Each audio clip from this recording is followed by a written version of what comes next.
be seated. Before we move to the first item of business, I wish to inform members that the Child Support Enforcement Bill received Royal Assent on the 23rd of June. It will be known as the Child Support Enforcement Act, Northern Ireland 2025, and as Chapter 3. Now move to member statements. And point of order, Mr. Clark. Point of order, Mr. Speaker. Last week on Tuesday sitting, whilst debating finance motion on levies and fees, it seems to be, it was the convention previously where members wanted to divide the House, where they continually said no, that the division would be called. But it seems to happen more and more frequently now. And I know you weren't in the chair, Mr. Speaker, on that occasion. In this occasion, it was the Principal Deputy Speaker, and indeed it happens with Deputy Speakers. On occasions, they call this on the voice. Can I ask you that we refer back to standing orders where a division is continually called, that a division should be called and tellers provide it? And could you review that in terms of Hansard, Mr. Speaker? There's no issue where members continually call that we will facilitate in dividing the House. I would say to members in general that you need to ensure that you continually call. If you really want there to be a vote, you make sure that it is absolutely evident that you want there to be a vote. And in that case, that will make it easier for any of the speakers to make that decision. Philip McGuigan for member statements. Providing a good health care system is top of everyone's asks or demands of politicians and governments. But yet here on this island, successive Irish and British governments have not prioritised their public health services. They have failed to plan services according to need, to train and retain enough health and social care professionals, or to modernise health and social care provision for the 21st century. The gap between public and private health care is growing in the South's two-tier health service, despite the all-party commitment to sláinte care. Little progress has been made towards realising that vision. Waiting times have also grown unacceptably long here in the North, where the crisis is exacerbated by the financial control of Westminster and the impact of partition on our ability here to make decisions that maximise the All-Ireland potential. The reality is that the population of the island of Ireland is growing. It is expected that the current population of just over 7 million will reach 8 million by 2050. These are just some of the pressures facing a partitioned economy and healthcare system. On an island this small, division makes no sense. That is why last week Sinn Féin launched our discussion document titled The Case for an Irish National Health and Care Service. In our health and care discussion paper, we make a range of sensible proposals, including that the Shared Island Unit develops detailed costings for integrating the healthcare systems here in the North and in the South, that government ministers North and South should design, plan and integrate health on an all-island basis. We should establish a single integrated hospital waiting list system for the island of Ireland. Emergency services should be aligned to maximise recruitment, training and operational capacity, especially in the border region.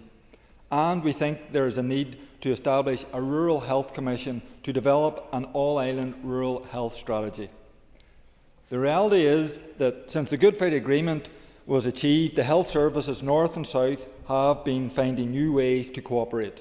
But while cross-border collaboration is fairly common, all-island planning and delivery of services is extremely rare.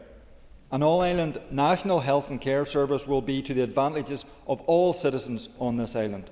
In my opinion, the Executive and the Southern Government have a responsibility to examine these matters as a matter of priority. All for you. I do not need a court decision to know what a woman is, and that is required, and what is required to keep them safe. In many ways, to us, it is complete common sense. But unfortunately, women and girls in this country do need that protection from the courts. The recent judgment by the Supreme Court was a common sense ruling that reaffirmed the importance of sex-based protections. This was a victory for the rights of women and girls, providing clarity and reassurance, in particular around the provision of single-sex spaces. Therefore, it is deeply regrettable that the Equality Commission's response appears to cast doubt on the implementation of that landmark decision. Article 2 is about no diminution of rights, yet the Equality Commission do not seem able to set out in plain terms which right was in place and how this now has supposedly been lost. Rather than encouraging public authorities to honour the Supreme Court's decision in good faith, the Equality Commission is now in effect inviting public authorities, including government departments, to raise concerns with the current judgment. That is disgraceful. It risks becoming yet another excuse for obstruction and inaction from certain departments that have so far failed to prioritise the clear need to uphold the rights and welfare of women and girls. Those responsible for providing essential single-sex spaces and services should not be distracted or deterred by messaging from the Commission.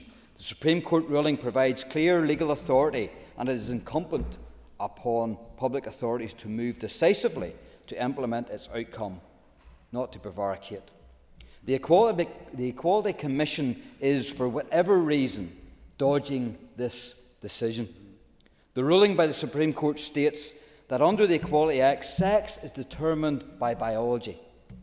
How could biology be different in Northern Ireland compared to GB? How can women and girls now turn to the Equality Commission for help and support? And how could they represent women and girls in cases of discrimination? This places the Equality Commission in a very bad space. This means that women and girls will not have the same protection as women and girls in GB, and that wrong needs to be righted as soon as possible, Mr. Speaker. Thank you. Ellie Armstrong. Speaker, I stand actually to talk about something that was fantastic on Saturday. I had the absolute pleasure of attending the first ever Ards Rangers Inclusion Football Tournament at Londonderry Park in Newton Ards. And can I just start off by thanking Claire Coney and Mark Smith, who made the arrangements for the tournament. This tournament was made up of young people, boys and girls, playing football who had autism, different disabilities, who you could just see the smiles and the joy on all of their faces. And for the final match of the older age group to end in penalties was incredible, with, of course, Ards Rangers coming out on top, fortunately. But thank you to all the teams who travelled, from Glentoran Inclusion FC, Linfield, Monkstown, Lard, Dundoyne, and others I'm sure I have left out. It was a wonderful occasion, and it showed just how, through collegiate approach to football, it can make a tournament that has made such a difference to young people's lives. If they were to try to compete in any other leagues, they would be left out. And I have to say that the skills that I saw on Saturday from some of the tiny wee players right up to the older gentlemen aged 16 was incredible. And a credit to each of their clubs and to all of their families who stood in their hundreds, to be honest, on Saturday. It was a wonderful event, and thank you very much. And praise, of course, goes to Ards Rangers Inclusion FC for setting that up. Thank you. Bobby Butler. Thank you, Mr. Speaker. And I rise to highlight yet another absurdity which has been born from Brexit and the Windsor Framework. And that is the deeply flawed Northern Ireland Plant Health and Label Scheme. Introduced by DEFRA and nodded through by DERA, this scheme is actively dismantling the ability of rural businesses to trade freely within what we are still told is part of the United Kingdom. These rules surrounding the movement of used agricultural forestry machinery from Great Britain to Northern Ireland are simply unworkable. They are anti-business and they are anti-farmer. There is no equivalent requirement for machinery moving in the other direction. So where's the logic and where is the fairness? I watched the Grassman's Gareth Galt last week, and he is a respected and informed voice in the agricultural sector, and he outlined the real-world impact that this scheme is having, and he outlined it with clarity and a sense of frustration. What he said reflects what I'm hearing on the ground, because on that same day at 6:30 in the morning, I took a call from a constituent, a second-generation machinery dealer and farmer who was exhausted and desperate. He was begging for help, not asking for special treatment, just asking to be able to trade in the way that he had been able to do for 50 years without being strangled by pointless bureaucracy. This isn't about cleanliness or biosecurity. Our businesses have always complied. This is about political cowardice, cross-departmental failure, and a complete disconnect from the real world. Northern Ireland's farming community is being choked by rules that no sane person would design, and certainly no minister who has ever set foot in a yard or a field would defend. The people who put food on our tables are being treated as second-class citizens. It's time for DEFRA to reverse course and for DAERA to find its backbone and for this nonsense to end. Thank you, Mr. Speaker. Cara Hunter. Mr. Speaker, and I rise today with a heavy heart following the devastating murder of a woman in Donaghadee, Sarah Montgomery, who was just 27 years old and pregnant. This is an unspeakable act of violence that has robbed her children of their mother and shattered a family forever. There is no grief more profound than that of a child torn from the love, safety and care of their mother. Their lives are undoubtedly changed forever, and I want to offer my deepest condolences to the family at the centre of this horror. We must ensure that they are supported, not just in the days ahead, but the long road that follows. But let me be clear, this is not an isolated incident. It is part of a wider and worsening epidemic of violence against women and girls in Northern Ireland. We are failing women, we are failing children, and we are failing to meet this crisis with the significant urgency, coordination and political will that it so greatly requires. Too many women in our communities live in fear in their homes, fear on their streets, and fear, of course, in their relationships. This fear is not imagined, it is real and it is justified. And sadly, Mr. Speaker, the statistics tell a grim truth and speak for themselves, but this must never ever be accepted as normal. While I welcome the recent publication of the Executive Strategy to tackle and end violence against women and girls, I remain gravely concerned that without the necessary funding, it will amount to little more than words on paper. Strategies don't save lives, action does, investment does, and particularly as a North West representative, I have profound concern about the lack of investment that we see there, particularly with groups like Women's Aid, who do such fantastic work and yet are painfully underfunded, and we know that this can cost lives. We must also confront the deeper systemic issues that enable this violence, misogyny, social inequality, and the growing threat, of course, of online radicalisation that warps attitudes and it worsens harm towards women and girls. The Executive must work with the UK Government to urgently tackle the root cause of these issues and ensure we secure the correct investment. Sarah's life mattered, her children's future matters, and unless we treat this epidemic with the seriousness it demands, more women will die, they will be murdered, and more children will grow up, sadly, without their mothers. This is not a future we can accept, not in this Assembly, not in this society, and not in our name. Thank you. Thank you, Mr. Speaker. I was present in the court last Monday for the announcement of the A5 ruling, and I have to say the sense of disappointment was absolutely palpable. And, you know, whilst certainly I felt it whilst there along with everyone else, my first thoughts were with the families who have lost loved ones along that notorious road. And certainly the delay brings risk of more accidents and carnage and deaths every single day that road is delayed. And certainly as someone who uses the road every day, including this morning, and who has children who drive that road every day and every week, my heart does be in my mouth, because you're always waiting for that call and you're always frightened.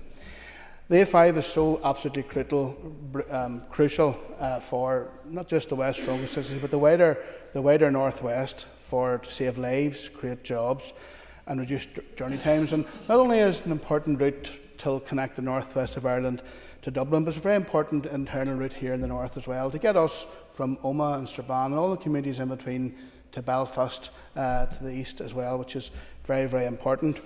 The setback, I say, has been very, very disappointing, but the Minister, as indicated here last week, is determined to see this road developed.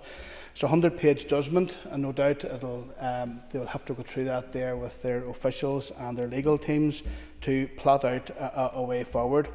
And I say, I spoke to many, many people since then, including yesterday when I was down in Croke Park at the All-Ireland quarter-final, and spoke to probably hundreds of people yesterday, and this was a big, dominant piece of conversation with them. And I suppose, like, all of us are asking questions: what's the next step? How can we move forward? But I have to say that one of the overriding themes of what people who spoke to me was that it's important that we all work together, that we need to get round the table, work together to get this project back on track, to get the new A5 built, because our families, our communities, businesses and the people of the North West deserve no less. Thank you. None. Thank you, Mr. Speaker.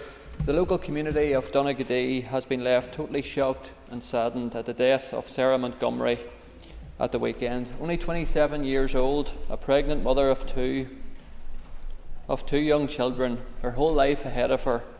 Devastatingly, her life cut short. Sarah is the 27th adult woman to be killed in Northern Ireland since 2020, and the majority of these women have been killed in their own homes, which is a truly shocking and devastating figure.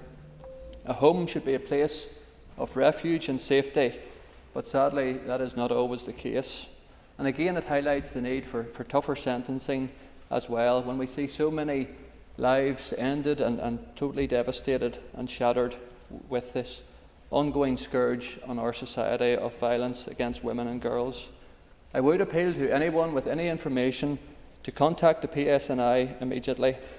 Donaghadee is a very close-knit and caring community, and I know the community there is already rallying round the family of Sarah Montgomery, and I know that will continue into the future. There is a real sense of shock and sadness and alarm around the devastating events at the weekend. And I want to assure the family and friends of Sarah of our thoughts and prayers and condolences at this time of tragedy. Thank you, Mr. Speaker. Megan. Thank you, Mr. Speaker. I rise today first and foremost to pay condolences to the family of 27-year-old Sarah Montgomery, who was found dead in her home in Donaghadee over the weekend, with the police now having launched a murder investigation. This is an absolutely tragic loss. My thoughts first and foremost are with Sarah's loved ones, her family, and of course her two little children, who have to grow up now without their mummy. Sarah was also pregnant at the time that she was killed. This is an absolutely horrendous and tragic loss, and I know the people in Donaghadee are shocked by this.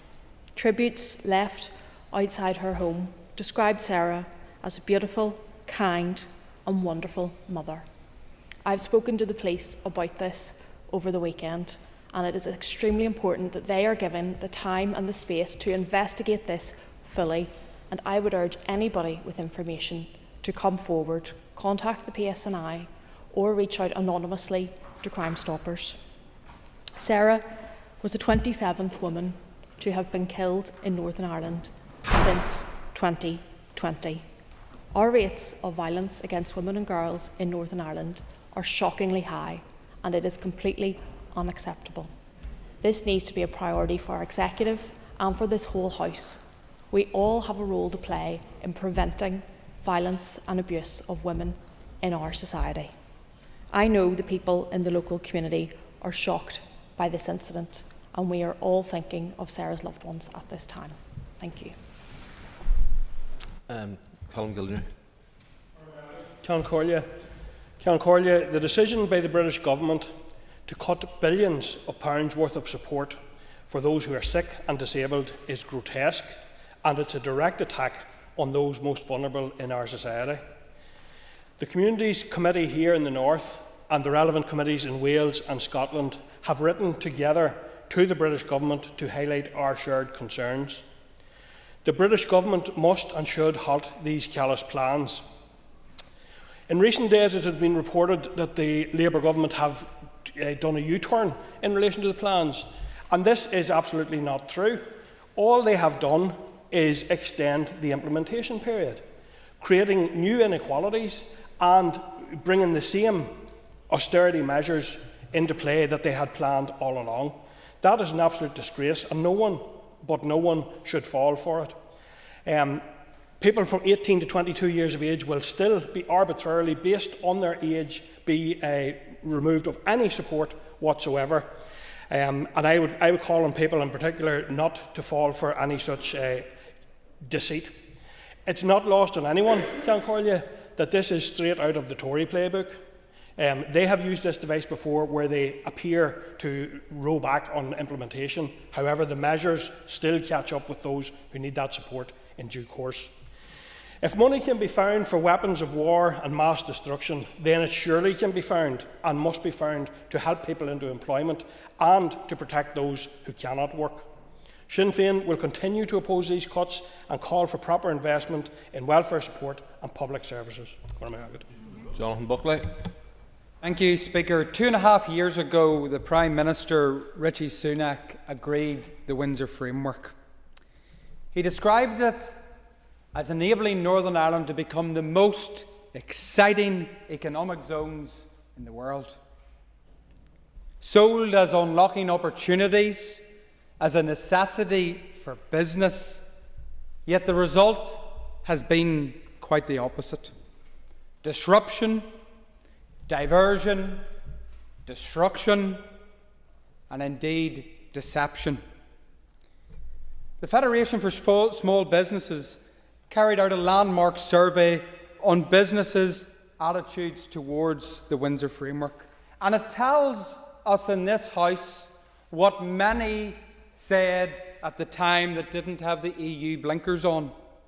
58% of businesses surveyed stated that they were receiving moderate to significant challenges as a result of its implementation.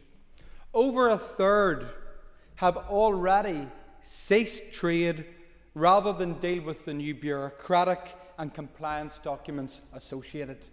There is significant disruption and diversion happening day and daily. It's not an orange and green issue.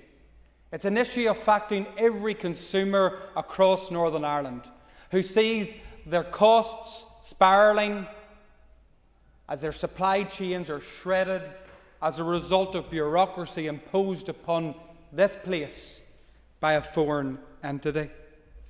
Divergence is clear, Mr. Speaker, but yet this government's desire to hide behind the blanket and pretend that it will go away only heightens the problems faced. It is time the UK government took this matter in hand. It is even accounted for in the very protocol that they signed up to. Where divergence is found, there is mechanisms within that agreement that can help address them. This added insult to injury was heightened in this past week with the introductions of foreign certificates to bring second-hand machinery and tractors from GB back into Northern Ireland. Gareth Galt of Grassmen, a long-time advocate for Northern Ireland farming and the rural way of life, pointed out just how ludicrous it was that in tractors that he brought to the Highland Show in Scotland without any certificate to return were blocked because of the bureaucratic nature of the provisions put in place by the EU. It defies all logic. There is no sense. And I would call on the UK government to grow a backbone, deal with this issue and defend Northern Irish business interests. And unfortunately I rise today to raise the ongoing issue of the foul stench and the foul odour that has engulfed Warrenpoint town for the last 3 years. Warrenpoint and the community that lives there is facing into its third summer living with this unbearable stench which is coming from RDF, household black bin waste, that is being stored in its tens of thousands of tonnes at Warrenpoint Port in very close proximity to people's homes. Cancorla, we, the community around Carneyford Lough, we rely on the summer season. The businesses rely on the summer season in terms of our economic prosperity. We just this weekend have started our series of summer festivals with the Wake the Giant Festival. We have the Ulster Fleadh, we have the Lochside Festival, and the shadow and the fear that this smell, which has returned to the town, which has engulfed the town all weekend, will just permeate the summer and ruin the festival season for the town, for tourists and for businesses alike, is a real fear for the community. I have tried my best to resolve this. We have sat down with Regen, we have sat down with the DERA Minister responsible, we have sat down with the NIEA, and we have sat down with Warrenpoint Port. All of those agencies have abdicated their duty to stand up to protect the residents of Warrenpoint, who are forced to live and forced to endure with this constant sickening stench and sickening odour that invades their lives, their homes and every aspect of their lives. And I am calling on the Environment Minister to please do something now. You have responsibility. Work with the NIEA. We know there have been breaches in the past. There's been no repercussions for the breaches to the waste licence. And I'm calling on the Minister responsible to stand up for the community of Warrenpoint. This waste should never have been there in the first place, and it's long past time that it was removed.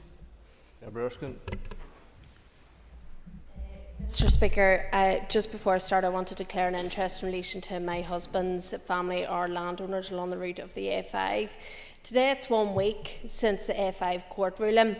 This means it is 1 week with no plan on the way forward from the Infrastructure Minister, and no public apology from Alliance, SDLP and Sinn Féin on why they voted for net zero targets, which has put a death knell on the very projects we all want. It's down to those parties to answer why they didn't heed the warnings of the DUP in 2022 but call for stricter targets.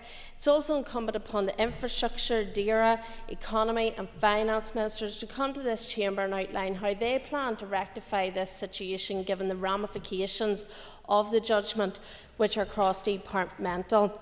There's still major uncertainty. For the Infrastructure Department, who is responsible for giving the go-ahead for works to continue at risk during the High Court challenge? How will land be reinstated, and what will the Department pay to affected landowners, given the safety concerns and the very chilling words of the judge that more lives would be lost in the A5 in the intervening period of time? How will the Minister make sure safety measures are in place to stop this? To date, there has been no plan. For the Agriculture Minister, my colleague Community Minister Gordon Lyons has written to him urgently calling on Minister Muir to deal with climate change legislation. Minister Muir must urgently act. He must also urgently support landowners. Their land has been ripped up and will in some cases be unable to be farmed. To date, there has been silence from DERA on this, despite the fact that they are referenced heavily in the judgment for not providing information. For the Finance Minister, what funding will be available for compensation and reinstatement of land and going forward for the public purse? And lastly, for the Economy Minister, she must show why she co-signed the amendment in 2022, which brought forward the stricter net zero targets. The A5 is a key economic driver for the West. Companies are already talking about their disappointment that a key route is not seeing the infrastructure improvements for freight. But there is a massive human cost, the loss of jobs and potential skill drain as a result of Monday's decision. And over the weekend, many people were in touch with me to say that their family members, or indeed themselves, have lost jobs as a result of the decision. So, Mr. Speaker, the parties in this chamber must face up to the realities of their own decision making, and I call on ministers to come to this Assembly chamber and put forward their next steps, and I ask parties to reflect on the decision making that they have taken in this chamber before. Mr. Speaker, last week at The Hague, NATO made a historic commitment to increase defence spending to 5%. They did this in recognition of the rapidly deteriorating international environment, with no let-up in Russia's ongoing hybrid war, with near-continuous missile, drone and bombing attacks on Ukraine, and a campaign of sabotage, cyber warfare and misinformation conflict aimed at the West. Luckily for us, the action by Israel and the USA during the 12-day war has emasculated the threat from Iran to a large degree, but we live in a very dangerous and uncertain world. Last week, our national security strategy was updated. Led by John Bew, who has considerable knowledge of the state and non-state challenges that we face, he has clearly stated the threats, including those from Russia, mean that we now need to get ready with national preparedness, and that need has never been greater. Mr. Speaker, we are at our 1939 point. For our part of the United Kingdom, we will have important parts to play in aviation, space, cyber, shipbuilding, repair. We can expect several billions of new investment, investment that will bring more jobs, we rebuild industrial capacity and create new industries and opportunities. We will also have to contribute to improving food and energy security. The role of our people as they serve in our armed forces and in our reserves will also need to be significantly enhanced. This increased preparedness across almost 97% of Europe is to be welcomed. But as pointed out by Ms Kaja Kallas, the EU's Vice President for Foreign Affairs and Security Policy, this is in marked contrast in this move towards collective security. The one country that wasn't was Ireland, which she has clearly said has built up its prosperity while everybody else carried the defence burden. The facts speak for themselves, Mr Speaker. We're heading to 5% of GDP spent on defence by Europe. Ireland is at 0.23%. The wide open and defensive borders to our west and to our south are rightly a concern to not just us, but also to the rest of the European Union. I can't see how adherence to a triple lock or neutrality is showing our neighbour as being a good European, or even a good neighbour. Virtue signalling while others carry the burden wins no friends or influence. Thank you, Mr Speaker. That concludes the time for member statements. Michelle McElveen has sought leave to present a petition in accordance with Standing Order 22. The member has up to 3 minutes to speak. I call Michelle McElveen. Thank you, Mr Speaker. As a DUP MLA for the rural constituency of Strangford, I'm presenting this petition. The 5,000 plus signatories from across Northern Ireland are calling on the Minister of Agriculture, Environment and Rural Affairs to immediately withdraw the current public consultation on the Nutrients Action Programme 2026-2029. As the measures currently proposed could devastate agriculture, reduce livestock numbers and undermine food security. We call on him to bring forward a policy based on genuine partnership rather than punitive policies which risk the viability of our agricultural industry. Stricter phosphorus limits, mandatory laissez, compulsory buffer zones are unworkable and unaffordable. All proposals which are based on evidence which is scientifically flawed, leading to the reduction in livestock numbers, a forced contraction of our agri-food sector and impacting food security and an increase in the cost of living, the consequences of which will be felt across sectors, communities and our economy. This is not about rejecting environmental responsibility. It's about demanding a fair, workable and evidence-based approach. Farmers are the custodians of our countryside. They care deeply about the land they work and the watercourses that run through it. To target them is unjust. The current proposals are unbalanced, impractical and economically damaging. On the 10th of June 2025, this Assembly debated and passed a motion calling for Minister Muir to withdraw the current public consultation. He has chosen to ignore this chamber and the rural community. Rather than listen, he has added insult to injury by launching a further consultation on his draft climate action plan, which will not only place a financial burden on the public purse and industry, but like NAP will lead to a reduction in herd numbers and cripple agriculture in Northern Ireland. Mr Speaker, if we have learnt anything from last week's debacle, apart from the fact that not all legislation is good legislation, it should be this. Policy making should not be rushed. It must be based on robust scientific advice, but economically viable and environmentally credible. Once again, Mr Speaker, I stand with our farmers. I stand with the keystone of our local economy and the thousands of rural families who put food on our tables. Again, along with the 5,000 plus signatories, I call on the Minister to listen, act and withdraw this consultation and find another way which is smarter, fairer and evidence-driven, one which protects both our land and those who steward it. Thank you. I invite the member to approach the table to present her petition.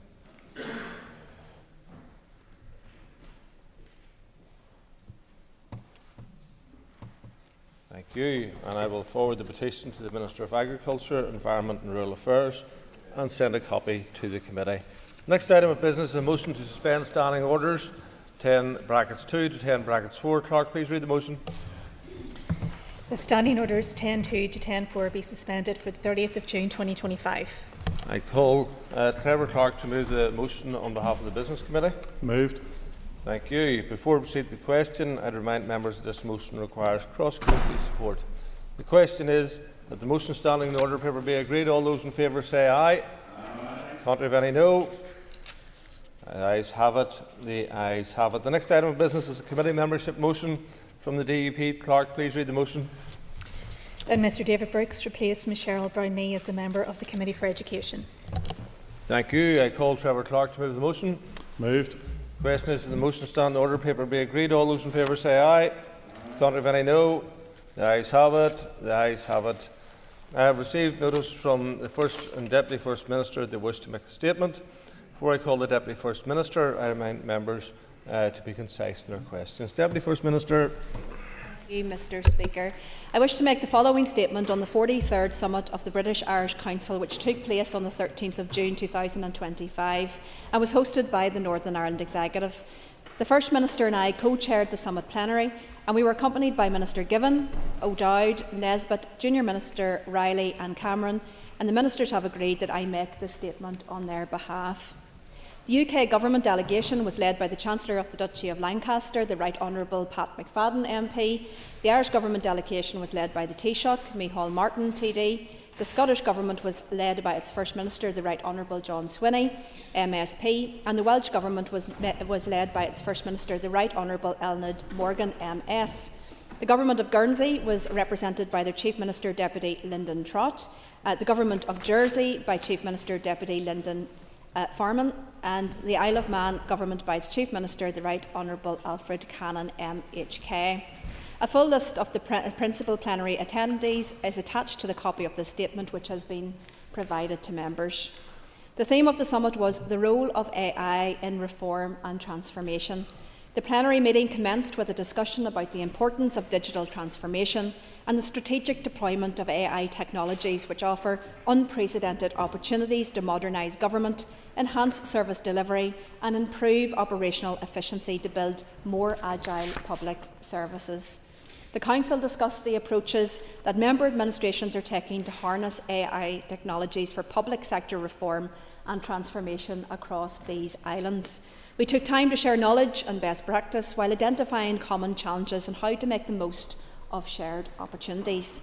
Administrations agreed for the need for a shared commitment across these islands to collaboration, and we stress the significance of working closely with external partners. These include academic institutions, SMEs, as well as global investors. Such partnership working is key to fuelling innovation and growth and unlocking the opportunities offered by AI. The recently launched Executive's Office for AI and Digital will boost and foster such partnerships and help us to consider how we can integrate and promote public sector and private sector expertise to realise the full potential of AI in transforming public services. The plenary meeting also took time to consider the challenges that are associated with AI, the need to shape a future where it serves the public effectively and, importantly, ethically. The adoption of AI technologies will require appropriate governance measures that provide assurance to citizens and stakeholders around data sharing and security. It is also vital that we upskill our people to maximise the opportunities provided and, importantly, bring our people with us on the AI journey. AI should empower rather than replace, and enhance rather than diminish the capabilities of all of those in the workplace. All administrations agree AI must be handled correctly in order to make public service more responsive, more productive and more aligned with the real needs of people. Council members also briefed colleagues on significant developments within their administrations and reflected on a number of domestic and international topics of mutual interest. We took the opportunity to update attendees on the Executive's progress since the Council last met in December last year. We were pleased to advise members of the agreement to our programme for government and highlighted the biggest challenges we face, including tackling hospital waiting times, childcare, affordable housing, growing the economy and the transformation of public services. We also expressed concern about our ongoing challenging fiscal situation despite the spending review, and spoke of our ongoing commitment to seek a fair and sustainable level of funding to reflect our relative need. In addition, we highlighted the impact on our economy and society of changes to welfare reform, inheritance tax and employer contributions in relation to national insurance. We stated we would continue to make our case to the UK Government for the reversal of those decisions. The Council also discussed international topics of mutual interest and recognised that in the context of global developments, coming together on such occasions as the BIC Summit in the spirit of partnership and cooperation is all the more important. Finally, the Council noted that the next BIC Summit will be hosted by the Welsh Government in late 2025.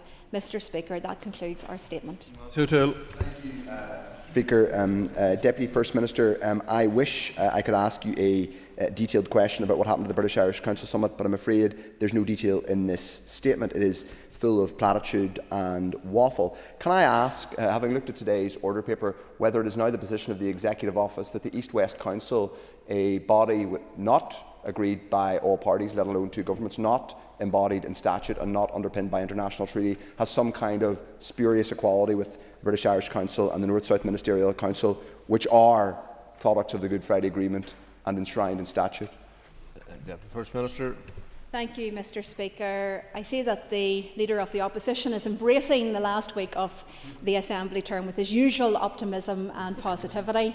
There is detail in this. There was a very extensive discussion in relation to AI.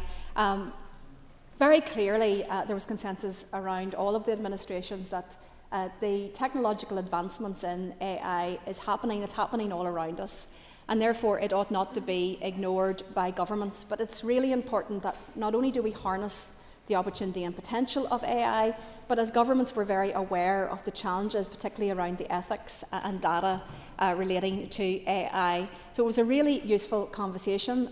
All of the jurisdictions, nations and regions are having these conversations, and it makes a lot of sense for us to collaborate in relation to this area, not least in terms of the frameworks around what an ethical approach would look like, but how to best push forward with using AI technologies, using the upskilling of people to make sure that we are streamlining and transforming our public services. In relation to the East-West Council, we are very clear what the framework for that is. It is our responsibility to come to this House, Mr Speaker, to update the House in relation to significant engagements, meetings and developments, and that is why we are updating the House in due course in relation to that key meeting. Mr Speaker, and thank you, Deputy First Minister, for your statement. I just want to pick up on the issue of the role of AI in reform and transformation. Obviously, we have a real pressing need in terms of health transformation. I'm just wondering what discussions took place in relation to research and development in relation to diagnostics. I thank the member for her question. We were looking at it in the broader sense of that, but there were a number of very specific examples, and a number of the First Ministers and contributors took the opportunity to highlight some of the engagement that they have had so far with AI, including in relation to the health field. There's no doubt that there is opportunity in terms of diagnostics. And I think actually in terms of the advancements within this, not just on a month-by-month, but almost a week-by-week basis, it makes absolute sense that we embrace those changes, but do so in a way which both provides that security for the people who are subject of that, to make sure that these are reliable, but also that the people operating this are trained sufficiently and know that, what they're doing in terms of that interfacing with AI, because while it can be a very useful tool, for example, in relation to diagnostics, you do want that human element as well to make sure it is operating as it should. So I've no doubt that the Health Minister will come forward with more ideas around this, but there was entire consensus around embracing the opportunities of that, particularly in relation to the big challenges that we face within health and education and other public services. Dennis. Whilst at the BIC Summit in Newcastle, County Down, I know there were a number of other bilateral meetings with the Taoiseach, Taoiseach, the Duchy of Lancaster, the Scottish and Welsh governments and the other administrations. Could the Deputy First Minister update us on some of the issues and topics covered those bilaterals, please? Thank you, Mr. Speaker. Thank the member for her question. I have no doubt that she will be aware that we never miss an opportunity to ensure that we raise a long list of issues. Many of those issues are consensus issues from the perspective of the executive, such as the funding pressures that we are under. We took the opportunity to raise directly with the Right Honourable Pat McFadden, who has that role in government in terms of the coordination of the devolved regions and nations. We raised with him our concerns, for example, in relation to national insurance contributions, in relation to the budget, the spending review, the need that we have in terms of that capital investment to enable us to grow, but also concerns about some of the announcements in the recent budget statements and events, such as that increased contribution from employers and the impact that's having on our economy, the removal of that relief in terms of agricultural inheritance. So we raised a wide range of issues, and I think actually that's the value of these types of summits, that we get that opportunity to have those bilaterals talking about the specific issues. In terms of the likes of Jersey, Guernsey, Isle of Man, that was much more around collaboration on issues such as AI, really good conversations, for example, about how the new digitisation programme within the health sector could also be rolled out in terms of shared learning to some of those smaller jurisdictions and places as well. So really good engagement, I think, right across the piece. Brian Kingston. Thank you, Mr. Speaker, and I thank the Deputy First Minister for her statement. And there are public concerns about the appropriate use of artificial intelligence. Can the Deputy First Minister tell the House more about how AI is already being used within the Northern Ireland public sector? Mr. Speaker, thank the member for his question. Yes, and we had, as indicated, a number of examples, not least within DARE, within the health sector, within the education sector, as well as that there's been quite an extensive rollout of the use of Copilot in relation to the Microsoft programmes that we have on our computers. So again, I think first of all it was that reassurance that there's no doubt that AI can create efficiencies and increase productivity. That is not about being a threat to people's jobs. This is about making sure that those people can be upskilled or redeployed into other areas of essential work to accelerate that transformation of public services and the rollout of better public services. But he's also absolutely right in terms of the ethical approach. There are risks with AI, and I want to put on record that we do recognise that. We often talk about the opportunities in harnessing the opportunities of AI, but we can't talk about that without recognising the risks. There have been concerns raised, for example, in relation to the use of data, people taking some of that intellectual property of others and using that within their programmes. So I think it's really important, and this was discussed at length at the meeting, of trying to set out those ethical frameworks for government before we go down too extensively into the use and the deployment of AI across our public services, because we want to reassure people that it is ethical, that their data is secured, and indeed that there's a consistency and a reliability in terms of what we're using. First of all, I need to make a declaration of interest, as I am the Commonwealth Parliamentary Association Vice Chair on AI in Democracy. Deputy First Minister, the Welsh Government is taking the lead in utilising AI, including on particularly Microsoft Copilot and its enhanced security issues. Could we ask that the new Chief Scientific Advisor, Helen McCarthy, on her studies in using technology, and particularly AI, in improving democracy, can take the lead in working cross-regionally? And also, could she be looking at the real challenges that the digital Irish Sea border is going to impose on data sharing? Thank you, Mr. Speaker. I thank the member for his question, and he will know from his work that this, of course, goes much further than just the British Isles, that every jurisdiction is looking at the potential of AI.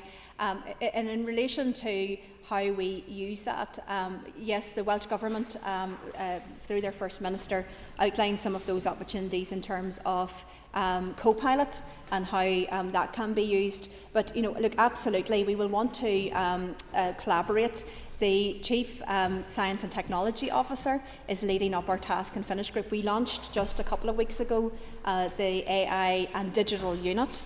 But the work of that unit will be informed by that work by Professor Helen through that task and finish group. I want to take the opportunity to pay tribute to the many experts in this field, many of them from the private sector, that are giving off their time freely to contribute to contributing to that piece of work, which we understand will be extensive. It will form the basis of our strategy. It will form the basis of that initial work through our AI and digital unit, but also identify the opportunities and challenges that we need to overcome in terms of actually rolling out real action on this. Deputy First Minister for her answers so far. Can I ask the Deputy First Minister to outline the specific work streams of BIC and also how they enhance the agreed priorities of the Executive in terms of delivery? Deputy First Minister. Thank you, Mr. Speaker. I thank the member for his question. He'll be aware that there are a number of specified areas, but there's also flexibility with that. Like what we find is, particularly in terms of the bilaterals and the discussions, it does go wider than just those formal themes. And of course, AI is actually a really good example of that. So in terms of the specific list, we look at the issues of the creative industries, in terms of health, in terms of education, early years, energy, Indigenous minority and lesser used languages, drugs and alcohol, planning and places, social inclusion, and transport and housing. So quite an extensive list of specific areas, but as indicated, I think, in the many statements that we've made to this House, it does go beyond that, and AI and the opportunity of that and how that can contribute to transformation is a good example, actually, of where, through that collaborative working and building of those relationships, we're able to learn above and beyond just what that specified list is. Speaker, and I congratulate the Executive on hosting a successful British-Irish Council Summit in Newcastle, showcasing the best of Northern Ireland in the heart of South Down, where the mountains of Mourne sweep down to the sea.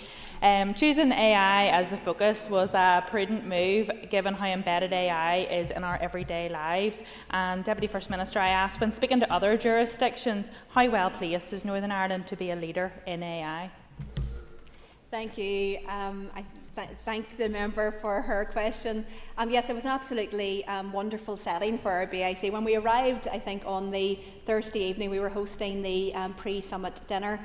It was very cloudy outside and you could not even see the mountains of Mourne sweeping down to the sea at all. But fortunately it did clear up, and have to say the feedback was really positive. I want to thank the staff and the hotel for what was an excellent conference and summit, really professionally done, and we've written to them to convey our thanks to them.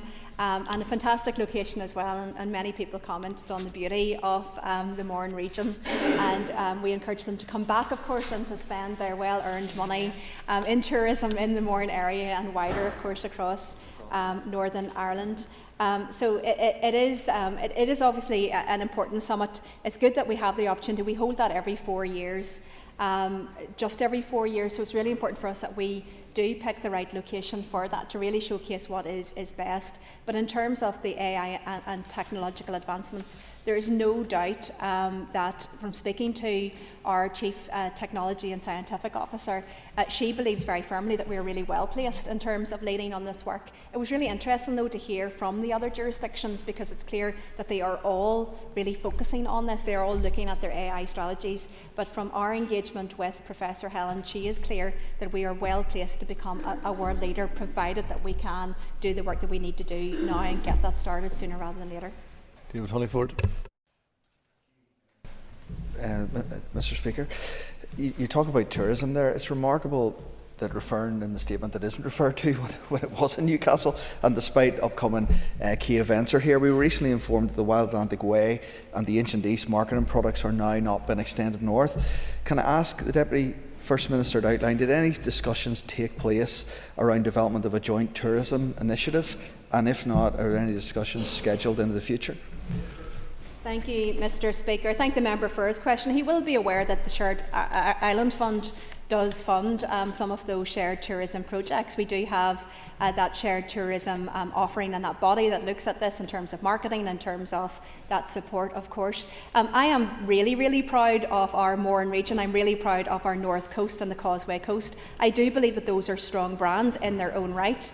A huge amount of investment has gone in, not just in terms of the local councils, but of course Northern Ireland wide at promoting those brands, and I think it would be important that those brands are protected as well. I think he would be be surprised about how well known that they are. And I do welcome the fact that in just a short number of weeks we are going to have the Open coming to our wonderful Causeway Coast and Glens and North Coast area. That again, hopefully, if the sun shines, will be a real showcase, but even if it doesn't, it is still that remarkable and beautiful landscape that we have here that we're very proud of. And golf, of course, being a really good way to showcase that, not just in the North Coast, but of course in the Mourne region as well, with that fantastic golf course there. Sure. Corlia, the Deputy First Minister has outlined that the focus was on AI. I wonder if the Deputy First Minister can give us an outline as to the proposed benefits and outcomes in terms of the public sector and using AI. Minister.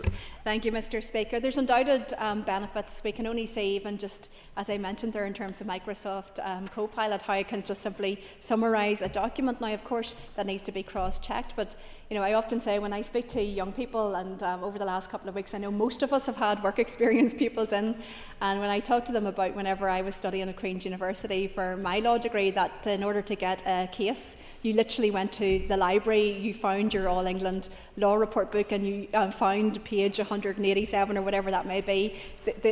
This is completely foreign to the new generation that simply just puts it into the computer and bang, it's there. And that is actually obviously moving on even faster because of that ability to take complex documents, judgments, and get AI simply to summarise that, get AI to put together briefing, for example, press releases, press lines.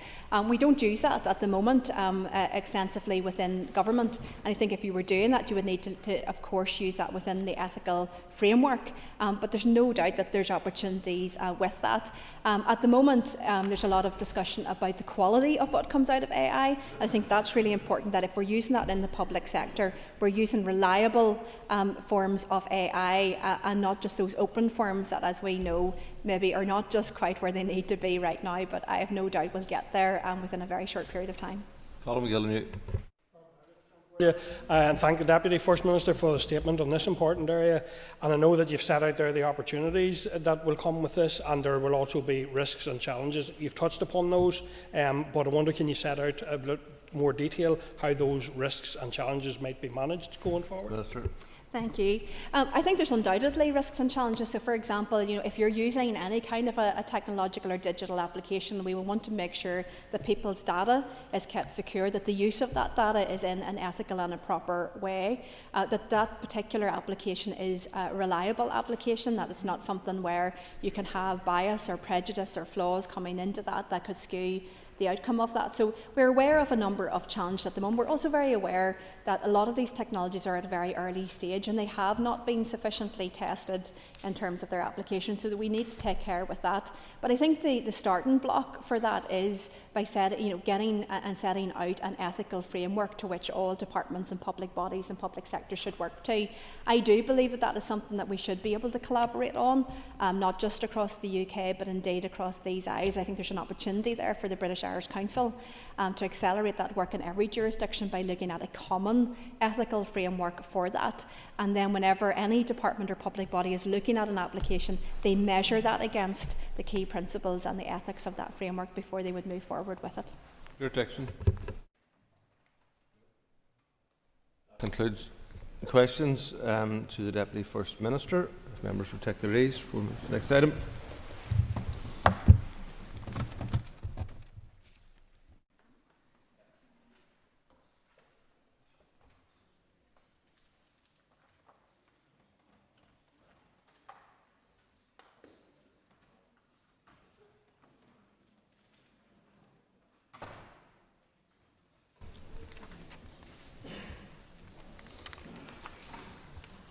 Ladies and gentlemen, the Speakers received notice from the First Minister that they wish to make a statement. Before I call the First Minister, I remind members that they must be concise in asking their questions. This is not an opportunity for debate, and long introductions will not be allowed. First Minister. In compliance with the Northern Ireland Act 1998, I wish to make the following statement on the 29th plenary meeting of the North-South Ministerial Council, which was held in the Joint Secretariat offices in Armagh on the 20th of June 2025. The Deputy First Minister and I have agreed that I will provide the report. The Deputy First Minister and I led the executive delegation, and Taoiseach Micheál Martin TD led the Irish Government delegation. The Deputy First Minister and I chaired the meeting. This was the first meeting of the NSMC in plenary format since the new Government of Ireland took office and since the publication of programmes for government in both jurisdictions. The meeting provided an opportunity for ministers to discuss a range of issues of mutual interest and concern. The first item on the agenda related to business and trade matters, and the NSMC had an exchange of views on the business and trade implications of recent developments in the international sphere. The Council noted the respective strategies in each jurisdiction in terms of business and trade related areas such as industrial policy, competitiveness and AI. The Council agreed that in what is an increasingly complex and unpredictable international trading environment, it is important that the two administrations remain engaged with one another at political and official level on business and trade matters. The NSMC agreed that where appropriate, the NSMC sectors should continue to consider how agreed collaborative approaches can contribute to the promotion of economic growth.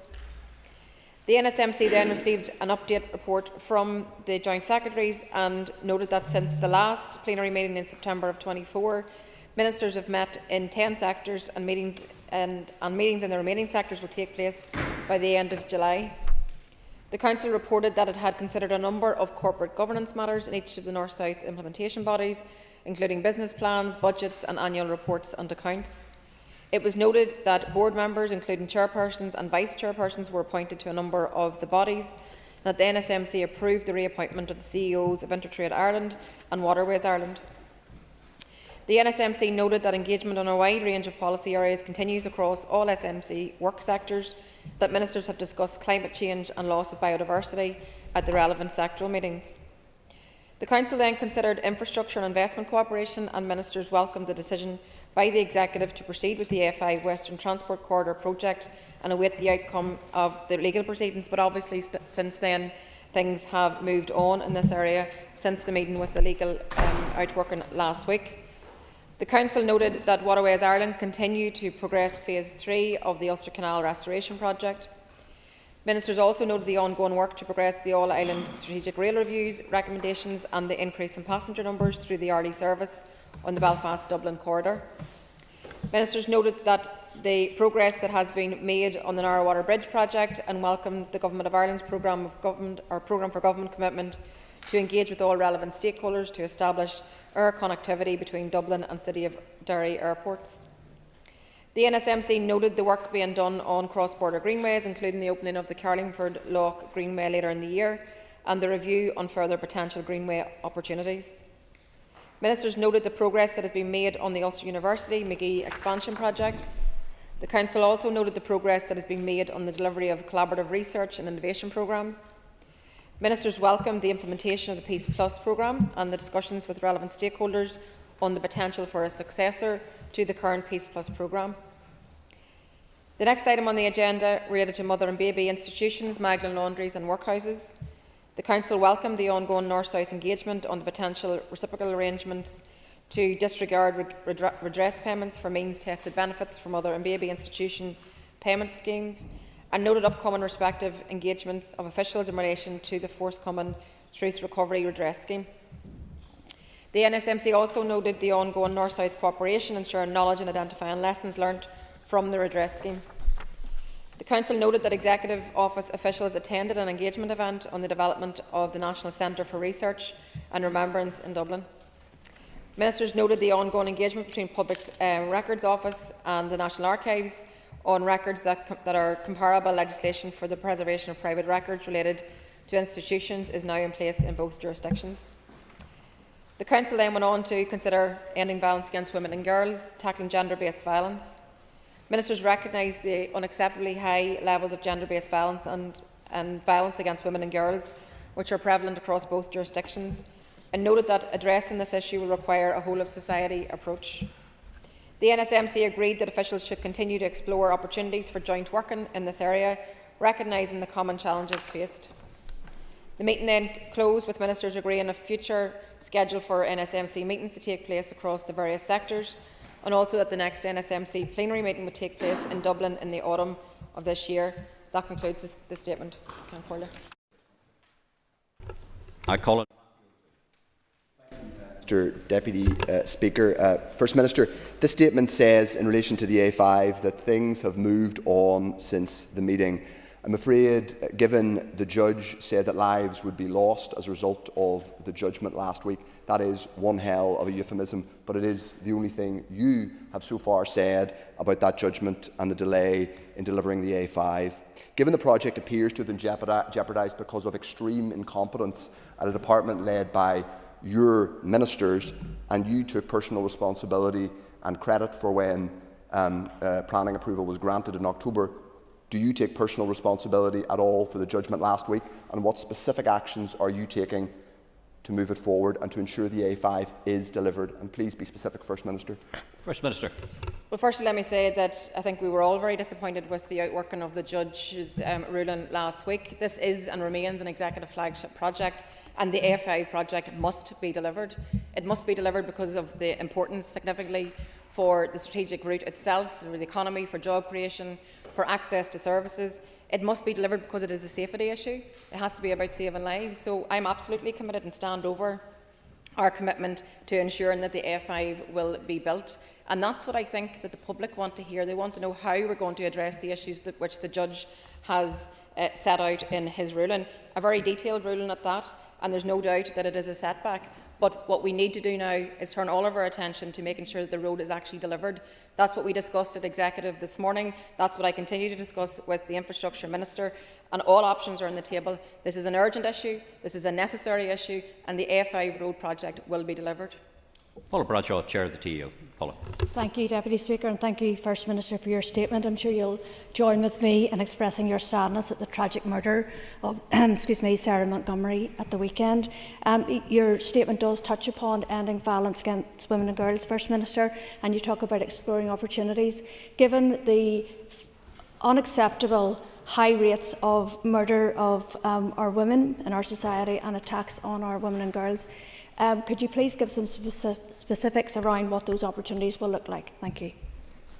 Thank you, and can I also concur with you, and I'm sure everybody in the House does, in terms of conveying our sympathy and our thoughts very much to Sarah Montgomery's family. Another young mother, her life being taken. It's just such a tragedy, and it just really underlines for us all, once again, that we have a huge problem in our society with violence against women and girls, and that was why it was important that we decided to add this issue to the agenda of the North-South Ministerial Council, because these challenges that we face are felt right across the whole of the island.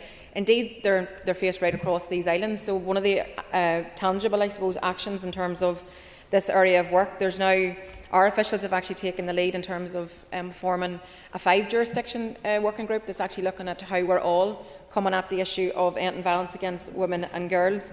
And I think that will very much help us in terms of, I suppose, picking up things that are working well in other jurisdictions and actually applying that learning here. And we have our own strategy because we recognise the significance of the problem that we have. So in terms of the common challenges, we had a really good discussion which was very engaged right across the NSMC in terms of exploring other potential areas. We've actually tasked officials to go off at North-South Ministerial Council level to come back to us with some recommendations around other potential areas that we can explore together. So I look forward to this being a remaining item on the agenda, because unfortunately the reality is this is a huge societal problem that we all share, and something that we must apply all of ourselves to, all of our efforts to try and to end what is a scourge, an epidemic in our society.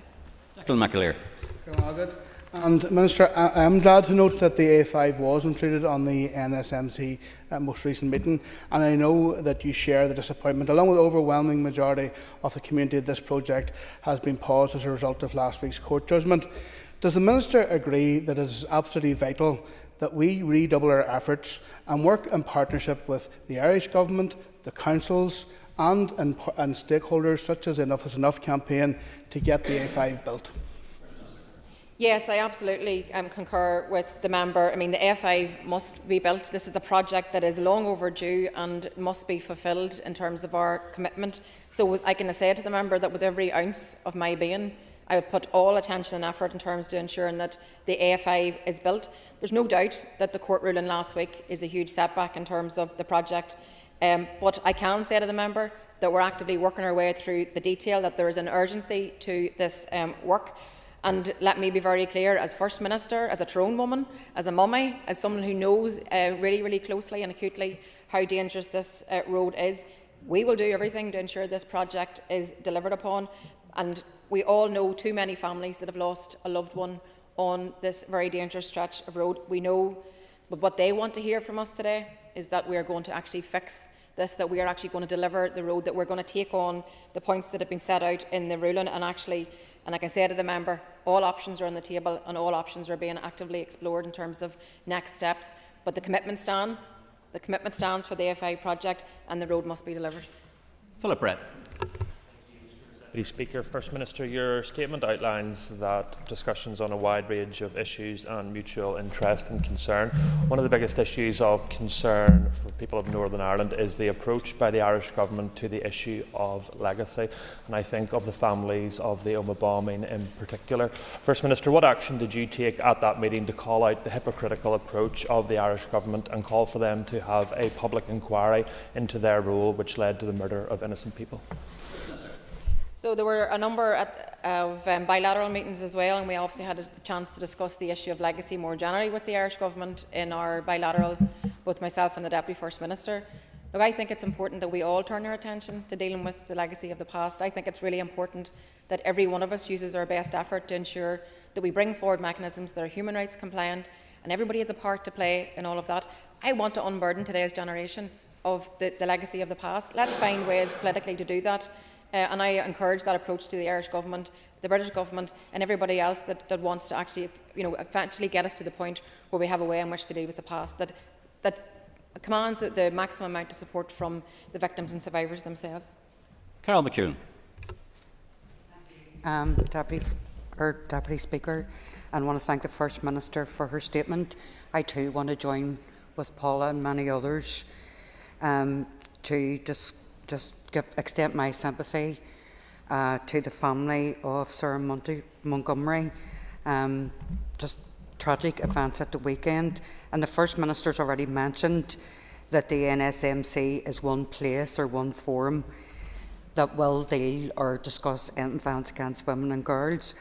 Can the First Minister confirm that this forum is a strategic importance, and indeed any other fora that they meet to ensure that violence against women and girls is discussed and indeed actions will arise from it? Gormagat. Yeah, thank you, and concur again just in terms of the death of Sarah Montgomery over the weekend. Such a tragedy, like a young mummy, and she's been taken from her children. It's just heartbreaking and unimaginable. I can't imagine what that family are going through. I suppose for our part, in terms of recognising that we have a societal problem that we must deal with. We have our strategy in terms of ending violence against women and girls, and we have to continue to review that, making sure that it's fit for purpose, making sure we're doing everything that we can. But this is not something that's unique to us. This is a societal problem across the board. So, as the statement sets out, we've tasked officials to go off and come back with practical ways in which we can continue to collaborate across this area, because we have to tackle the scourge, and the scourge is violence against women and girls, and I want to do everything that we can. And I can say that very much so, it was very much embraced at the meeting itself, that people felt that this was an area where we definitely absolutely should cooperate, and we can do good things in terms of learning from each other and leaning into each other. Mr Deputy Speaker, does the First Minister accept that climate change legislation and the targets will have an impact across all of the government departments here in the Executive, particularly in relation to infrastructure and capital projects? It's mentioned about the A5 and the All-Ireland Strategic Rail Review. We can't build at net zero. It's pretty much impossible. So how does the First Minister intend to rectify this tangibly? Yeah, so this is something actually that we discussed at the Executive this morning. I mean, there is an issue now in terms of the outworking of the judge's ruling, but let's not throw the baby out with the bathwater. Let's actually work our way through practical solutions that allow us to deliver on major capital projects like the A5, whilst also protecting our planet for future generations. So I think we can do both of those things, but I think we're going to have to navigate around legally what that looks like for us as an Executive. Because I think, like many others, I think I'm also equally concerned in terms of what this means for how we can proceed in the future in terms of major capital projects. But I believe we can navigate our way through this successfully, and I think we can protect our environment and deliver on big projects in terms of capital projects that we know need to be delivered upon. Deputy Speaker. Given the growth in all-island trade, which is helping to show growth in our economy here while the rest of the UK flatlines, scale and business support would really benefit our business and help deliver good jobs and help deal with productivity. Was the offer of further Irish Government investment in the North-South bodies like Intertrade Ireland, was that discussed? And if so, can you give us an update? Unfortunately, as the member knows, that there's an issue in terms of the funding and the additional funding which the Irish Government would wish to put on the table. But the problem lies here in this jurisdiction in terms of partners in the executive, in particular the DUP, not wanting to see that additional funding coming in, which I think is a case of cutting your nose off to spite your face, because this is additional funding into these bodies which can help trade, which can help tourism, which can help a whole range of areas. So I continue to travel in hope and urge that there's a sense of pragmatism in terms of additional funding for our bodies here. We should take it.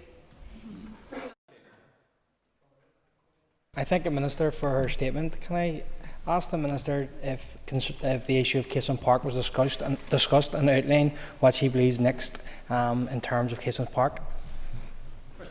Yes, thanks for that question. And yes, the issue of Casement Park was raised at the meeting, and subsequently it also was raised in the press conference. So we obviously have momentum now behind the project, insofar as we also have the commitment from the British Government announced by way of £50 million towards the project. I mean, I believe in investing in sport. I believe in this investment in Casement Park for what it will mean for West Belfast, for the GAA nationally as well. And I think, importantly, we must all come at this with an attitude of can do. Let's invest in sport across the board.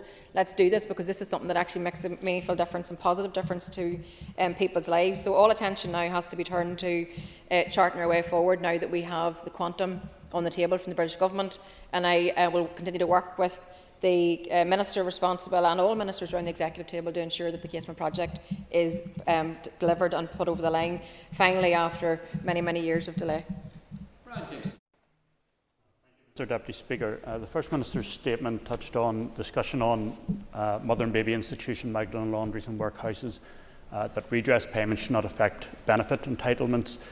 Was there also any discussion on the issue of ensuring compensation while it's been paid out from the public purse in the first place, that the institutions responsible for running these places where harm resulted, they must make a contribution, some of which operate on both sides of the border? Was that raised at this meeting, or is there ongoing determination to ensure that they do make the contribution they are obliged to?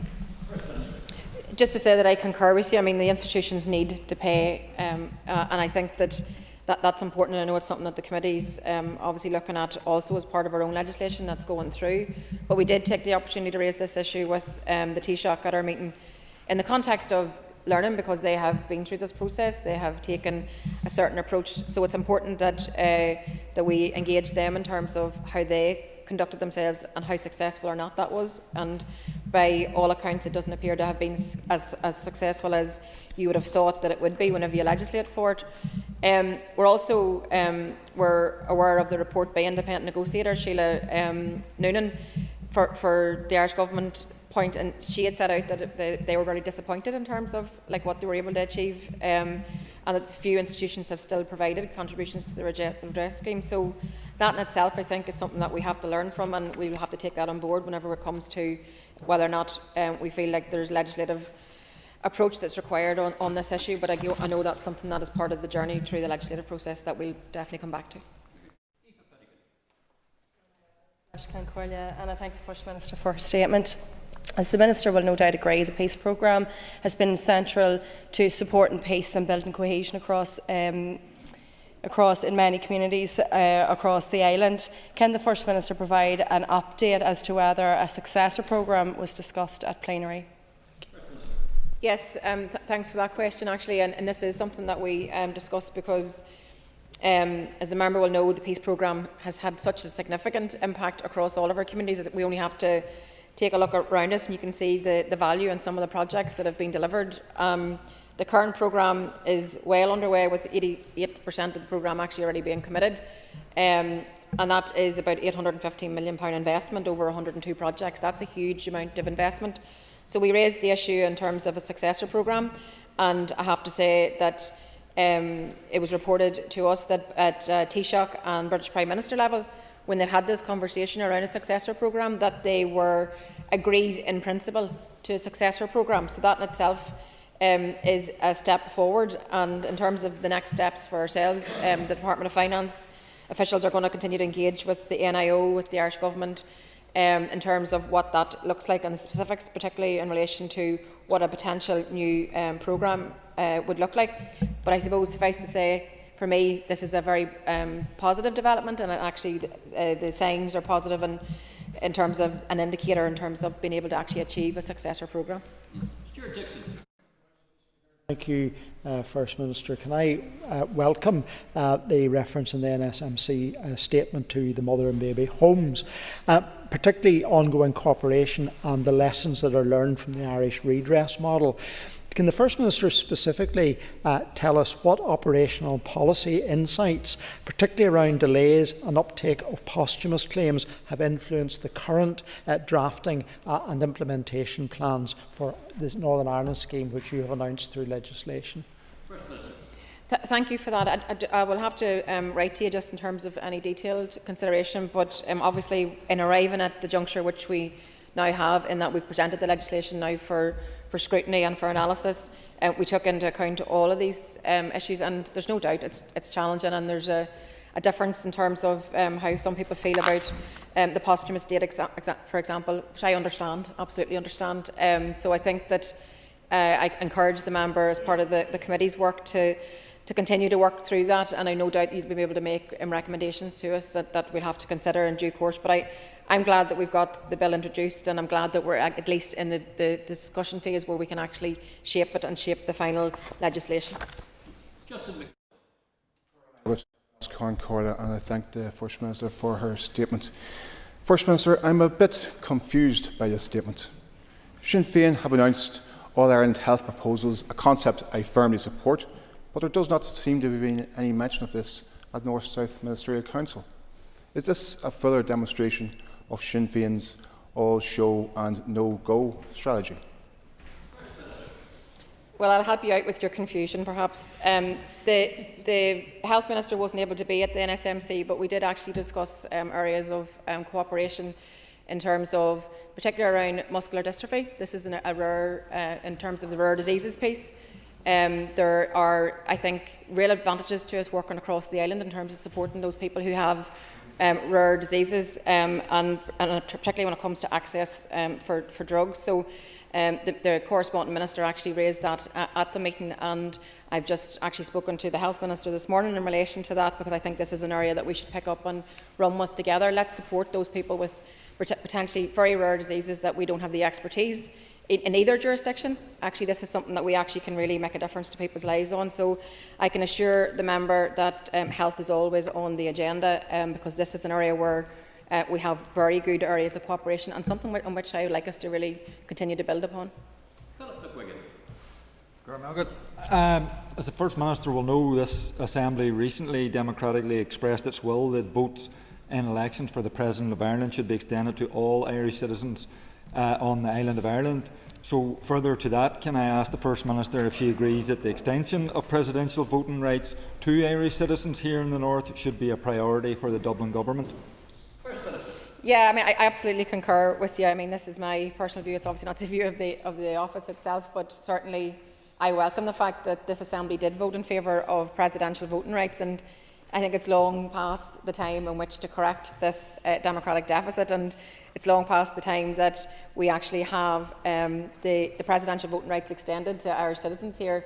I mean, the reality is that as an Irish citizen in the North, you can stand in the election, you can become the Uachtar on the Hearn, but you cannot vote in that election. I think that is so out of date. So much needs to be rectified. It's an anomaly that needs to be immediately fixed. So I continue to commend that approach. I also should acknowledge that in the Dáil, they actually had this debate last week as well, and again there was unanimous support. So now it's time to turn that into action, actually legislate for it and actually make it happen, and give us as Irish citizens in the North the chance to vote for our Uachtar.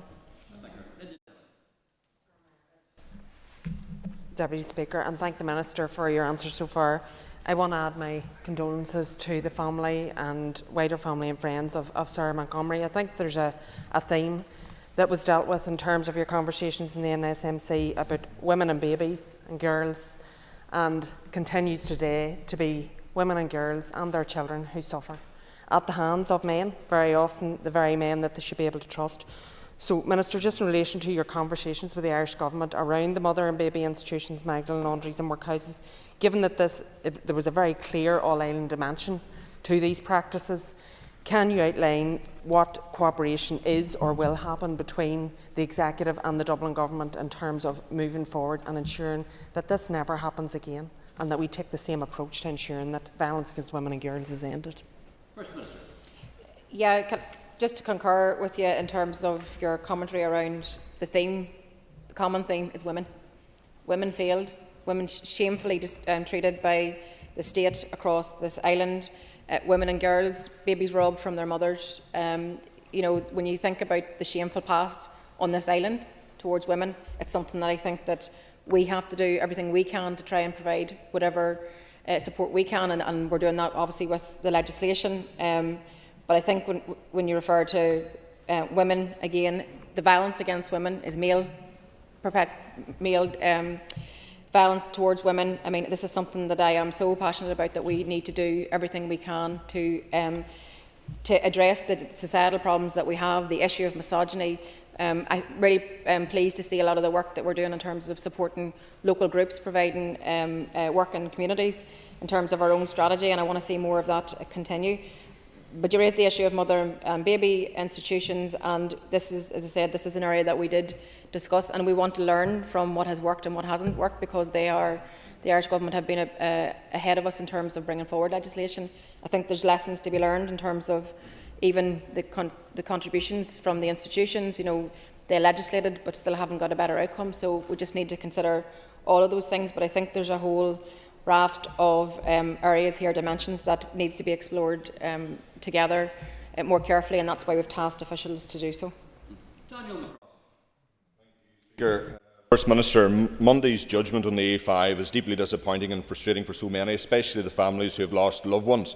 You keep saying that you will do everything, but your ministers clearly did not do enough. The judge was critical of the department and the ministers for failing to do basic paperwork and consultation. PAC warnings were ignored, and as a result, Justice McLinden has said that more lives are going to be lost on the A5. First Minister, do you have faith in the ability of your Sinn Féin ministerial team to deliver the A5, and do you really believe, after the judgment, that Minister O'Dowd's position is tenable as an executive minister, given he failed to do his job? Well, the reality is we are actually in an executive who actually can do something about it. The reality is that we are absolutely committed to delivering the A5. The reality is that Liz Kimmins, as the Infrastructure Minister, is doing absolutely everything she can to work through the legalities of the outworking of the legal judgment last week. Of course, we're all disappointed. We're really absolutely disappointed, and rightly so. That's everybody I've spoken to, that's what they feel. So I think what they want to hear, the wider public want to hear, is that we are going to do everything that we can to ensure this project gets delivered, and gets delivered with a matter of urgency. It's been going on for far too long. The court ruling last week is a setback, but we are working our way through it as we speak. We are seeking all the legal advice that's required. All options are on the table. But I want the public to understand and to hear very clearly that this project is something that we are absolutely committed to ensuring that it is delivered upon. Timothy. Very much, Deputy Speaker. I also want to pick up on the discussion on the mother and baby institutions, Magdalen laundries and workhouses. One of the major problems with previous legislation was the failure to build in a statutory requirement for institutions to contribute to the redress scheme. Why was this obvious shortcoming not addressed in the legislation brought before this House last week? Or have we still not learned this lesson to build in a statutory requirement for upfront payments from institutions? I raised this earlier just in terms of another question from another member. It isn't always the case that just by legislating that you'll actually improve the picture, and the Irish Government's experience, and they had an independent report done by Sheila Noonan, and they were disappointed also that they still had very few institutions actually paid, even though they had legislated for this. So whilst I don't have a closed mind to it, if it delivers what we needed to deliver, then I think we have to explore that. But experience elsewhere tells us that this actually isn't the answer to the question, which is how do we ensure that the institutions pay up and pay their share? But I think that's something that we're going to explore even further throughout the passage of the legislation itself. Mark Durkin. Speaker, the First Minister says the public want to hear that the Executive will do and is doing all that it can to ensure the delivery of the A5. With all due respect, the public have been hearing that for 20 years. Is this latest setback, this latest judgment, yet more evidence of the lack of capacity of the Executive to deliver major capital projects? And can the First Minister update us on the Executive's considerations, or the Executive Office's consideration and deliberation on the creation of an infrastructure commission to deliver major capital projects? Yes, I think I've covered the question in terms of the A5. I've said it and I'll say it again for the member. With every ounce of my being, I want to see this A5 project delivered, and we'll do everything that we can to ensure that's the case. We are urgently working our way through the judgment as we speak, and all options are on the table in terms of what that looks like, in terms of what the next step. But the next step needs to be something that actually brings this legal challenge and stops it and actually gets us onto the ground in terms of the project itself. I will do everything that I can, working with the Infrastructure Minister and other executive ministers. In a separate but obviously related point, the issue of what this looks like in terms of going forward for major capital projects is something that the whole of the Executive has to turn its mind to in terms of implications, because we have to deliver for climate, we have to deliver a safe and a future for our climate for future generations, but we also have to do these big major capital projects. So I want us to work our way through that, and the Executive has touched on that this morning at our meeting, and we will continue to work our way through this in terms of what it means legally. First Minister, regarding the debacle of the A5, which your team has had charge of, and given that your colleague, the Infrastructure Minister, has said very little other than that you're considering the judgment, do you think it was wise that the process to hand the land back that was vested has begun, given that you could take legal opportunities to stop that process from happening, and because it has now begun, we're going to have to go through the whole process again of getting that land back? This is an absolute mess that you and your team have been left to look after. Well, I can assure you that Sinn Féin have advanced the A5 project at every turn, particularly in the infrastructure department. But I can also assure you this: sound bites won't build the A5. Sound bites won't build the A5. A minister who's absolutely committed to the project and getting it over the line will build the A5, and I am absolutely committed to ensuring that's the case. Thank you very much indeed. Thank you very much indeed, First Minister. That concludes questions on the statement. I have received notice from the First Minister and the Deputy First Minister that they wish to make a statement. Deputy First Minister, over to you. Thank you, Mr Deputy Speaker. The First Minister and I attended the second meeting of the East West Council, which took place in Belfast on the 12th of June. The meeting was co-chaired by the Right Honourable Pat McFadden MP, Chancellor of the Duchy of Lancaster and Minister for Intergovernmental Relations, the Right Honourable Hilary Benn MP, Secretary of State for Northern Ireland. Flora Anderson MP, Parliamentary Under Secretary of State of the Northern Ireland Office, was also present. The Council formally agreed its terms of reference, including its purpose, objectives and missions. The stated purpose of the Council is to strengthen cooperation between Northern Ireland and other parts of the UK by advising on shared challenges and opportunities with an East-West dimension. Its objectives will be to provide regular and sustained engagement between the UK Government and representatives from Northern Ireland across a wide range of economic and social activity, to take forward the Council's agreed missions, to raise the profile of the opportunities offered by Northern Ireland by supporting connectivity and connections, drive UK-wide engagement on the development and sharing of existing clusters of excellence, ensure that the profile of Northern Ireland is appropriately considered in business and government decision-making. The Council's missions are set out in the Safeguarding the Union paper. These are economic inactivity, East-West investment and trade flows, improving international investment in Northern Ireland, bolstering East-West institutional connectivity and promoting professional and high-skill pathways, and identifying opportunities for deepening connections between Northern Ireland and the rest of the UK. Noting the positive context of the UK Government's commitment to reset relationships with the devolved governments, we welcome the opportunities that the Council will provide for Northern Ireland interest to engage formally and directly with their counterparts in GB, to share knowledge and to build and indeed rebuild relationships following a volatile period. The Council received a briefing from members of Intertrade UK on its draft programme of work and priority projects for the first 12 to 18 months of activity. These will be taken forward under 3 key themes: promoting trade in goods and services across the UK and overcoming identified barriers, trade opportunities and infrastructure and connectivity. We welcome the important role which Intertrade could play by researching and building an evidence base on barriers to trade and inefficient processes, and also promoting better information for businesses in GB of how the trading arrangements with NI actually work, as reluctance to supply to Northern Ireland can often arise from simply a lack of understanding. We also emphasise the need for Northern Ireland considerations to be embedded formally and as early as possible in the development of trade policy, and that we should be active participants in UK trade missions and promotional activities. The Parliamentary Under-Secretary of State advised the Council of the launch of the Connect Fund, which is a £1 million fund administered by the Northern Ireland Office, which will provide grants to community organisations here for activities which will strengthen East-West connections through the development of civic relationships, support for cultural and sporting links, and enabling dialogue on areas of mutual interest with their counterparts in other jurisdictions of the UK. We welcomed the establishment of the fund and urged for it to be operated in a way complementary to the support provided to the voluntary and community sector.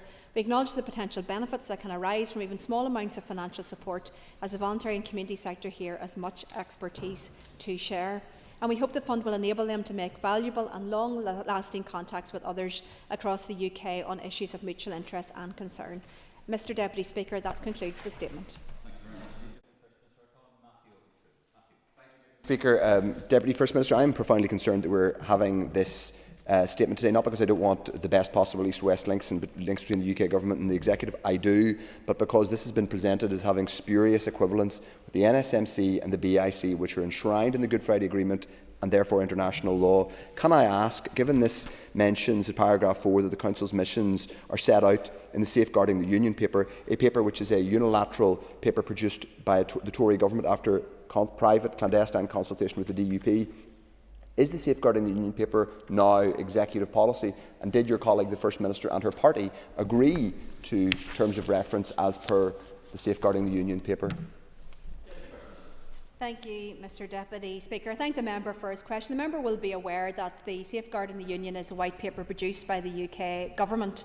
That did follow a series of negotiations, and it set out the framework for restoration of this place. The commitments made within that paper are critical to the continued stability of this place, and of course the UK Government should step up. But of course, at the heart of that, absolutely, is a commitment by the UK Government, supported also by the shadow Labour government of the time, that the UK Government would ensure unfettered trade across and within the United Kingdom. That is not happening currently. That is a promise that was made not just to the political parties here in Northern Ireland, but to the people of Northern Ireland, and the UK Government must step up and remove any existing barriers to internal trade across the United Kingdom. Yeah.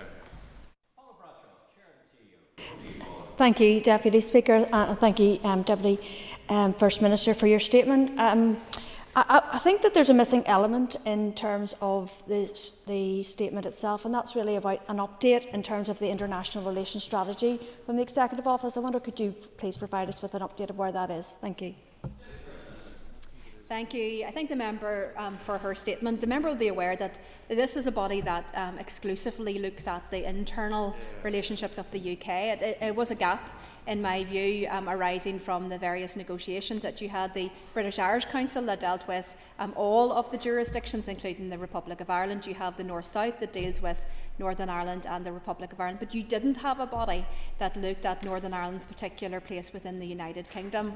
Over the course of the Brexit negotiations and discussions, we saw very sadly how carelessly Northern Ireland's place within the internal market of the UK was treated by the then UK government.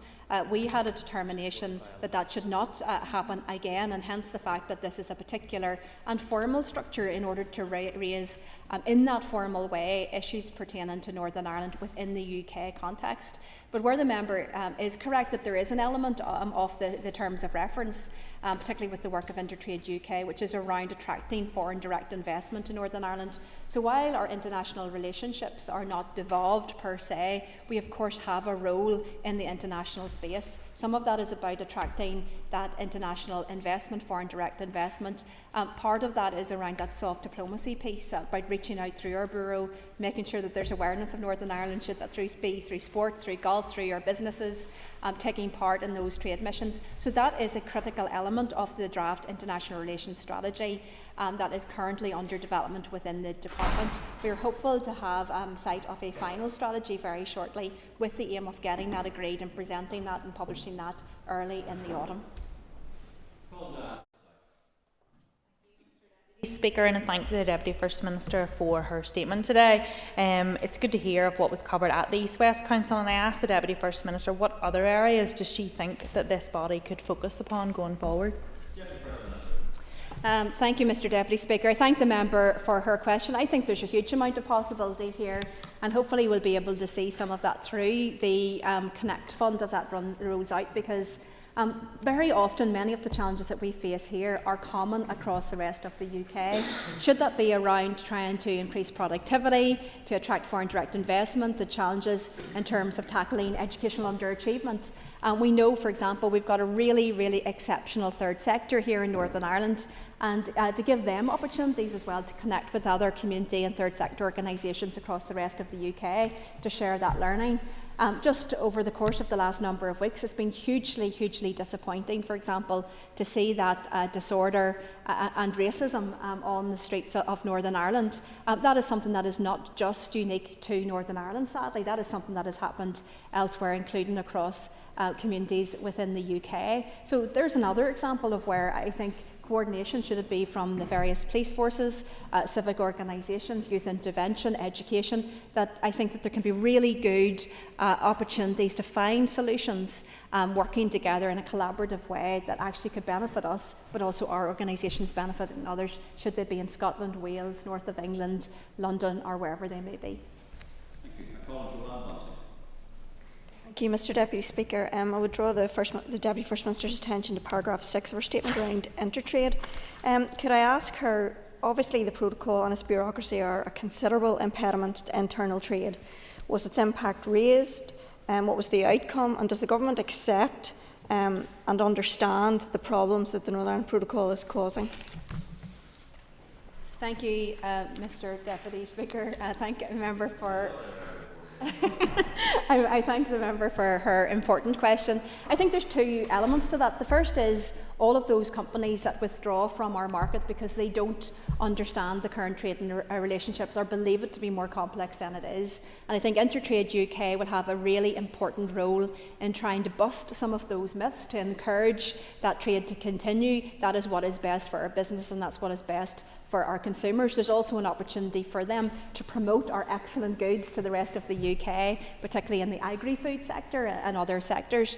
But there's also a very much a real problem that we're seeing. I'm sure that she, like myself, get contacted by companies on a continuous basis about the absolute unnecessary bureaucracy that people are facing in terms of the internal market of the UK. The internal market of the UK is really important to Northern Ireland, not just to our businesses, but of course to consumers in terms of consumer choice. Just over the course of the last week, we have seen even more bureaucracy come in. We've heard already today in terms of that agricultural machinery coming back from the Highland Show being stopped because of tightened requirements. We've seen tweets, for example, by the head of Marks and Spencer's talking about up to 300 to 400 additional lines having to go through the red lane, talking about that additional bureaucracy, which in his view is entirely unnecessary. And I agree with him. I will say this very clearly, as I've said it before. The UK government promised in safeguarding the union internal terms of what they set out with the Windsor Framework, that there would be unfettered internal UK trade. They are not delivering that. In fact, what is happening is that there's even more paperwork and bureaucracy, regardless of that announcement of the UK-EU agreements and arrangements. This is not acceptable, it is not proportionate, it is not necessary, it needs to be removed. The UK government need to step up and deliver on those promises that they promised to the people of Northern Ireland of unfettered internal UK trade. Thank you very much, Deputy First Minister. Earlier, I really welcomed your comment with regards to high-skilled pathways, but I want to take you first of all to paragraphs 9 and 10 about the Connect Fund. The £1 million is very welcome. We will always welcome any money that comes into Northern Ireland. However, it's very unclear how long this £1 million is for. Who's setting the criteria for it? Because as we know, whenever the Northern Ireland Office or Westminster sets criteria, for instance with the UK Shared Prosperity Fund, it's not necessarily aligned with what Northern Ireland's priorities are. And given your comments with regards to recent difficulties across Northern Ireland with riots, there is an opportunity, for instance, for the Connect Fund to be used to get best practice for race relations within communities. Can you give us any further details on that Connect Fund? Thank you. I thank the member for her question. This was a fund announced by NIO just on that Thursday of the East West Council. It is live at the moment, so the details are online and you can go through the application process online. At this stage, it appears to have been developed with maximum flexibility. So this can be for individuals, for example, who want to attend conferences on the mainland, or alternatively for people to come from GB to NI. It could also be for community organisations, civic organisations to reach out and to join up, perhaps to do some study visits, to do some engagement around that. But I think actually where the great benefit could come from, of course, as well, is that academic and other link-up around sharing that knowledge, sharing the experience and expertise. We have a lot to give, and actually I think a lot of our programmes would work really well in other areas of deprivation and challenge, which we see right across GB, not just in England, but of course Scotland and Wales as well. But there's no doubt we can also learn from some of that innovative work that's happening there. It's always important in all of these things that there's challenge functions, that there's new ideas and fresh thinking coming in. So I think there's a really good opportunity here to bring some new thinking, new people, new groups to work collaboratively with ours to try to really tackle these issues, because we really need to do this. There's no doubt this has to be about action, not just the right words and the warm words in the right place. It has to be about action and intervention, and I think this fund could undoubtedly support that important work. Deputy Speaker, Deputy First Minister, I particularly welcome the terms of reference now being agreed for this and the establishment of Intertrade UK. Last week, Deputy First Minister, the Northern Ireland Federation for Small Business published a report which showed that only 14% of firms in Northern Ireland believe that they're benefiting from dual market access. Does the Deputy First Minister agree with me that this once again busts the myth of those being pushed by the rigorous implementers of the protocol? Thank you, Mr Deputy Speaker. I thank the member for his important question. As he will be aware, look, there's a range of different views across our office. Personally speaking, I absolutely agree with him. I raised, as he did and many others, concerns about the so-called best of both worlds. It felt much more like the worst of both worlds, and I think that unfortunately has played out for businesses where they have faced absolutely disproportionate and unnecessary checks, bureaucracy, barriers to internal trade. I always say that there is a reason why the European Union so stoically and passionately defends their internal single market, because it is something that is precious, and therefore the UK ought to have done the same with theirs and not to have so carelessly tossed it away in terms of the negotiations. The UK government promised to restore the integrity of the internal UK market. That has not yet happened, and they need to take that opportunity. But of course, as the UK develops alignment or arrangements with the European Union, such as what is proposed in the SPS deal, that of course then removes some of that so-called uniqueness around that best of both worlds argument and dual market access argument. As we know, we haven't seen any significant benefit from it thus far. I know that companies are interested in it. However, there hasn't been that benefit thus far, but nevertheless, what the UK government must do is to step up and remove those internal barriers to our internal UK trade. Thank you, Mr Deputy Speaker. And I welcome this first meeting of the East West Council to take place here in Northern Ireland, and also the launch of the Connect Fund, which the Deputy First Minister has already explained about. So I do want to refer to, in the objectives of driving UK-wide engagement on the development and sharing of existing clusters of excellence. And we here in Northern Ireland have clusters of absolute excellence, and our creative industries is very much one of those. And recently the Deputy First Minister joined myself and others and the First Minister in attending the launch of Studio Ulster, which is the most advanced virtual production facility in the world, and it's here in Northern Ireland. Is our creative industries recognised as one of our centres of excellence that we can develop further by sharing within the United Kingdom?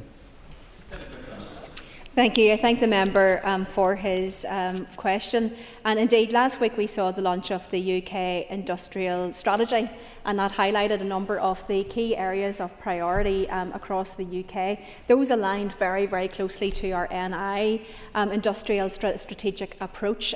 He's right, creative industries is a big one. Advanced engineering and manufacturing is another, in terms of what we've done in relation to digital technology and indeed cybersecurity, where we're a global leader. So these are all things that we really want to build on, and at the heart of that is that we believe that these are the growth industries of the future, and therefore by investing in those industries, should those be the small and medium-sized businesses that we have here, attracting foreign direct investment in those areas, but importantly investing in young people to make sure that they have the skills. One of the issues we talked about at the British Irish Council meeting was the need to invest in those AI, digital and technology skills at primary school at the earliest opportunity, so that we are forward looking to the time where we hopefully will get significant growth through our driving that economic strategy. But we've really importantly that we've got the right people with the right skills able to take those up, because we know that no matter what industries we have, whatever strategies we have, the biggest strength that Northern Ireland has is its people and the skills of those people and what they can contribute. So that's very much at the heart of everything we do. Stuart Dixon. Me?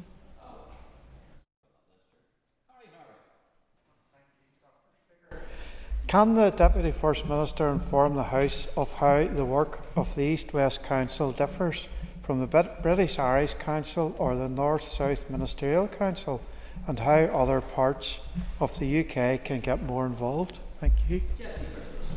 Thank you, Mr Deputy Speaker. I believe it can carry out really important work. You know, the reality is that when we look at all of the North-South work over the years, there's been quite good collaboration between academic institutions, civic and business organisations, and that work continues, and I think that anybody involved in that would say that that is to the benefit of both jurisdictions.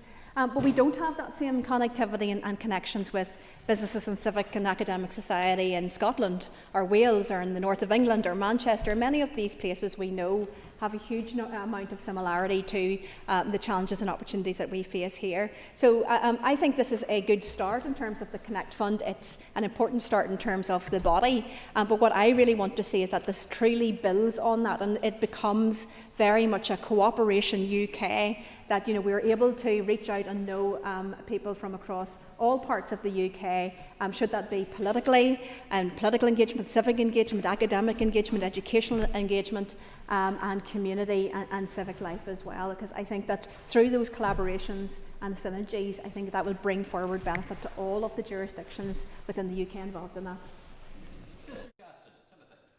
Very much, Deputy Speaker. It remains the case that Intertrade UK has no independent offices, no budget, no staff apart from those seconded from the NIO, and no website which people can be directed to. Does the Deputy First Minister agree with me that current footing for Intertrade UK is a very poor parallel to the bloated body which is Intertrade Ireland? Deputy First Minister, what are you doing to address this disparity? Thank you, Mr Deputy Speaker. I thank the member for his question. And again, personally speaking in relation to this, it exists, it has been created. And I think that's really important that that gap was identified, that there was a genuine push to address that gap. And now not only do we have the East West Council, we have the Council of Regions and Nations as well, which I think is a really important forum that engages not just in terms of the devolved heads of government, but of course the local and regional mayors as well. And of course many of those areas are significant, bigger than Northern Ireland, and there's a lot of good engagement we can have there as well. But importantly, Intertrade UK. Northern Ireland, as 3% of the rest of the UK, has huge potential in terms of us selling into the rest of the UK. Northern Ireland, as 3% of the UK population, really relies on the rest of the UK in terms of that consumer market. So it goes both ways. There are opportunities, but there's undoubtedly challenges that need to be removed. As I've said, I am deeply, deeply disappointed that the UK government is not stepping up to fulfil its promise to me, to us, to the people of Northern Ireland, to protect its own internal UK market. That is such a basic and core issue for any particular country, to protect the integrity of your own internal market, and the UK government has an opportunity to do so. It should do so. What's there at the moment is unnecessary, it is not proportionate, it is bureaucratic, and it's damaging to business, and it's bad for consumers. And we're asking for the UK government to deliver on what it promised, unfettered internal UK trade. Thank you very much indeed. Thank you very much indeed, Deputy First Minister. That concludes questions on the statement. The next item on the business of the order paper is question time. I therefore propose, by leave of the Assembly, to suspend the sitting until 1400. The sitting is by leave suspended. Thank you.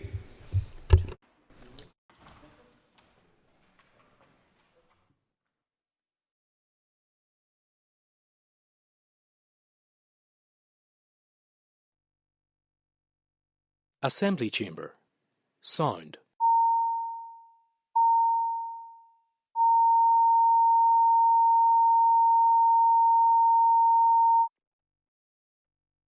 Assembly Chamber. Sound.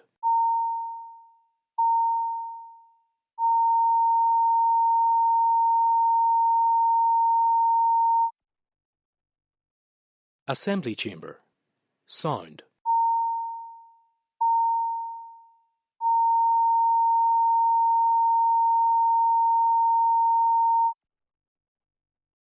Assembly Chamber. Sound. Assembly Chamber. Sound. Assembly Chamber. Sound.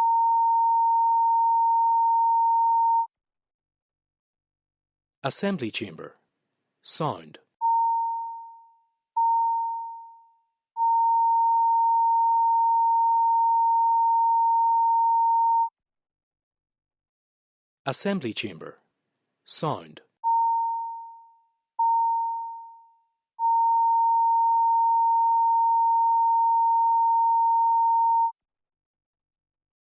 Assembly Chamber. Sound. Assembly Chamber. Sound.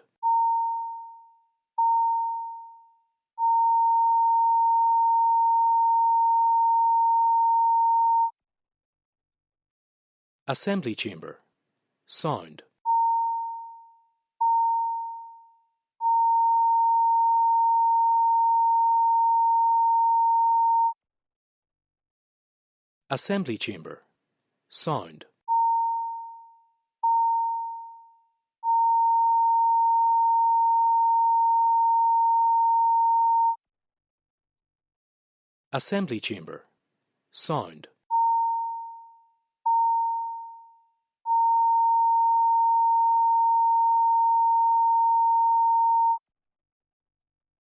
Assembly Chamber. Sound.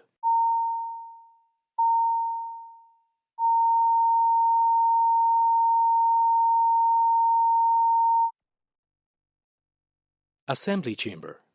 Sound.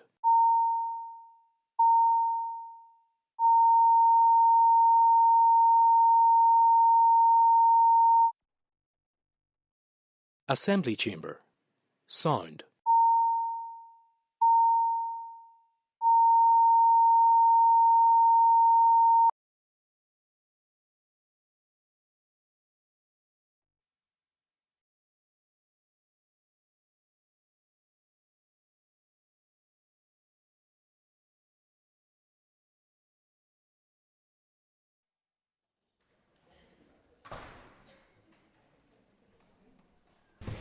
Members, we move to questions to the Minister for Agriculture, Environment and Rural Affairs. Start with listed questions. 4 and 5 have been withdrawn. I call Michelle McIlveen. My officials have presented a proposed forward work plan for new areas of policy development work within my Department's Sustainable Agricultural Programme to the Agricultural Policy Stakeholder Group to seek views on prioritisation. This work plan includes support for the sheep sector.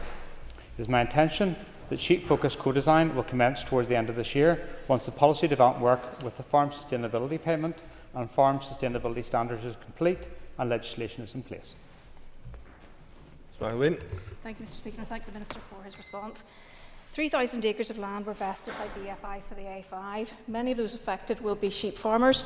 Can I ask the Minister what support he intends to give those who have been caught up in this debacle, and particularly in terms of payment scheme, and if there will be any amendments to that for this year?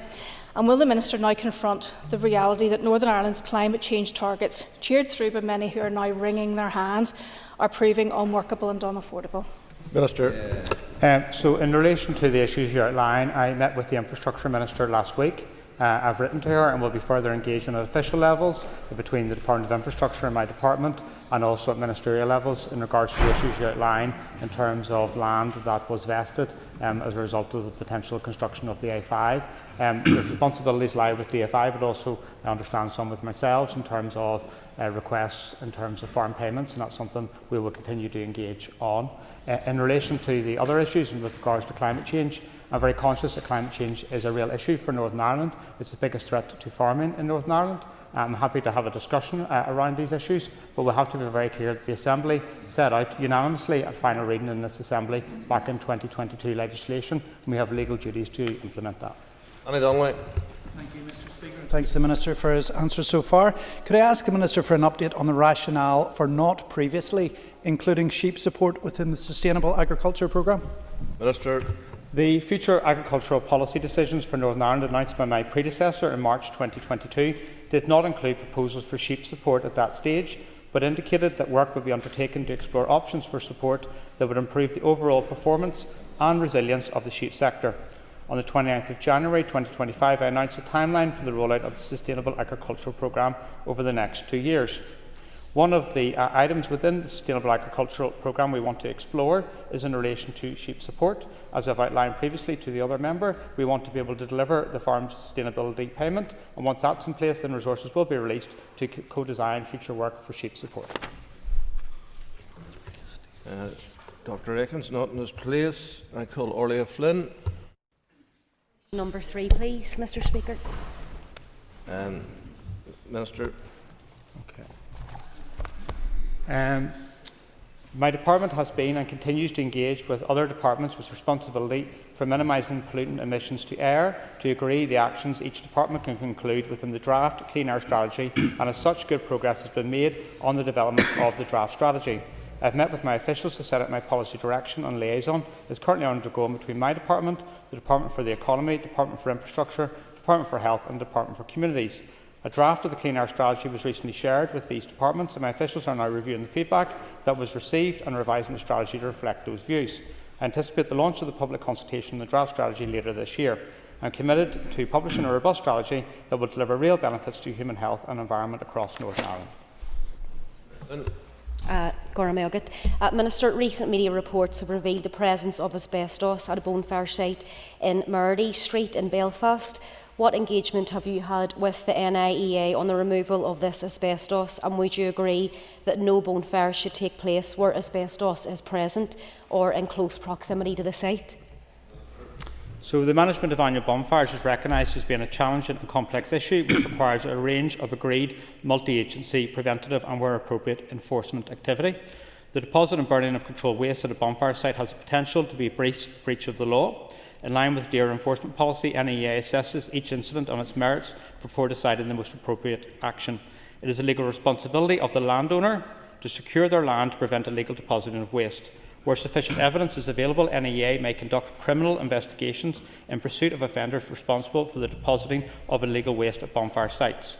NIEA does not routinely release detailed information regarding any potential or ongoing investigations of this matter, but I can confirm there is an active investigation ongoing in relation to this. Ruskin. Mr. Speaker, regarding the clean air strategy, infrastructure is part of this, as I'm sure the Minister will agree, but the dear Minister cares so much about climate change, emissions and targets that his department didn't actually input into the A5. And so therefore this project is effectively stopped at this moment in time. So does he accept that climate change and the targets are causing real problems for infrastructure going forward? And will he now commit to taking on board what the Communities Minister has asked him to do in terms of urgently looking at climate change legislation going forward? So climate change is a real issue. It's affecting Northern Ireland, but the rest of the world as well. It's having a real impact now, and it's something that this Assembly cared about because it endorsed unanimously at final reading that legislation back in 2022. Yep. That is a legislative obligation that was set out by this Assembly. And I understand the concerns around this that are expressed to me that we need to go and take action to address climate change. These are legal obligations that are set out in law. And if we want to take a step back and understand why we're in the situation we're in, when this legislation was passed in March 2022, your party walked out of this place. You downed tools, and these institutions did not sit for 2 years. Hear, hear. And it's true. You walked out and you didn't allow us to be able to progress the climate change legislation. Yep. If we were able to do that, the carbon budgets would have been set a long time ago. A climate action plan would have been consulted upon and in place, and a climate commissioner would also have been in place, and a just transition commission would have been in place, and we're working collectively in relation to this. We have obligations to the people of Northern Ireland to take action in relation to climate change. I'm engaged with my ministerial colleague, the Infrastructure Minister, in relation to that specific ruling with regards to the A5. And I think it's important we take heed of that ruling because it's 100 pages. There's a lot of detail in that we need to consider.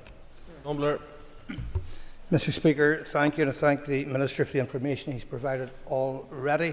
Could I, if I may take us back to the original question on air quality, ask the Minister if he could outline how climate action can also improve air quality? Minister. So air pollution and climate change share some similar sources of pollutants, specifically in relation to the combustion of fossil fuels, which leads to the emissions of carbon dioxide, as well as many air pollutants which adversely impact human health. Climate action commitments in Northern Ireland, such as replacing fossil fuel-derived electricity with decarbonised electricity, can lead to reductions in emissions of harmful pollutants, which is good for human health. Another example of the interventions we can make is in relation to investment in active travel. They can encourage a shift in the way from using the car to walking, cycling and public transport, providing both decarbonisation and improvements in air quality, as well as health benefits that extend beyond improving air quality. Colin McGrath. Thank you very much, Mr. Speaker. Minister, while we wait the broader progress on the clean air strategy, the people of Warrenpoint are dealing with a very immediate issue of nauseating odours for a regular, ongoing basis, but especially bad over the last 7 days. Mr. Speaker, they deserve to breathe clean air too. Can I ask the Minister what specific actions your department is taking, post myself and the community raising all of these issues over the last year, to put a stop to these smells, which have been horrendous over the last 7 days? Minister. So I thank the member for his question. I've just recently, before coming into question time, been updated on this situation, and over the weekend, Northern Ireland Environment Agency Waste Licensing have received a significant number of communications, approximately 25, regarding odours from the harbour. These odours are principally referring to creosote and Jay's fluid coming from Warrenpoint Harbour at the same time as that festival, Wake the Giant. Some of the reports Northern Ireland Environment Agency have received are suggesting a significant amount of telegraph poles were unloaded onto the harbour and are being stored on the quayside closest to the town. I've got this report, and I'll be speaking to the Chief Executive of the Northern Ireland Environment Agency this afternoon around this, because I get the concern around this issue. People should not be enduring this. Robbie Butler. Thank you, Mr. Speaker. Thank the Minister for his answer so far. And I know the Minister will agree with me that the burning of fossil fuels is a massive contributor to polluting our air. Can the Minister give us an update in regard to AD and its benefits, perhaps in promoting a clean air strategy, and maybe outline what the hold-ups would be in the interdepartmental workings? Minister. So anaerobic digestion has a lot of benefits to Northern Ireland, and sustainable utilisation of livestock slurry, which is part of an SPRI initiative, is now in phase 2.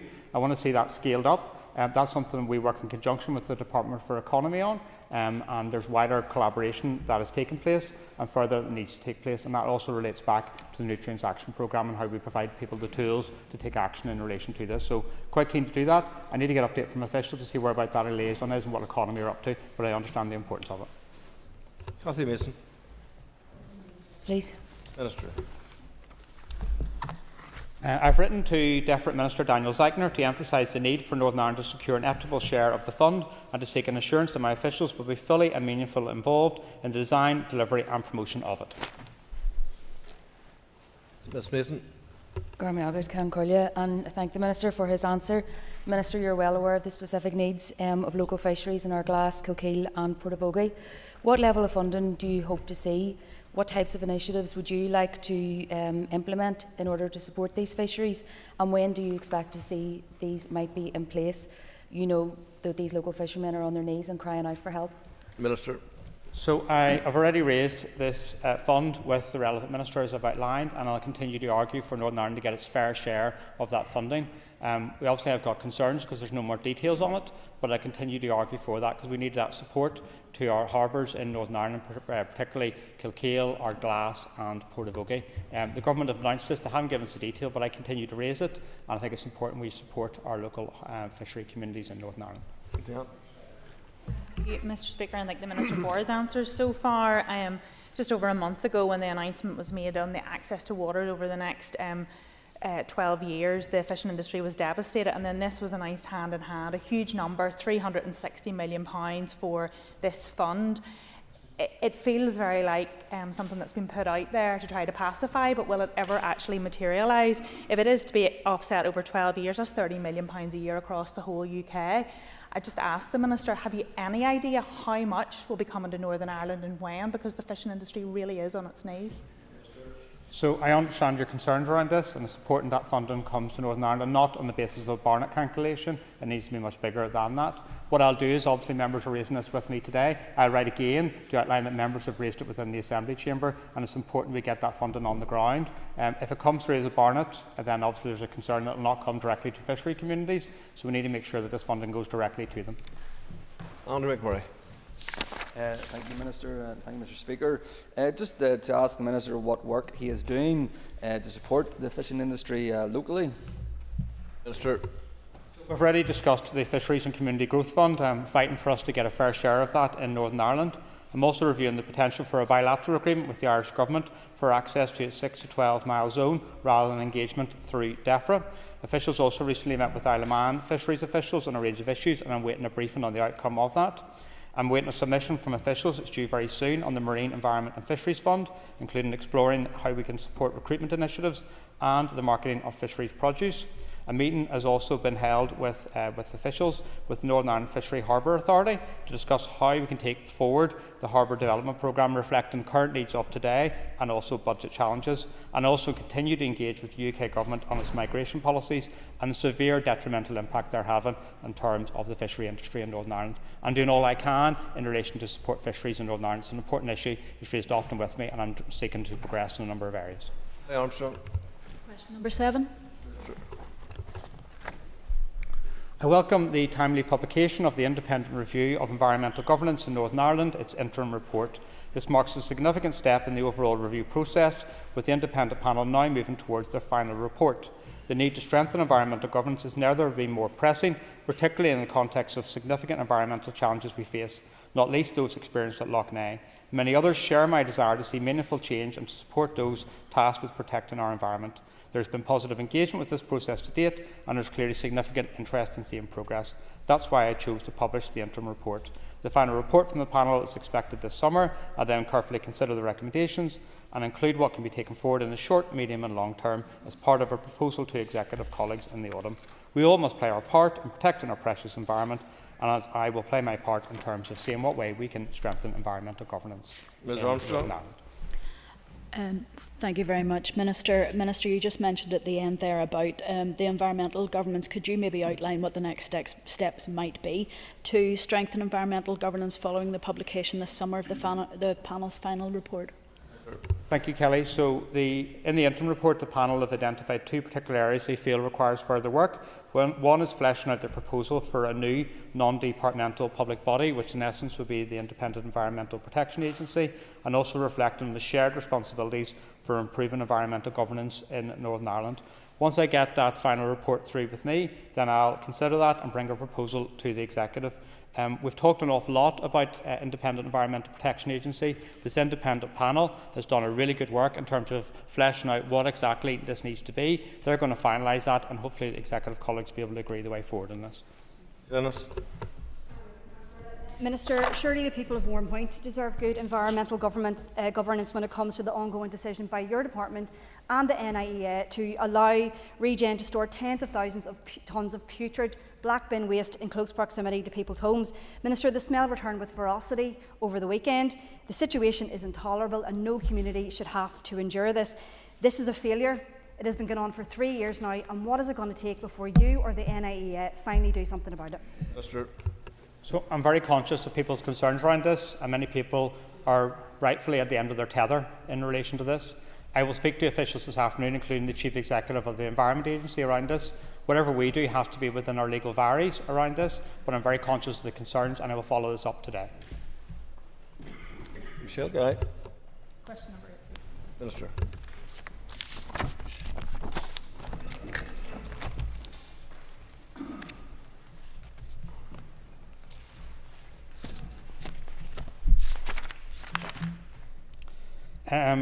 It starts with your permission. I have a group questions, but the original questioner wasn't here. I met with the former Minister for the Economy, Minister Murphy, in June of last year. I met with Minister Murphy in January of this year, and also with the Minister for the Economy, the current Minister for the Economy, Minister Archibald, in March of this year, during which time the climate action plans were discussed and opportunities for green growth. I can confirm within the policies and proposals in the draft climate action plan that they are sufficient for meeting the emissions reductions required by Northern Ireland's first carbon budget. The projected emissions are expected to meet the first carbon budget by achieving a 33.1% average annual reduction from the 1990 baseline compared to the Northern Ireland's legislative carbon budget of 33% average annual reduction. Sky. Thank you, Mr. Speaker. Can I ask the Minister for reasons behind the delays in delivering the requirements of the Climate Change Act? Minister. So we sit here in June 2025. The Climate Change Act was passed in March 2022. Very shortly after that, these institutions didn't sit for 2 years. 2 years of an opportunity to implement legislation missed as a result of the collapse of these institutions by the DUP. When I brought to the Executive proposals to set the carbon budgets and consult on the Climate Action Plan, there was yet more delay.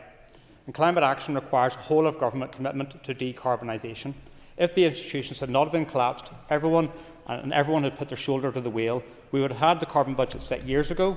The Climate Action Plan would not just been consulted upon, but it would have been agreed and delivered. A Climate Commissioner would have been in place, and a Just Transition Commission would have been up and running. But we can't change the past. We can, however, change the future. Together we must grasp the opportunities from decarbonisation. As Minister, I am determined to drive green growth. There was a draft green growth strategy compiled by my predecessor, and determined to get it agreed. I sent it to the Executive in December of last year, and I will continue to look for approval of that, because there's opportunities here from decarbonisation in Northern Ireland, most primarily in terms of reducing people's energy bills and giving them more security around these issues. Northern Ireland cannot afford to be a laggard on these issues. All through. The Minister has raised in this chamber here today many times about the climate change targets and his legal obligations under them. Will he now urge his party and this Assembly to roll back on unachievable climate change targets that are highly damaging to the people of Northern Ireland, as seen in the A5 project? Minister. So the targets set out in the climate change legislation were unanimously agreed as part of the overall package of legislation in final reading. And Northern Ireland is not an outlier in terms of its goals towards decarbonisation. You know, a very high percentage of countries across the world are aiming towards decarbonisation in Northern Ireland. And I think it is false and wrong to make out as if taking climate action is something that is impossible. It's something that's already happening at the moment. Businesses are doing it. If you look at the success in terms of the UK economy, it's growth alongside reduction of greenhouse gas emissions. That's something we're determined to do. What I am focused upon is delivery, not turning my back on climate action in Northern Ireland. Anna McCrossan. Thank you, Mr. Speaker. Thank you, Minister. Minister, did you at any time meet with the former Minister for Infrastructure, John O'Dowd, prior to his approval of the A5 in October 2024 on how the A5 project might achieve its Climate Act obligations? And if so, when did you meet? So, first of all, when we're talking about the issue of the A5, I just want to say one thing. My thoughts are with the families and friends who have been bereaved as a result of accidents on that road. I've met a number of them, and it's heartbreaking stories. The delivery of the A5 is an executive commitment. I back it, not just as an MLA, but also a Minister responsible for rural affairs and determined to have regional balance. I think it's important I say that. I also want to say that delivery of major infrastructure projects and climate legislation are not incompatible. But what you need is a whole of executive approach towards decarbonisation. Everyone needs to play their part in regards to this.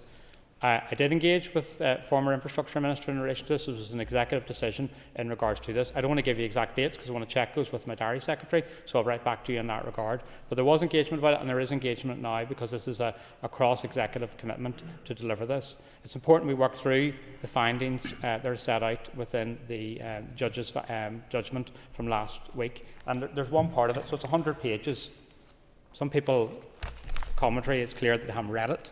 And it says at the very end, the relevant ministers, departments and officials should redouble their efforts to deal with these shortcomings, and that may involve the finalisation of a climate action plan, which is long overdue. Not taking action is not the solution to this. Taking action, we could have had a climate action plan in place a long time ago, but we didn't because one party decided they didn't want to go to work. Mr. Speaker, Minister, the agricultural targets contained in the draft climate plan will destroy our agri-industry with its reduction targets for livestock of 22% in dairy cattle, 17% in beef cattle and 18% in sheep, pigs and poultry. Minister, what steps are you taking to protect the industry you are meant to champion and protect food security? Or are you happy to stick the boot into the industry along with the other mad environmentalists? Minister. So the Climate Action Plan is out for consultation, and if people want to read it, it's on the DAERA website. It's very clear that the Climate Action Plan from 2023 to 2027 is not about herd reduction. It's about productivity, and it sets it out in regards to that. The actions I'm taking is I have set up and managed to secure funding, over £12 million for a Just Transition Fund for Agriculture, because it's very, very clear that we need to support our farmers in the road ahead, and that's something I'm determined to do, not just in word but also in deed in terms of that financial support. Climate change is the biggest risk to farming in Northern Ireland, and I'm determined to support agriculture and farming on the road ahead in relation to this, because we owe it to them to do that. The Climate Action Plan is out for consultation is a good news story in terms of what we can actually do collectively to achieve a reduction in greenhouse gas emissions and also the benefits from decarbonisation. And I am very, very, very proud of so many farmers I meet across Northern Ireland who are doing good work in that regard. They're shining lights in terms of being actually exemplars for delivery on the ground, and I think it's important I put that on record. Declan Kearney. Question 9. Minister. Ceann Comhairle? Yes. Sorry, Ceann Comhairle, I thought that the questions were being grouped and that you would notify us of that. Minister. I'd like to group questions 9 and 14 together. I can firstly provide you with an assessment of the current ecological status of Lough Neagh and then an update on the progress made in the Lough Neagh Report and Action Plan. The 2024 Water Quality Classification for Rivers, Lakes and Marine Water Bodies, published by my department in February 2025, showed that in 2024 water quality in Lough Neagh was assessed as being of poor ecological status. It is clear that the Lough Neagh ecosystem has changed due to a range of pressures and threats, including a warming climate, eutrophication and invasive species. NEA is developing a Lough Neagh Conservation Management Plan to establish the necessary conservation measures to help the Lough ecosystem achieve a new equilibrium and improved conservation status for its habitats and species. With respect to the Lough Neagh Report and Action Plan agreed by the Executive in July of last year, of the 37 actions contained within the plan, I am pleased to report that 14 of these have been delivered, 22 are progressing, and I am committed to driving forward the implementation of the remaining actions. Mr. Kearney. Thank you, Mr. Speaker, and I thank the Minister for that answer. Minister, you will be aware that a moratorium has been placed upon eel fishing in Lough Neagh since the second week of May. And as a result, that is causing huge financial hardship to those, particularly within our commercial fishing sector. Indeed, Minister, you've met a number of those fishermen with me in the past. So, Minister, what will you do in light of these circumstances to support the livelihoods of those who are currently enduring such hardship as a direct result of the moratorium on fishing in the loch in this period and in the midst of this ever-deepening crisis? So the Loch Ness Fishermen's Cooperative Society's suspension of eel fishing remains in place until we commence on the 14th of July, as you're aware. The Loch Ness Fishermen Cooperative Society will provide test fish to AFBI and the FSA in the coming weeks. Scale fishing continues in the loch and DAERA continues to monitor the situation. I remain committed to providing whatever support is practical and affordable to eel fishers, including through existing grant schemes and any potential new grant schemes. In a case for direct financial support in respect of the shortened fishing season will need to be robustly supported with scientific and financial evidence for the scheme and the impact of the scale of losses being endured. I've met with the cooperative on a number of occasions. They're looking to pull together the information which may help me in regards to providing that support, which I think we're going to have to provide to fishermen in the loch. And can I just say that the story that's been emerging the last number of weeks in terms of eel fishing in Loch Ness breaks my heart. And if there's never ever an example of a link between cause and effect, this is it. And I'm trying my best to turn around the situation in Loch Ness, and all I ask for people is just a bit of flexibility and work with me in regards to it, because if we don't, these situations are just going to get worse and worse and worse. David. Thank you, Mr. Speaker. Can I ask the Minister for an update on actions to strengthen regulation and enforcement around sewage pollution? So, as Minister, I'm doing all I can in regards to that. The Statement of Regulatory Principles and Intent, I have been very clear and on the record that it's not fit for purpose. There's a consultation underway between DFI and NI Water in regards to that. That closes very much at the beginning of next month, and then I will take recommendations to the Executive about how we can strengthen regulation and enforcement with regards to sewage pollution in Northern Ireland. I don't think it's acceptable that NI Water gets a separate regulatory regime compared to everyone else, and I think it's about time we call time on that. Thank you, Mr. Speaker. Minister, a little bit of diplomacy in your answers there, but isn't it the case that it's somewhat ironic to have a Sinn Féin member ask about the Loch Ness Action Plan when their party voted against one of the critical parts of the Loch Ness Action Plan? Further to that, can you confirm when it appears the two big parties in the Executive are going to entirely block progress on the Nutrient Action Plan? It also appears there's no plan to fund Northern Ireland Water. Isn't it the case that all Executive commitments in relation to Loch Ness lie in utter ruins if those two things cannot be progressed? So I've outlined what I'm intending to do with regards to sewage pollution, about strengthening that regulation and enforcement. I'll bring that to the Executive and I'll look for support in regards to that, because I believe in fairness, and if people believe that it's wrong that there's a separate regime for sewage pollution, they need to back me in regards to plans to essentially bring an end to the Statement of Regulatory Principles and Intent that Bybald and NI Water gets. In relation to the Nutrients Action Programme, I was deeply disappointed at the stances that some parties took in the recent debate. But I owe it to the people of Northern Ireland not to play politics with this, but to try to find a way forward in regards to the Nutrients Action Programme. And that's why I've set out very clearly a pathway ahead in regards to this. So when the consultation closes in the next few weeks, the Department will set up a time-bound stakeholder task and finish group with an external facilitator and representatives from farming, agri-food, environmental groups and the Department.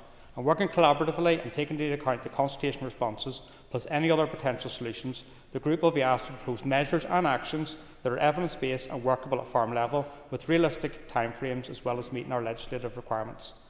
Following the work of this group, in the spirit of openness and transparency, I also intend to undertake a further 8-week public consultation on those updated proposals and then bring final recommendations to the Executive. And this is a genuine effort from myself to try to find a way forward in relation to the Nutrients Action Programme. I've listened to people's concerns, but I also am very conscious that we have a crisis in Loch Ness, and I really hope that people get on board with this process that I'm setting out so we can turn the tide on water quality in Loch Ness, because if we can't do this, then the programme for government that we publish is not worth the paper it's written on. Morris Bradley. Question 10. The number of businesses who applied for the Young Farmers Payment from 2023 to 2025 are as follows. In 2023, 181 Young Farmers applications were received, with 145 accepted. In 2024, 195 applications were received and 164 accepted. And in 2025, 358 applications were received and the number accepted is not yet known. Bradley. Thank you, Mr. Speaker, and I'd like to thank the Minister for not only answering the question but answering my supplementary at the same time. Thank you. Well, that will do us then. Thank you, Minister. I move on to topical questions. We'll call Patsy McLone. Thank you, Mr. Speaker. Ask you for your assessment of the implications of last week's judgment on the A5. Thank you very much, Patsy. And I think the issue with regards to the A5 is a key concern for everyone in Northern Ireland. I am taking time to carefully consider the judgment handed down and encourage others to do likewise. As part of my considerations, I am engaging with Minister Kimmins, and our officials are engaging across both departments. The judge stated that the Climate Change Act does not prevent major infrastructural projects. However, they must fit alongside existing plans and strategies within a pathway for meeting carbon budgets and targets. It remains important, therefore, that we work together to deliver statutory responsibilities as set out in the Climate Change Act, which was passed by the Assembly in March 2022. Since coming into office, I have met with each Minister who carries responsibilities for sectoral leads, infrastructure, communities and economy, and I have also met the Finance Minister. At no point during these meetings, while recognising that it is not without its challenges, was there any sense of lack of support to work together on our responsibilities set out in the Act. As the Judge himself noted, the challenge now is for all Ministers and their officials to redouble their efforts and finalise the Climate Action Plan that is already long overdue. That's where the focus needs to be in the time ahead. Mr. Malone. Thank you very much for that, Minister.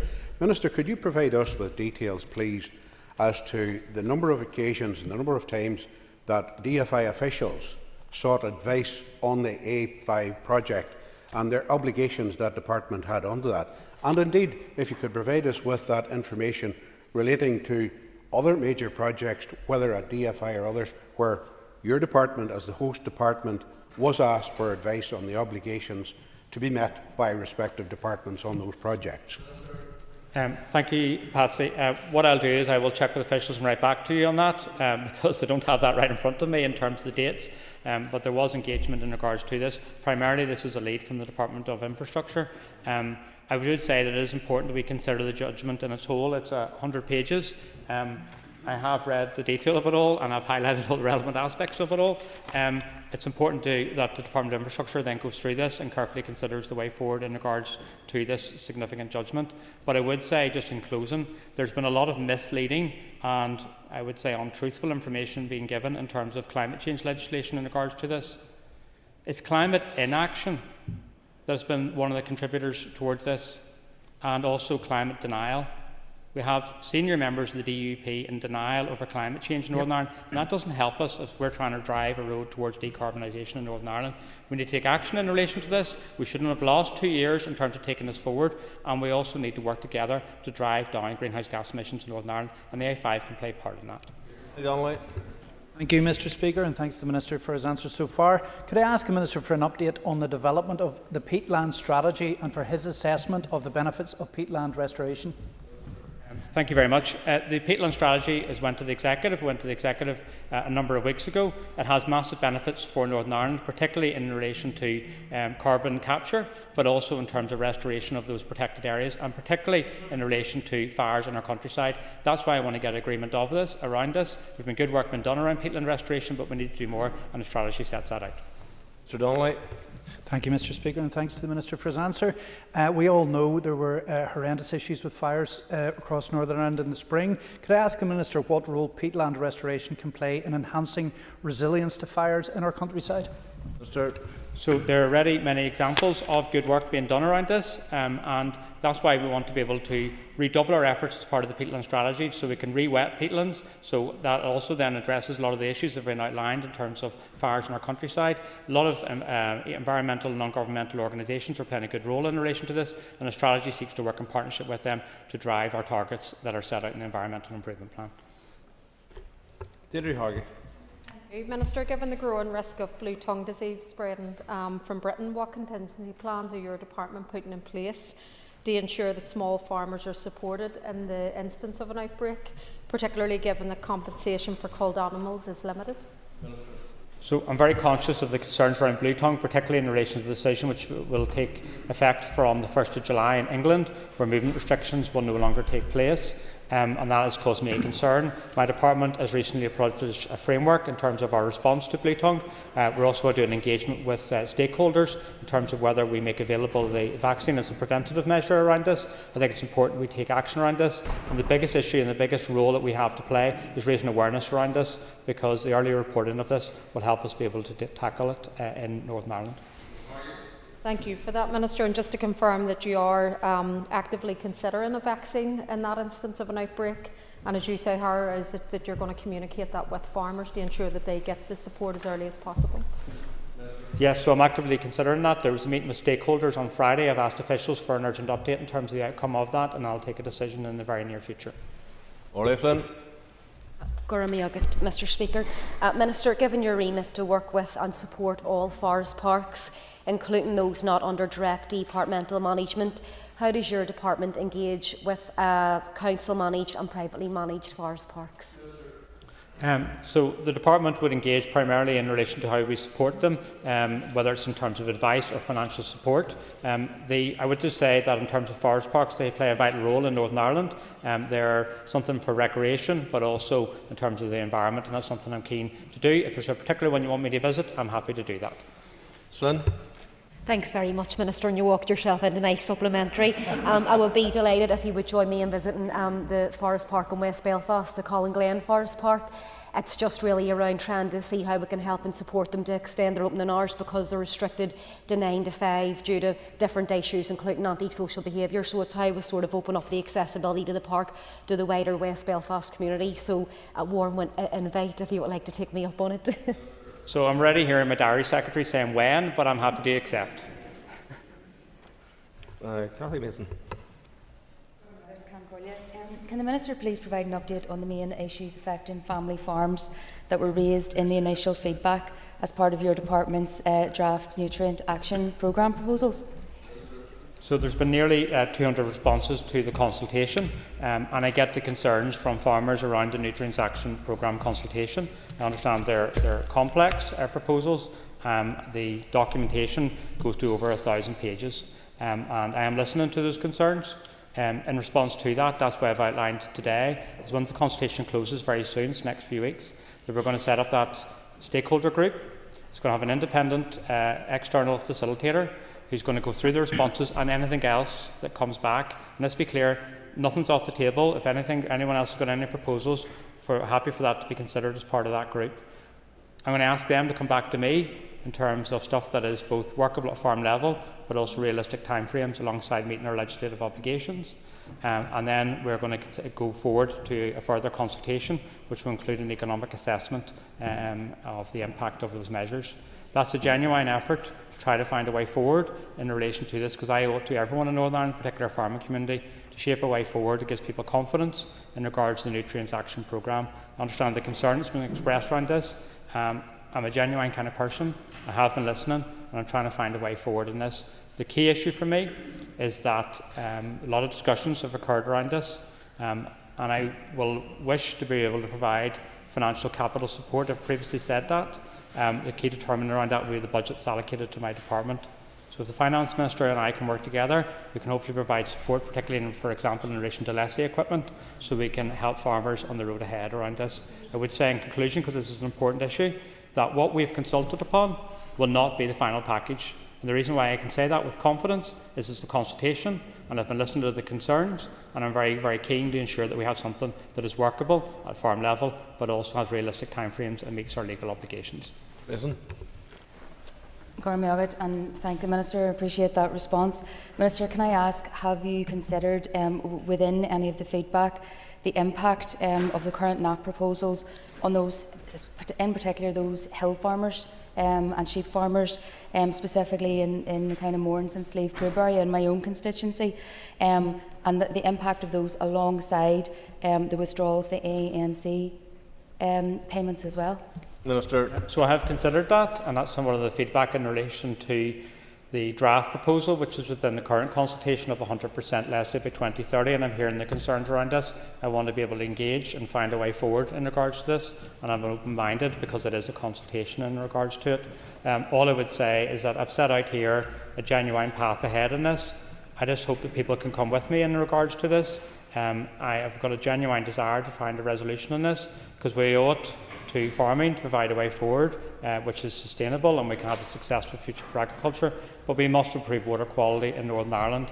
And I was so disappointed and despondent at the vote that occurred a few weeks ago from all parties in this Assembly other than the SDLP Alliance and Jerry Carroll in regards to this. But hopefully we can put that in the past and we can find a way forward in regards to this. I don't want standoff and stalemate in this. I want progress. Thank you, Mr. Speaker. Minister, Hillsborough Forest Park is a really wonderful facility in my constituency of Lagan Valley, but I'd like to ask the Minister for his assessment of concerning reports of blue-green algae within the lake in Hillsborough Forest Park. Minister. So the Northern Ireland Environment Agency confirmed the presence of blue-green algae at Hillsborough Lake on the 17th of June, highlighting yet again that this is not just a challenge in relation to Lough Neagh.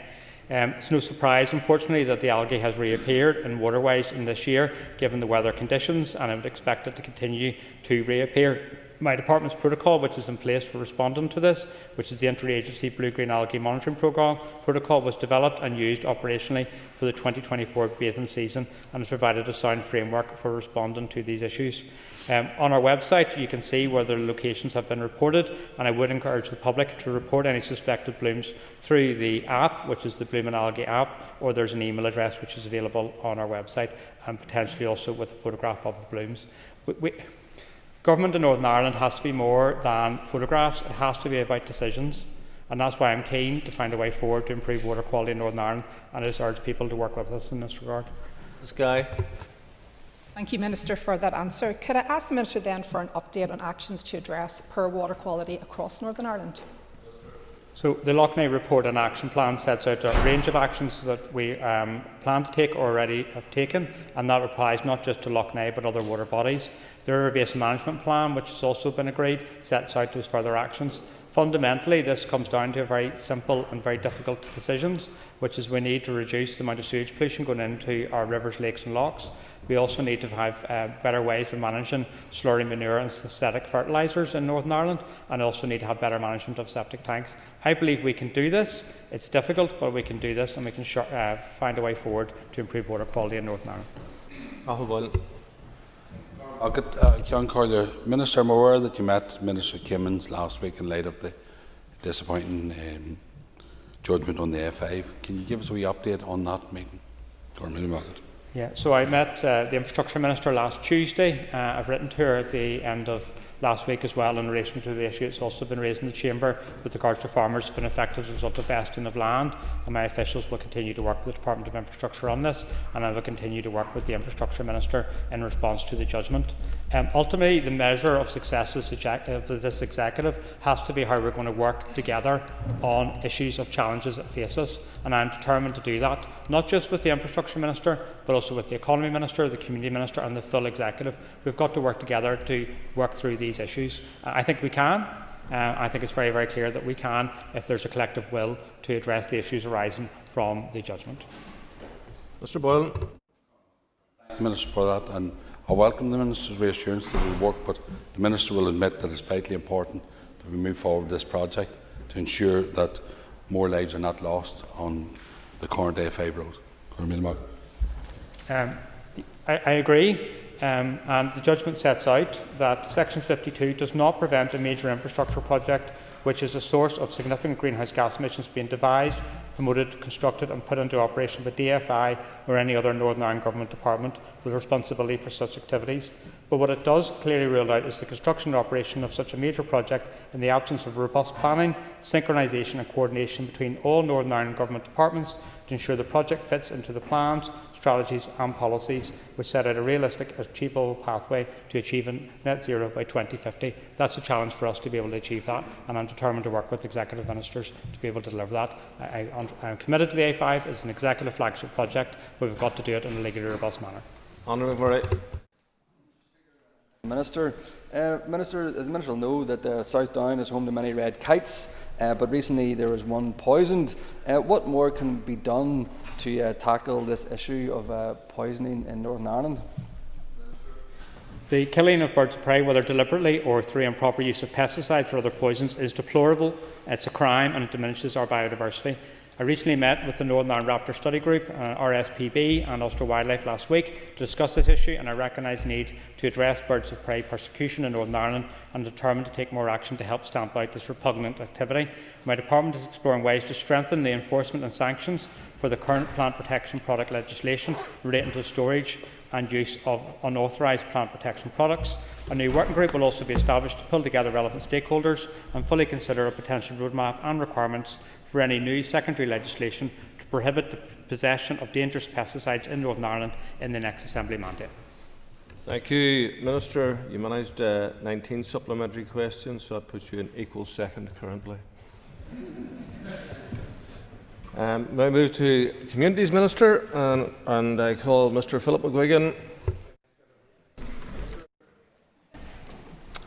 Mr. Speaker, the Fuel Poverty Strategy consultation closed on the 6th of March. Analysis of the responses to the consultation has been completed and a summary will be published later this summer. Informed by the consultation, my Fuel Poverty Strategy team is continuing to discuss and agree various aspects to the final strategy with other officials both within my department and across government, and I plan to bring the final strategy to the Executive for agreement by the end of the year. Mr. McGuigan. Further to that, Minister, can I ask what effect, if any, the reinstatement of the winter fuel payment will have on the fuel poverty strategy? Of course it will have an impact, but this is something I've said from the start, that the plan would always be flexible to take into consideration the fact that these are not issues that we deal with by ourselves, but we need to work with the UK Government and of course other stakeholders as well. Philip Brett. Speaker, Minister, fuel poverty is a scourge in our society, and in my constituency of North Belfast, one of the best ways to tackle that had been through the Affordable Warmth Scheme. I understand the Minister made a bid to the Department for Finance in June monitoring round to ensure that we could continue to roll out this scheme. Could the Minister outline, given the importance of this, did the Minister of Finance meet your bid? Minister. No, that bid was not met, and that's disappointing because these are actions that we can take that will actually make a difference, will actually make sure that we're making a change in people's lives. So I hope that if members are concerned about this issue, that they will lobby the Finance Minister, lobby others to ensure that we can have that funding in place and make a difference for the people we represent. Armstrong. 280,000 households in Northern Ireland facing fuel poverty. One solution is to make use of surplus renewable energy or electricity, particularly from wind. Will the Minister update and expand the energy support schemes to include an option to install technological solutions that harness surplus renewable energy in a way that directly assists households most in need, such as the Energy Cloud system introduced in OMA with the Housing Executive? Well, she'll be aware that the energy strategy and how we take that forward is a matter for the Minister for the Economy, but I am of course happy to work with her to make sure that we can deal with this issue, because I think it is right that we look at the options that are available to us. Well, she's shaking her head. It is a responsibility of the Minister for the Economy. That is a fact. But I'm willing to work with other executive ministers to make sure that we can actually deliver. And the fuel poverty strategy, of course, will be a cross-departmental strategy. Mark Durkin. Mr. Speaker, Minister, have you been or will you be making the argument in the executive that any apparent consequential arising from the UK Government's £13.2 billion Warm Homes plan to tackle fuel poverty is ring-fenced to tackle fuel poverty here, where fuel poverty is worst? Minister. I'll absolutely be making that case, and I met with the UK Government Minister in relation to this just a couple of weeks ago, and as he has outlined, there is a significant amount of funding that's being made available on a UK-wide basis, and I certainly will be making the case for this money to be ring-fenced so that we can get the full benefit of it here in Northern Ireland for the purpose for which it was intended. Thank you. Mr. Speaker, through their community involvement and cohesion strategy, the Northern Ireland Housing Executive creates opportunities to enter dialogue, build capacity and confidence, and empower communities to get the best outcomes for their neighbourhoods and to contribute to greater community cohesion. The Housing Executive's Good Relations Officers collaborate with local community and voluntary organisations to foster a community-led approach to promoting positive race relations within and between diverse ethnic groups and the wider community. Speaker, and I thank the Minister for his answer. Can I direct the Minister to the Building Sustainable Communities programme, which was a programme from his department that has 6 areas, one being in my constituency of North Antrim in the Dury Road area, where that programme was able to bring together people from the Protestant community, Catholic community and travelling community, and was a major success in Dury Road and in Ballymena indeed. Would he consider some other pilot scheme of a similar ilk to help and assist and support communities like Ballymena who have many concerns? I thank the member for the work that he's been doing in his local area. He's been on the ground, he's been talking, and importantly, he's been listening to concerns rather than just lecturing people. And I think that's the approach that we need to see more of. He is right, we did have the Building Successful Communities programme in place from 2012 to 2017. We will be getting a report on that shortly, which will outline the benefits, lessons learned and recommendations. I'm going to be looking at that, and I hope that I will be in a position to move that forward. However, it will require support from other executive ministers. Minister, earlier today I received an email from a constituent whom I won't name, but he emailed me to say on Friday evening a group of people knocked on his front door to inquire if they would support an upcoming protest about housing for local people in the area. He said politely that he wouldn't. His wife had emigrated here and he felt uncomfortable with the tone of the people at his door and some of the other protests. Would you, as Minister for Housing, take this opportunity to distance yourself from some of the scenes we have seen, even when they haven't been violent, but protests outside the homes of people calling for what has been termed local housing? This is deeply troubling. Are you troubled by it, Minister, and what are you doing about it? Of course, we do not want to see any sort of intimidation whatsoever, and what I want to do is make sure that we have the homes that we need in Northern Ireland. I also want to make sure that we're listening to concerns. We don't want to go to either extremes here. We don't want to pretend that there isn't an issue in regards to housing. We don't want to pretend that there isn't an issue in terms of some of the practices that mayors have employed either. There are concerns around provision and affordability of housing. And by the way, I hear that from members right across the chamber. That isn't something that we should ignore. However, of course, we must stand against any sort of intimidation whatsoever, and I'm very happy to provide that clarification to the member. Mr. Speaker, I understand the previous law change has allowed landlords to split houses into 3, which in turn in Ballymena has allowed a number of HMO houses then to go by the wayside because they no longer fall into the category of an HMO. Minister, what steps will you take to tighten up on this issue and also to ensure that local councils are responsible for the HMOs in their area? The member's right to highlight the fact that these are primarily responsibilities for local councils. However, if he has specific examples he would like me to look at, I'd be happy to do it.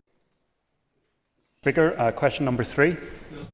Speaker, I plan to award an FTC loan to Maple and May to support the delivery of the first 300 homes.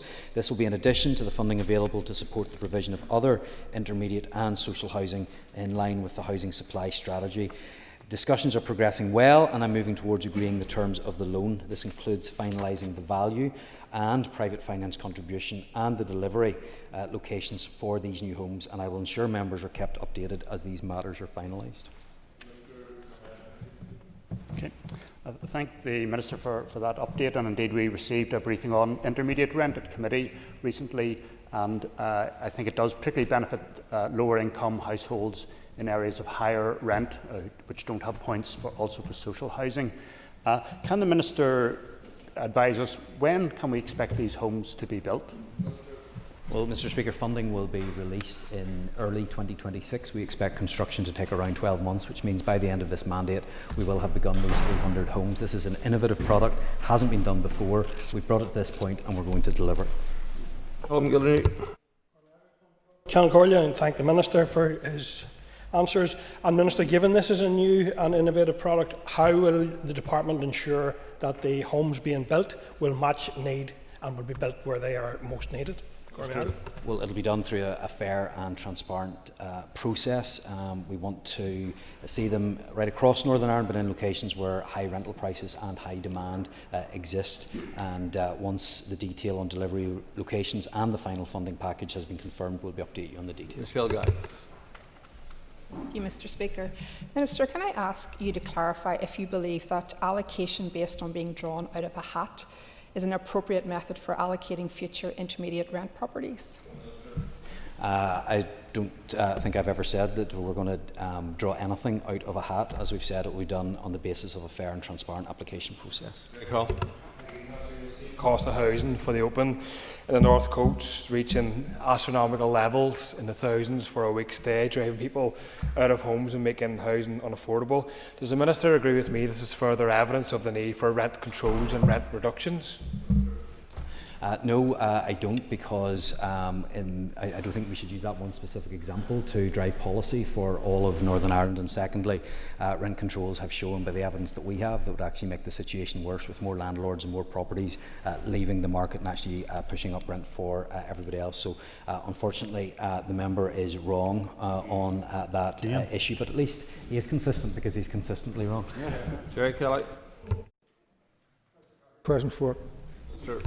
A number of approaches were considered in developing the strategy. However, the three-pillar approach that has been adopted by the Executive, informed by evidence, will allow for a holistic approach that focuses most effectively on the root causes of poverty and its impacts. It allows interventions to have an impact across all age groups, providing deliverable and sustainable interventions that will make a meaningful difference to people's lives.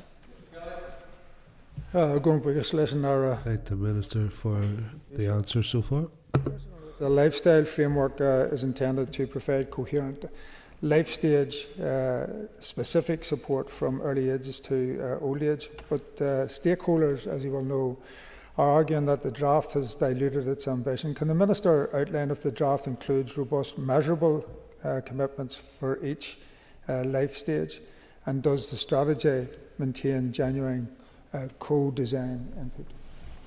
Yes, this has been a genuine co-design process, and as a result, many of the actions that the co-design group were calling for are actually in the strategy. And yes, we will have measurable actions and measurable targets as well. That will all be part of the action plan.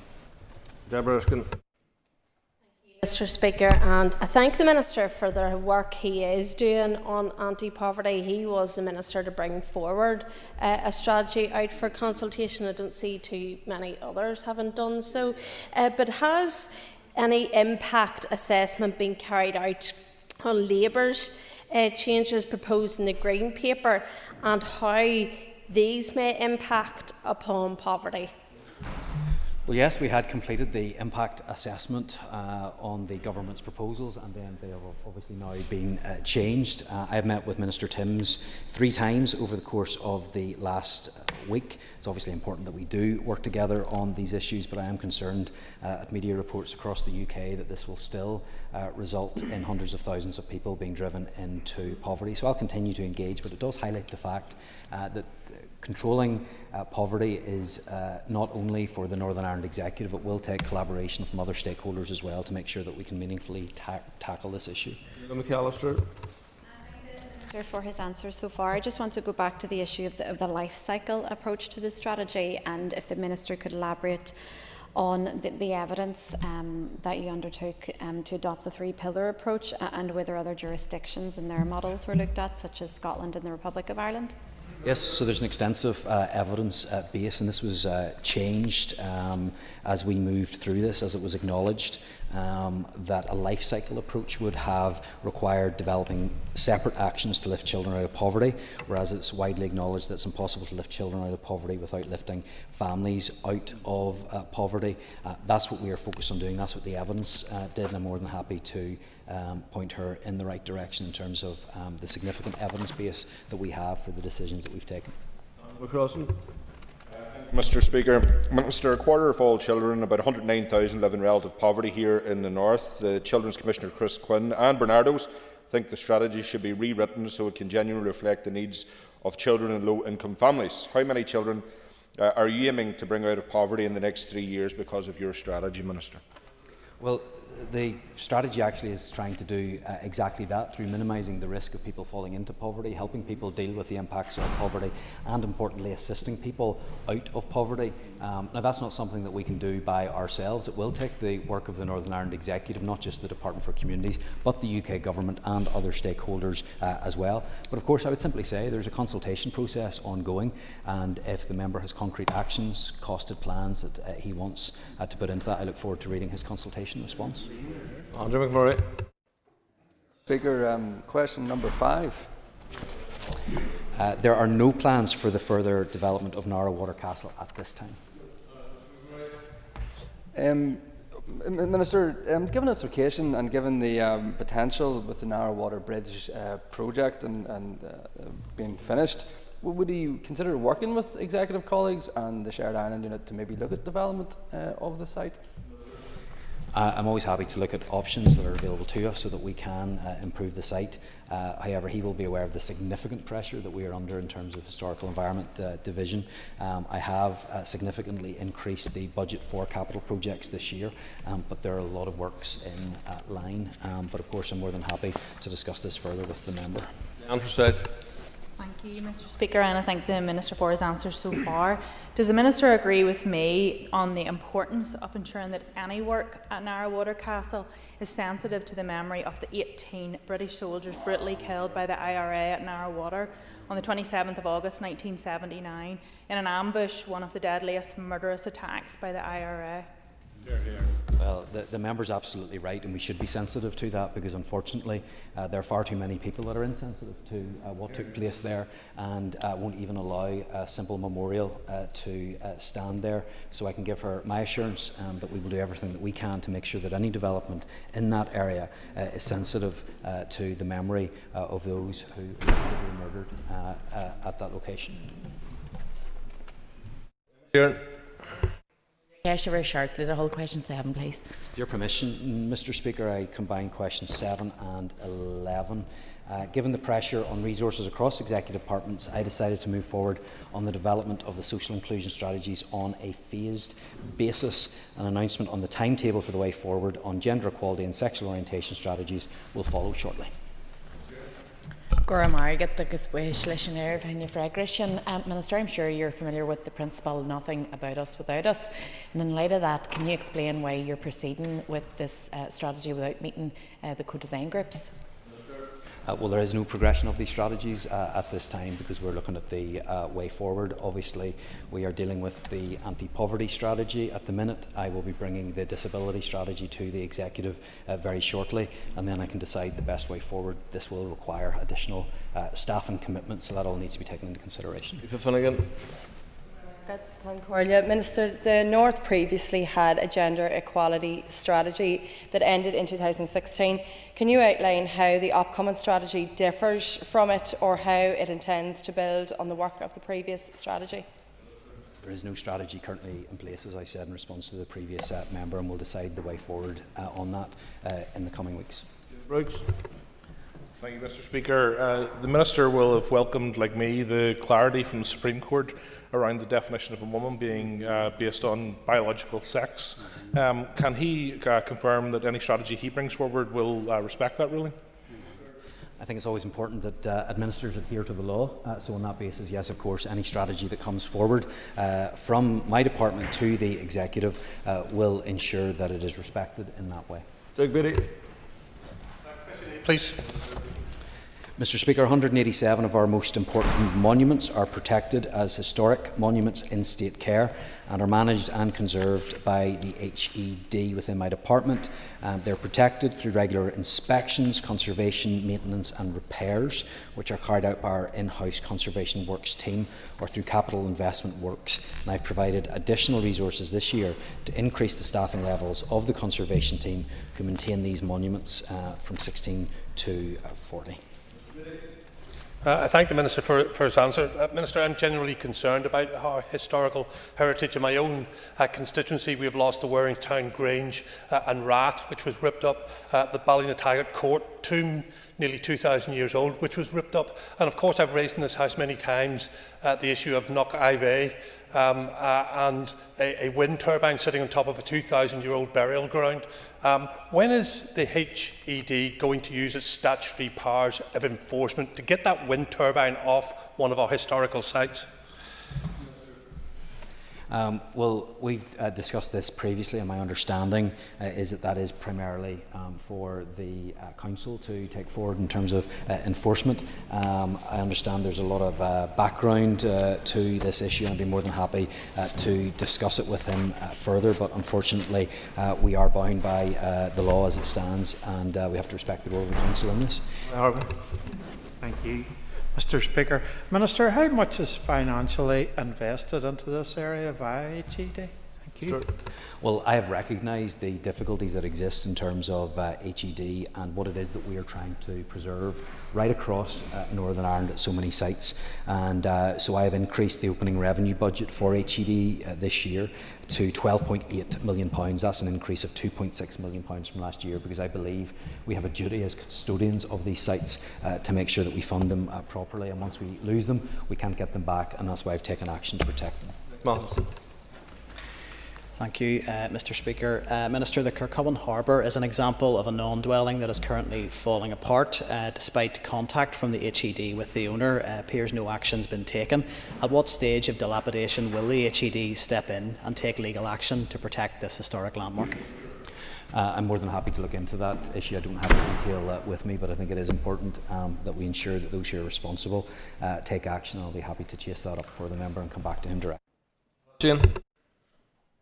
The Employment Support Programme currently supports people with disabilities in work. It closed to new entrants in 2006. My department launched a 12-week public consultation on an option to cease funding the scheme, which closed on the 17th of February, and officials are currently considering responses, but no decision has been made on the future of the scheme.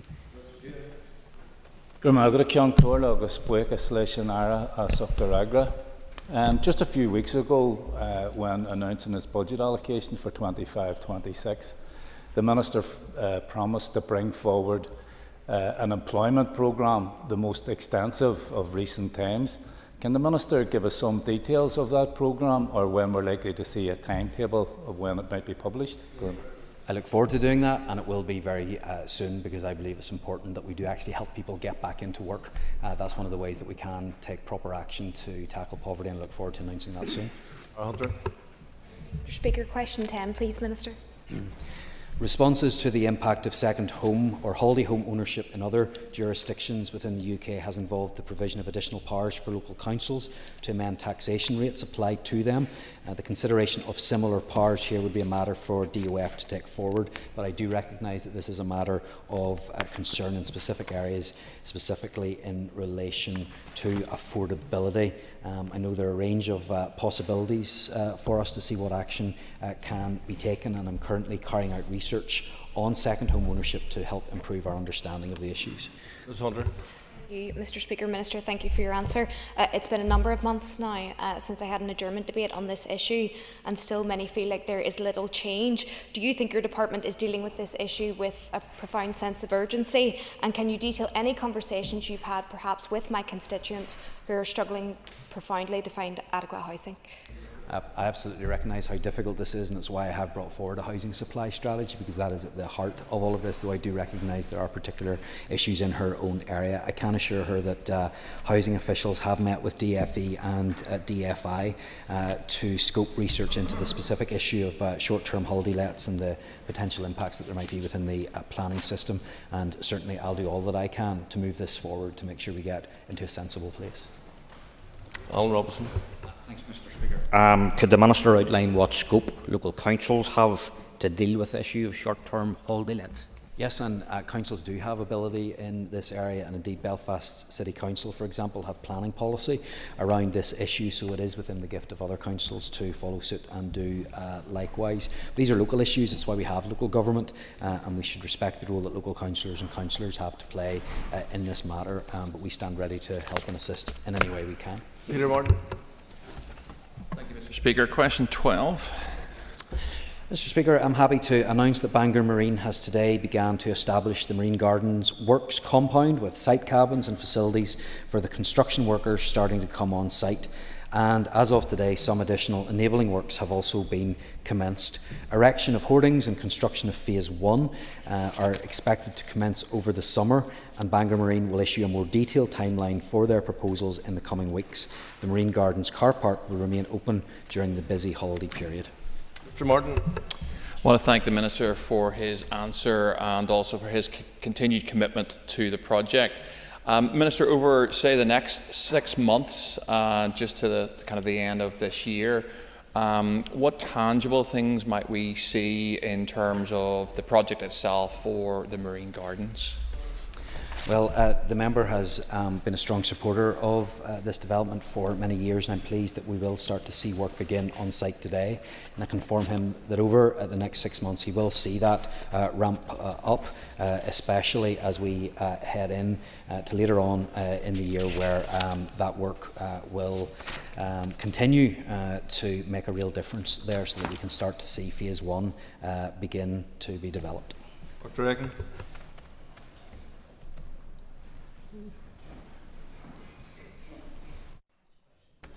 Question 13. Mr Speaker, I want to condemn again the recent violence and the harm it's inflicted on communities affected by the actions of a disruptive minority, but I can confirm that neither my department nor Sport NI has been contacted directly by sports clubs or organisations who have been impacted by the recent violence, and as a result I'm not currently aware of any specific support needs. Thank you very much indeed. I should have made a declaration of interest, apart from my shock of being asked for question 13, as of course a close relationship with Larne Swimming Club. Minister, obviously with some swimming clubs, and particularly Larne, now that they've been reopened, they've lost a considerable amount of revenue due to the violence that was there. Would there be any indication of whether Sport NI would be able to give some assistance, particularly for the support of members of staff within these clubs, many of whom are on low-level contracts? Yeah, well, first of all, can I put on a record my thanks to those involved with Larne Swimming Club. They've been, as he will be aware, directly in contact with me, and we have been certainly united in our views in terms of the wrongs that took place over that time.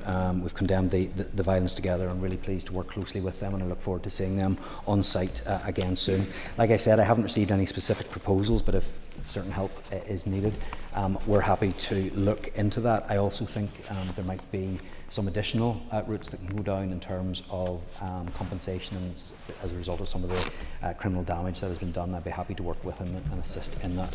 On topical questions, Daniel Crossan. Thank you, Mr Speaker. Minister, the draft anti-poverty strategy has been criticised for lacking specific measurable and time-bound targets. Following the consultation process, will you commit to including such targets in the final strategy? Already have. Crossan. Thank you, Minister. As you'll appreciate, this is a very serious issue for everybody concerned, and Bernardo's and other stakeholders have been out criticising you and your department today for the failure to do what you had committed to do in this strategy. 50 organisations have written to us calling for the strategy to be withdrawn. Minister, the First Minister herself has said the strategy should probably go further. So what specific changes or proposals did she or her party colleagues make during those executive discussions? Well, look, I'm not going to go into exactly who said what, because executive conversations are confidential. However, there was the required level of consensus that meant that this could go out to public consultation. All executive ministers had the opportunity to submit their ideas and things that they believed that could have been delivered within their own departments, or they could have commented on anything else. They could have asked for the inclusion of anything else, and I believe that I answered all the questions that were put to me on that, and it is now up to others to explain their positions, having given consent for this to go to publication. Anya Murphy. I'd like to thank the Minister for his answers thus far. Minister, what discussions have you had with Public Services Ombudsman around its decision to launch an own initiative inquiry into the Housing Executive? I haven't had any requests to meet with them. I am concerned about some of the things that I've heard, but it's right that the investigation takes place. In terms of my own involvement in that, I'll be open to hearing from what they would like and what evidence they would like from the department, but I will wait for them to ask for any evidence that may be forthcoming from me or the department. Ms. Perfect. I'd like to thank the Minister for his answer. Minister, the Ombudsman had outlined a number of serious concerns. Minister, were you aware of the seriousness of these issues leading up to the Ombudsman stepping in? Look, I've been aware of many of the problems that exist within the Housing Executive in terms of not being able to do some of the things they would like to do, which is as a result of the lack of funding. That's why I've been working so hard to make sure that we do see a change in the revitalisation of the Housing Executive so that we can borrow against our assets and put in place many of the improvements that are needed. I haven't a full sight yet of all of the issues or complaints, but I'll certainly not be found wanting when it comes to that. Donnelly.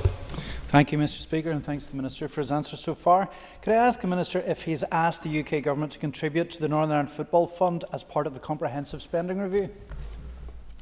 Yes, I've met with the Secretary of State in relation to this. We've had a number of conversations about this, and I've made it clear that when it comes to the funding of sport, especially whenever direct funding is being given to one sport within a broader package of measures, that should be done on a fair and equitable basis, and there shouldn't be special treatment for anyone. Thank you, Mr. Speaker, and thanks to the Minister for that. Could I ask the Minister what action he is taking to deliver the necessary investment to meet the needs and realise the potential of all regional and sub-regional sports stadia in Northern Ireland? We'll ultimately be aware that in terms of the Casement Park project, that is for the GAA to identify their strategic need. I've asked for that to be looked at again in the light of rising costs and the current financial situation that we find ourselves in. In relation to what was the sub-regional stadia programme, now the Northern Ireland Football Fund, after years of delay, by the way, for no apparent purpose, for no reason other than political purposes, I have ensured that it has moved forward, and I look forward in the coming weeks to making an announcement on how that can be taken forward. Minister, as Minister for Communities responsible for developing the Irish language strategy, why are you joining the legal case opposing Irish language signage? Well, the member makes the case for me. He rightly says that I am the Minister responsible for the development of the Irish language strategy. Therefore, it is a cross-cutting issue. Yeah. So even Sinn Féin are now making the point for me that this is an issue that is cross-cutting. And so I think it is important that if something is significant, controversial or cross-cutting, it goes before the Executive. And I thank the member for making the case for me today. Minister Delargy. Well, Minister, I think it's very disappointing that actually nothing has been delivered in terms of the strategy, despite the co-design group having concluded their work months ago. Do you not think that it would be better in your role as Minister that you focused on developing an Irish language strategy and implementing that, rather than involving yourself in cases opposing Irish language implementation? Well, I would rather not involve myself in cases like this, but there's a reason why I have to, because the Minister for Infrastructure has taken it upon herself to go against the law, and that's the very strong advice that I have received. And nobody is above the law, not the Infrastructure Minister, not Sinn Féin. If something is significant, cross-cutting or controversial, it comes to the Executive. This wasn't done, so I gave time. I allowed the Minister opportunity to rectify the situation without going through the courts. Unfortunately, this is now where we are ending up. In terms of the Irish language strategy, the cross-departmental working group has been set up because I want to make sure we can be in a place where we can preserve and where we can promote language, but that cannot be at a cost that is detrimental to the public person, detrimental to other things that we want to do. That's why we're putting this group together, to make sure that any actions are actually affordable. Maurice Bradley. Thank you, Mr. Speaker. Could I ask the Minister, during the recent government announcement, the National Lottery and the life-changing projects it supports represents a national institution of which we should all be proud, and whether he believes that it is the responsibility of governments, including the Northern Ireland Executive, to safeguard and support its continued impact for good?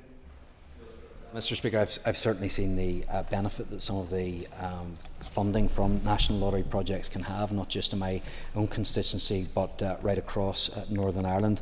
And certainly, you'll not be surprised to hear that I have a number of concerns around how prolific gambling is in our society. But certainly, if we do have those proceeds that come from the National Lottery that can be used for good causes, I'm certainly happy to make sure that they can be used in a way that lines up with some of the objectives that we have.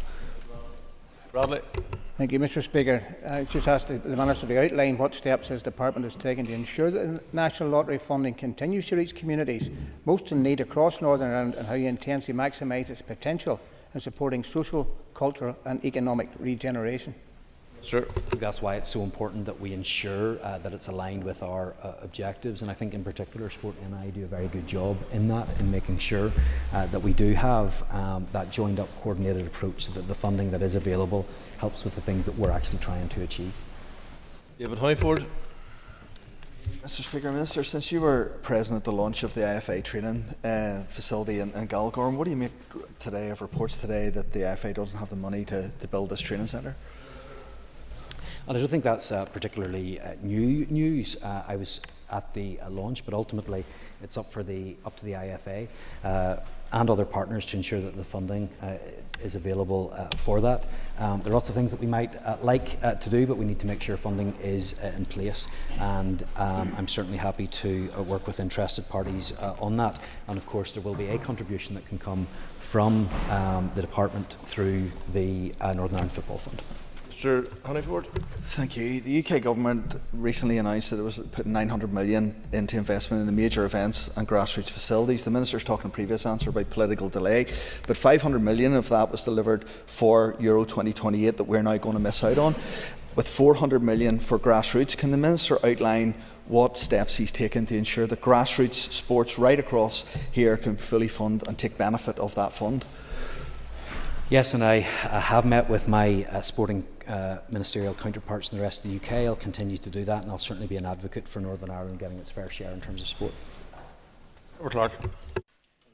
Speaker, and I don't know, Minister, if you're listening to the previous question time, where the Minister for the Environment discussed the climate changes in terms of the bill and the court case last week. Of course, he's putting the blame on the DUP for warning everyone else in terms of what they could do by supporting that. That said, Minister, what concerns will you have with that recent court ruling in terms of your responsibilities for delivering social housing and building works going forward? Well, look, I've started to take some legal advice in relation to this and the implications that it will have, but I am deeply concerned about what this may mean for Northern Ireland, in particular for house building as well. We are in a position now, as a result of the mess that went on in 2022, rival bills coming forward to this Assembly, some parties, including Sinn Féin, the SDLP and the Alliance, that were tripping over themselves to out-green the Green Party, have left us in this mess, and we have to deal with the reality of the situation that we find ourselves in, the targets that are now there and the legislative requirements that are upon us. So I think that this could have an impact not just on major infrastructure projects, but anything that we seek to build. If it is seen to not line up with our plans, and if it's seen not to line up with the legislation, we could be in difficulty. Mr. Clark. Thank you very much, Minister, for that answer. And given what you've said in terms of all of your executive colleagues, in terms of how they pontificate at that different time with competing bills, what confidence have you then in terms of this when it goes back to the executive about trying to find a solution so you can deliver the housing that everyone calls upon in this chamber for you to do? Well, Mr McCrossan has called for an emergency fix to deal with the issue of the A5. That's not going to be enough. That's why I've written to the Agriculture Minister, Andrew Muir, and I have asked him to bring forward amending legislation to the Climate Change Act so that we can put in place policies that actually take account of the difficult situations that we have now been placed in. This is something that I've been warning about for some time. It is inevitable that this would have happened. It shouldn't come as a surprise to anybody, and we need to rectify the situation. I know it takes political bravery to say we got it wrong, that we rushed on this, that we let ourselves get into a difficult position at the end of the mandate. We've done it many times in this place before. We've made a mistake. The important thing is that we recognise that it was a mistake, and put into place solid action. There's a lot of talk about experts and the need to talk to experts and listen to experts, but we ignored the experts. We ignored the Climate Change Committee back in 2022 because we were driven by ideology and we were driven by political considerations instead of what is best for the people of Northern Ireland, and it has come back to bite us. Populism. Minister, has emergency planning and rest centres been discussed recently with local councils? Not recently, as far as I'm aware. Minister, in light of the recent racist violence in Ballymena and the resultant damage to Larne Leisure Centre, can you outline what direct engagement you've had with Mid and East Antrim Borough Council regarding repairs to the facility and the Housing Executive support for those dispatched? Yes, I have engaged with the Northern Ireland Housing Executive. I haven't engaged directly as Minister with Mid and East Antrim Borough Council in relation to these issues. I can't call on the Minister's allocated fund, the Orange Fest, so I'm requesting the Minister for a breakdown of how the 40,000 will be used to fund the Orange Fest. I don't have the information as to how that is funded down. Perhaps you'll want to contact Orange Fest and see how that money will be used. Okay, just follow on and appreciate the answer, Minister, but can you give us an outline of how any of this will be measured, given the spend? Well, obviously there's a review of all of the spend in the department and ensuring that it matches up with what it is that we are trying to do. But I know from having met with the organisers and being at the launch last week that they're wanting to make this more accessible. They want to bring more people in. I think they should be congratulated for that. They should be supported for that. And I hope that many, many people right across Northern Ireland, and indeed those outside of Northern Ireland, will see what we have to offer in terms of the rich musical, cultural and historical traditions that we have. Thank you. That concludes questions to the Minister for Communities. We finished ahead of time, and there's 28 supplementary questions answered and potential for more, but I'd finished that ahead of time too. So, Mr. O'Dowd's listening intently there, so thank you for that. We're now moving on to the next item of business. I've received notice from the first, not there yet, Mr. O'Dowd. I've received notice from the Minister of Finance that he wishes to make a statement. Minister. And thank you for the opportunity to update the Assembly on the 24-25 provisional outturn and the 25-26 June monitoring exercise. Before turning to the current year, I want to update the Assembly on the 24-25 provisional outturn and the resulting carry forward under the budget exchange scheme. As outlined to members on the 16th of June, subject to final outturn, the Treasury has confirmed the Executive has fulfilled the requirement to deliver a balanced budget in 24-25 and therefore will not be required to pay the £559 million of debt from the 2024 restoration package. While this should never have been viewed as debt, this is still a positive outcome. The tables accompanying this statement set out the provisional outturn's position for each department.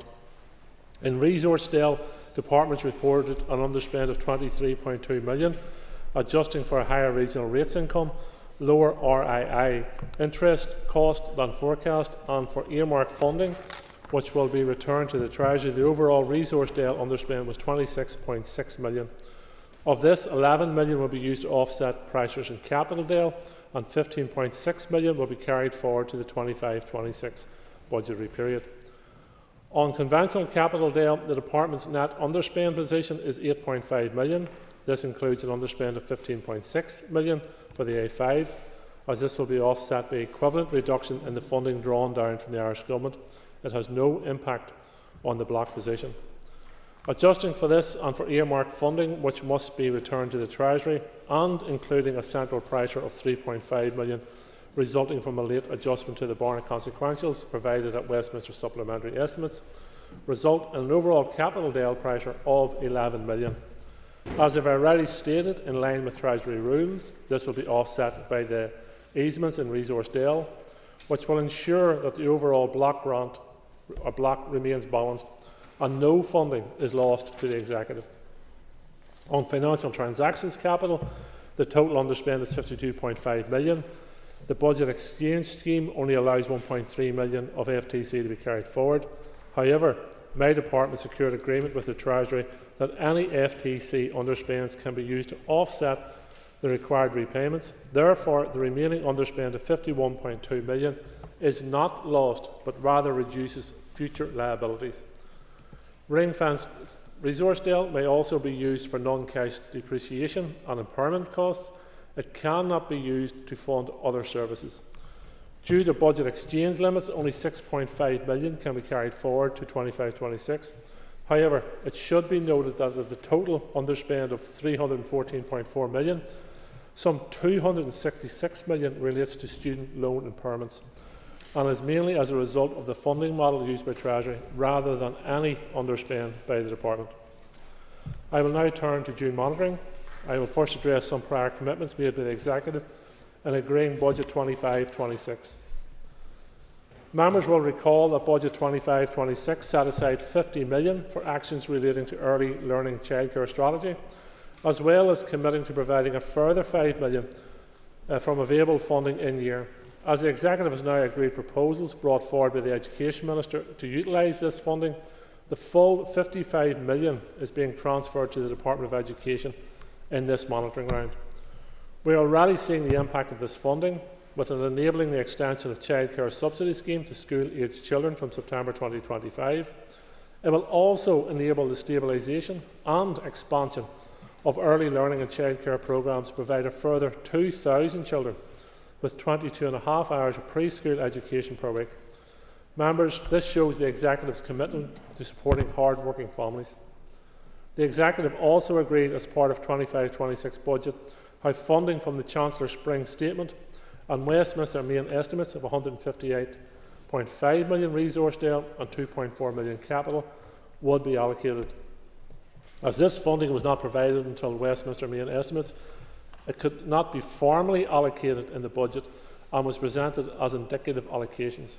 The Executive also agreed at budget an indicative allocation of £1.1 million for FTC funding. These budget's 25-26 indicative allocations will be formally allocated to departments in June monitoring round. These can be viewed at Table 5 of this statement. Looking now at the funding available for allocation. Funding following the Westminster main estimates and Phase 2 of the spending review, and after adjusting for reclassifications and the indicative allocations that were agreed as part of budget, £78.5 million resource deal and £40.1 million capital deal and £176.4 million ring-fenced resource deal was available for allocation in this monitoring round. Before considering department bids, the Executive agreed some central allocations. As well as the £5 million resource deal for childcare I referred to earlier, £0.3 million of match funding will be allocated to the Executive Office for Cross-Border Peace Plus programme. The Executive has also agreed resource to capital deal switches totalling £0.3 million for the Department of Education for its early learning and childcare strategy, and to the Food Standards Agency for Nutrition R&D project. Having taken account of these issues, the Executive had £73.2 million resource deal and £40.1 million capital deal and £176.4 million ring-fenced resource deal available for allocation. It will come as no surprise to members to learn that the level of resource and capital bids submitted by departments have significantly exceeded the funding available, some 12 times over in terms of resource funding and some 8 times over in respect of capital funding. The Executive has therefore had to make difficult decisions to ensure that the most urgent and high priority needs are met within the constrained funding envelope. Full details of the bids received and allocations made are set out in the tables accompanying this statement. Turning to resource deal, I wish to highlight the key allocations. The Department of Agriculture's Environment and Rural Affairs will receive £3.2 million for bovine TV programme delivery. This programme is essential to the operation of the cattle industry. The Department of Communities will receive £0.6 million in respect of their legislative requirement related to de-rating grant provided to councils. The Department for the Economy will receive an allocation of £7 million in respect of inescapable pressures for the shortfall in higher education teacher grant and a further £2.8 million for energy. In addition to £55 million for its early learning and childcare strategy I referred to earlier, the Department of Education will receive £12.3 million for special educational needs, and £8.1 million for a range of pressures faced by the Education Authority in its delivery of its statutory duties. The Department of Health will receive £25 million to address a range of pressures. The Department of Infrastructure will receive £1.8 million towards the increase in the road drainage charge it has a statutory obligation to pay, as well as £1.3 million towards pressures facing the driver and vehicle agency, and a general allocation of £3 million to help meet a range of other pressures, including Translink and NI Water. The Department of Justice will receive £5 million to cover unforeseen costs facing the PSNI in dealing with recent public disorder. In addition, I am proposing that the Department of Justice will be given first call of up to £7 million on funding in future monitoring rounds this year towards PSNI workforce recovery costs. Recognising the importance of investing in our police workforce, I look forward to working with the Justice Minister and the Executive to progress the delivery of the PSNI workforce recovery plan as part of the multi-year budget process. The Executive Office will receive £2.2 million for ending violence against women and girls. This will deliver further funding to women's advocacy groups and build capacity in the community and voluntary sector. £1 million is also provided for Central Good Relations. Turning now to Capital Dale, the Executive has agreed allocations of just over £40 million. These include £11.3 million to the Department of Education towards a range of capital works, £1 million to the Department of Finance for the Office of Estates and fit-out costs for buildings managed on behalf of other civil service departments, £11.3 million to the Department of Infrastructure for prices relating to water. DFI will also receive £3.4 million for the A1 Junctions Phase 2 road scheme and £1 million for local transport safety measures aimed at raising road standards and enhancing safety for road users. The Department for Communities will receive £9 million for new build social housing to help meet the demands for homes. I am conscious of the pressure on the new build social housing programme and look forward to working with Communities Minister in conjunction with the Executive to work towards the new build targets as set out and agreed in the Programme for Government and Housing Supply Strategy. In addition, I am proposing the DFC be given first call of up to £2 million on funding in future monitoring rounds this year for new build social housing. The Department for the Economy will receive £2.5 million for higher education quality related research grants, which provides strategic institutional funding for our higher education institutions in support of research activities. And finally, the Executive Office will receive £0.7 million for ending violence against women and girls to develop the use of technological innovation to improve understanding and prevention of violence against women and girls. On ring-fenced Dale, the Executive has allocated the full amount of funding available, details of which are set out in the tables accompanying this statement. To increase transparency, this statement is also accompanied by tables outlining the details of changes to departmental budgets. Included under technical adjustments are various Treasury earmark funding streams and budget cover transfers from Whitehall departments. These reflect areas such as the Windsor Framework, immigration, health surcharge, homes for Ukraine and City of Derry Airport. In total, these amount to £148.4 million resource Dale and £13.2 capital Dale. In conclusion, as an Executive, we have worked together to collectively agree allocations which will make a positive difference to citizens across society.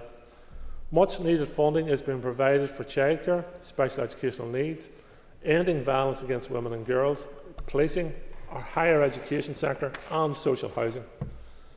These allocations announced as part of the June monitoring, including the indicative allocations the Executive agreed as part of the budget, total over £237 million resource Dale and £42 million capital Dale, and will help to alleviate some of the many pressures facing departments. My department's focus will now turn to the multi-year budget process. With public expenditure likely to be constrained for some time, transformation must be the essential part of this budget if the Executive is to deliver its ambitions within the funding available. My department is engaging with departments on their 5-year financial sustainability plans, following formal guidance issuing in April. The production of these plans provides departments with an opportunity to identify what actions they intend to take to transform the delivery of public services so that the future cost of service delivery aligns with the expected budgets. It is clear the challenge we collectively face We have a growing disconnect between the cost of delivering services and the resources available. The need for the transformation of services is well established. New ways of delivering services will be required, and each of us as ministers must look within our departments to find the transformational change needed that we may make good on the ambitions of the programme for government. This will be the Executive's first multi-year budget in over 10 years. It provides an important opportunity to put our finances on a more sustainable footing, along with the programme for government, and will set the Executive's long-term strategic direction. I will work together with my Executive colleagues to develop a budget which supports families, workers and communities, and I commend the June monitoring outcome to the Assembly. Minister, thank you, Minister, for that, and I call Matthew O'Toole.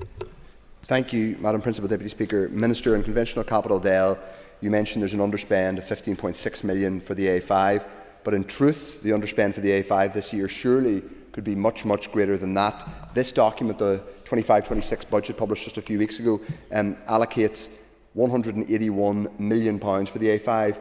It looks like none of that could be spent this year. Minister, are you as Finance Minister going to be handing back nearly £200 million for the unbuilt A5, which could cost lives because of a failed planning process that you, as Infrastructure Minister, oversaw? Minister. Thank the member for his question. And in terms, I deeply regret the outcome of the court judgment last Monday. I was hopeful that going into that court that I, along with the advisors and the civil service within the department, had presented a case which would be able to overcome the judicial review.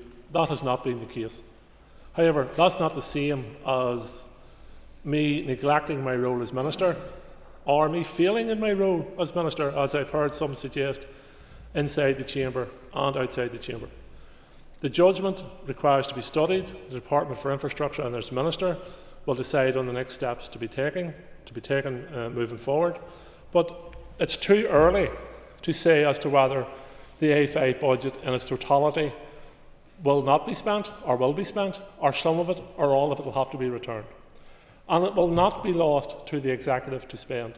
All ring-fenced funding, in this case the A5 funding is ring-fenced, will have to be returned to the Executive for allocation to other departments if we reach that stage.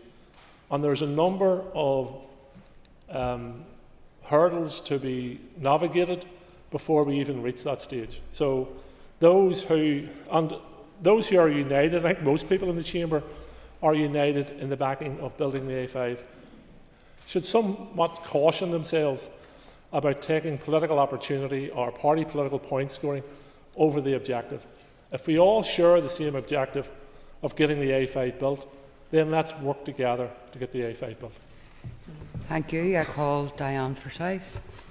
Thank you, Madam Principal Deputy Speaker, and I thank the Minister for his statement. It's good to see the 24-25 outturn meet the target of breaking even as set out in the Executive Restoration Package. In fact, it resulted in some underspends, and I have concerns over the reporting of estimates and the culture around over projections. Last week, the DFI Minister outlined a forensic accountant detailed tens of millions of pounds of over projections in NI water alone. The overestimations lead to a poor management of the real financial needs. And I asked, Minister, in your statement you detailed that some of the underspends were able to be carried forward under budget exchange limits, but at page 3 you say only £6.5 million can't be carried forward. Is there questions? Can you confirm how much funding has been lost to the Northern Ireland bloc due to not being spent? Thank the member for her question. It's two different treatments of resource Dale. In terms, so the resource Dale referred to on page 3 relates to cash which may only be used for non-cash depreciation and impairment costs. It cannot be used to fund other services. So that's in that category. In terms of the overall budget, there has been no money lost to the Executive to spend. But I do share the member's concern, if I picked her up properly, in relation to the overestimation of budgets and requirements, particularly in their arm's-length bodies. And it has to be remembered that arm's-length bodies in many departments spend a vast amount of money given to any department. So I think it's only right and proper that there's full accountability and transparency in terms of spends within arm's-length bodies, and that they are working to a plan which is in line with the Executive's budget and the commitments we as Executive Ministers have around our budgets as well. Everybody would like more cash. That's clear. Nobody needs to say that anymore. We all know you would like more cash.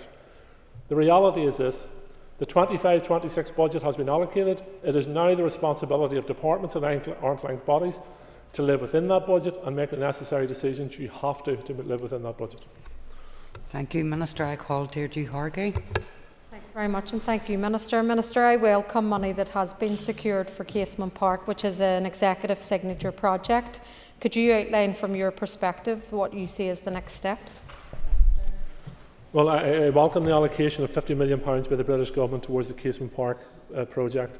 I think it's a very welcome commitment and a substantial commitment, which now the Executive and all the partners in relation to this project need to grasp and move forward with. So I have asked the Communities Minister for a meeting in regards to this matter, and how to establish how we're going to move this project forward, how we're going to ensure that the funding that is available, that also may be required to be available, will be secured in the time ahead, and how we deliver this project for West Belfast, Greater Belfast, and indeed the entire island. And I'm also acutely aware, and on the record as saying, that there are other sporting organisations who also require support. I support all sport. I think it's a good thing. I think it benefits our society, our communities, immeasurably. So I'm more than up for that discussion around how we support other sporting organisations. But we have to get Casement Park moving. Thank you, Minister. I call Neil McAllister. I thank the Minister for this statement today, and I want to turn to the allocation to the Department of Justice, and in particular declare as a member of the Policing Board. I welcome the work that the Minister of Justice has done with the Policing Board and the PSNI regarding the business case for the recovery of its workforce over the next 5 years. I just want to ask the Minister today if that we've got the 7 million, well, future 7 million in this year's allocations, but for the next 4 years following, whether that will be additional funding to the Department of Justice to ensure that workforce recovery for more police officers, and in particular more neighbourhood policing teams, so that our community can feel safer and be protected within our communities by frontline policing. Thank the member for a question, and I had a very useful meeting and conversation with the Justice Minister last week in this regard, and this is about new money going towards justice, ring-fenced for policing numbers recovery, and the Justice Minister, as you would expect, the challenge still remains on the table. You know, every department and every arm's-length body and every agency, whichever category the police fall in on that, have responsibilities here too, in terms of ensuring that there's an effective, efficient delivery of public services, that there is transformation, and that we are looking at new ways of delivering services. The business case for the policing stacked up, and that's why I have agreed, from my perspective, to bring forward, as part of the 3-year monitoring or 3-year budget process in terms of resource, that we should fund the business case for policing and the recovery of those numbers. It will ultimately be a decision for the Executive, but I think the indications from Executive colleagues thus far is that they are agreeable to funding the policing to the level to which they require. Thank you, Minister. I call Steve Aiken. Thank you very much indeed. Thank you very much indeed, Minister, for your statement so far.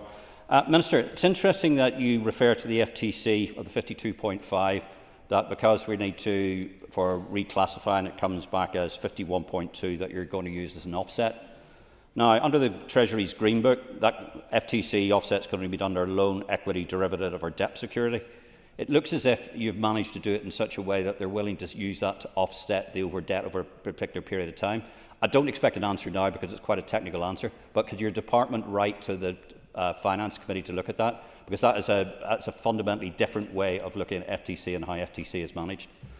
Minister. In fairness to my predecessor and to my officials during my tenure in this office, we have spent a considerable amount of time working with the Treasury. So they understand our position and we understand their position moving forward, and we have managed to reach, I think, a number of quite good agreements with the Treasury which are beneficial to the Executive and to public services here. This is one of them. I'm more than happy to write to you and set out the tactical matters here, but it is a good agreement, and comes from about of a lot of work behind the scenes between my department and the Treasurer. Thank you, Minister. I call Gemma Dolan. And I thank the Minister for his statement here today. Minister, in your statement you referred to transformation as being essential if the Executive wants to deliver on its ambitions. Can you outline your thinking on this? Yes. Since the establishment of the Transformation Board, significant progress has been made. In March this year, I announced the first tranche of successful projects in the Assembly, allocating over £129 million in funding across projects in healthcare, special educational needs, justice and infrastructure. Last week, I announced the appointment of 2 new members, Gareth Hetherington and Professor Helen McCarthy, to the Public Sector Transformation Board. Their skills and expertise complement the existing board and will enable us to continue to deliver positive transformation to the way we deliver our public services and change people's lives for the better. The expansion of the board comes about in relation to after the confirmation of their terms of reference. And last week, a second call was made to departments for projects to utilise the £102 million of funding that's there for transformation. I also want to see the three-year budget as a transformation budget. As I said earlier, it's over a decade since the Executive had access to a 3-year budget, and we have an opportunity now to plan ahead with limited resources, I accept with limited resources, but to doing things differently in the time ahead. So it's a game changer, but it'll only be a game changer if we take the opportunity. And from my point of view, I'm going to be working with my executive colleagues, my officials will be working with their officials in other departments, but how we use this budget for transformation. Thank you, Minister. I call Deborah Erskine. Principal Deputy Speaker, and I thank the Finance Minister for his statement. Minister, works proceeded in terms of the A5 route on land and places is unrecognisable. Jobs have been lost and contracts were in place with businesses. There will be financial impacts resulting from last week's High Court decision, and I noted your response to Mr O'Toole. But what does this mean for the ring-fenced A5 budget, mainly in terms of the £15.6 million underspend for 2024-2025? Where is this allocation going to? And for example, will it go to redress? Minister. Well, as I understand it, the Minister for Infrastructure will be writing to those landowners affected by the squashing of the orders. But I also say this, obviously a judicial statement and decision is a very, very important moment, but it also deserves consideration, and I don't think it will be the end of this journey. So let's see what decisions the DFI Minister has yet to take and what she brings forward to this House and to other places in relation to what she believes is the best way forward. If we come to the position where redress is required and compensation is required, that is a conversation the Executive will have to have moving forward. In terms of any funds that will be surrendered or have been surrendered as a result in the delay in the delivery of the A5, all that monies, apart from the Irish Government monies, has to come back to the Executive for further allocation out to whatever decisions the Executive take. But as I said, we're not at that point yet. There's a lot of consideration yet to be taken on what next steps are to be taken in regards to this journey. Thank you, Minister. I call Stuart Dixon. Speaker, and thank you, Finance Minister, for your statement today. Can I welcome the additional support that you've given to the PSNI through this statement? But I do have to say that I want to place on record my regret that £5 million that you've had to allocate had to be spent in relation to the recent riots that took place and support from Police Scotland. However, turning to the £7 million funding for future monitoring rounds that you have ring-fenced for the department, what assurances can you give to the House that that funding will require to demonstrate efficiency of that use going forward? Minister. I share your frustration at the use of this £5 million. It's quite improper we give it to the PSNI and to support them in that regard, but it's money literally wasted. You know, that £5 million could have been used to start the recruitment of extra PSNI officers. It could have been used to recruit nurses, teachers, classroom assistants, you name it around this room, and that money could have been used for that. So it is very frustrating that a minority of thugs has cost this society £5 million at least, because there will be actual justice consequences of this, compensation consequences of this, and lost opportunity consequences as a result of their thuggery. They have cost the society a lot, both in terms of reputation and finances. I have always said in this chamber that one of the first questions I ask a minister when they meet me is, what are you doing to help yourself? And that is about an efficient, effective management of budgets, both from a ministerial level and a departmental level. And I've also in this chamber said that there's an important role to be played by the committees here. Committees scrutinise departments, and the scrutiny of a departmental budget is probably one of the most important tasks you can take on. So I encourage committees to continue their good work in that regard. Thank you, Minister. I call Cathal Boylan. Pre-National August Corm Fáilte Riverachis on Ira. I welcome the Minister's statement. Minister, seeing your statement here, there's an additional 11 million for NAW, and that's welcome. But can I ask you how much has been invested in NAW this financial year? Minister. Well, the DFI Minister will finalise our budget allocations, but in previous years we've been allocating around £500 million to NI Water, which is a significant investment. And I heard the clamour last week for the privatisation of NI Water through the back door, for the introduction of domestic water charges through the back door, for the placing of further financial burdens on working families through the back door. For those who haven't heard it yet and don't understand it yet, we are not introducing domestic water charges. We are not privatising NI Water. Hear what we are saying and move on from that agenda, because it is not going to deliver the agenda you want it to deliver. Thank you, Minister. I call Peter McReynolds. Minister, can you elaborate on the work being carried out to address PSNI workforce shortages and budgetary pressures due to ill health, absence and overtime? Minister. There's many reasons why you want to have a properly resourced policing service, and one of the areas I think that has suffered as a result of the understaffing in the police is neighbourhood policing. I know from my own experience in my own area that neighbourhood policing can change entirely a relationship between a community and policing, which in the past was far from good. So when you have a shortage of policing, it damages the way the police can operate on the ground. But as you have pointed out, it also means that there's more overtime.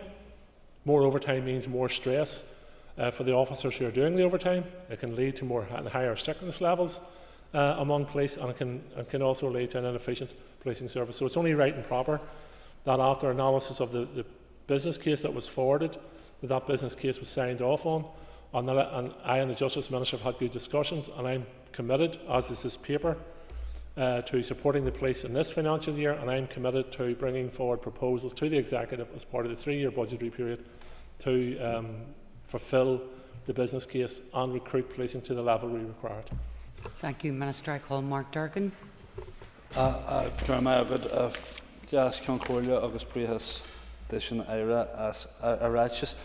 Welcome the allocation for £9 million for social housing new builds, Minister, but by my rough calculation that will still leave us maybe £80 million short of being able to meet the Executive's own targets as set out in the Programme for Government and Social Housing Supply Strategy. Does the Minister accept, I would understand in relation to his answer on the A5, capital or the reallocation of that the later that the reallocation of capital occurs, the more difficult it will be to take decisions on and facilitate its spend in the most effective way? Minister. The member is quite correct. The later you allocate capital, the much more difficult it is to spend. And in terms of the housing investment, I think it is an important investment, and we've committed to a further £2 million at least in future monitoring rounds. But as I've said in relation to others, in regard to the A5, there's a process to go through here. We've had an important and disappointing judgment, it has to be said, but that judgment has to be analysed. The DFI Minister will come forward on the way forward, and then if there is to be a slippage in that funding will be surrendered to the Executive, and the Executive will decide on the way forward, and we will commit to doing that, and I'm sure social housing will be high on the list of priorities. I noted a report during the week which didn't maybe get the prominence that it should have. The CSI report in relation to construction here in the north, and says, I'm quoting from an article, while housing delivery has been challenged by infrastructure constraints, particularly around wastewater and water system, CSIS, the authors of the report, predicts 2026 will be a pivotal year, with residential starts increasing by 46% in 2026 and a further 8% in 2027. So, and I've seen another report of a similar vein. Quite rightly, in this chamber, we challenge ourselves and we're back and forth in terms of what's not going right. But if the analysis of that report is correct, then I think we're on the brink of a significant uplift in the construction industry, not only in terms of housing, also in terms of public investment in major projects moving forward, which looks to me, on the read of that report, that it's not all doom and gloom in the construction sector, that there are some good news stories. I'm not suggesting, I'm broadening the answer, sometimes people broaden the question in that regard. There is perhaps brighter times ahead for the construction sector than some would have us believe. Thank you, Minister. I call Kelly Armstrong. Thank you very much, and thank you, Minister, for your statement. As Mr Durkin has already dealt with the 9 million for communities, I'll maybe move on to your discussion that you have in your paper about next year. Minister, you talk about transformational delivery, and I'm asking you, will there be any consideration towards synchronising programmes across government to make most effective use of government monies? For instance, we don't see at this stage joined up budgets to deliver programmes that can be delivered across 2 or more departments. Have you any plans to update that process so that we can have better use of public monies? Minister. I'm not aware of any legislative barrier or procedural barrier or protocol which prevents any minister sitting down with another minister and saying, look, what can we do together? It's there, they can do this, and in some instances it may not be necessarily always at ministerial level, it could be at agency level or arm's length body level. And I think that there, as I said earlier into one of the questionnaires about the arm's length bodies. Arm's length bodies spend quite a considerable amount of public funds, so there's definitely possibility there for coordination across arm's length bodies in the delivery of projects and funding. But as we move forward through the budgetary process, I will be urging ministers to look at all opportunities to use the limited resources we have in a more effective and efficient way, and that includes more working together, whether it's at macro level or micro level. If there's a way of doing things differently, then let's do them differently. Thank you, Minister. I call Melissa McHugh. I've got Privilege Concordia. Minister, the recent court's judgment on the A5 is disappointing, and I noted your response to 2 other questions in regards to implications, we'll say, of that. But what will happen next financially? Well, a number of other parts of the equation have to be answered first before we know what's going to happen financially.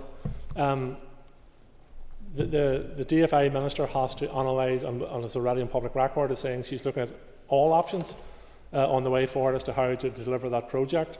If there are delays, then any funds that aren't to be spent will have to be delivered or surrendered to the Executive, and the Executive will make a decision on the way forward.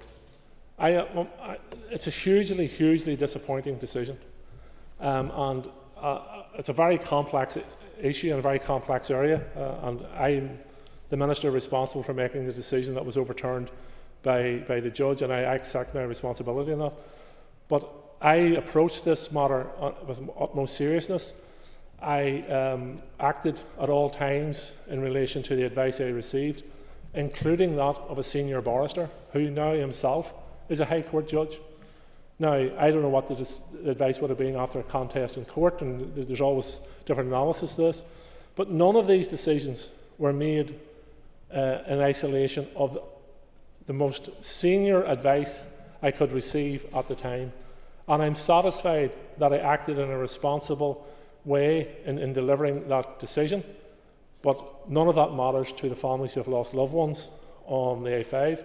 I've no doubt that the judgment has re-traumatised them, and it has caused a major blow to the people who use that road and the communities who have suffered as a result of that road. But I can assure you of this: the determination is there to deliver the A5, and when we set aside all the petty politics, the understandable frustration and the understandable anger, we will map a way forward to deliver the A5 and have it built. Thank you, Minister. I call David Honeyford. Thank you, Principal Deputy Speaker. I welcome the Minister's comments on casement and sport in general, and also the announcement on the A1 pushing ahead, which is great for my own constituency in Lagan Valley. But with the disappointment of the A5 decision last week, this isn't the first time this has happened within DFI, and we need to learn moving forward. There was a recent report the PAC did on the lack of formal strategy for procurement of major projects or capital projects, because we're not able to reach across all of the departments. Can the Minister give us an update on any review of procurement of capital projects, and looking at whether you restructure in centres of procurement to make sure we don't end up with another A5? Minister. Well, here's the challenge for anybody making a decision around a major construction project is this: there is multiple ways to challenge you legally around it. And I could fill the centre of that floor with the paperwork and documentation that had to be read, agreed, scrutinised, challenged, legally proofed before you could sign off on a project such as the A5. And when you have that amount of documentation, that amount of procedure, that amount of policy, and all of this isn't procurement, this is legislation that we have to go through. It is secondary legislation, primary legislation. It is in relation to, and there's been much discussion around the Climate Change Act, but there's others, there's the environment, human rights implications, etc., etc.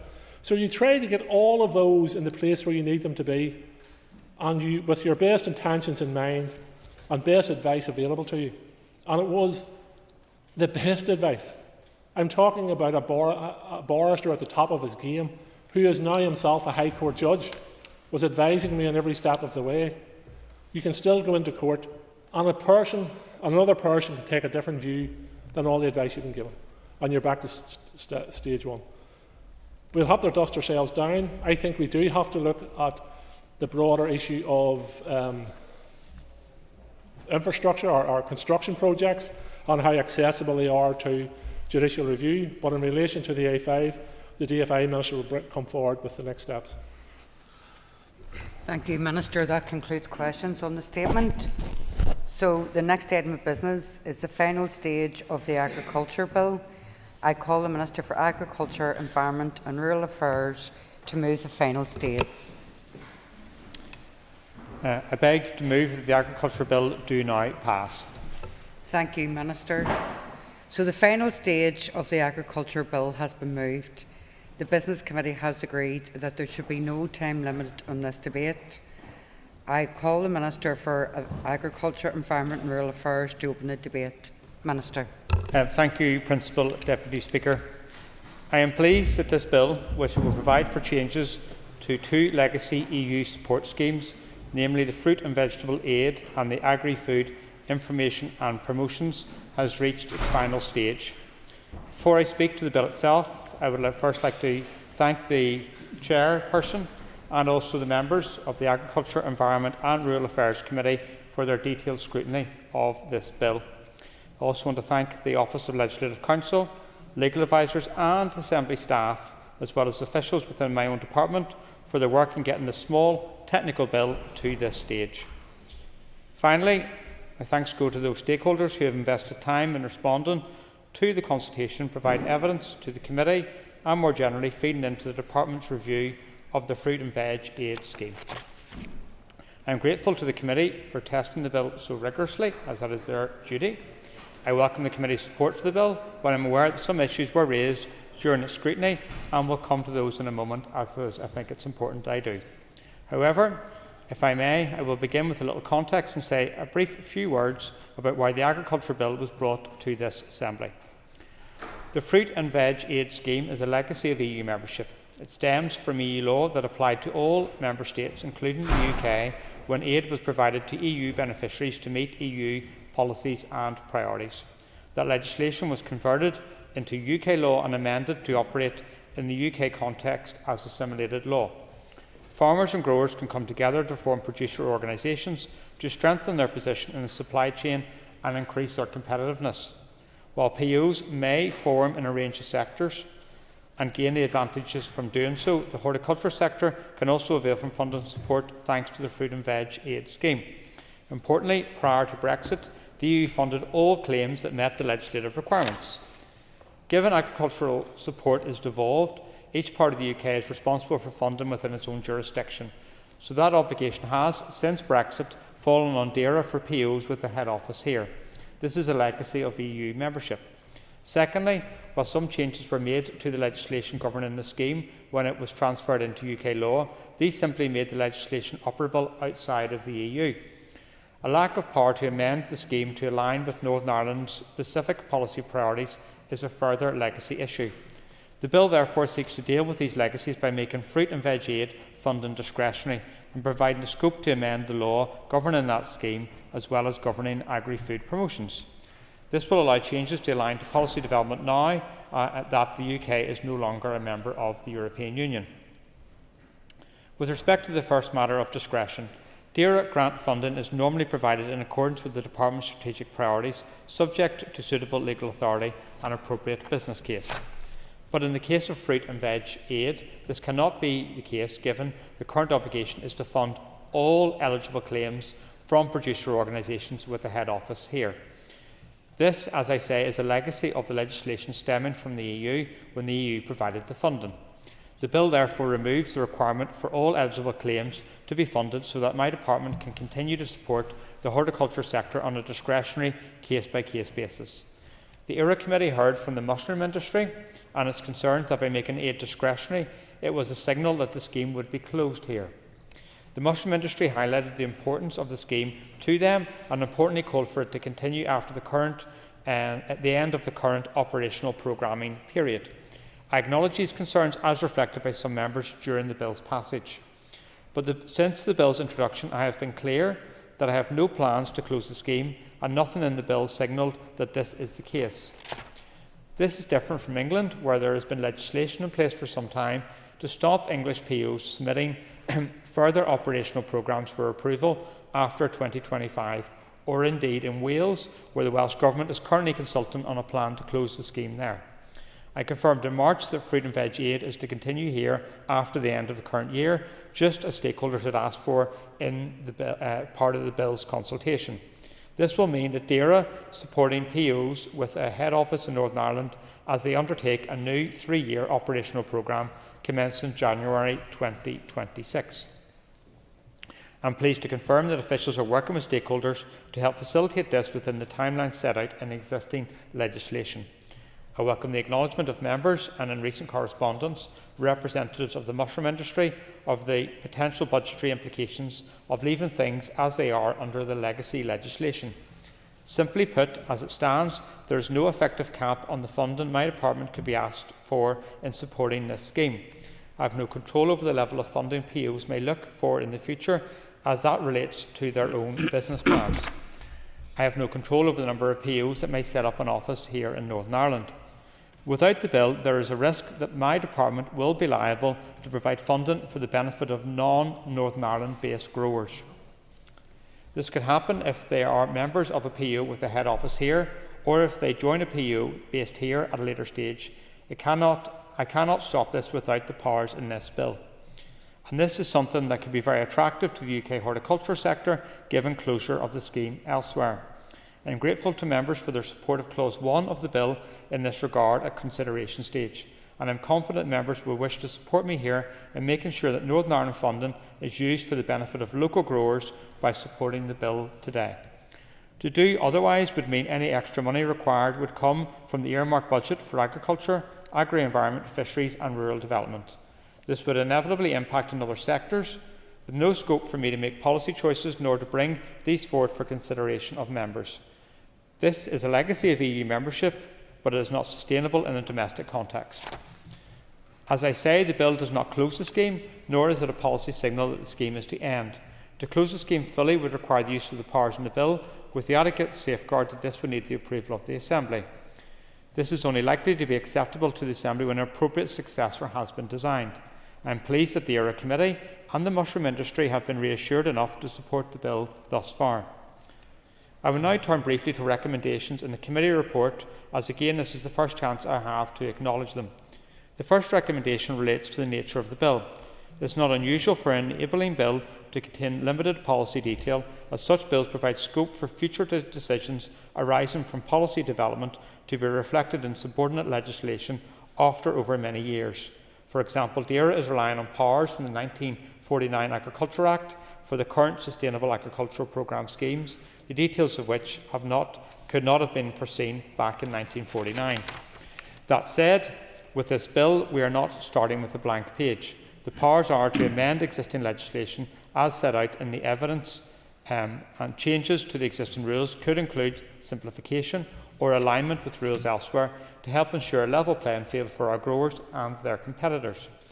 But these are issues that can only be developed, consulted on and brought forward for the consideration of the Assembly once the powers are in place, a point I made at the bill's consideration stage. There is then scope to use the powers to make further changes over time in line with developing policy. Nevertheless, I will take cognizance of the recommendation in bringing forward future proposals for primary legislation. I am content to accept the general principle behind the committee recommendations relating to supporting innovation and new technology and helping local growers remain competitive. DAERA has a suite of proposed innovation schemes, including the pilot Innovation Driver and Support Scheme specifically targeted at the horticulture sector, which should open from spring 2026. Furthermore, the Fruit and Veg Aid Scheme itself provides support for new technologies, and the bill powers could provide for more favourable funding levels. This is one of the key reasons for seeking these powers. Of course, making any changes not only relies on having the powers to do so that this bill provides, but also the budget available to fund them. With respect to horticultural policy and support more widely, the report makes recommendations linked to matters that are being considered as part of the review of Fruit and Veg Aid, including how the legacy scheme fits with DAERA's strategic priorities and support for that sector. The review has also examined why the PO model has mainly been of interest to only one subsector here. The key reason is a reticence for some to collaborate, which has been recognised, and this has been addressed by other policy measures, including the horticultural pilot schemes and the forthcoming supply chain measures. However, any changes to the PO model itself are a reserved matter for DEFRA ministers. With respect to smaller growers, the committee heard from the mushroom industry that supporting smaller producers is the strength of the fruit and veg scheme. At the same time, this is a key driver in the development of the pilot horticulture proposals. I therefore support these recommendations. Of course, the enabling powers in the bill are essential to ensure that the scheme rules can reflect developing policy, including to respond to scheme issues raised during the current review. I envisage incremental changes being made in parallel with the development of future support and ongoing policy development. Finally, the committee recommends that a balance be sought between a range of beneficiaries in developing future agri-food promotion schemes. I am content that this will be a matter considered as part of wider policy developments under the Food Strategy Framework. The bill's powers, of course, provide scope to amend legacy legislation which otherwise would not be possible. In closing, I want to again take the opportunity to thank the Chairperson and members of the Agriculture, Environment and Rural Affairs Committee and others for their input to this matter and for the debate today. As I said, I understand the motivation behind the concerns raised during the bill's passage, and I am pleased to be able to provide members with the necessary reassurance. This concludes my remarks, and I am happy to take any other contributions. Thank you, Minister. I call Robbie Butler, Chair of the ERA Committee. Thank you, Madam Principal Deputy Speaker. I thank the Minister for his kind words about the Chair of the ERA Committee and the members therein. I welcome the opportunity to speak on behalf of the ERA Committee on the final stage of the Agriculture Bill. And this is the first bill to come before the committee in this mandate. The purpose of the bill, which contains 6 substantive clauses, is to make provision for the modification of assimilated direct legislation in relation to aid in the fruit and vegetable sectors. And that pertains to information and promotion schemes for agricultural products and for connected purposes. Although it is entitled the Agriculture Bill, the specific remit of the bill and lack of responses from the wider horticulture sector, such as soft fruit growers, meant that our considerations became about the mushroom industry itself, who were extremely concerned about the impact on the sector. The bill before us was indeed, and is indeed, a short one, consisting of 6 clauses. However, I think that the level of scrutiny that the committee afforded to the bill at 13 committee meetings shows that members were aware of the significance of it to the mushroom sector and the potential to the wider horticulture sector. The committee felt that it had been placed in a very difficult position, however, as the bill is an enabling bill with wide powers, as the Minister has outlined, albeit in a very narrow remit, and members there having had no sight of any details regarding a replacement support scheme for the horticulture sector at that time, as the review of the current scheme has not yet been completed by DAERA. The committee would hope that in any future enabling bill that would be brought forward, that it would only be done so when there is a well-developed draft policy scheme, so that members of any committee can properly assess the impact of any new bill. Some members did feel that the bill was premature, whilst others accepted that the Minister required discretion over his budget and noted that the risks in the closure of the English scheme, while a mandatory scheme in terms of funding, remained open in Northern Ireland. The committee recognised that without the bill, DAERA could not make any changes to the current schemes and improvements, and that had been requested by the mushroom sector. Madam Principal Deputy Speaker, the committee also had concerns that the PO model, although successful for the mushroom sector, was not being used by other types of growers. DAERA acknowledged that there was work to be done in that regard.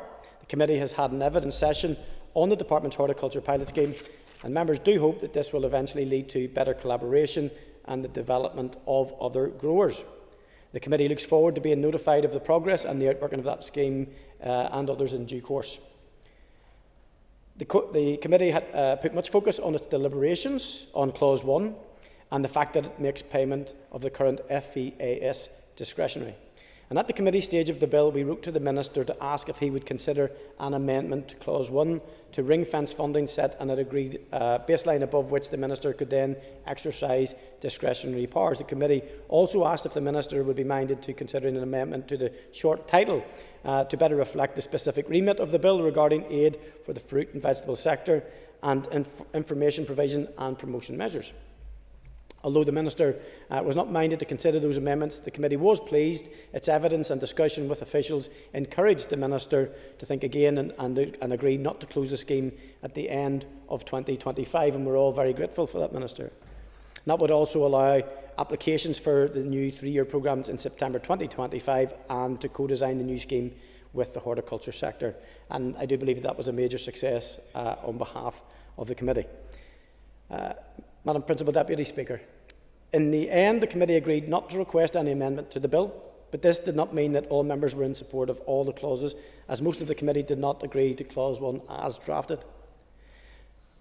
In conclusion, I welcome the final stage of the bill, and I will also take this opportunity again to thank Assembly officials and departmental officials for all their help throughout the committee stage and highlight the good working relations established. And I'd like to make some brief comments on behalf of the Ulster Unionist Party. Well, actually, first of all, as Robbie Butler, if you don't mind, because this is the first time I've chaired a committee, and you can do the scores and the doors at the end of the first session, guys, but it's been a real privilege to chair what is a very informed, passionate committee. They're very passionate about their remit. That was evident in the deliberations around this bill. I leaned heavily, I don't mind saying this, on people who have been around the sector much longer than me, and that was of great help to me. I also want to pay tribute to the clerk and the clerk's team, who were of great help, the research team and indeed the bills team, who we wrestled with a number of times in and around the amendment, and what might have seemed like small beer to some people was the short title of the bill. I was coming at it, and the committee came at it, not from a legalistic legislative angle, but from the angle of the man and woman in the street, who, if they're going to search for legislation, or if they want to look at something that pertains to what they're doing, it's nearly better if it says on the front of the tin what it is that you're going to be looking for. And I think that's a discussion we need to have in the wider context about the short titles of all bills. Because it was called the Agriculture Bill, it started off probably sending a signal that perhaps it was going to morph into something a little bit bigger than just POs. I want to thank the stakeholder groups who were engaged throughout, and it was at a very latter stage, when I think they had seen that everybody had exhausted every avenue to try and make an improvement on Clause 1, that we realised that this is where we all were. And I want to thank the Minister too, because the Minister did demonstrate through the extension of and keeping the scheme open for that time, that indeed his team and he were listening. And that relates, Madam Principal Deputy Speaker, primarily to Clause 1 of the bill and the discretionary payment. But I suppose what we should and could have been exercised about was the fact that for all the good that it does. We were incredibly frustrated that there were other growers who hadn't seen the value of the scheme as it sat. So that probably indicates to us that it is fit to be revised. And despite the best endeavours by just about all of us, an amendment wasn't possible. And the bane in my bonnet, and I've already spoke about it, was the short title of the bill. I'm going to go back to it because I think it's great to not come from an academic or a university background in regard to why we have legalese, because that's not why we create laws. We create it to run our society and our communities, and really our legislation should be much more readable and understandable and accessible. And in that accessibility space, it really needs to be something that is easily reached for or researched, because sometimes it's hard to blink and find the things if you don't know the right questions to ask. But hopefully, and I'm not speaking for the committee, but I enjoyed scrutinising this bill. I thought it was very worthwhile. Sets us up for a real good session as we go into the last year and a half with the Minister and his department and any other ideas that he might be coming forward. But we do want to keep a good relationship with you, Minister, in regard to ensuring that any legislation that is brought forward is not only fit for purpose, but fit for the future. Thank you, Madam Principal Deputy Speaker. Thank you. I call Declan McAleer. Thank you.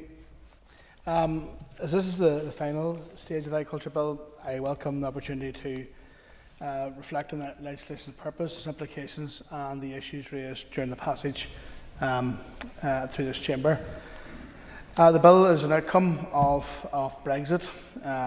Just to remind people that the majority of people didn't vote for Brexit here. And with a move away from the common agriculture policy, there is a need to replace legacy EU schemes with new locally administered arrangements. The bill makes provision for changes to food and vegetable aid scheme and agri-food promotion schemes, including the deduction of discretionary funding. But this reflects a shift in how support is managed. It highlights a growing difference between North and South. Farmers in the South continue to benefit from the EU's reformed common agriculture policy, which provides stable funding, environmental support and longer-term planning, which this raised concern about how producers here will remain competitive in that context. While the intention to modernise and localise agricultural support is clear, we do have concerns still remain. Stakeholders across the sector have voiced reservations about the shift from mandatory to discretionary funding for horticulture, particularly given the divergence from the South, where EU support continues to be at a more robust level. We're also concerned about how this disparity could impact competitiveness and long-term sustainability for producers here. The rural impact assessment has been another point which has been up for debate, and with calls for a more comprehensive analysis of how these reforms will affect rural communities, which make up over a third of our population. As we conclude, it is vital that this bill delivers real benefits and lays a solid foundation for fair, flexible and future-facing agriculture policy. Thank you, Declan. I call John Blair. Deputy Speaker, thank you. And if I could beg your indulgence, I would like, if I may, to just make a few comments following the recent passing of my father and address the House in that regard by, firstly, Principal Deputy Speaker, thanking you, the Speaker himself and Deputy Speaker Aiken for being in touch so quickly to offer sincere sympathy and support. The same goes for, I think, every business area of this Assembly, for members across the House and from every party who offered their thoughts and prayers very sincerely indeed.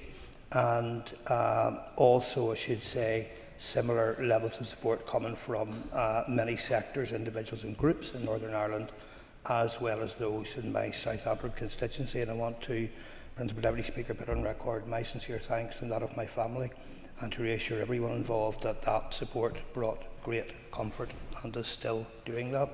I rise also today, Principal Deputy Speaker, as a member of the ERA Committee, to express my support, as well as the support of the Alliance Party, for the final stage of the Agriculture Bill. The legislation before us represents a step forward in aiding the fruit and vegetable sector, supporting our rural communities and ensuring a sustainable future for food production in Northern Ireland. Recently, and members will be aware, the agriculture sector's challenges have garnered significant discussion both inside and outside this chamber, emphasising the urgent need for legislation to progress smoothly. It is clear the Area Minister remains committed to tackling these challenges in our agriculture sector and that he's actively working towards a more sustainable future where agricultural sustainability and environmental sustainability are more evenly balanced. I cannot speak today on those matters without thanking the Assembly and committee officials for their work with the committee in consideration of the bill, and also the departmental officials who are here today, who provided numerous presentations and updates to the committee to keep us informed through the scrutiny process. As we move forward with the debate on the bill, I urge all members of the Assembly to keep in mind the wider implications of our decisions today, though it appears that there's cross-party support. Without Clause 1, for example, the Department will remain under a legal obligation to fund eligible claims under the FEAS scheme, which would restrict the Minister's ability to prioritise support in a manner that maximises value for money and effectively meets specific local needs. Therefore, the legislation provides much needed clarity and stability regarding future horticulture support, which I know has been welcomed by many working in this sector. Clauses 2 to 4, along with the first clause, will promote sustainable growth in our horticulture sector. These clauses introduce vital reforms aimed at supporting our farmers and producers as we adjust to the post-Brexit environment, allowing them to succeed in a competitive global market. Alongside this, these clauses will enable farmers to embrace new technologies and methods that will enhance their livelihoods while also benefiting our environment. Consequently, this will strengthen the security and resilience of our food systems, offering producers the stability required for consistent operations in a never-changing and challenging climate. Clauses 5 and 6 are mainly technical and can be supported on that basis. To conclude, Principal Deputy Speaker, the legislation signifies a substantial step forward towards a more sustainable future for our horticulture sector by fostering and nurturing local food production, advocating for sustainable farming practices and ensuring fair access to markets for Northern Irish farmers. This legislation will directly contribute to reducing the carbon footprint of our food system while also invigorating our local economy by creating jobs and driving growth. I therefore, on behalf of the Alliance Party, express support for the bill, and we urge others to join us in expressing support. Thank you. Thank you, John. Just a couple of fogel, just co-roam a chain, ní mai Linda fresh. So, condolences, and we're so sorry for your loss. Michelle McElveen. Speaker, and like yourself, I'd like to extend my own condolences to John on the passing of his father. It's the first time that I've seen him since. So, just with regards to the bill, the DUP does stand foursquare behind the principle that locally accountable ministers should be able to bring forward proposals to support our agri-food sector after decades in the EU. However, this also has to go hand in hand with financial certainty and security for those growers who are currently supported under the existing FEAS. As has been articulated throughout the committee stage of the bill, we were concerned that the Minister intended to move to a discretionary model which has been framed by Clause 1 of the bill, and that's without providing concrete proposals of what would come next. Those concerns were, of course, articulated by the mushroom sector and those acting on their behalf. And in particular, they felt that the withdrawal of the 4.1% match funding for producers' organisation and the lack of support of the 3 proposed horticultural pilot schemes left them disadvantaged. And I think it probably was unfortunate that the emphasis on that kind of left I suppose, the broader principle behind with regards to the bill. But as we know, the mushroom sector is significant in terms of horticulture in Northern Ireland. It produces 40% of our output and over of 10% of the UK mushrooms, including 50% of organic mushrooms, so it's not insignificant. However, this is a sector which understandably does feel under pressure, not only in terms of support, but we've raised on numerous occasions also the issue in respect of labour and the challenges that presents for them.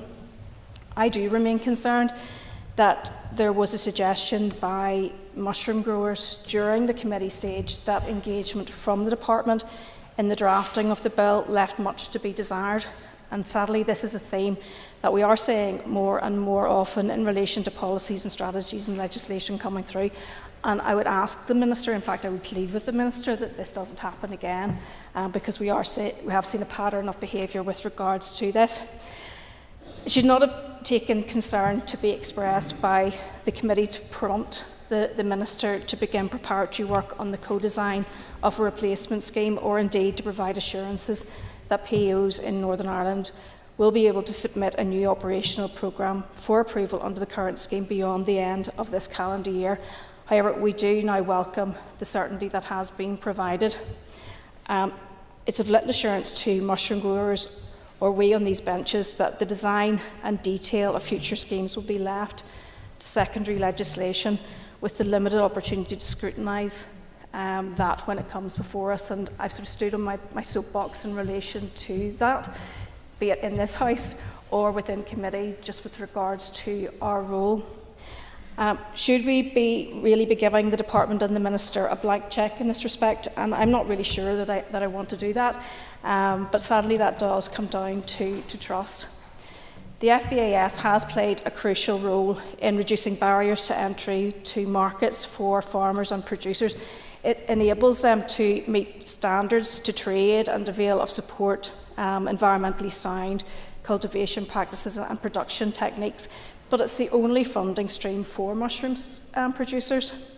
What we have before us gives us no indication of the level of future support going forward, and those qualms won't be eased by the Minister's decision to reject the proposal from producers to baseline support going forward, in contrast to the 4.1% of marketed production.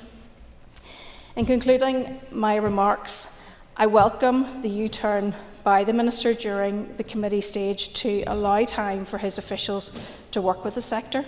There's no shame in this at all, and I would encourage him to reflect on the merits of this approach in respect to other areas of policy. In terms of the mushroom sector, I would encourage the Department to work at pace with them to develop an action plan, provide support which will allow them to access new technologies in order to increase their productivity and to plan for a sustainable future. And finally, I would like to place it on record that it's only because of the later representation made by those acting on behalf of the industry that I am now supporting this legislation. So to be fair to the sector, I would like that the Minister moves at pace, that he reaffirms his commitment to a process based on co-design principles, and to confirm a timeline for the introduction of secondary legislation before the end of the mandate. So just to round off my remarks, I would like to place on record my thanks to the officials who came to committee on a near weekly basis, and it was painstaking for them, I'm sure, and also to the committee staff. Thank you. Thank you. Michelle, I call Patsy McClone. I've got a few last John. Thank you, Madam Principal Deputy Speaker. Legislation. Also thank the officials for working through what seem to be on occasions interminable questioning sessions and answer sessions at committee. But we made some headway, but nevertheless, one of the key factors that I remarked on very early on was what we're seeing is the horticultural sector, and particularly the mushroom sector, which I'll come along to in a moment or two. We're facing a situation, those mushroom growers, many of whom are in County Armagh, we're facing a situation whereby the level of support they were getting here and the level of support other people or other mushroom growers were getting just a few miles down the road in the Republic within the EU, there was a marked difference which led to a situation, of course, as a result of Brexit. We pulled out the level of support that was available south of the border because within the EU was markedly better than what it is, and access to markets was markedly better. And that became very apparent very early on. However, we did have numerous debates around the whole question of discretionary support, what that meant, and also it was drawn to our attention too by some of those growers that anything which imported or gave the impression that discretionary support, and I'm aware of the implications and the meaning of that within the remit of what the Minister had to do, anything which gave the impression to others that the support was short-term involved a level of short-termism and couldn't be presented perhaps to funders or others as a meaningful investment longer term in their businesses, could be presented or seen as uncertainty around their business. And certainly I'm sure the Minister will take the opportunity to give the assurance that that's not the intention of the legislation. Especially when it came to the whole issue of those mushroom growers, the investment in their businesses and where the department go. Now, I remember the Minister on the last occasion did give us assurances around that, and assurances that he would engage with the sector with a view to trying to resolve issues and trying to help things as we move along. However, I do support the legislation at this stage, and I would ask the Minister for additional clarification and assurance around those two particular issues of discretion, and then secondly the whole question of engagement with the mushroom sector on their industry and their future businesses. And again, I thank the Minister. Patsy. Our next speaker is the Minister for Agriculture, Environment and Rural Affairs. Minister, if you could please conclude and wind on the final stage of the Agriculture Bill. Thank you. Thank you, Principal Deputy Speaker, and I would like to thank the Committee Chair and members for their contributions in this debate. And before I close the debate, I just want to say to John that you have been in our thoughts and prayers following the passage of your dad, and you spoke very courageously, and I'm so proud of you at the funeral around that, and we're thinking of you around it all, especially your mum and your sister. Before I close this debate, I want to respond to a few of the issues that are raised by members, because I think it's important I do that, and that's only right and proper. The first one is about future support for the mushroom industry. Much of what's been said today has been with respect to concerns around making support discretionary and also the long-term support for the mushroom industry. And I again acknowledge the concerns raised around that, because the mushroom industry is an important part of our agri-food system in Northern Ireland. The ERA Committee heard about how the mushroom industry, a key benefactor of the FEIS over many years, is at a disadvantage because of the fact that rules have not stood still elsewhere. The bill is essential to ensure that there is scope to make changes and to improve the scheme. Similarly, the bill will give powers to amend legacy EU rules on agri-food promotions should it be necessary to use this. The Minister give way. Yes, no problem. Principal Deputy Speaker, I thank the Minister for giving way. I just want to ask him at this stage in his response if he could give us his thoughts on the mention that's been made of migrant workers on two fronts. Firstly, the impact on the availability of migrant workers due to Brexit, which the people of Northern Ireland did not want to start with, and then secondly, the very direct impact on the availability of migrant workers and the attractiveness of Northern Ireland to migrant workers because of recent direct threat and violence against them in this place. Thank you, John. So while we're talking about the mushroom industry, one of the issues that has been regularly raised is in terms of migration policies from the UK government and the impact that that is having in relation to our agri-food businesses in Northern Ireland, and that's most acute in relation to the mushroom sector. And we know that, and I visited one of the main businesses in the sector with the Northern Ireland Office Minister and made representations to her about if they're not going to change migration policy, what support the UK government were going to give us in terms of supporting automation, because that's quite expensive.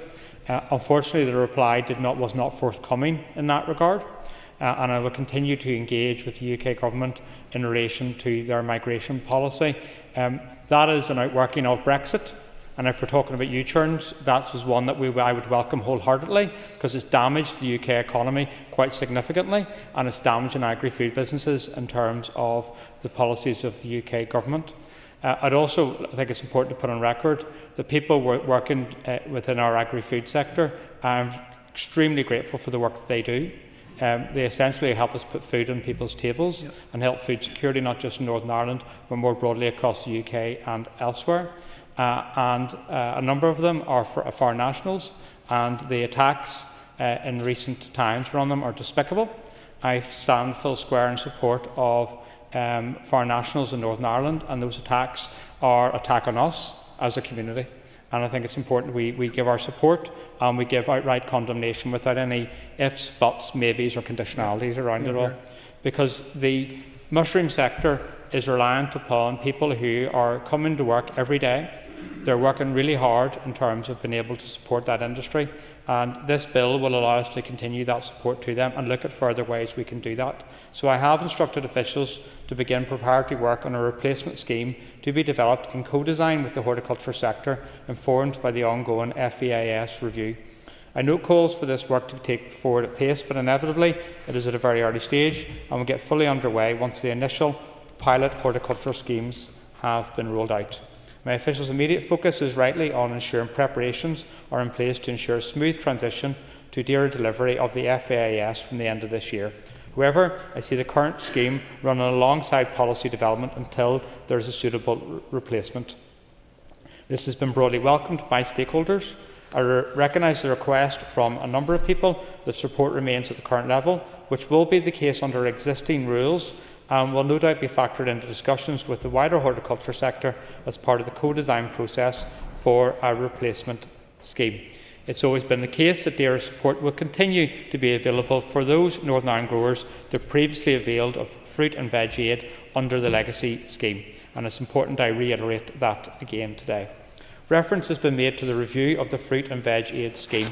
The review is assessing the existing scheme inherited from the EU, how it operated, what it achieved, lessons learned and how it fits with Northern Ireland policy priorities.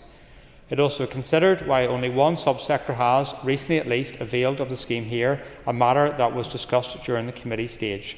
With regards to the latter, I understand that there has been some tentative interest from other subsectors in recent weeks. Time will tell where those discussions might lead. Importantly, the review will not, nor did it set out to provide a detailed outline of a replacement scheme.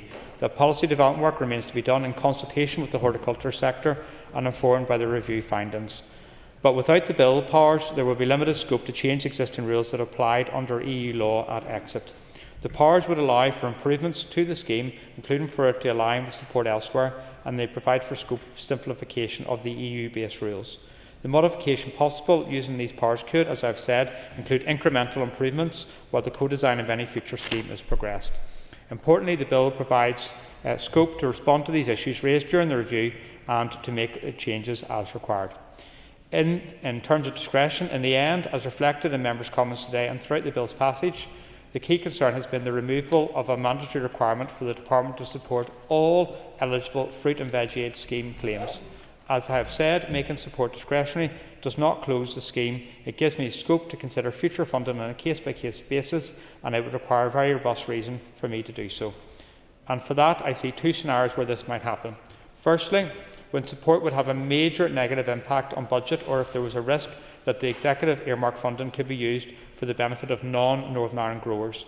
I am glad that members have seen the need to mitigate such risks.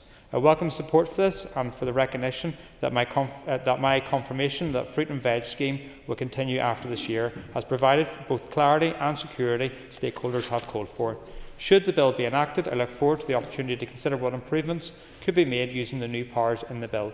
I look forward to working with stakeholders and the Assembly to bring forward such changes, including looking to see what can be done to improve environmental and economic outcomes. I also look forward to seeing progress on a successor scheme and the opportunities this will present. Madam Principal Deputy Speaker, I would again like to thank members for their contributions and for their support for this bill. I would particularly like to thank the Agriculture, Environment and Rural Affairs Committee for their scrutiny of the bill and working cooperatively with myself and officials. There's lots more legislation coming down the road, and I think if we can work together, we can deliver for the citizens of Northern Ireland. I think I've made a robust case for this bill and at the same time confirm my commitment to the mushroom industry and the wider horticulture sector. I therefore commend this bill to the House. Thank you, Minister. So the question is that the Agriculture Bill do now pass. All those in favour say aye. Aye. Contrary of any noes? The ayes have it. The ayes have it. The final stage of the Agricultural Bill has passed. The bill has passed. Members, take your ease, please.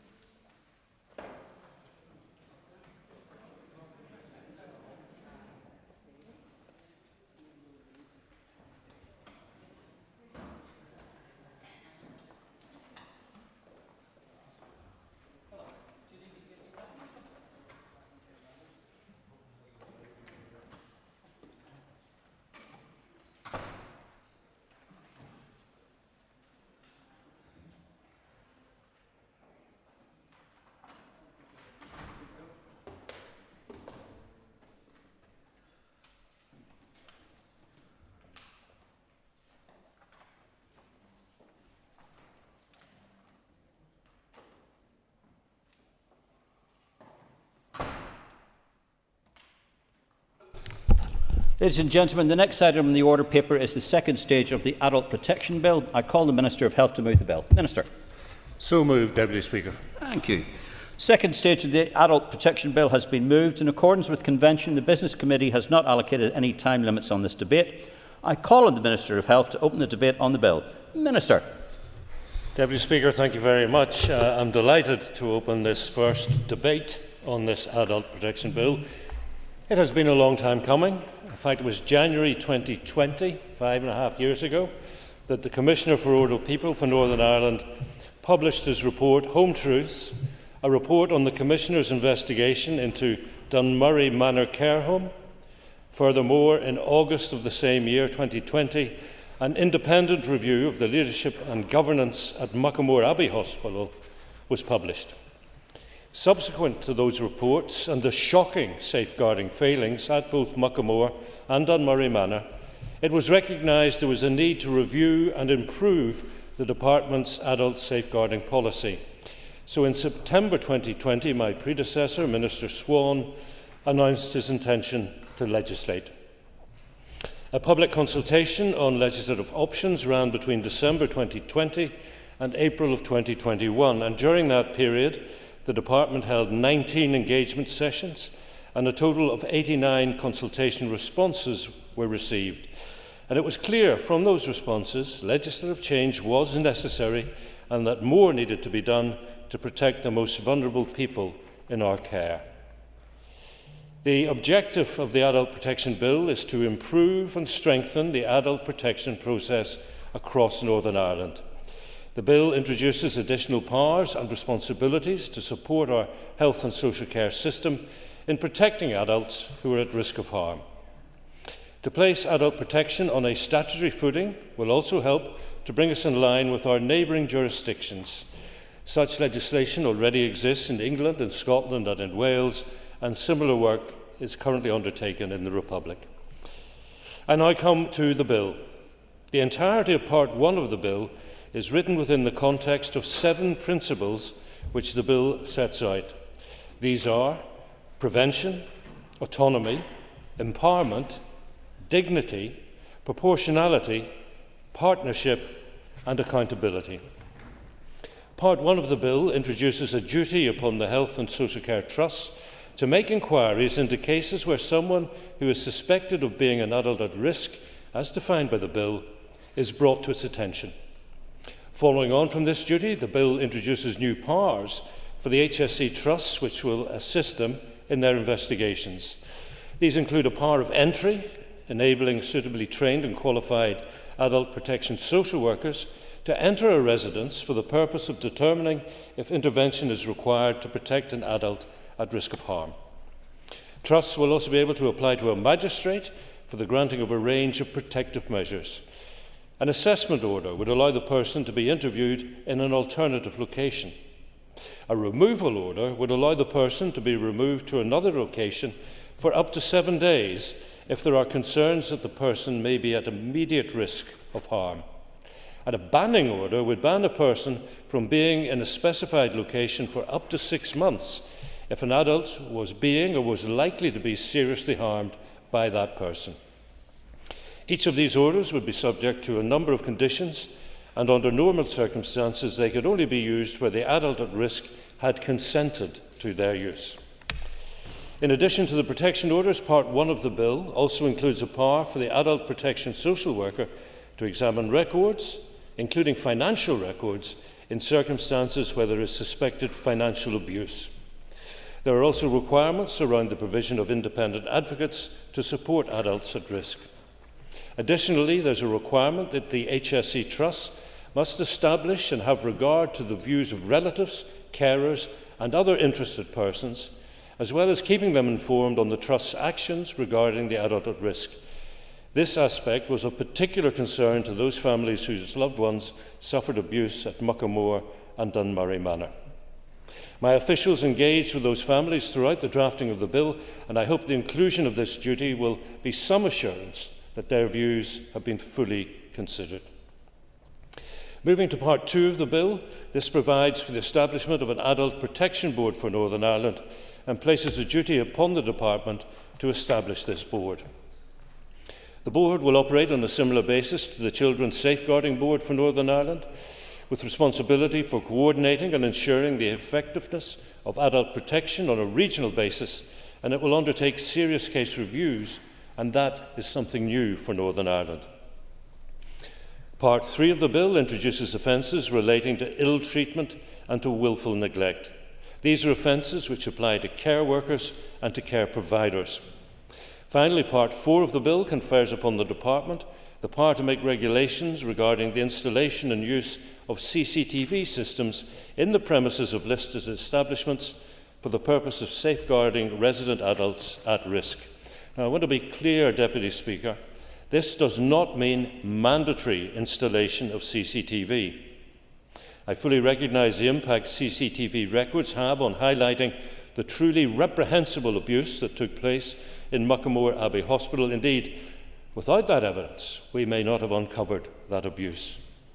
However, to make CCTV mandatory in care settings would mean it could apply within an individual's own home, where they're being cared for in that environment, and that could be one of my loved ones or one of yours. Such infringement on anyone's individual human rights is not within the gift of this House, nor would I consider it to be a step we should take, even if it were within the Assembly's legislative competence. So what the regulations will do is place structure around organisations to decide whether CCTV should be installed, along with directing how it should be managed, monitored and maintained. The content of the CCTV regulations shall be subject to full public consultation down the line. But where CCTV is installed, it will be a function for the Regulation and Quality Improvement Authority, the RQIA, to monitor and enforce compliance with the CCTV regulations. In conclusion, the Adult Protection Bill is intended to strengthen and underpin the adult protection processes here. There are additional duties and powers for those entrusted with safeguarding adults at risk. There are offences which aim to close gaps in current provision. There is regulatory making power to govern the use of CCTV, and there is provision to establish a body to coordinate adult protection and investigate failings at a regional level. I hope we can all agree on the importance of protecting those at risk within our society. The failings we've seen at places like Muckamore Abbey Hospital and Dunmurray Manor Care Home should never have happened in the first place and must never happen again. So this bill is an important step in transforming our social care system. Deputy Speaker, I look forward to hearing what members have to say about the bill. Thank you. And I call on Philip McGuigan, Chair of the Health Committee. Philip.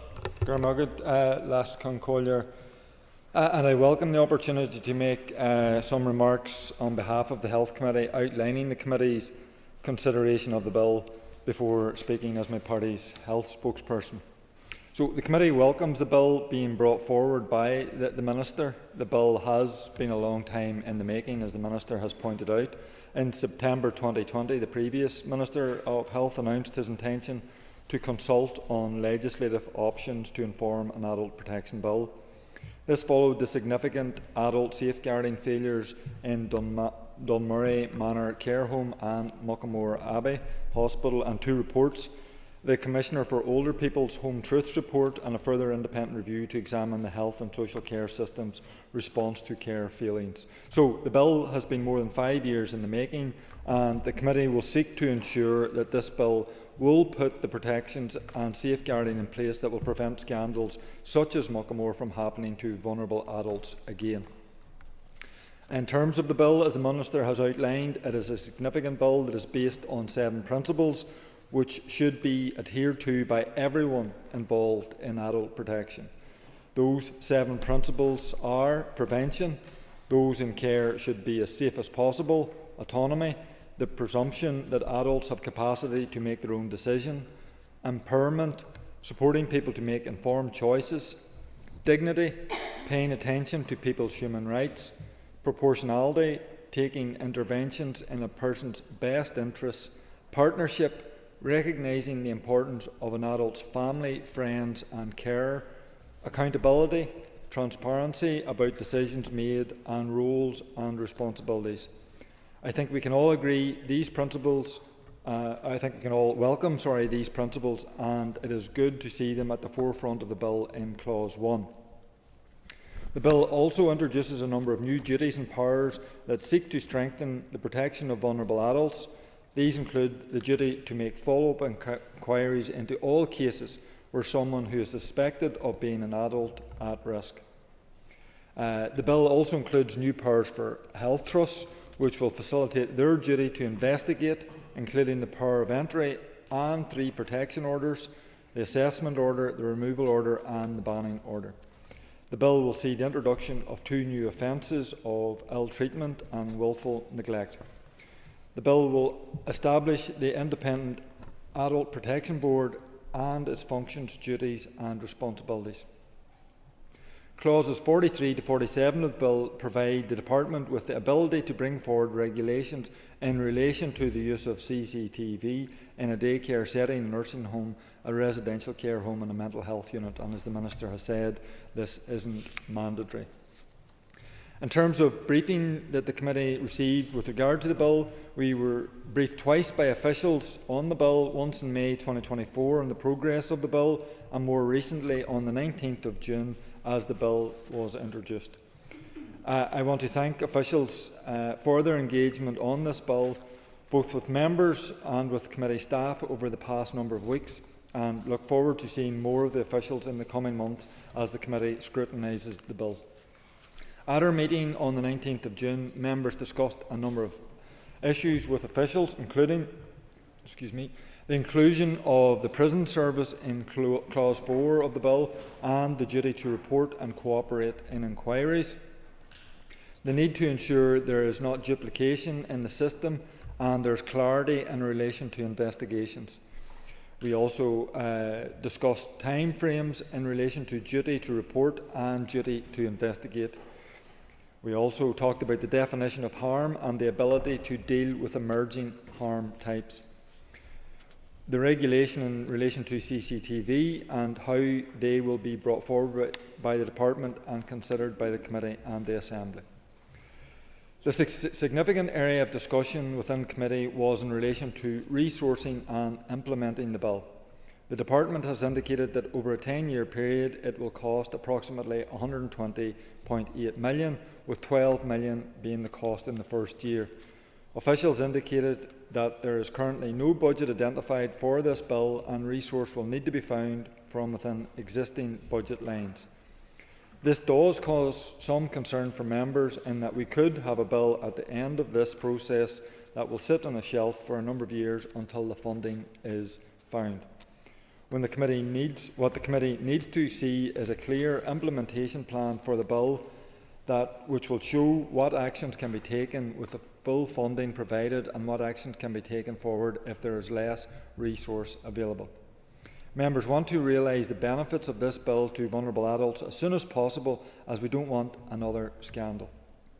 I would therefore encourage the Minister to ensure that there is a detailed implementation plan for this bill that can be shared with the committee and members as soon as possible.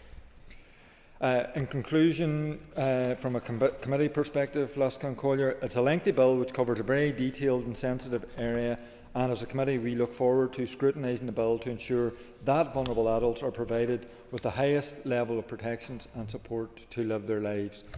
Briefly, in terms of my role as Sinn Féin Health spokesperson, again I welcome the opportunity to put on record my party's support for the creation of a single adult protection bill which will provide one piece of legislation to cover safeguarding, legal protections and the relevant processes for adults and older people who unfortunately have experienced abuse.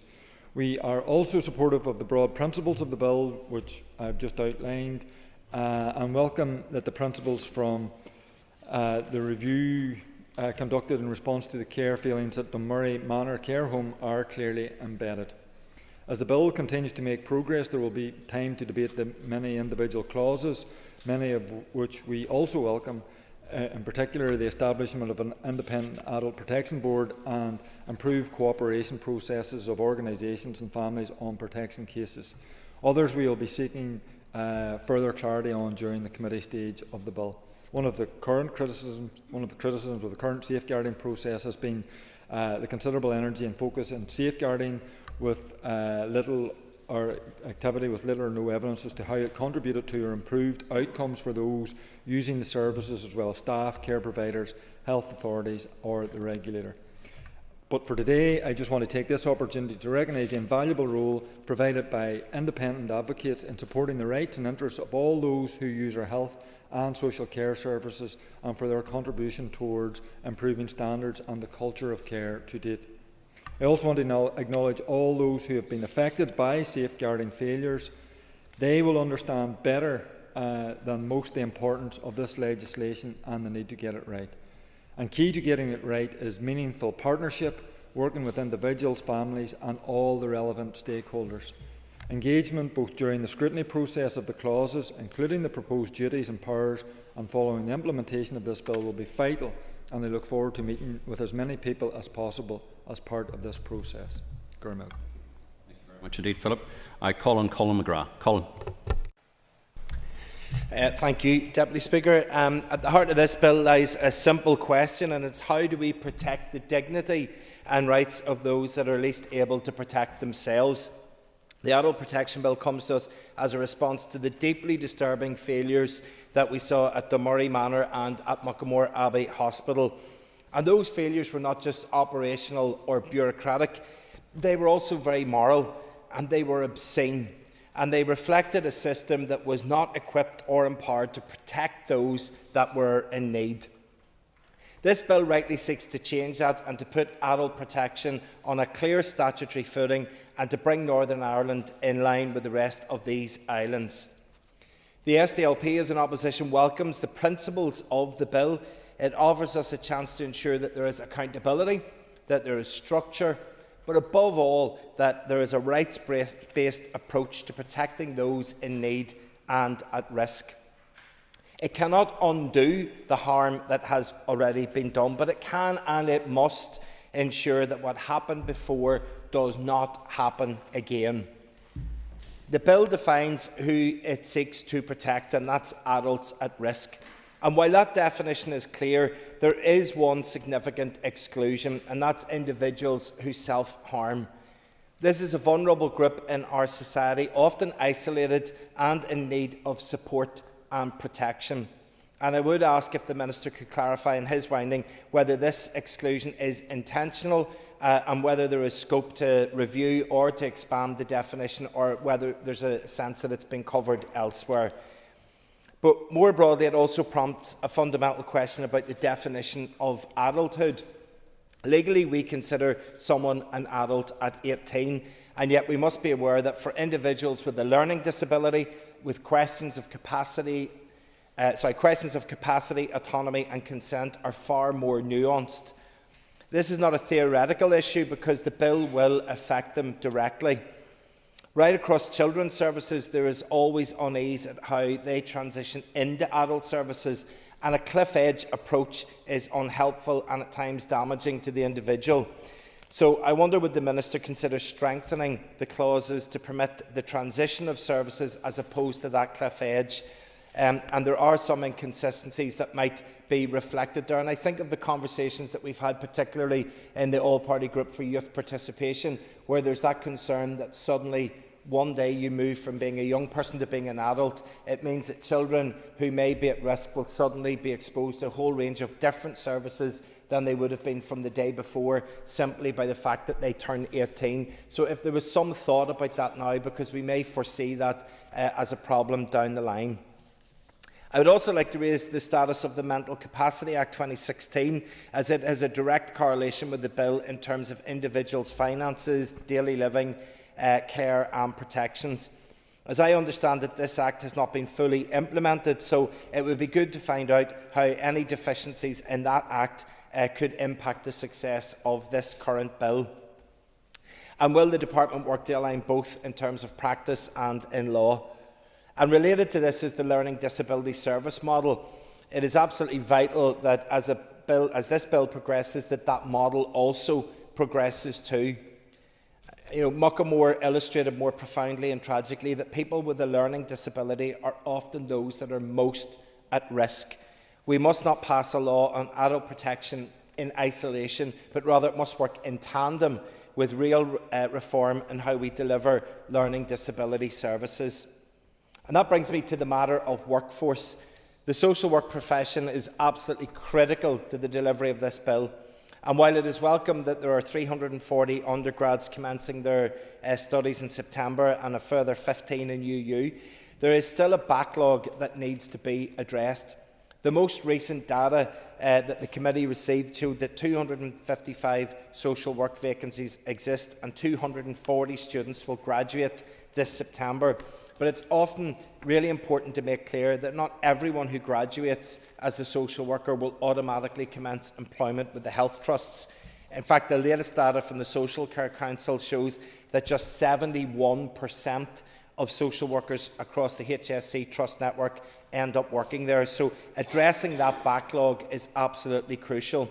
And we know that the department does not envisage newly qualified staff immediately assuming the new responsibilities outlined in the bill. So it does sort of beg the question as to who will deliver this service and how will the department and trusts organise that workforce in a way that is sustainable. And these points are not to try and find inconsistencies in the bill. It's just saying that we're now looking into the future when this bill will make its way through and be passed, which is what we want to see. But we want to make sure that when it does pass, that we're not left with a workforce that struggles to be able to deliver that, or that we fill all of the posts here, but then create vacancies in other parts of the service, which can cause problems. And also with the new powers must come new protections, but not just for service users, but also for staff. Social work is a highly pressurised profession, and I would be keen to hear any assurances that the Minister could give that social workers will be supported, resourced and protected as they take under the new additional duties with this legislation. Then we have the issue of accountability, which is obviously central, and we know that from the independent review into Muckamore Abbey. That review recommended standing down the Adult Safeguarding Partnership and replacing it with an independent Adult Protection Board, and the key word is independent. Now, the bill does outline the creation of a board, but it omits that crucial detail. So if we are serious about rebuilding public trust, then why aren't we establishing a truly independent body? We absolutely must learn from the past, and that means creating structures that are not beholden to the same systems that have previously failed. There are other elements in the bill which I welcome: the creation of the new offences, the statutory basis for the advocacy, and the ability to develop those protection plans. I would, however, encourage the Minister to consider including in the bill a provision for independent whistleblowing.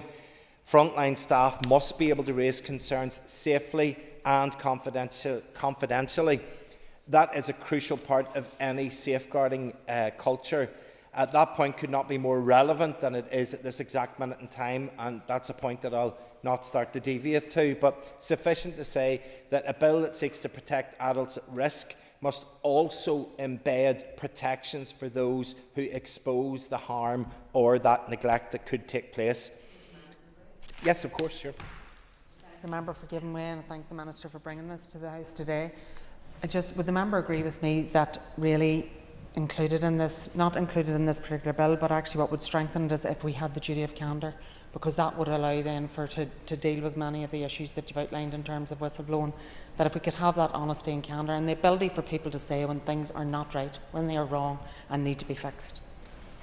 I thank the member for the intervention, and I think there is cross-party agreement about the introduction of a duty of candour. I know there are some of the specific details in there that there are some difficulties about, but certainly it is a conversation that could very well take place alongside a bill such as this. Member for giving way, and would the member agree with me that a statutory duty of candour should be an individual duty of candour and not an organisational one? I'm not even going to reply to that. Place. We're talking here about adult protection and adult safety for those at risk. I do think there is a dual conversation that needs to be had, but I think that that's the forum to have the differences that there are in the nuances of that. But I think that we should stick at, I don't wish to take the Speaker's job here, but I do think that we should stick to the matter at hand. And I think that if we can have some sort of safety built into here, that people who see neglect have the ability to be able to raise that in a confidential way, because why it's important for the individual that's getting their service, that service user. They need that protection that is there. And we have said that there will be detailed scrutiny on the use of CCTV, and I welcome that the Minister has said that, and I'm sure that we will be able to explore that, because there are some concerns. We need to get that right, and I think that the committee stage will allow us to do this. But I do want to place on record, on the principle of that part of the bill, that any such power must be exercised with caution, respecting both the rights of residents with the importance of transparency within care environments. And finally, I want to address the cost of the bill's implementation. £12 million per year for 10 years is a really serious commitment. However, if we are to do this right, if it is a necessary commitment, I believe that financing the bill will not be an insurmountable challenge, although I would welcome from the Minister maybe a breakdown of how that figure was calculated and whether the Department envisages an incremental rollout of that, or whether it will be a full implementation from the start.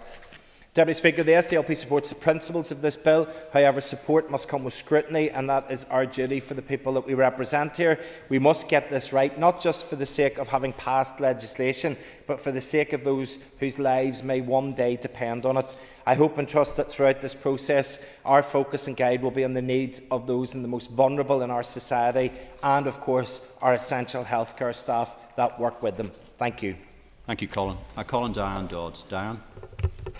Thank you, Mr Deputy Speaker. And I, like others in this House, welcome the second stage reading of this bill. Minister, in your concluding remarks, you said that we should never hesitate to protect the most vulnerable in our society. And I think all of us agree with you in that sentiment. However, we do have to place on record that it is a pity that it is such a long time in coming, that this bill is only now starting to address the gaps between here and the rest of the United Kingdom and the Republic of Ireland, and that it has taken the harrowing circumstances of Muckamore and Dunmurry Manor to bring this issue into the public domain. And I know that there are many who are awaiting the outcome of the public inquiry, particularly the families, with some trepidation. Minister, as others have said, this bill has come about through the independent report and other reports into the deficits that we have in our legislation here in Northern Ireland. And in essence, it will bring us into line with the rest of the United Kingdom. The 7 key principles that others have outlined all seem sensible and important going forward. Importantly, the bill contains a duty on organisations to report, a duty to make inquiries and to cooperate. And this will be a duty on HSC Trust to follow up inquiries into all cases where someone who is suspected of being an adult at risk is brought to its attention.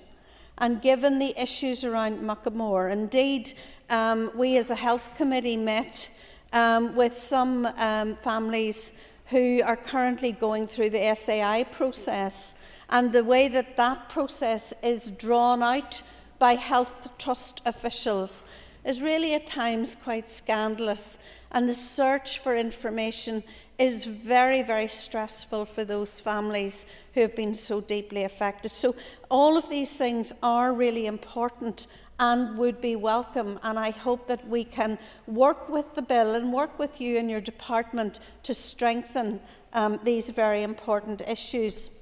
The duty to report and to cooperate would place a duty on several bodies and establishment to report to the relevant HSC Trust in cases where they believe that there is reasonable cause to suspect that an adult meets the criteria of an adult at risk. And again, this is very, very important. But can I just really back up the comment from Colin McGrath? If we have a duty to report, then we must have some protection for those who are doing the reporting and the whistleblowing. And there's been significant conversations in the public media recently about those who are whistleblowers and the impacts it has had on them personally and on their career prospects. And I think that we need to know that that duty to report also comes with safeguards for those who are doing the reporting out of goodwill and concern for the people who are at risk. Going forward, I will also be interested to see how these sections of the bill will intersect with any duty of candour. And I think that it is really, really important that we have some synergy in relation to that as well. In terms of the Adult Protection Board, which will have the power to conduct serious case reviews, I believe firmly that accountability and independence will be key in relation to that Adult Protection Board, and I hope that we will see that safeguarded and strengthened in the legislation as well.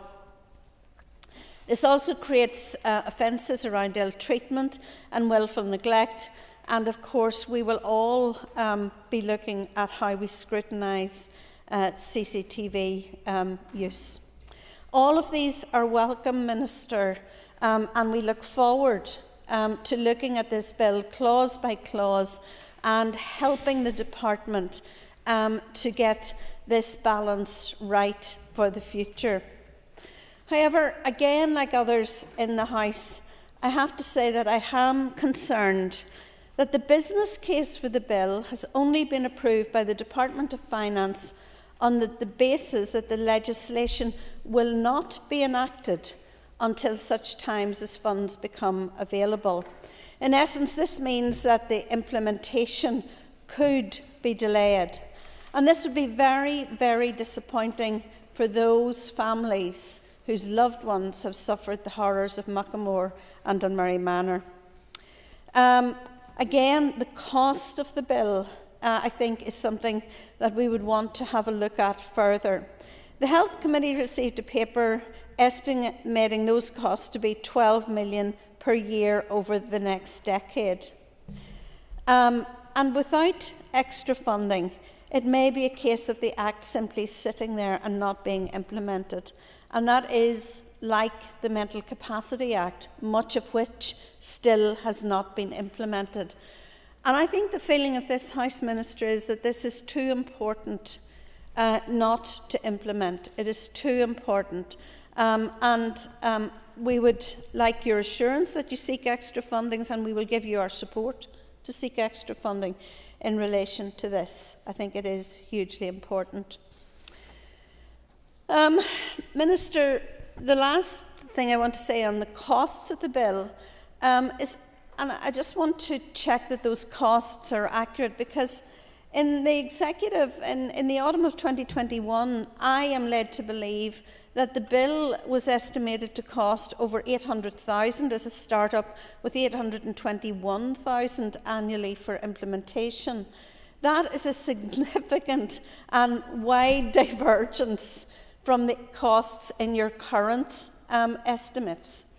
So can you shed any light on how those costs have risen so dramatically, how the costs now are $12 million per year, and how we can scrutinise this particular part of the bill? Minister, in our 2022 Assembly Manifesto, the DUP promised to support new adult safeguarding legislation, and we're going to stand over that promise.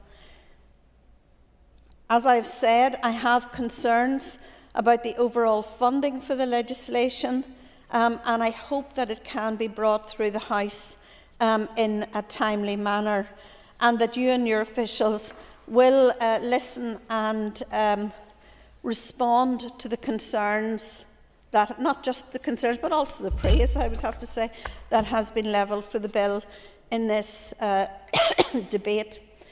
Minister, one of the things that, and one of the reasons why we need this bill, is the fact that it is very difficult for families to get information about their loved ones. if they're concerned about how those loved ones are being dealt with by health and social care trusts. And a number of us will have received an email from a family deeply involved in the Muckamore Abbey hospital scandal, where they indicate that over the period of probably 2 years, they've been trying to get information on adverse incidents from the Belfast Trust in relation to their son. I would like to hear you give us some assurance, Minister, that, and I will forward the correspondence to you, that this matter will be dealt with, not post the legislation, but now. This is an extremely stressful situation. Some of the emails that these families sent were not acknowledged, and others have been kind of thrown into the long grass, for want of a better phrase. I would like you to maybe place in the Assembly, those are in the Assembly Library, those arrangements that are made around releasing information on adverse incidents and indeed serious adverse incidents, and under what circumstances that information is released. Because I think to keep families in continuous suspense and continuously fighting on this issue is just wrong. And I know that you will give this matter your attention, because it is deeply, deeply disturbing. Can I say thank you for the introduction of the second stage. I think that this is a good step forward, and I look forward to the scrutiny of the bill. Thank you, Mrs Dodds. And I call on Nuala McAllister. Thank you, Deputy Speaker, and I want to thank the Minister for bringing forward the bill today. It has been a long time coming, but nonetheless it is important that it is here. And to just to point a little bit, and I will be political for a second, but not to the Minister. But when Eddie Lynch concluded his report, Home Truths, and back in January 2020, but even in 2018, he did foresee that there would be a delay, but I don't imagine he thought that the delay would be this long, because in 2020 he actually said, "I am frustrated that in 2020 we still do not have an adult safeguarding bill." And then the impact of the collapse of the Assembly has now taken it 7 years. So this is another example of delay due to collapse of the Assembly, and I hope we do not reach that point again, because they affect real lives and it's about protecting vulnerable people. So I do welcome it today, and particularly want to say a few words about the context as to why we are here too. And reading again the Home Truths report a number of months ago, when we had the Adult Protection Bill at the committee, it reminded you just of the gravity of the situation, the neglect, the instances of sexual assault on female residents leaving the home unnoticed, inhumane and degrading treatment. Those were the words that were actually used during this investigation, and we thought that would be the worst of it. But in 2017 there was other issues arising at the time too, and if I just want to take a few minutes here to just speak about one of our former Alliance Party councillors, Mervyn Jones. He was Alliance Party councillor for decades, and Mervyn had a young son, Timmy, who lived in Muckamore. And he used to come to council, and some evenings he would arrive late. And Mervyn passed away, unfortunately, in 2018. But I remember him speaking about dropping Timmy off, picking him up, and that it was said that it was better if he was left outside rather than being brought in for the settling process. But I always think about Timmy every time I think about Muckamore, and I speak about it because I know how much Mervyn and Dawn loved their son, and Dawn still does. But Mervyn didn't live to actually know what had happened in Muckamore, and in some ways I do wonder, was that better, given how much he was connected and adored his son and placed the trust in the staff at Muckamore Hospital?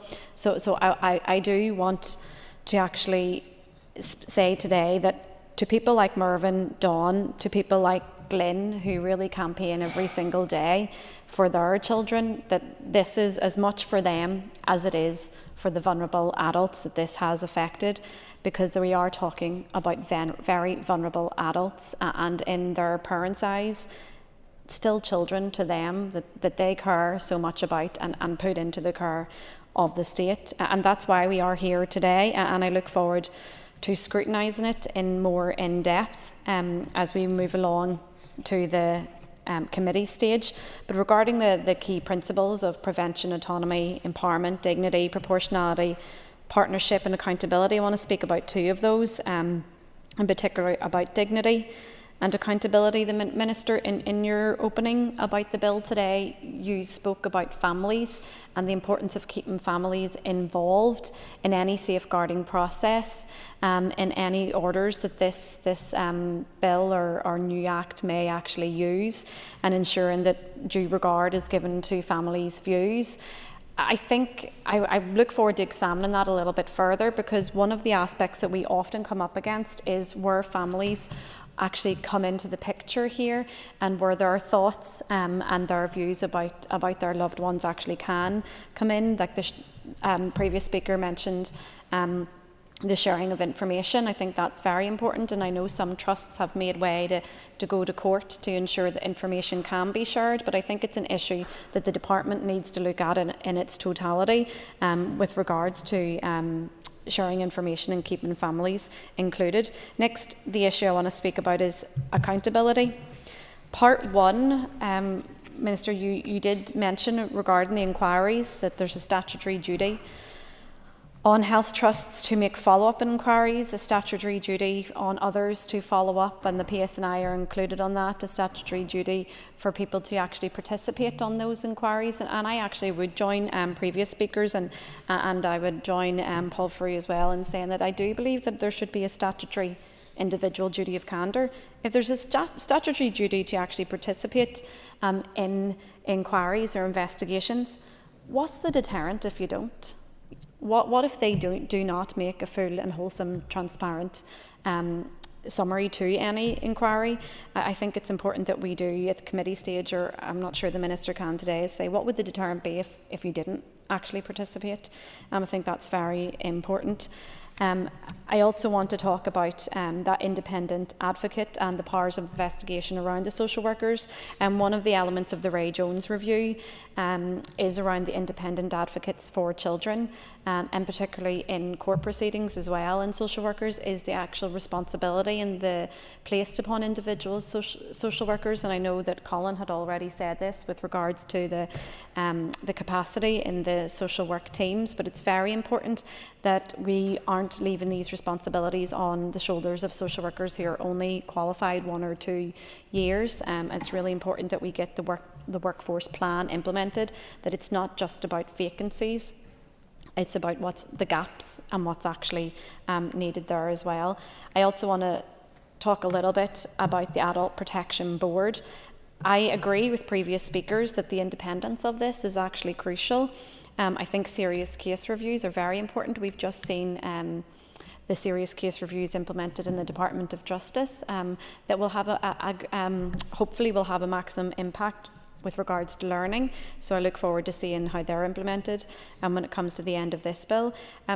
But the independence is important because in the hyponatremia inquiry, some of the issues that have been coming out of the Muckamore inquiry, and some of the recommendations that we have seen, is that those recommendations at times are being implemented and overseen by the very people who were involved at the management level of those other scandals. That is why independence is so important, so we can actually have change, learn and implement that change. So I look forward to actually delving more into that at committee stage. I welcome the offences. Hopefully they will act as a deterrent for care workers and care providers as well. And I also want to move on, before I finish, onto CCTV.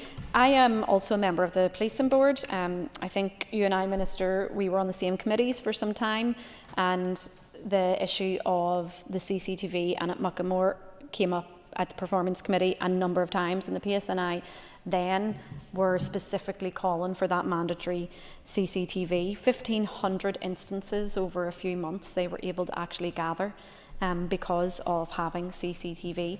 CCTV where at times staff did not even know that it was turned on. Sometimes it was turned off, turned on. I still don't understand why that has all happened, but if we didn't have that, where would we be with the scale of abuse and knowing what actually happened at Muckamore Abbey? I understand Article 8 implications and ensuring that people have a right to private life. I do understand that, and that it is complex, but I still do not understand how this is outside the powers of this bill, the scope of this bill and the powers of this Assembly for mandatory CCTV in communal areas.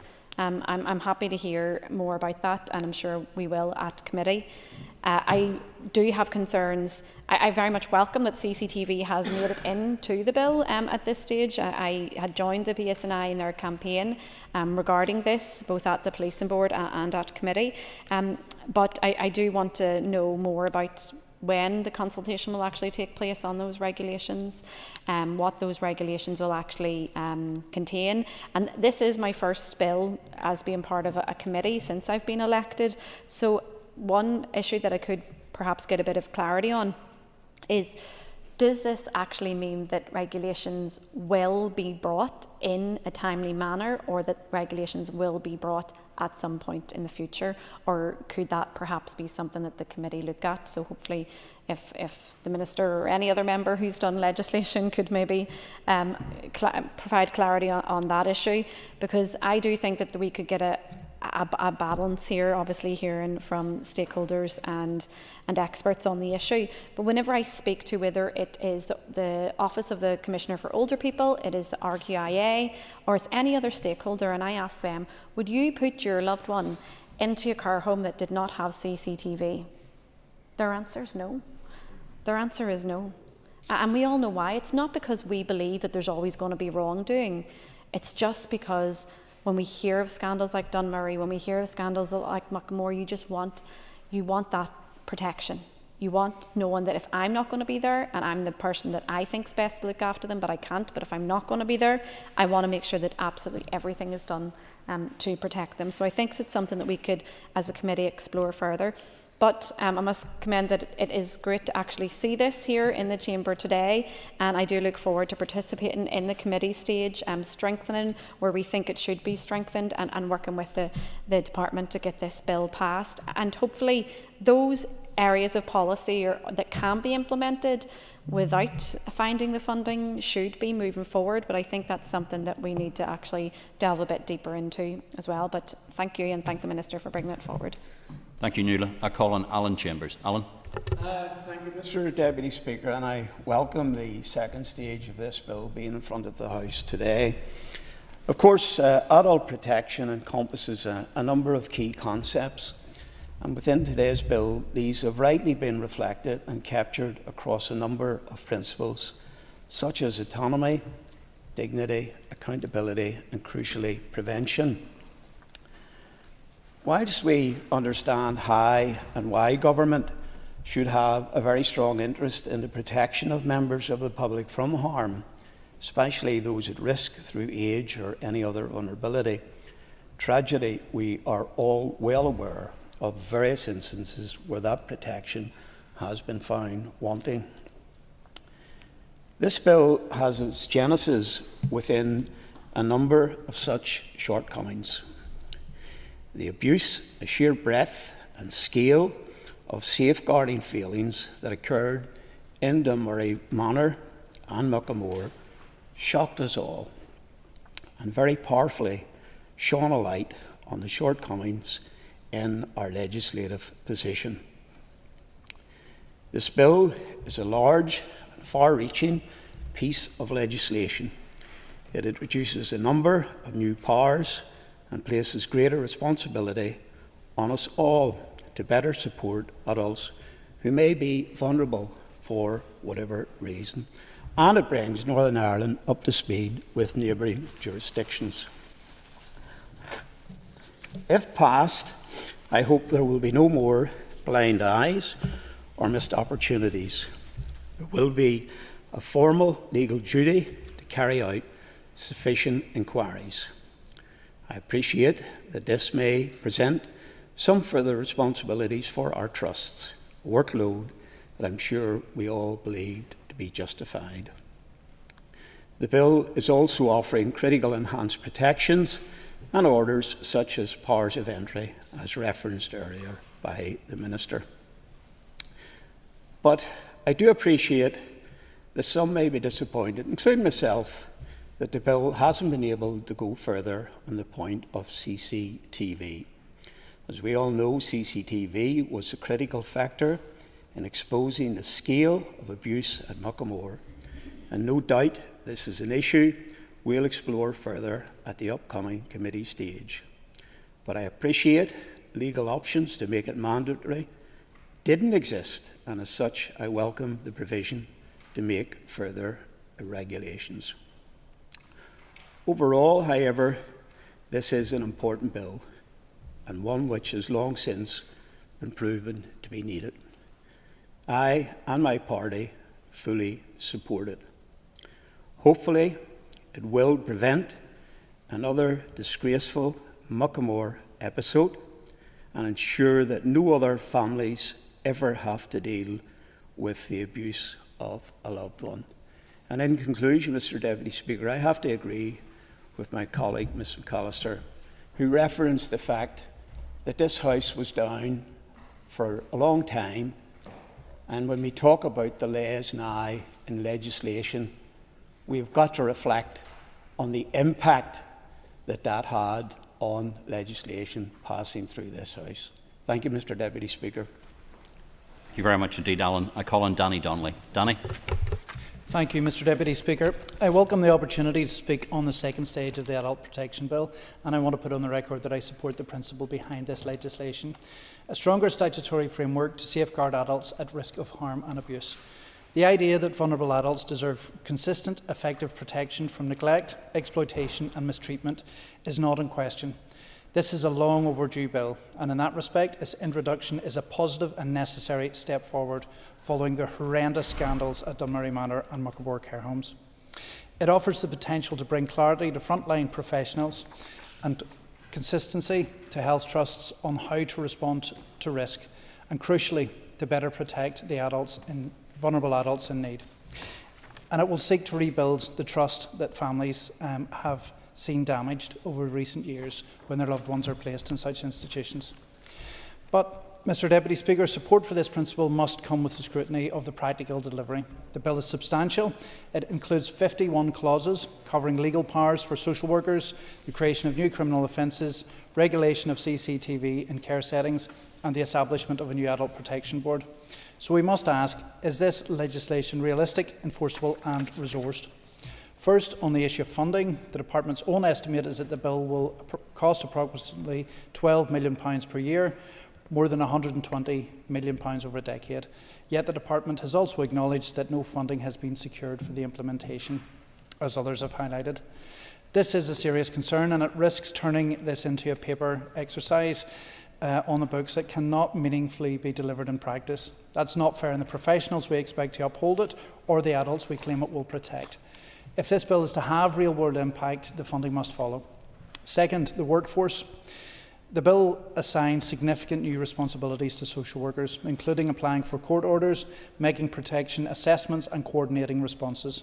But we know that social work teams across the system and across Northern Ireland are already under immense pressure.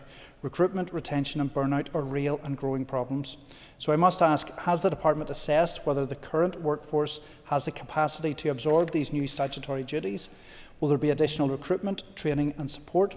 As we have heard so many times in Health Committee about the pressures on healthcare or social work vacancy numbers. We cannot simply legislate new duties without resourcing the people tasked with carrying them out. Third, accountability and oversight. The bill creates new criminal offences for ill treatment and neglect by carers, and it also proposes to regulate CCTV use in settings where adults may be at risk. And I appreciate the Minister has highlighted that there will be a full public consultation on the CCTV regulations. And I think that should happen as soon as possible. These are sensitive and important areas, but ones which require careful thought. and we have heard multiple times today how important the CCTV evidence was in exposing the abuse at Muckamore. So who monitors compliance? What mechanisms will exist for challenging inappropriate use? How will these provisions interact with existing human rights and safeguarding duties?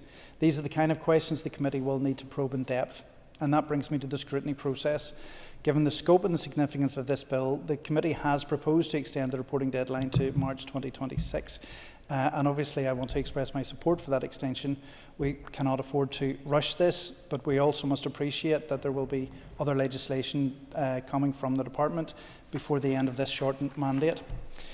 Speaker, this legislation has the potential to make a real difference, and it can also provide protection where there are currently gaps. It can give professionals the tools they need, it can provide legal clarity and accountability, but it will only succeed if it's properly funded, grounded in operational reality and developed in partnership with the people it affects most. That is what we must now focus on. I'm looking forward to working with colleagues to scrutinising this bill in detail to ensure that it is as strong as it possibly can be and that we can protect this vulnerable group from harm and abuse. Thank you. Thank you. Paul. Deputy Speaker, and I rise, as all my colleagues, to support this bill since we have been waiting a long time for it. It was Mahatma Gandhi who said the true measure of any society can be found in how it treats its most vulnerable members. Eddie Lynch used that same quote in his report on the Dunmurry care homes. And I suppose I stand here interested in a number of factors, Mr. Speaker. One, simply because I have represented constituents who have lived in Muckamore Abbey. I've also represented constituents in my constituency who have worked in Muckamore Abbey and who were bullied in Muckamore Abbey to keep quiet. So there are major issues with regards to how our organisations are set up that we really need to get to grips with it. Does this bill do it? Who knows? And it will stand the test of scrutiny, I suspect, to see if it does make a positive step forward in that regard. But we need something. We need something in place to restore the trust that our people have lost, the family members, the patients, the people who are vulnerable, and society itself. But that trust hasn't been lost just by in the trusts or in home care providers, nursing home or old people's homes as we called them back in the day. It also impacts on the Department of Health. The Department of Health has lost trust out there too in society and the public. And so the Department of Health must do something in order to try and restore that confidence in the people. And that brings me to my point, one of my points, Mr. Deputy Speaker. One of the main definitions of this bill is an adult at risk. What is an adult at risk? A is unable to protect A's own well-being or property. The conduct of another person is causing or is likely to cause A to be harmed. What about another organisation? The conduct of another person is causing or is likely to cause A to be harmed. Remove the word another person. Where is the organisation? Where is the responsibility on the organisations to make sure and ensure that it doesn't cause harm on A, on that adult at risk? And of course, A's living conditions and other socio-economic factors affecting A. So it's actually in the built form, the living conditions that that person has to live under. So there are massive issues there around adults at risk and the fine definitions of around who does this cover and who does it not. The issue then to me is the actual, as I've said, about the trust issue even within the Department of Health. And of course I think it was Neil McAllister, a colleague, who said about how in some cases it's the same people who were in post when these scandals happened that end up having to actually influence or investigate or even be in a position of responsibility, either within the trust or within the Department of Health when these things are being investigated. And it's certainly been remarked to me that sometimes people feel upwards in the Department of Health and the trusts. And that's something that I think we need to take cognizance of when we look at the words on these bills, or on these pages. What alarms me is part 2, the establishment of a board. The Department must establish, in accordance with this section, a board to be known as the Adult Protection Board for Northern Ireland. The board must include a chair, appointed by who? By the Department. Such representative or representatives of the person or body specified in subsection 3 as must be prescribed, and at least 2 or not more than 4 other persons who are not representatives of the persons or bodies specified in subsection 3, or any other person or body exercising functions or engaged in activities relating to the protection of adults at risk appointed by the Department. Who are these bodies that are in subsection 2? The Regional Agency of Public Health and Social Wellbeing, the Northern Ireland Social Care Council, the Patient Client Council, HSC Trusts, the Chief Constable. Such other persons exercising functions or engaged in activities relating to the protection of adults at risk, as may be prescribed. No mention there whatsoever about the Public Service Ombudsman, who deal with 50% of their workload is dealing with health-related complaints. So I wonder if the Minister could clarify that. Subject to the approval of the Department, the Board must also include representatives of such other persons or bodies exercising functions or engaged in activities relating to the protection of adults at risk as the members of the Board consider should be represented on it. So maybe that encapsulates the concern I have with regards to other bodies. But you can see there how you have this organisational pyramid where staff and employees bounce from one trust to another, from one council to another, from one board to another, from the department to the trust, and from the trust to the departments. And then you ask yourself, is it truly independent? What really alarms me is clause 33, directions to the board. What is independence? I'll read directions to the board, clause 33. The department may give directions of a general or specific nature to the board as to exercise by the board of any of its functions. Before giving any direction to the board, the department must consult with the board. Where the department is of the opinion that because of the urgency of the matter it is necessary to give directions without consulting the board, subsection 2 does not apply. But the department must, as soon as reasonably practical, give notice to the board of the grounds on which the department formed that opinion. The board must comply with any directions given to it under subsection 1. What was subsection 1? The department may give directions of a general or specific nature to the board as to the exercise of the board of any of its functions. Surely that flies in the face of independence.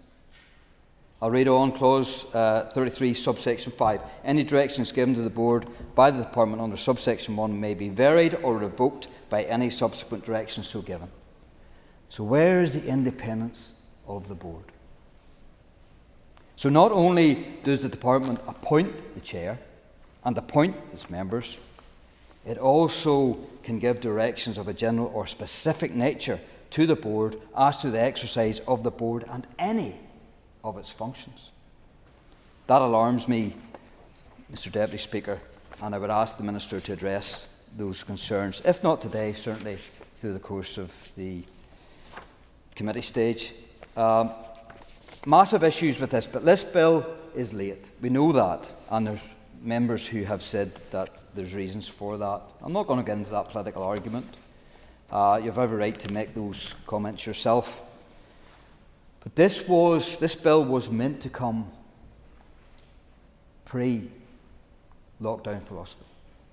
So I would ask the Minister now to look at this bill with the guise of what it would mean if he was to incur another lockdown in Northern Ireland, where people, I deem them to be people at risk, adults at risk. To me, an adult at risk is someone who is vulnerable but also isolated. We could argue that every single person who lived in a care home or a hospital during lockdown philosophy was isolated, with no family members able to attend, to visit, to meet through a pane of glass, And I would ask, Minister, you'll know Martina Ferguson of the organisation who are fighting for better rights for their bereaved families over COVID. And Martina Ferguson needs to have input into this bill, and others like her, as to what it would mean for her if this bill was implemented in the heat of another lockdown. And what it would mean, what these clauses would become. How can a social worker enter premises if we're in a lockdown situation? Now, I know you can enter premises to administer care and attention, but does this mean that the social worker who is going in to investigate something, to assess the adult at risk, to interview the adult at risk, is that delivering care and attention? I think we have to get clarification as to what this bill actually means, and every single clause in it, I think, would have to be run through a sieve of lockdown philosophy to see how it would actually stand up in that scenario. I hope we never, ever, ever have a scenario where we're locked down again, but you can understand the concerns that families will have if this bill is in place and then some of the clauses are neutered or put to the side because of lockdown philosophy. Also, do not resuscitate orders. Is this included in this bill? The use of some medicines at end-of-life care, is that included in this bill? When you administer medicine to adults at risk that could do harm, when you put down resuscitation orders, sometimes without family engagement, without sometimes family knowledge. Families have come in on top of beds, they see in the sign, do not resuscitate. Those families haven't been consulted with. They should be, but they haven't. Is that something that can be investigated? So all these things, I think, have to have an impact. Clause 6, interviews. A social worker and any person accompanying the social worker may interview in private any adult found in premises being visited under Section 5. What about a close family member? What about the father of that adult at risk? What about the mother? What about the carer? What about the sister? What about the brother? Are they going to be consulted with? Can they be consulted with? Can they be interviewed by the social worker? It's very, very clear that social workers are having to do all the heavy lifting in this bill. And so I worry that with social workers having such pressurised environment and workspaces, how they will ever have the capacity and the support to deliver the functions of this bill appropriately. So I think there has to be within this bill some sort of support mechanism, even education facility, to make sure and ensure the social workers know their roles, know their rights, and know their powers going forward, especially when there are organisations like care homes or trusts who would obstruct them. And that's very important. So these are just some of the things, Minister, that I have come across in reading of this bill at very short notice, I must say. But again, I welcome the bill. I welcome that we have it here before us, and I wish the committee all the very best in its deliberations and scrutiny of this bill. I think it was Alan Chambers who said that there should be no more blind eyes turned in our healthcare setting. I would agree 100% with him on that. It remains to be seen whether this bill will actually change the culture in our health settings and the places within it. I did see somewhere where there was an actual tariff placed for healthcare employees who actually obstructed an investigation. I can't find it now. Yes, I have. A person guilty of an offence under this section is liable on summary conviction to a fine not exceeding level 3 on a standard scale, or to imprisonment for a term not exceeding 6 months, or to both. And that's a person commits an offence if, without reasonable excuse, that person prevents or obstructs any other person from doing anything which the other person is authorised or entitled to do by virtue of, and it goes through all the orders, assessment order, removal order, banning order, temporary banning order, a warrant for entry, or any provision of this part. A refusal to allow a social worker or any person accompanied a social worker to carry out a visit which is not authorised by a warrant for entry does not constitute an offence under this section. So again, there's a tariff. So again, I'd be interested to know, and within this bill, there are glimpses of a duty of candour, without actually saying it, Minister. And so I think this is the opportunity for you, Minister, to come forward with a piece of legislation that provides for that duty of candour. But an organisational duty of candour just will not cut it, and it should be an individual duty of candour.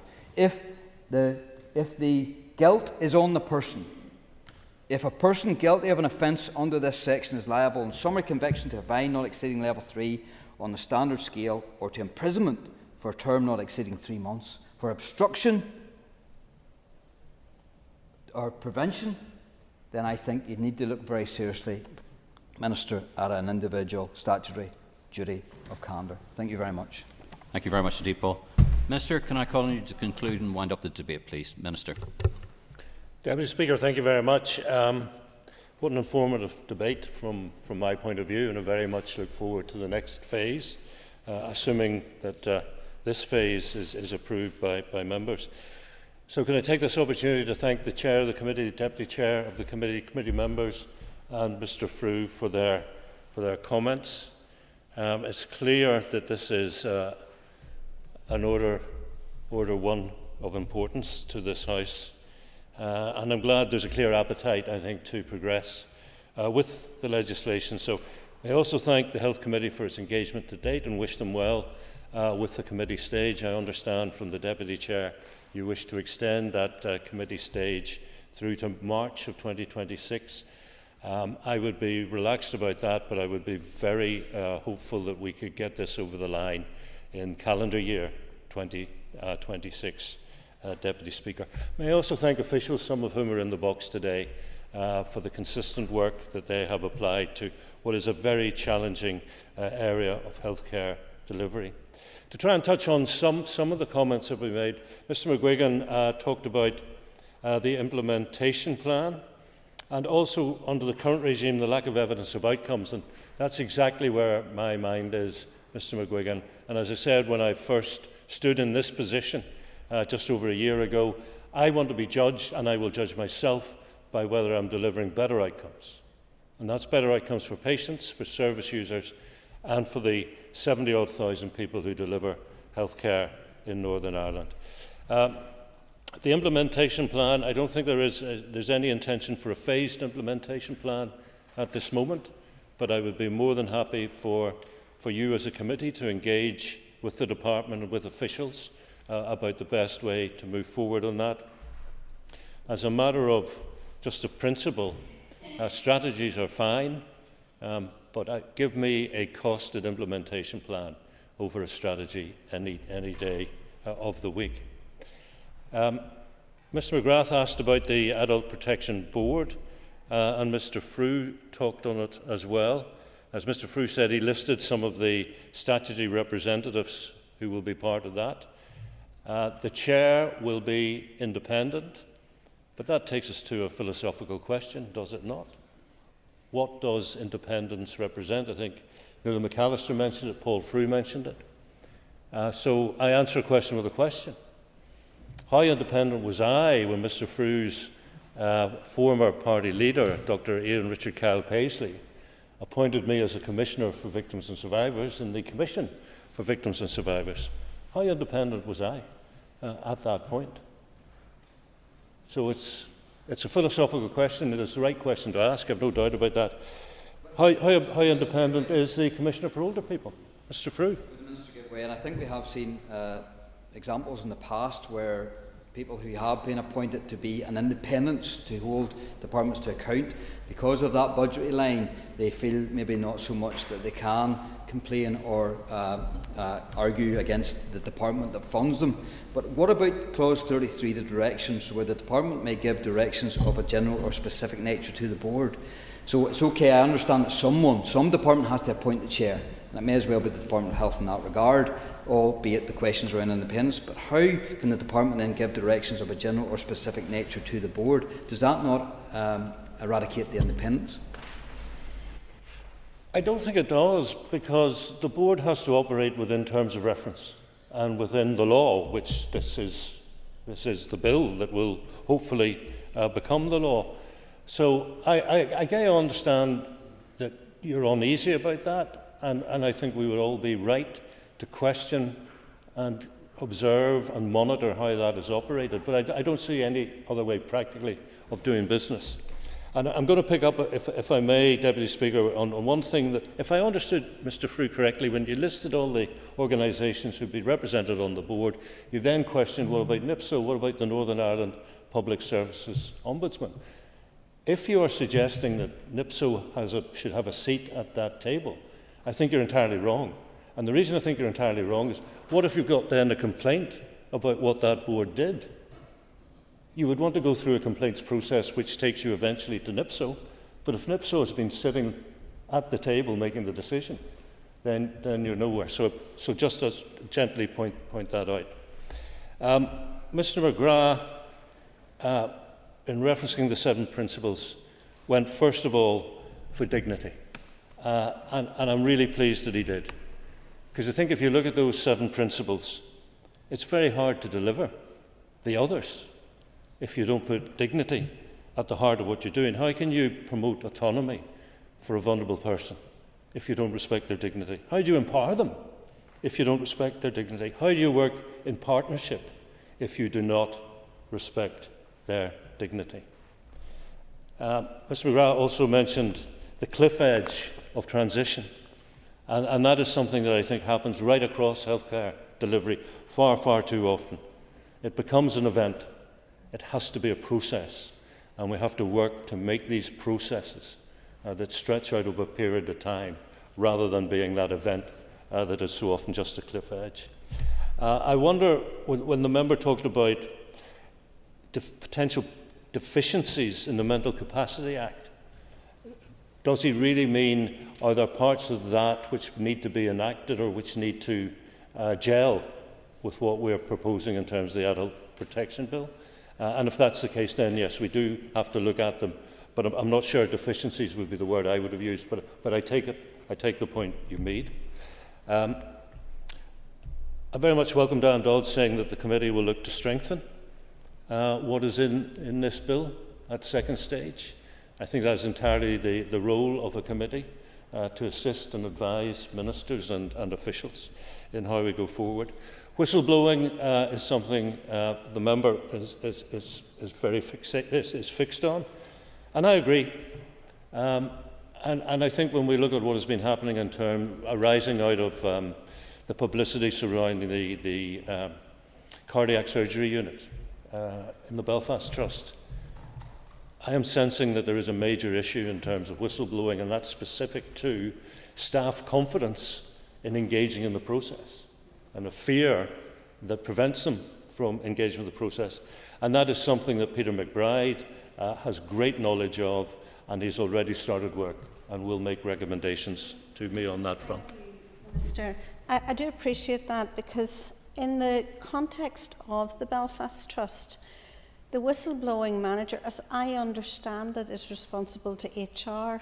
I would really like to see those separation of roles, so that those people who are in the whistleblowing are completely protected and so on. So I think that these are things that we should be looking at.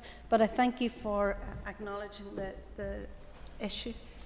Well, with respect, Deputy Speaker, I will not react in terms of giving an opinion on that, because I don't want to second guess or I don't want to direct Peter McBride, but the point is certainly on the record. In terms of costs, Diane Dawes was making the point that we have to find the money to do this, and I don't disagree with her, but there are so many things we need to find the money for in healthcare delivery. 200 million we need to maintain pay parity for Agenda for Change staff and for doctors and dentists. You asked about additional costs and how they've risen. I'm not aware of the original cost to which you refer, so I can't make a kind of definitive comment on that. But in the initial phase, it will cost money to establish that Adult Protection Board, There will be money for training, there may be money for recruitment, there may be money for court cases for these new offences that we're introducing. So I would again suggest respectfully that will be an issue that I'm sure the committee will look at in much more detail. Nuala McAllister talked about regulations and whether they would be timely. They have to be timely, in my view, otherwise what is the point of this? But again, that is something I think for the committee stage. The member made the point that this was a long time coming, and one of the reasons for that was a couple of collapses over the last number of years. I would say to the member, it would be my impression, one more collapse of these institutions, and they are gone for good. Mr Donnelly, yes, the extended time for the committee stage, and Mr Frew on independence and NIPSO takes me to the conclusion, Deputy Speaker, of the remarks that I wanted to refer to specifically. So, may I just conclude by wishing the committee well as they begin the crucial scrutiny of this bill. Thank you, sir. Sir. Thank you very much indeed. The question is that the second stage of the Adult Protection Bill be agreed. All those in favour say aye. Aye. Any contraries? The ayes have it. The ayes have it. That concludes the second stage of the Adult Protection Bill. The bill stands referred to the Committee for Health. Minister, ready to move on to the next? Next item of business is a legislative consent motion for the Rare Cancers Bill. Clerk, could you please read the motion, please? That this Assembly endorses the principle of the extension to Northern Ireland of Clause 1 to the Rare Cancers Bill, as introduced, to provide for a mandated requirement on the Secretary of State for Health to conduct a review of the law on marketing authorisations for orphan medicinal products and how regulations incentivise research and development into medicinal products for the diagnosis, prevention and treatment of rare cancers in the UK. Thank you. I call on the Minister of Health to move the motion. So moved, Deputy Speaker. Thank you. The Business Committee has agreed that there should be no time limit on this debate. I call on the Minister of Health to open the debate on the motion. Minister. Deputy Speaker, thank you very much, and I very much welcome the opportunity to debate this motion. It seeks Assembly endorsement in principle to the extension to Northern Ireland of Clause 1 to the Rare Cancers Bill. That bill was introduced in the Commons in Westminster on the 16th of October last by Dr Scott Arthur of the Labour Party. It's a private member's bill. The aim is to, quote, make provision to incentivise research and investment into the treatment of rare types of cancer and for connected purposes. If passed, the bill will introduce three measures, all intended to encourage more research. They are, first, the placing of a duty on the Secretary of State for Health and Social Care in England to promote and facilitate research into rare cancers. This will include the appointment of a national specialty lead for rare cancers in the National Institute of Health and Care Research. Secondly, the improving of patient recruitment into clinical trials for rare cancers through greater data sharing. And thirdly, the requirement of the Government to review UK-wide law on marketing authorisations or product licences for, quote, orphan medicinal products that diagnose, prevent or treat cancer. Rare cancers themselves are types of cancer that affect relatively small numbers. The definition of a rare cancer can vary. However, the Rare Cancers Bill defines a rare cancer as a type of cancer that affects not more than 1 in 2,000 people in the UK. In addition, there are also many different types of rare cancer. They include blood cancers, cancers affecting the female reproductive organs or the digestive system, head and neck cancers, and cancers that affect soft tissues known as sarcoma. Orphan drugs are those medications that are used to treat rare conditions. They're known as orphan because pharmaceutical companies may be unwilling to invest in research and development for new treatments for diseases that only affect a very small number of people. With smaller patient populations, there's an increased logistical challenge in bringing patients together to undertake clinical trials which are necessary to bring a product to market. And even if companies succeed in running a clinical trial and a drug proves to be an effective treatment, manufacturers then face the challenge of selling a drug developed at great expense to such a small market. Ultimately, these companies exist to return a profit for shareholders, and given a choice between investment and potential treatment for a rare cancer or a more common one, too often it is rare cancer patients who lose out. To help encourage more research and development, governments around the world offer incentives for the development of orphan medicines, such as the provision of a period of market exclusivity during which a competitor's medicines of similar nature cannot enter the market.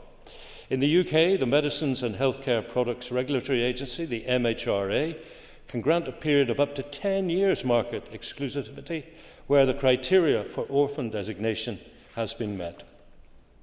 Clause 1 of the Rare Cancers Bill, as introduced, places a duty on the Secretary of State for Health and Social Care in England to carry out a review of the UK law related to marketing authorisations in respect of orphan medicinal products for the diagnosis, prevention and treatment of cancer, as is set out in the Human Medicines Regulations of 2012.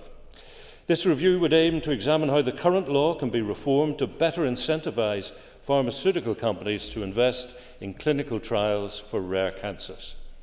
Such a review would also need to consider regulatory approaches in other countries compared to the UK's approach, done by assessing international regulatory approaches for orphan medicinal products, with a view to assessing whether the regulations in the UK are considered effective at encouraging research and the development for treatments of rare cancers. It also requires that the conclusions of such a review must then be prepared and published in a report, and this report has to be published before the end of the period of 3 years, beginning with the day in which the Act is passed, should the bill become law. In addition, it's important to emphasise at this point that any proposed amendments to the Human Medicines Regulations of 2012, as a consequence of any review that may be conducted by the Secretary of State for Health, would remain as provided for under the powers contained in the Medicines and Medical Devices Act of 2021, subject to joint consultation and progression on a joint UK-wide basis, with any amending legislation subject to the draft affirmative procedure in both Houses of Parliament and here in the Northern Ireland Assembly. With regards to stakeholder views, I understand that cancer charities, which focus on rare cancers, have expressed their full support for the bill, and they've encouraged people to write to their MPs to express their support in Parliament. These include Brain Tumour Research and Pancreatic Cancer UK. Although I'm only seeking legislative consent for Clause 1, which deals with the review and report on orphan medicines, I would like to assure Assembly members I'm committed to working with counterparts across the rest of the United Kingdom to support and encourage research into rare cancers, and that my department, along with the Public Health Agency, have the necessary infrastructure in place to ensure that there continues to be equitable access to research in relation to rare cancer trials for patients living in Northern Ireland. This is achieved through the identification of studies through Northern Ireland Cancer Trial Network's participation in UK and all-island research networks, with relevant details then provided to relevant clinicians in Northern Ireland cancer centres. The Northern Ireland Cancer Trials Network provides support to any clinician wishing to open a trial site here in Northern Ireland. Patients are also advised of the opportunity to sign up to be part of research, which allows them to search for and be notified about relevant trials for their condition. I can confirm that the Rare Cancers Bill passed its second reading in the House of Commons on the 14th of March, with early July provisionally earmarked for committee stage consideration of the bill in the Commons. At an executive meeting held on the 29th of May 2025, the Executive agreed to progress the legislative consent procedure in the Northern Ireland Assembly for Clause 1 of the Rare Cancers Bill in respect of orphan medicinal products for the diagnosis, prevention or treatment of cancer, and a legislative consent memorandum was subsequently laid with the Assembly Business Office on the 3rd of June. In addition, I'm pleased to inform members that the Health Committee also considered the provisions of the Rare Cancers Bill at its meeting on the 12th of June of this year, and at that meeting confirmed its support for the legislative consent memorandum that had been laid in the Assembly Business Office, and with the intention to progress with the motion onto the floor of the Northern Ireland Assembly here today. Indeed, the Health Committee has now reported its position of support for the motion by way of their written report, so it's therefore with the Health Committee's support, Deputy Speaker, that I bring this motion before the wider Assembly and its members today. I therefore ask members to support this motion. Thank you, Minister. I call on Philip McGuigan, Chair of the Health Committee. Good. And I obviously welcome the opportunity to confirm, as the Minister has said, the Health Committee's support for the motion that the Minister of Health has brought today. The Rare Cancers Bill will introduce measures intended to encourage more research into rare cancers, and that obviously is to be welcomed. Rare cancers, as has been pointed out, are defined as those cancers affecting fewer than 1 in 2,000 people and accounts for around 20% of cancer diagnosis. However, research funding, clinical trials and treatment development are disproportionately low for these cancers. Therefore, patients can face delayed diagnosis, limited treatment options and poor survival rates when compared to those with more common cancers. So anything that can be done to increase research and clinical trials in this area and improve patient outcomes is very much to be welcomed. The committee was briefed by officials on the LCM memorandum, or the LCM, on the 12th of June and discussed issues in relation to the use of secondary data and the cost implications of the bill. At the meeting on the 12th of June, the committee agreed to support the Minister's motion. Just in terms of my speaking as a Sinn Féin MLA, we at committee talked about the use of secondary data, and I actually raised it at the committee. It was something that had been raised with me previously in respect of the wider issue of cancer research here. It was stated at committee that an amendment bill in relation to this issue was anticipated in September, so perhaps if the Minister could clarify this in his closing remarks, and also how he will ensure that there is equitable access to research in relation to rare cancers trials, given the population size here in the north. And just to say on top of that, then obviously we will be supporting the LCM. Thank you very much. Thank you, Philip. I call on Alan Robinson. Alan. Thank you, Mr. Deputy Speaker. I rise today to speak in support of the LCM regarding Clause 1 of the Rare Cancers Bill. Clause 1 of the Rare Cancers Bill proposes a mandated review by the Secretary of State for Health and how the current framework of marketing authorisations and regulatory incentives either help or hinder the development of drugs for rare cancers. The lives affected by rare cancers are just as valuable and just as deserving and just as entitled to support as any other, even though they affect smaller numbers of people. And whilst it may be smaller numbers, they are still almost 1/4 of all cancers here in the province, including blood cancers and head and neck cancers. This bill will place a legal duty for the Secretary of State to conduct a thorough review of UK law governing the marketing authorisations for orphan drug products used in the diagnosis, prevention or treatment of cancer, compare the UK's framework with regulatory systems in other countries, assessing whether the current rules encourage research and investment into these types of cancers, which some companies are reluctant to invest in such research because of the limited numbers affected.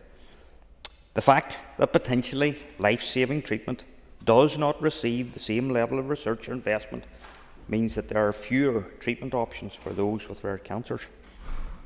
Orphan drugs are used to treat not only rare cancer but other rare diseases. The Health Committee understands that some existing non-cancer drugs may be effective for rare cancers, but there is no clear pathway or funding structure to support their investigation and approval. There is a public need for this gap in research to be filled. As said previously, Clause 1 of the Rare Cancers Bill will place a duty on the Secretary of State for Health and Social Care to carry out a review of the law relating to marketing authorisations for orphan drug products that are for the diagnosis, prevention or treatment of cancer. Clause 1, subsection 2, provides that the review must consider regularly approaches in other countries compared to the UK's approach. Subsection 2 encourages the review must assess international regulatory approaches for orphan drug products with a view to assessing whether the regulations in the UK are considered effective in encouraging research and development for treatments of rare cancers. Patients in Northern Ireland deserve the same access to progress in medical science as those in the rest of the UK because, as we all know, cancer does not recognise borders, and nor should the research and innovation that combat it. Any reform from the review of these drugs should be able to extend to Northern Ireland in the context of the Windsor Framework and build on the existing agreement reached with the EU, therefore ensuring that patients in Northern Ireland see benefit. I support the motion, Mr Deputy Speaker. Call on Nuala McAllister. Nuala. Thank you, Deputy Speaker. I'm happy to share my party's support for the LCM today. And for those who are unaware of the backstory, Dr Scott Arthur MP, the private member who brought this bill, was in response to the tragic death of his father-in-law, Ivor, in May 2018. He died only 6 months after being diagnosed with the rare brain cancer, glioblastoma. And as a proposer of the bill himself, he said that rare cancers do not attract research on the same level as more common cancers, despite their impact being profoundly felt by many families throughout the UK. The term rare cancers may lead to a belief that not many will be impacted. However, statistics from Cancer 52, a coalition of over 100 charities, show that the reality is that 47% of cancers diagnosed in the UK are rare and less common cancers, and 55% of deaths from cancer are rare and less common. So it does make sense that the families impacted by that loss and individuals whose lives are lost, the majority of those from rare cancers. It is important that we see this LCM pass today so that Northern Ireland can benefit from any review into the orphan drugs medicines. I think it is particularly distasteful when pharmaceutical companies do not invest in these drugs because they may not bring profits, and I understand they are businesses and they must keep themselves afloat. But there is no doubt that there will be different ways in which they can operate and run and still ensure that they can actually product and bring these medicines on board within the NHS. I understand that there are countries and jurisdictions across the world that do offer different incentives from governments to these companies to actually participate in research, in the clinical trials, and get these orphan drugs off the table. Just because a cancer is rare doesn't mean that its effect is rare. As I've said before, that 55%, it is an overwhelming number indeed. I'm unaware and couldn't find stats around the particular figures here for Northern Ireland, but I am aware of seeing on the media and in the news that not only do rare cancers affect 55% across the UK, but a lot in children's cases, in particular of brain cancers that are quite rare. That is one of the instances and illnesses in which there are even more limited research and trial products taking place. So it is important that this motion is passed today, and hopefully in the next few years we can see what that review will actually look like, and hopefully Northern Ireland can benefit from that as well. One thing that we should keep an eye on is whenever new medicines are approved and they come on board to be used within the NHS, that's not always the case for Northern Ireland, and our people here aren't able to avail of those drugs like they are in England and Wales. So it's really important that if this LCM passes, if a review is undertaken, that actually in the end our citizens here will actually be able to avail of those drugs too. But we're happy to support the LCM today. Thank you. Thank you very much indeed, Nuala. Yeah. I have a very, very brief, Deputy Speaker. I just want to say, place on record that my party does support this legislative consent motion. And just to say that without research into rare cancers, there will be no mitigating measures discovered. And who knows, maybe the scientists working on that research may stumble upon interventions that may be helpful in more common cancers. And cancer cures are not going to fall in our lap, Deputy Speaker. They will be found by scientific research, and we all have a duty to support and encourage that research. And I think what we must never lose sight of is that research offers hope to sufferers. Thank you, Mr. Deputy Speaker. Thank you very much indeed, Alan. And I call on the Minister to wind on the debate. Deputy Speaker, thank you very much. And once again, thank you to everybody who participated in this short but important debate.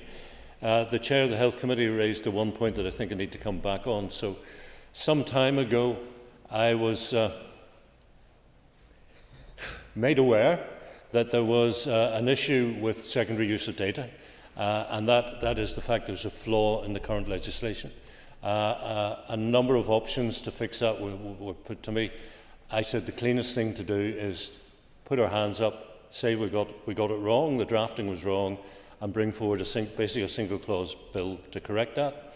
I'm a little frustrated that hasn't happened this side of summer recess, but I am assured that it's ready to go, and I hope it will be introduced very early in the autumn when we get back to work. So I just think this is a very important thing. I know we talk about rare cancers, and by definition that means each individual rare cancer is infrequent in its occurrence, but there are so many rare cancers that they're actually overall very common, anything but rare, and I think that was a point that Alan Robinson made and Nuala McAllister made, also pointing out the fact that statistically they are actually, they have a very high fatality rate. So I think this is really important stuff, and I thank members and commend the motion to the House. Thank you very much indeed, Minister. Therefore, the question is that the motion standing in the order paper be agreed. All those in favour say aye. Aye. Any contraries? The ayes have it. The ayes have it. Please take your ease while we hand over the top table and move on to the next item of business.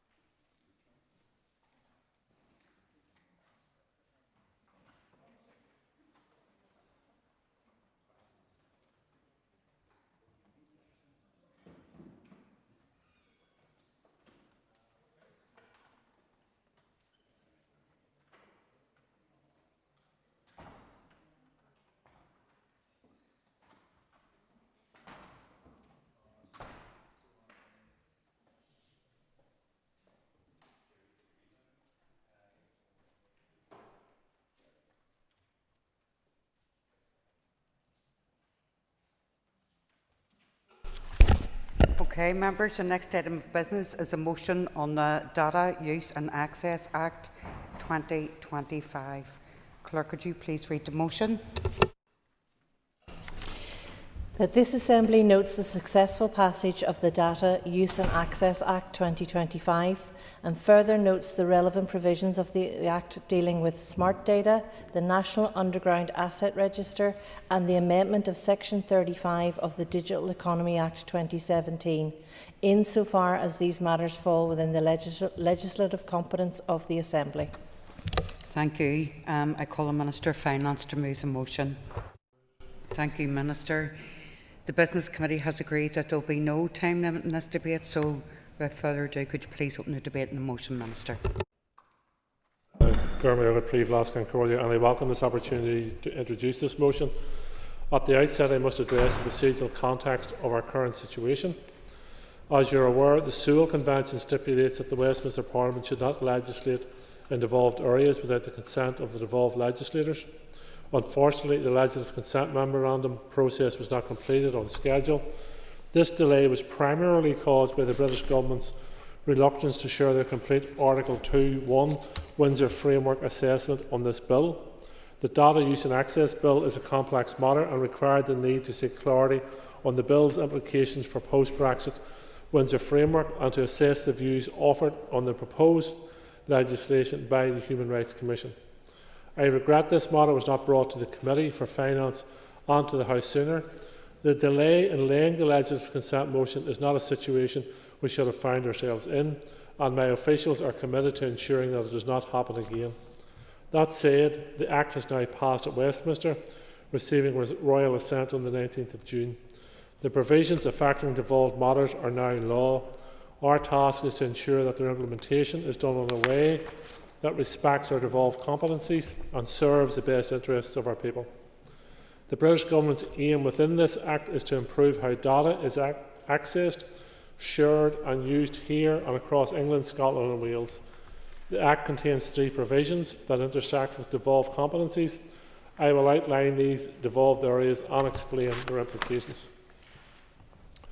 The first devolved area impacted by the Act is the introduction of the smart data schemes.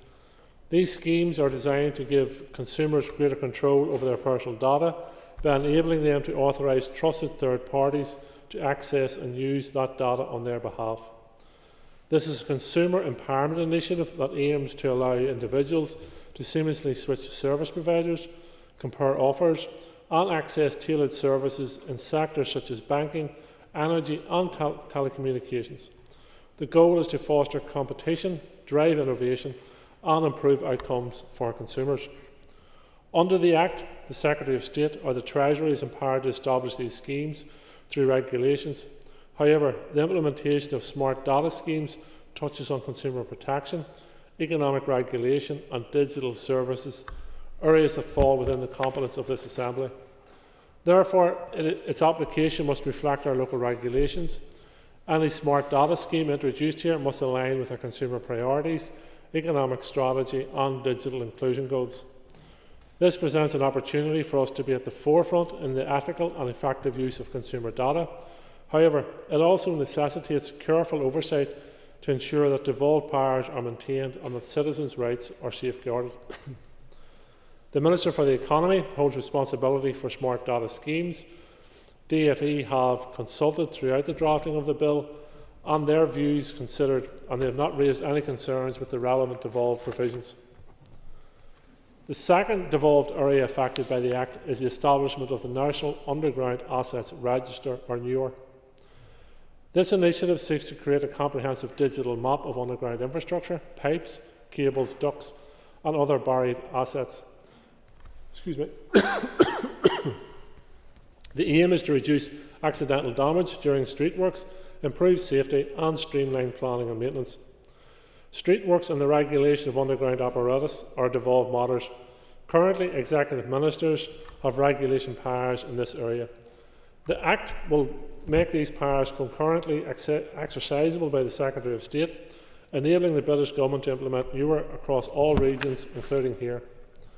While the goal of NUR is to reduce disruption, lower costs and enhance public safety, it presents constitutional and practical considerations due to the concurrent exercises of powers. Excuse me, 1 second. The Act acknowledges the unique infrastructure and governance needs of the devolved regions by mandating formal consultation with devolved administrations before any substantial changes to NUR protocols. However, we must ensure its implementation is conducted in collaboration with the Executive. Our local authorities, utilities and infrastructure providers must be fully engaged. The data must be accurate, secure and accessible, and the governance of this register must reflect our devolved responsibilities. The responsibility for NUR lies with the Minister for Infrastructure. DFI have engaged throughout the drafting of their bill and their views considered, and they have not raised any concerns with the relevant devolved provisions.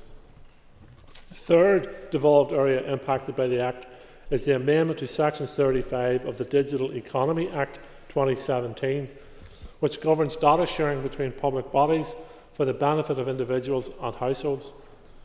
The amendments expand to the scope of the data sharing gateway, allowing ministers to make regulations that enable the disclosure of information between specified bodies for a broader range of objectives. These include improving the delivery of public services, targeting support to vulnerable groups and enhancing administrative efficiency. This is particularly relevant to devolved areas such as healthcare, education, housing and social services, all of which rely on timely and accurate data to function effectively. The expanded data sharing provisions have the potential to ensure the coordination and delivery of public services by enabling relevant agencies to access and share appropriate information. The system can reduce duplication, enhance service efficiency and support more timely and informed decision making across sectors such as health, education and social care. These powers must be accompanied by appropriate safeguards. Data sharing must comply with legal and ethical standards as well as data protection regulations. We must play a central role in regulating these powers. I would draw your attention to the important legislative requirements that accompanies the Section 35 amendment to the Data Use and Access Act. To fully enact these changes, it will be necessary to update the Digital Economy Act 2017. During the passage of the Act through Westminster, it was intended that a legislative consent motion would be sought from the Assembly for provisions that touched on devolved matters, particularly those in Part 5 of the Act, which deal with data sharing for public services, delivery, research and statistics. The absence of a functioning devolved government at the time of the Act passage prevented the necessary legislative consent, delaying full implementation of the Act's provision here. As a result, the British Government chose to defer commencement of certain provisions, hoping that a restored executive would later provide consent. In some cases, such as research and statistics provisions, the British Government eventually proceeded with limited implementation to avoid undermining the consistency of data across the regions.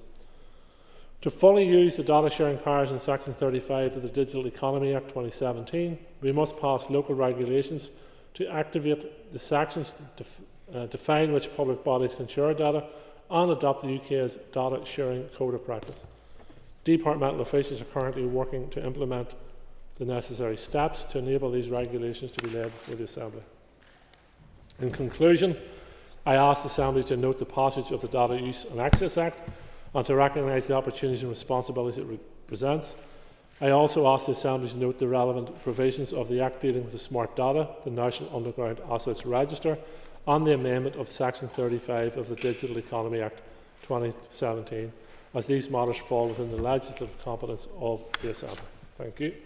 Thank you, Minister. I call Matthew O'Toole, Chair of the Finance Committee. Thank you, Madam Principal Deputy Speaker. I obviously, this is an on-time debate, so I will be speaking both as the Leader of the Opposition and as Chair of the Finance Committee. And there are important things to say in both capacities, and I think that's important. I want to highlight at the outset, and I'm speaking first as Chair of the Finance Committee, that due to the mismanagement of this process by the Department, the Committee has had to reserve its opinion on the issue. It was not given the appropriate or prescribed, that's prescribed within time to consider the elements of the data bill which seek to legislate within the devolved remit. And of course it is worth saying that the data bill will very shortly be an act, and that's part of the context that brings us here today. I want to explain from the Committee's perspective that what has occurred that made this motion necessary. First of all, to explain what has occurred to make this motion necessary and outline the failure of the legislative consent process on this occasion. On the 23rd of October 2024, the Data Use and Access Bill was introduced in the UK Parliament. Standing orders state that the Assembly must be informed of the Bill's introduction within 10 working days of this date through a legislative consent memorandum as per Standing Order 42A. That is specifically in the context when the Sewell Convention, as mentioned by the Minister, is engaged because the UK Government is seeking to legislate in a devolved area. On the 13th of November 2024, following prompting from the Committee's team, the Department advised the following. We are currently drafting the legislative consent motion and associated documentation to allow this process to be triggered through the Executive in the near future.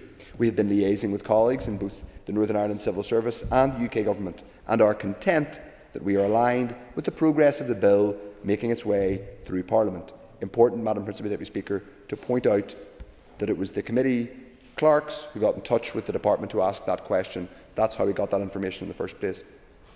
Madam Principal Deputy Speaker, there was no further communication from the Department with regard to the bill until it laid a legislative consent memorandum and draft motion on the 20th of May 2025, just over a month ago.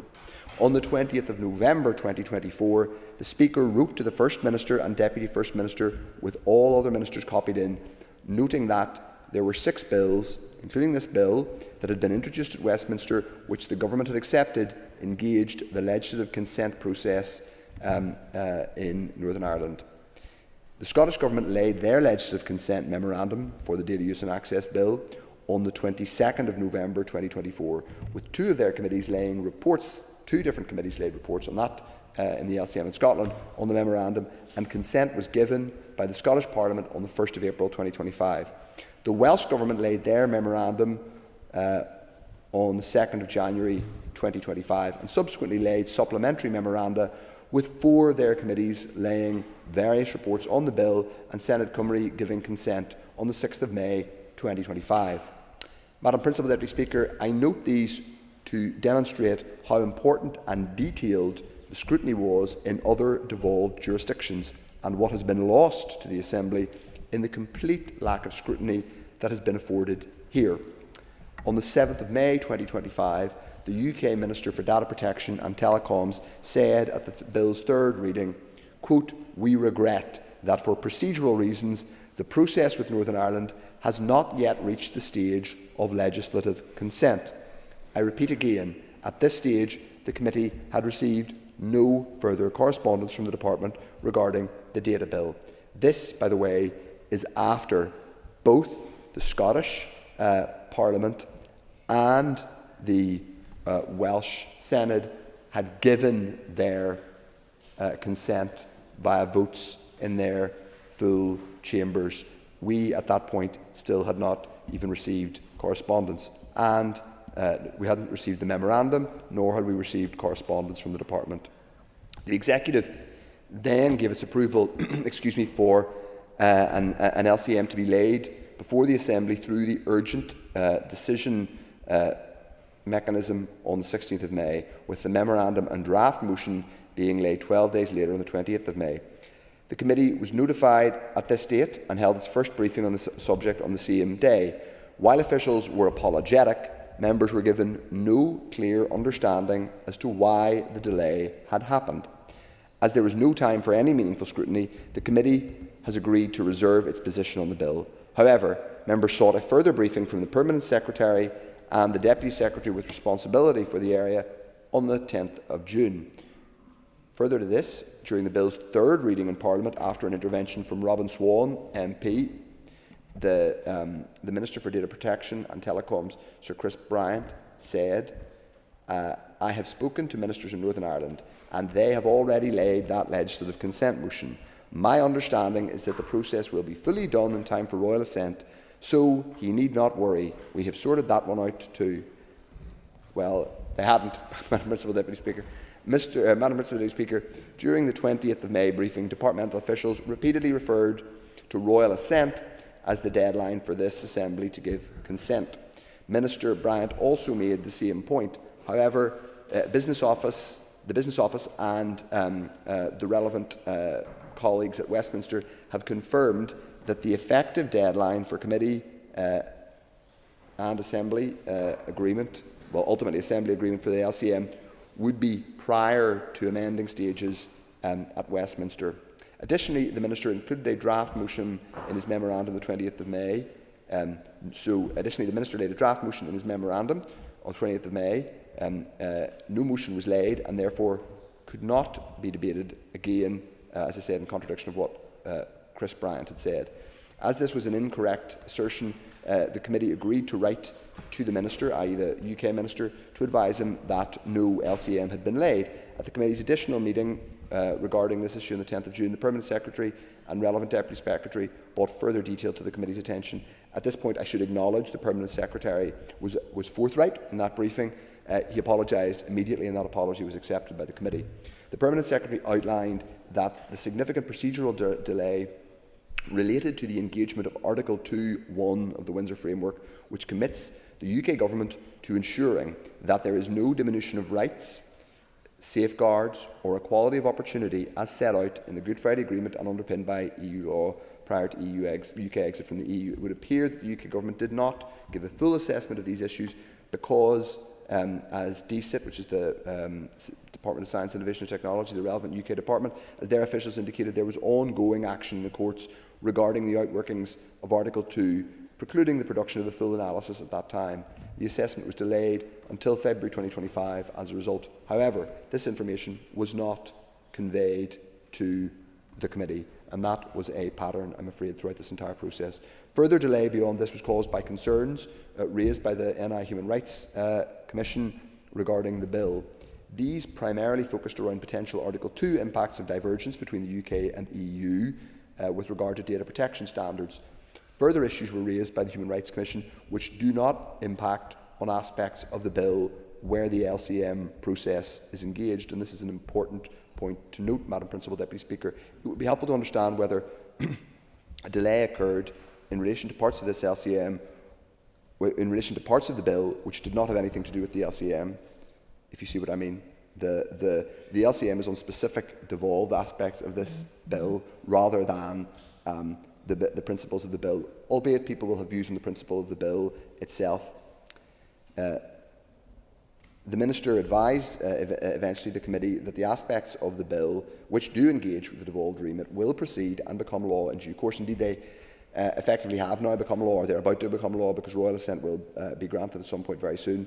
He indicated that the main implication of the Assembly not giving its consent is on the UK Government's relationship with the Assembly and Executive through legislating without its consent. The Department stated that they are taking lessons learned from this situation, and officials are currently working on an LCM tracker to ensure that these issues are not repeated, and the Minister agreed to bring this motion to the House so that it could be debated. The bill received royal assent on the 19th of June. I just said it hadn't received royal assent, it already has received royal assent, so it is now an act. The committee reiterates its disappointment being able to fulfil its scrutiny role, and as stated previously, it agreed not to take a position on it. Madam Principal Deputy Speaker, I am so therefore giving the chronology of the committee's scrutiny such as it was, or at least its experience or its encounter with this LCM, rather than a committee view. I'm going to say a few remarks now as Leader of the Opposition. This is a fairly preposterous situation that we find ourselves in here today.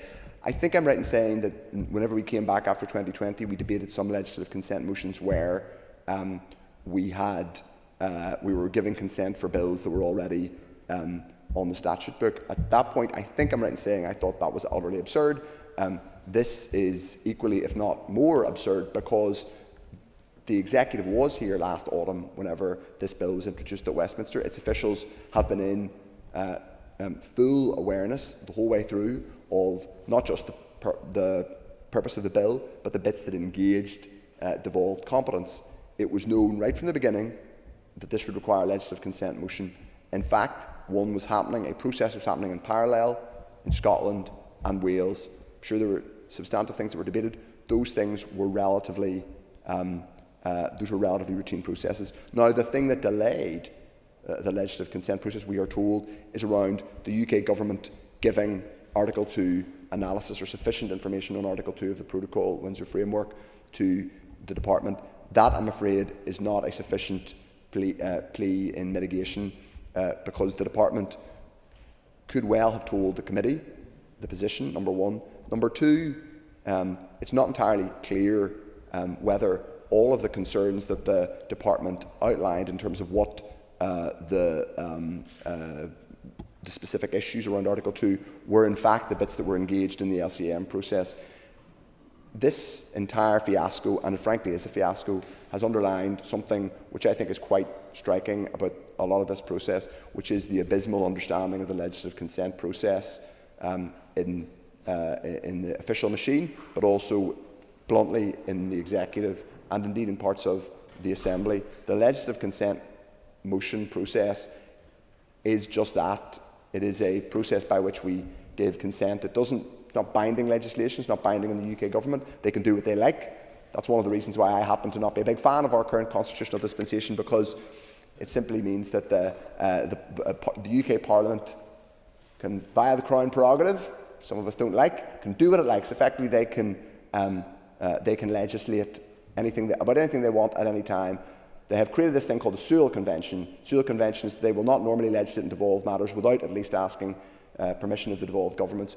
Well, you would think that a minister led by Sinn Féin, a department led by Sinn Féin minister, if the UK Government is asking for its consent for something to be legislated on, we would hear about it early on and we would have the opportunity to debate it. I think it's pretty ridiculous that we've been placed in this situation where the UK Parliament is effectively legislating in a devolved area, even if there is merit to what they are doing and there are potential consumer benefits and data use benefits down the line. It is preposterous we've been placed in this position where we are debating what is an utterly meaningless motion. Legislative consent motions, you could argue in themselves, are relatively toothless because they don't stop the UK Government doing anything. And indeed, legislative consent has been withheld and the UK Government has ploughed on regardless. Indeed, that has been the position on many occasions, particularly in the Brexit process. But it is at least a process for us to give our views. This isn't that. This isn't a legislative consent motion. It's just a motion about a legislative consent motion that didn't happen. it makes a mockery, bluntly, of us as a legislature whenever we do Mickey Mouse, Toy Town stuff like this, when we can't even get the basics right. And it isn't simply about a technical abstraction. Notwithstanding the Article 2 things, there are real questions and concerns. I just want to raise something that I would like to have had the opportunity to understand more and unpack more. Though there are only 2 or 3 bits of this bill which specifically engage legislative competence, why data use is a big deal for us in the post-Brexit context is that one of the areas of controversy and challenge has been data adequacy between the UK and EU. At the minute, a lot of cross-border activity, that's UK-EU cross-border activity, which means north-south cross-border activity on this island, is reliant on the fact that the EU has given adequacy to the UK government. If at any point the EU decides, hold on, actually we are not comfortable with your data protection regime, we are withdrawing, suspending, reviewing the data adequacy agreement, that would have a very big consequence for lots of businesses, civic society organisations on this island, because they rely on the ability to move data, and this is the kind of thing we don't often talk about, but as soon as this goes wrong, I promise you, we will have businesses who deal on a cross-border basis, Intertrade Ireland, tourism businesses. I don't know, you can imagine the businesses that have to move data, sometimes sensitive data, across the border on a daily basis, everyone from the GAA to the Church of Ireland to the Irish Congress of Trade Unions. This isn't Mickey Mouse stuff. I would have liked, as Chair of the Finance Committee, to have understood what this bill was about in totality, then drill down the specific bits that engaged the devolved competence. We weren't able to do that because we weren't told. First of all, even back last autumn, our committee's clerk had to go and chase the department to confirm that this was going to be an LCM process. That was the only way we found out. Then we had 6 or 7 months of radio silence until we got landed on the committee a legislative consent memorandum far too late, as per convention, far too late for the committee to do any scrutiny and the Assembly to give meaningful legislative consent. A preposterous situation, and frankly reinforcing some of what we keep finding out about this institution. We aren't, too often, the executive and this legislature are not up to our work, and we're not taking it seriously enough. We've seen the consequences of that in the past week. The most important road safety project on this island in most of our lifetimes is being held up because of bureaucratic incompetence, it would appear, and now this more bureaucratic incompetence. Thankfully, this will have a, I would hope, much less significant set of negative consequences. But what it should do is remind us all, as we break up for the summer, with an order paper today and tomorrow full of legislation for second reading, and in some cases final stage, that we are being asked to rush through, having had plenary session after plenary session when we debated everything from nappies to God knows what in meaningless empty motions. We're rushing through legislation in 2 days, legislation in some cases a year, 18 months late, and now we're doing this, a legislative consent motion, which is not a legislative consent motion. It's a motion about a legislative consent motion which didn't happen. It's preposterous. It's preposterous. We should do our jobs properly. We should take seriously the mandates we were given. The executive and executive ministers should return after the summer doing their jobs properly. We will not be supporting this motion tonight.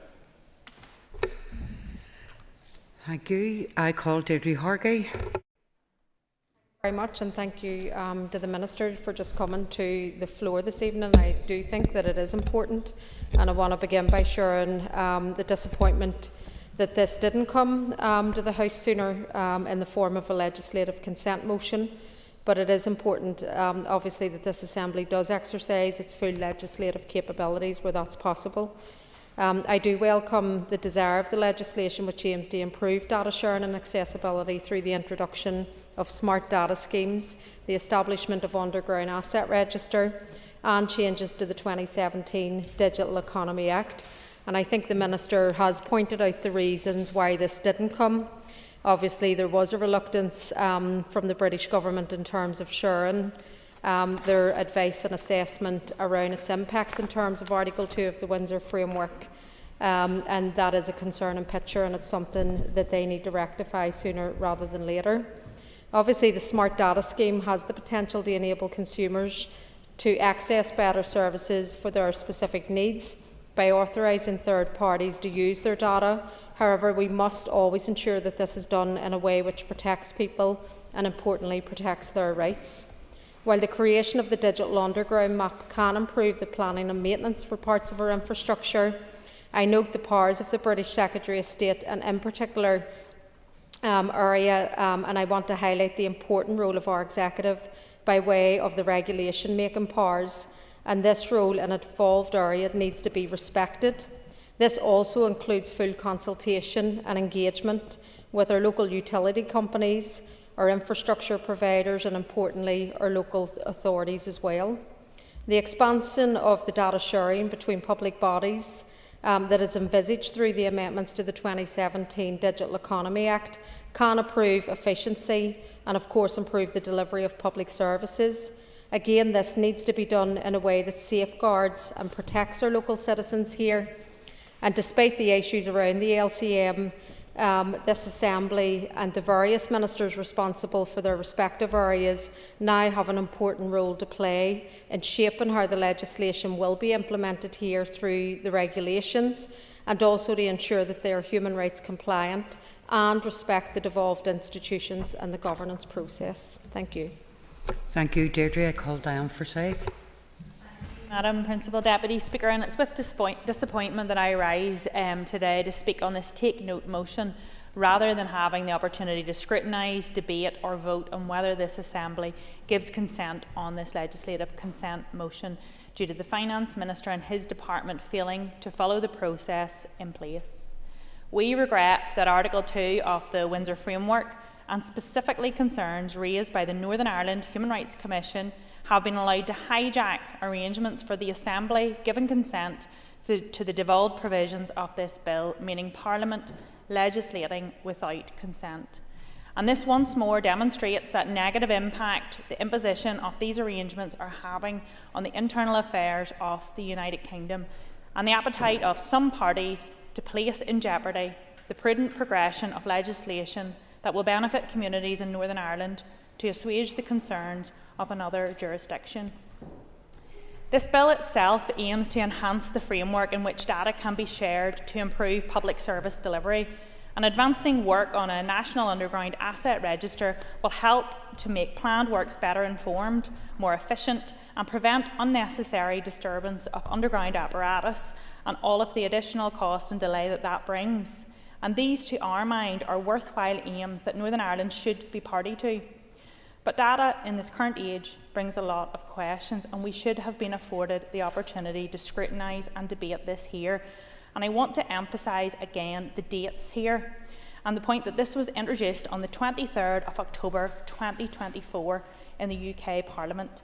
The Scottish Government laid their LCM on the 22nd of November 2024, and their consent was given by the Scottish Parliament on the 1st of April 2025. The Welsh Government laid theirs on the 2nd of January 2025, and the Senate gave consent on the 6th of May 2025. But in Northern Ireland, we saw the LCM and draft motion on the 28th of May 2025. In somewhat chaos by urgent procedures, leaving timeframes past to afford the committee its place and no consent given here. I note that in Finance Committee, when officials came to try to explain what happened here, they said that they had been engaging with the Human Rights Commission and UK Government officials for some 3 months, but never during that time did they consider that laying this or communicating any of this information with the Finance Committee, and this is poor. And the Finance Minister and his department need to reflect and explain why they prioritise communications through the Commission and not this Assembly and its committees. Ultimately, there needs to be a review of how departments process requests for legislative consent to avoid a repeat of the failure to bring forward a motion in a timely fashion on this occasion. And moreover, the Minister should provide explicit assurances that the flaws in this process will not prevent Northern Ireland from benefiting from the provisions contained within this bill. Finally, it's also notable that in Westminster there was some debate around whether there should be more than 2 genders permitted when someone creates digital accounts or identity. Obviously, we believe that this should be based on biological sex, but we would ask the Minister to clarify his and his party's position on this. And in conclusion, Madam Principal Deputy Speaker, this take note motion is regrettable today and lessons must be learned. Thank you. Thank you, Diane. David, your next speaker, David Honeyford. Thank you, Principal Deputy Speaker. I rise on behalf of Alliance to acknowledge the passing of this. This legislation marks a significant shift in how personal, business and public sector data is accessed, shared and governed across the UK, and it's disappointing that it has been brought as a take note and hasn't been given adequate time to come through the committee. It introduces a modernised approach to data regulation, and its intention is to empower individuals and stimulate innovation and improve the efficiency of public services by enabling better data sharing. While this is UK-wide legislation, it does contain important provisions that fall squarely in the legislative competence of this Assembly, and I wish to look at a couple of those quickly. Looking at smart data, the National Underground Asset Register, and the amendment to Section 35 of the Digital Economy Act. So firstly, on the smart data, this part of the legislation provides for the creation of a regulated smart data scheme that enables individuals and businesses to securely share their data with authorised third parties. The potential here is transformational. Whether that's an energy company or whether that's a banking product, smart data can unlock competition and improve customer choice. But it also makes markets work better for people, but crucially, we must ensure that our citizens aren't just protected in this, but they're empowered by this legislation. It's key that we put our constituents at the forefront of any change that comes through. This means maintaining strong safeguards around consent, around identification, verification and redress mechanisms, while creating conditions for responsible innovation within our local economy. As this Assembly considers its role in supporting and potentially developing complementary legislation, we must focus on inclusion and local benefit, including especially for, as I said, our constituents, but for small businesses and our rural communities. Secondly, the Act, looking at the National Underground Asset, the Register aims to provide accurate and accessible mapping of underground infrastructure, whether it's water pipes, gas, NIE cables, whatever. But and the benefits of that to accelerate construction and enhance public safety. I know the construction industry would love to have something along these lines, because without it in place, you spend that much time trying to find. So this in principle is transformational here, but it's particularly relevant given the legacy of and the fragmentation of utility records that we do have, and the increased pace of infrastructure renewal that is needed in Northern Ireland, particularly around wastewater and housing and broadband. And finally, the bill amends Section 35 of the Digital Economy Act 2017, which governs public authority data sharing for public service delivery. This change aims to simplify and expand the use of data sharing powers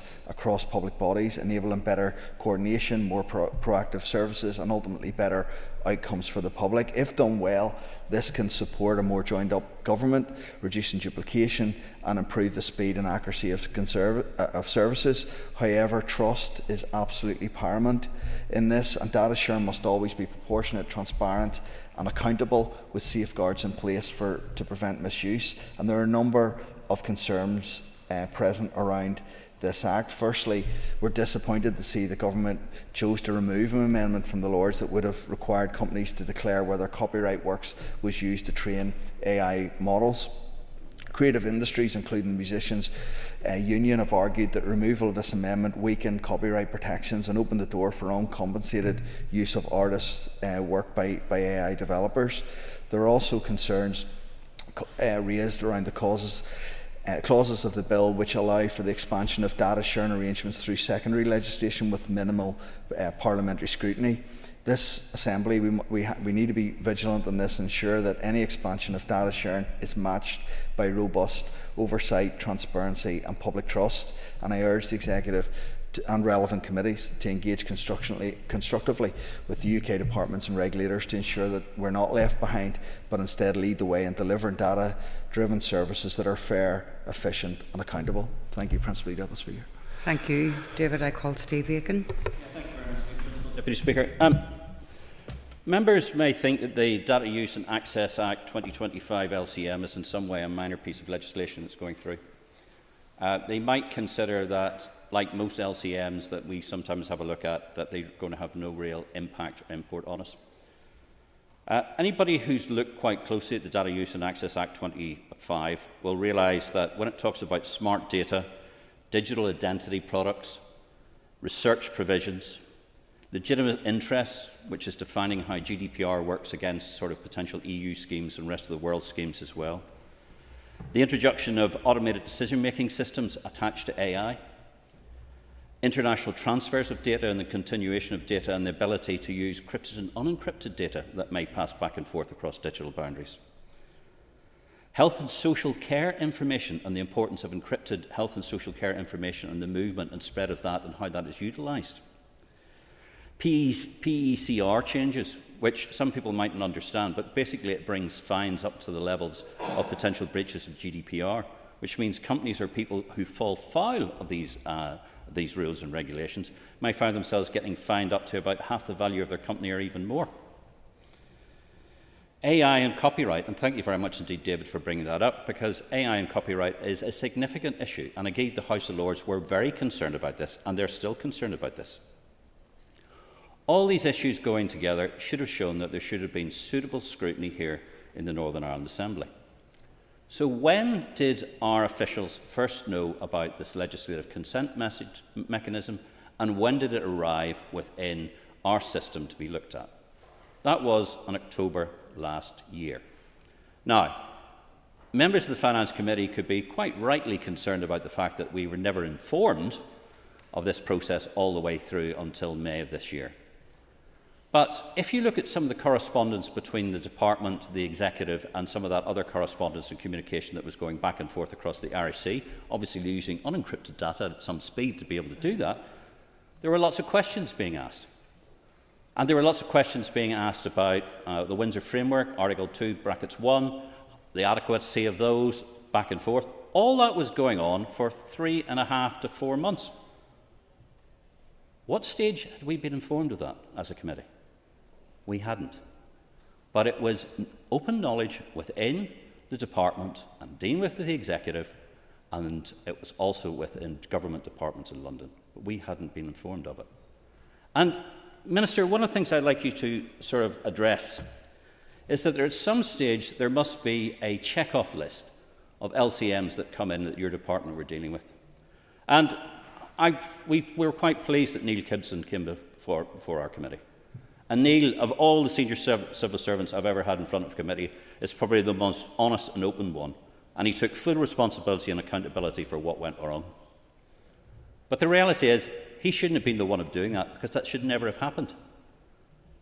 And Minister, we need to work out why this LCM process, why you weren't informed, or if you were informed, at what stage did somebody say, this process isn't working?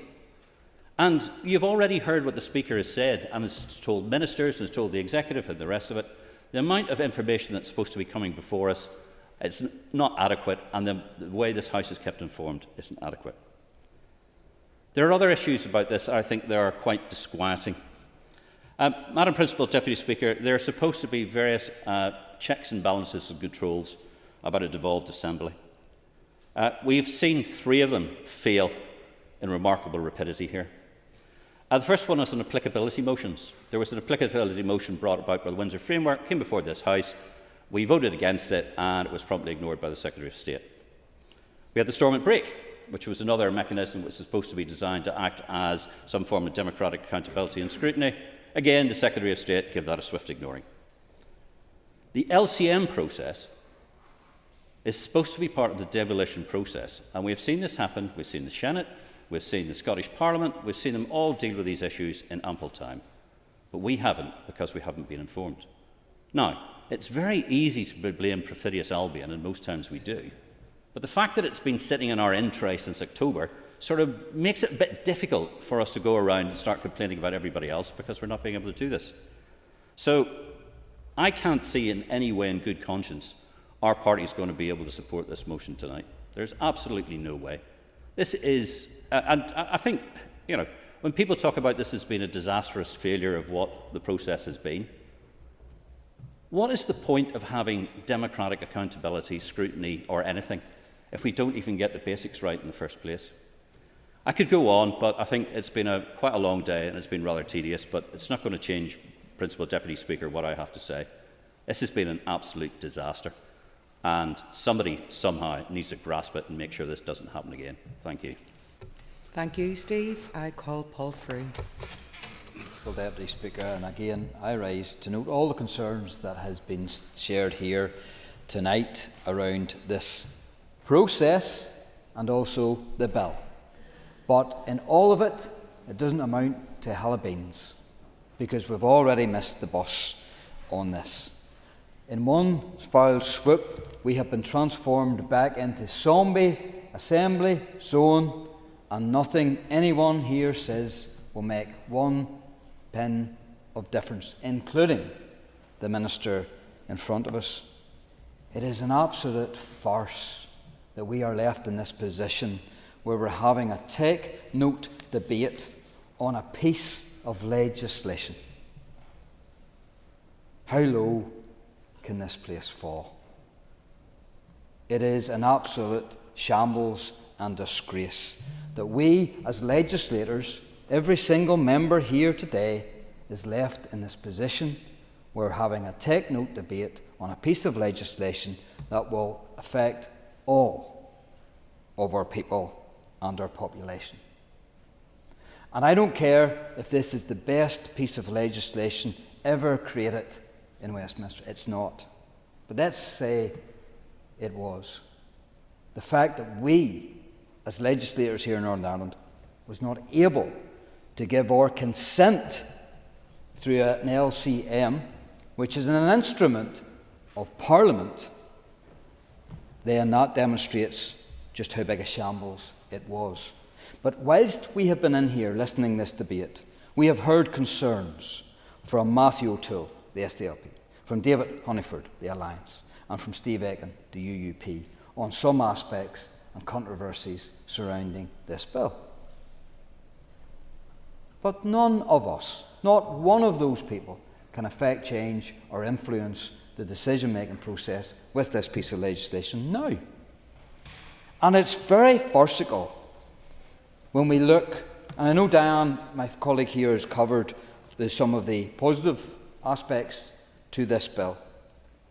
But imagine we have been told by the department that the hold-up and the confusion, if you like, was around Article 2 of the Windsor Framework and specifically concerns raised by the Northern Ireland Human Rights Commission around data protection standards. Issues that have been and concerns that have been echoed here by most of the parties in this chamber. So because an outfit or an organisation had concerns about this bill, then that led to this Assembly not being able to debate that bill and the provisions within that bill so that we can give it consent or otherwise. That's how serious this is. But yet we are left red-faced as an Assembly and an Executive having a take-note debate on a piece of legislation. It's farcical.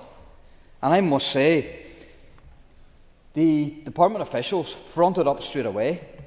They apologised. The Permanent Secretary came before us as a committee and apologised. We are a scrutiny committee. Our job is to scrutinise. Every single MLA in this room should be scrutinising bills and legislation. But a scrutiny committee was not afforded the chance nor the right to scrutinise a piece of legislation that will affect us all. Not only affect us all as citizens, but affect the devolved aspects of this Assembly and this Executive. That's shambolic.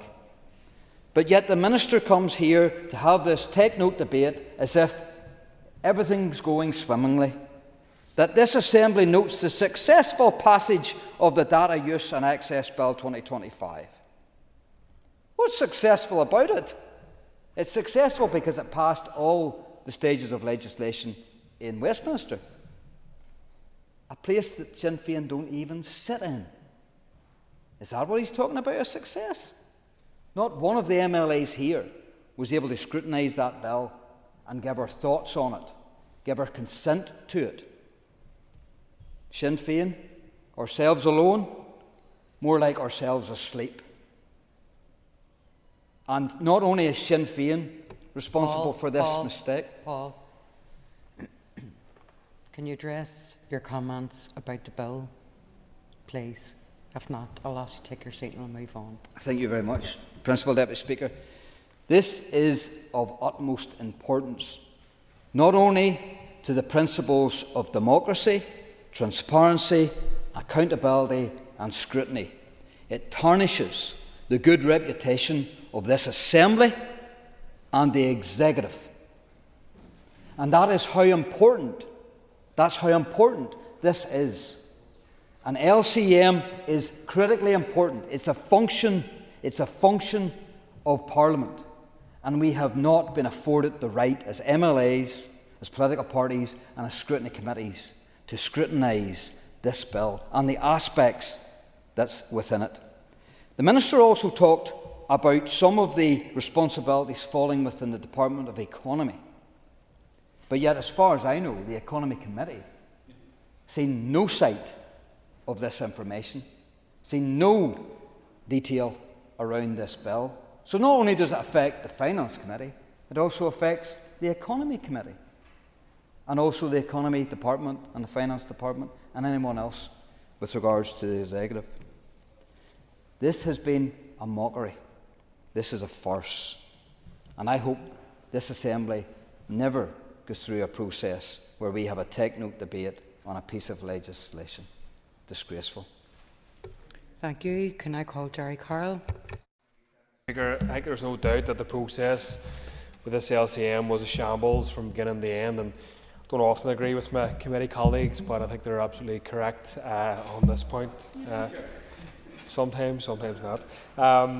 The British government obviously don't give a damn about people here generally, Deputy Speaker, and with the handling of this bill, I think they don't care about their data and how it is used and protected. And my concerns run further than just process and procedure in this debate, and I hope I can get some answers through the Minister on these points. And in many ways, I agree with Mr. Frew. It's a bit of a pointless debate, but we're all here. I think the legislative process has been and gone, but there are massive questions about what actual powers companies who hold data, companies that employ people and companies that have huge control over people's lives will be able to do with the bill being passed, the legislation being passed in Westminster. It's possible, Deputy Speaker, if in the right hands, AI could bring benefits to the vast majority of people. Unfortunately, though, AI and much of the technology surrounding it is in the wrong hands. It's in the hands of people who not only don't give a damn about democracy and sucking up the likes of people like Trump and his autocratic regime, but are willing to suck up resource and energy usage for the expansion of AI, no matter what the financial, environmental and human cost, and some willing to fight trade wars and actual wars with China over resource and access to markets. In its original form, Deputy Speaker, the Data Use and Access Bill talked about, and I quote, protections for individuals in current UK law from harms arising from the development and use of AI. But I'm deeply concerned about whether the bill actually does this at all. And it's not just me, it's the Ada Lovelace Institution, the Couriers Union and others as well have raised concerns about the impact of changes that have not been fully considered in light of the last few months. And I'll be raising their concerns throughout this discussion. And I would hazard a guess, Deputy Speaker, if the public were focusing on this botched process, and I don't blame them for not focusing on it, I would imagine there would be far more questions being asked about what has been happening and what is now acceptable and in law. The so-called democratisation of AI tools, Deputy Speaker, have resulted in automated decision-making being deployed at a much greater scale across the economy than ever before, and also into many more high-risk and complicated contexts with no proper regulation. The Couriers Union have discussed people being dismissed from their job by an algorithm, by a ping on their apps. Deliveroo's use of the Frank platform to manage more than 8,000 gig workers gig worker riders through the automated decision-making process was found to be unlawful by the Italian Data Protection Authority, which stated, and I quote, that it produced a significant effect on the riders, consisting of the possibility of allowing or refusing access to job opportunities. And a Dutch court made a similar decision around Uber and Ola's practices around automated decision-making. I have no idea with this shambolic process with LCM, Deputy Speaker, whether this is a process that has been extended here. I suspect it has been, and I wonder whether the Finance or the Economy Minister have inquired about what impact this bill will have on courier or delivery workers here. I doubt they have. I'm happy to be corrected. AI companies are motivated by hoovering up as much data as possible and maximising profit. It's critical that these provisions leave no scope for abuse, and I remain unconvinced about that. The Data Use and Access Bill contains some measures that would lower safeguards for personal data, which should concern everyone here, especially those who talk about freedom of speech. ADA has identified 3 aspects of the bill that require particular scrutiny. The bill removes the general prohibition on automated decision-making. This means that people no longer get to choose whether to be subject to automated decision-making and places responsibility on them to enforce their rights rather than on companies to demonstrate why automation is permissible. This is a very, very risky process, putting the onus on the individual rather than resource-rich organisations who have a material interest in quick, automated decision-making to boost profit and maximise access and use of data. And there are some safeguards mentioned in the bill. My concern is that it won't be enough. Part of the driving rationale, Deputy Speaker, for the bill is to stimulate innovation through broadening definitions of scientific research for which data can be shared and reused. There's a concern that provisions are susceptible to misuse that would enable mass reuse of personal data scraped from the internet or acquired through social media for AI product development and be classed as scientific research. I have no idea what safeguards are in place to protect people from this. I'm happy to give way to the Minister or anyone else on this. Worryingly, the bill gives powers of regulation making for the British Secretary of State, which would enable the effective removal of key data protection safeguards via secondary legislation by adding, and I quote, recognised legitimate interests that would allow organisations to bypass the core tests they would otherwise need to comply with to use people's data. In other words, a free-for-all for big corporations and no protections mentioned by the Minister in this process at all. The Secretary of State also was given new regulation powers, as referred to by the Minister, to effectively allow the wide-scale use of automated decision-making to take place in regard to new and emerging technologies. Already, limited protections will be disregarded, and moreover, large tech companies could abuse the provisions to legitimise mass data scraping. Personal data scraped the internet or collected via, quote, legitimate interest by social media platform about its users could potentially be legally reused for tuning AI systems for the new provisions if developers can claim that it constitutes scientific research. Sounds technical, and it is, but the devil is in the detail, and a lot of clarity is needed. The Minister has failed to provide that clarity today, or his department have failed to provide that throughout the whole process, so I'll be joining others in voting against this shambolic process again today. Thank you. Okay, our next speaker is the Minister for Finance to conclude and wind up the debate on the motion. Minister. Thank you, I have noted the many issues raised by members, and I will endeavour to respond to as many as possible in the closing comments of the debate. I absolutely accept that not laying a legislative consent motion for the Data Use and Access Bill is not a situation where we should have found ourselves. This bill was a complex matter and required the need to seek clarity on the bill's implications for post-Brexit Windsor Framework and assesses the views offered on the proposed legislation by the Human Rights Commission. The British Government's reluctance to share their complete Article 2.1 Windsor Framework assessment in this bill in a timely manner was a significant contributing factor to delays in progressing on LCM.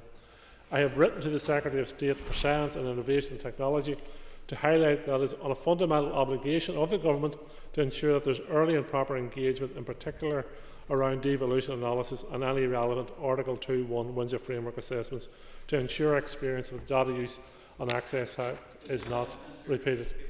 Yep. Minister, one of the issues that we've identified here is the problems with some of these LCMs and information that's coming through. There is a risk register system that's supposed to be set up with the Executive that the Windsor Framework Committee is supposed to look against, that things are specific pieces of legislation that are likely to be risky. Was this LCM on the risk register? I can't answer that question at the moment, but I certainly will supply you with that information moving forward.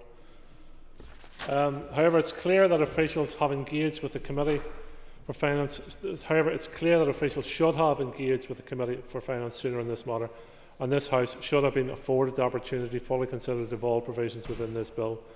My Permanent Secretary has taken steps to ensure these circumstances are not repeated, and indeed, as has been noted, the Permanent Secretary and the Deputy Permanent Secretary responsible for this matter appeared before the Committee and hopefully reassured the Committee as best they could that their lessons have been learned from this moving forward. It has to be said, and look, if I was sitting in the benches where members are now, I would also be less than amused that we're in the situation where we're at. I fully accept that. And lessons have to be learned from this, and I have had engagement with my Permanent Secretary around this to ensure that we don't end up in this position again. It also has to be said, however, that the chair of the committee referred to radio silence from the department to the committee, and there should never be radio silence from the department to the committee. But it's a two-way radio, and the committee, through the diligence of the clerk, it has to be said, did make the committee aware of this legislation coming through, and there was some engagement initially, and then there was radio silence. But let's make sure the radio is working both ways. Let's make sure there's communication flowing both ways from the department to the committee and the committee to the department. And primary responsibility rests with the department. I fully accept that. But let's all learn lessons from this process moving forward around how we move. In terms of some of the commentary around the actual legislation or the Act itself, I have outlined the three areas where there's devolved areas that have been covered: smart data, National Underground Assets Register, and a requirement for updating the Digital Economy Act 2017. The actual Act covers a lot more, but there's not the responsibility of this Assembly, nor would we have been asked in terms of the LCM for our views on those broader matters. They're outside the remit of this Assembly, and members may have varying views on the pieces of legislation, or on the pieces of the legislation, for instance, Mr. Carroll referred to.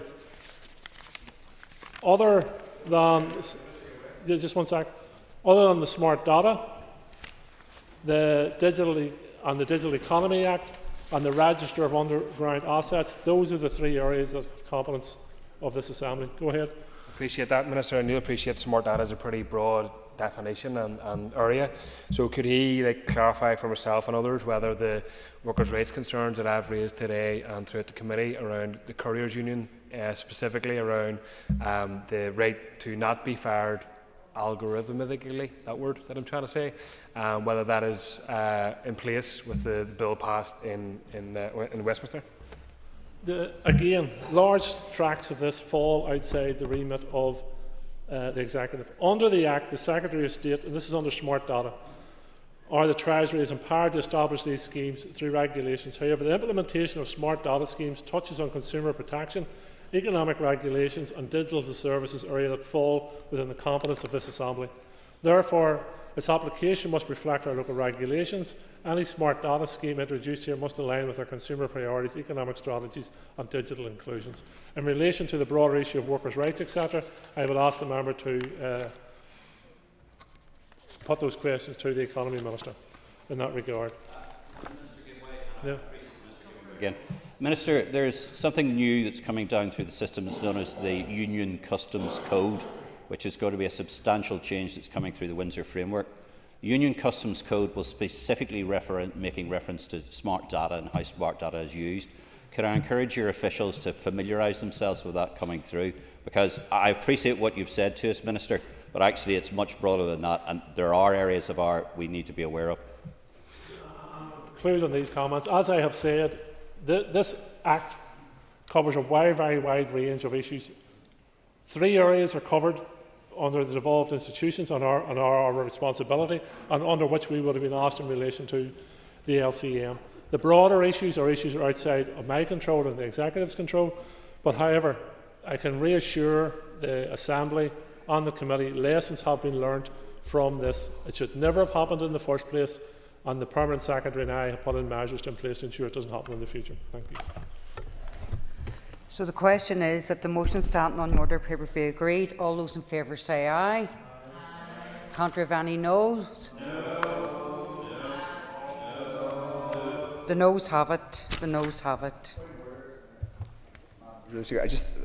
I wonder if it is in order for me to make clear on behalf of my own committee. I'm sure this wasn't the Minister's intent, but any of the clerk team who are listening may have thought the Minister was somehow imputing them for not communicating with the Department. I can assure you that our clerks work very hard to communicate with the Department, and I think it's very important for me as a committee chair to put that on the record. The member who was speaking in a personal capacity knows fine well that I will in no way impugn the reputation of either his clerk or the members of his committee. I was pointing out an obvious fact. Radios work both ways. And can I just remind you that none of those were points of order? But you've got it on the record, okay? So, members take their ease for a few minutes.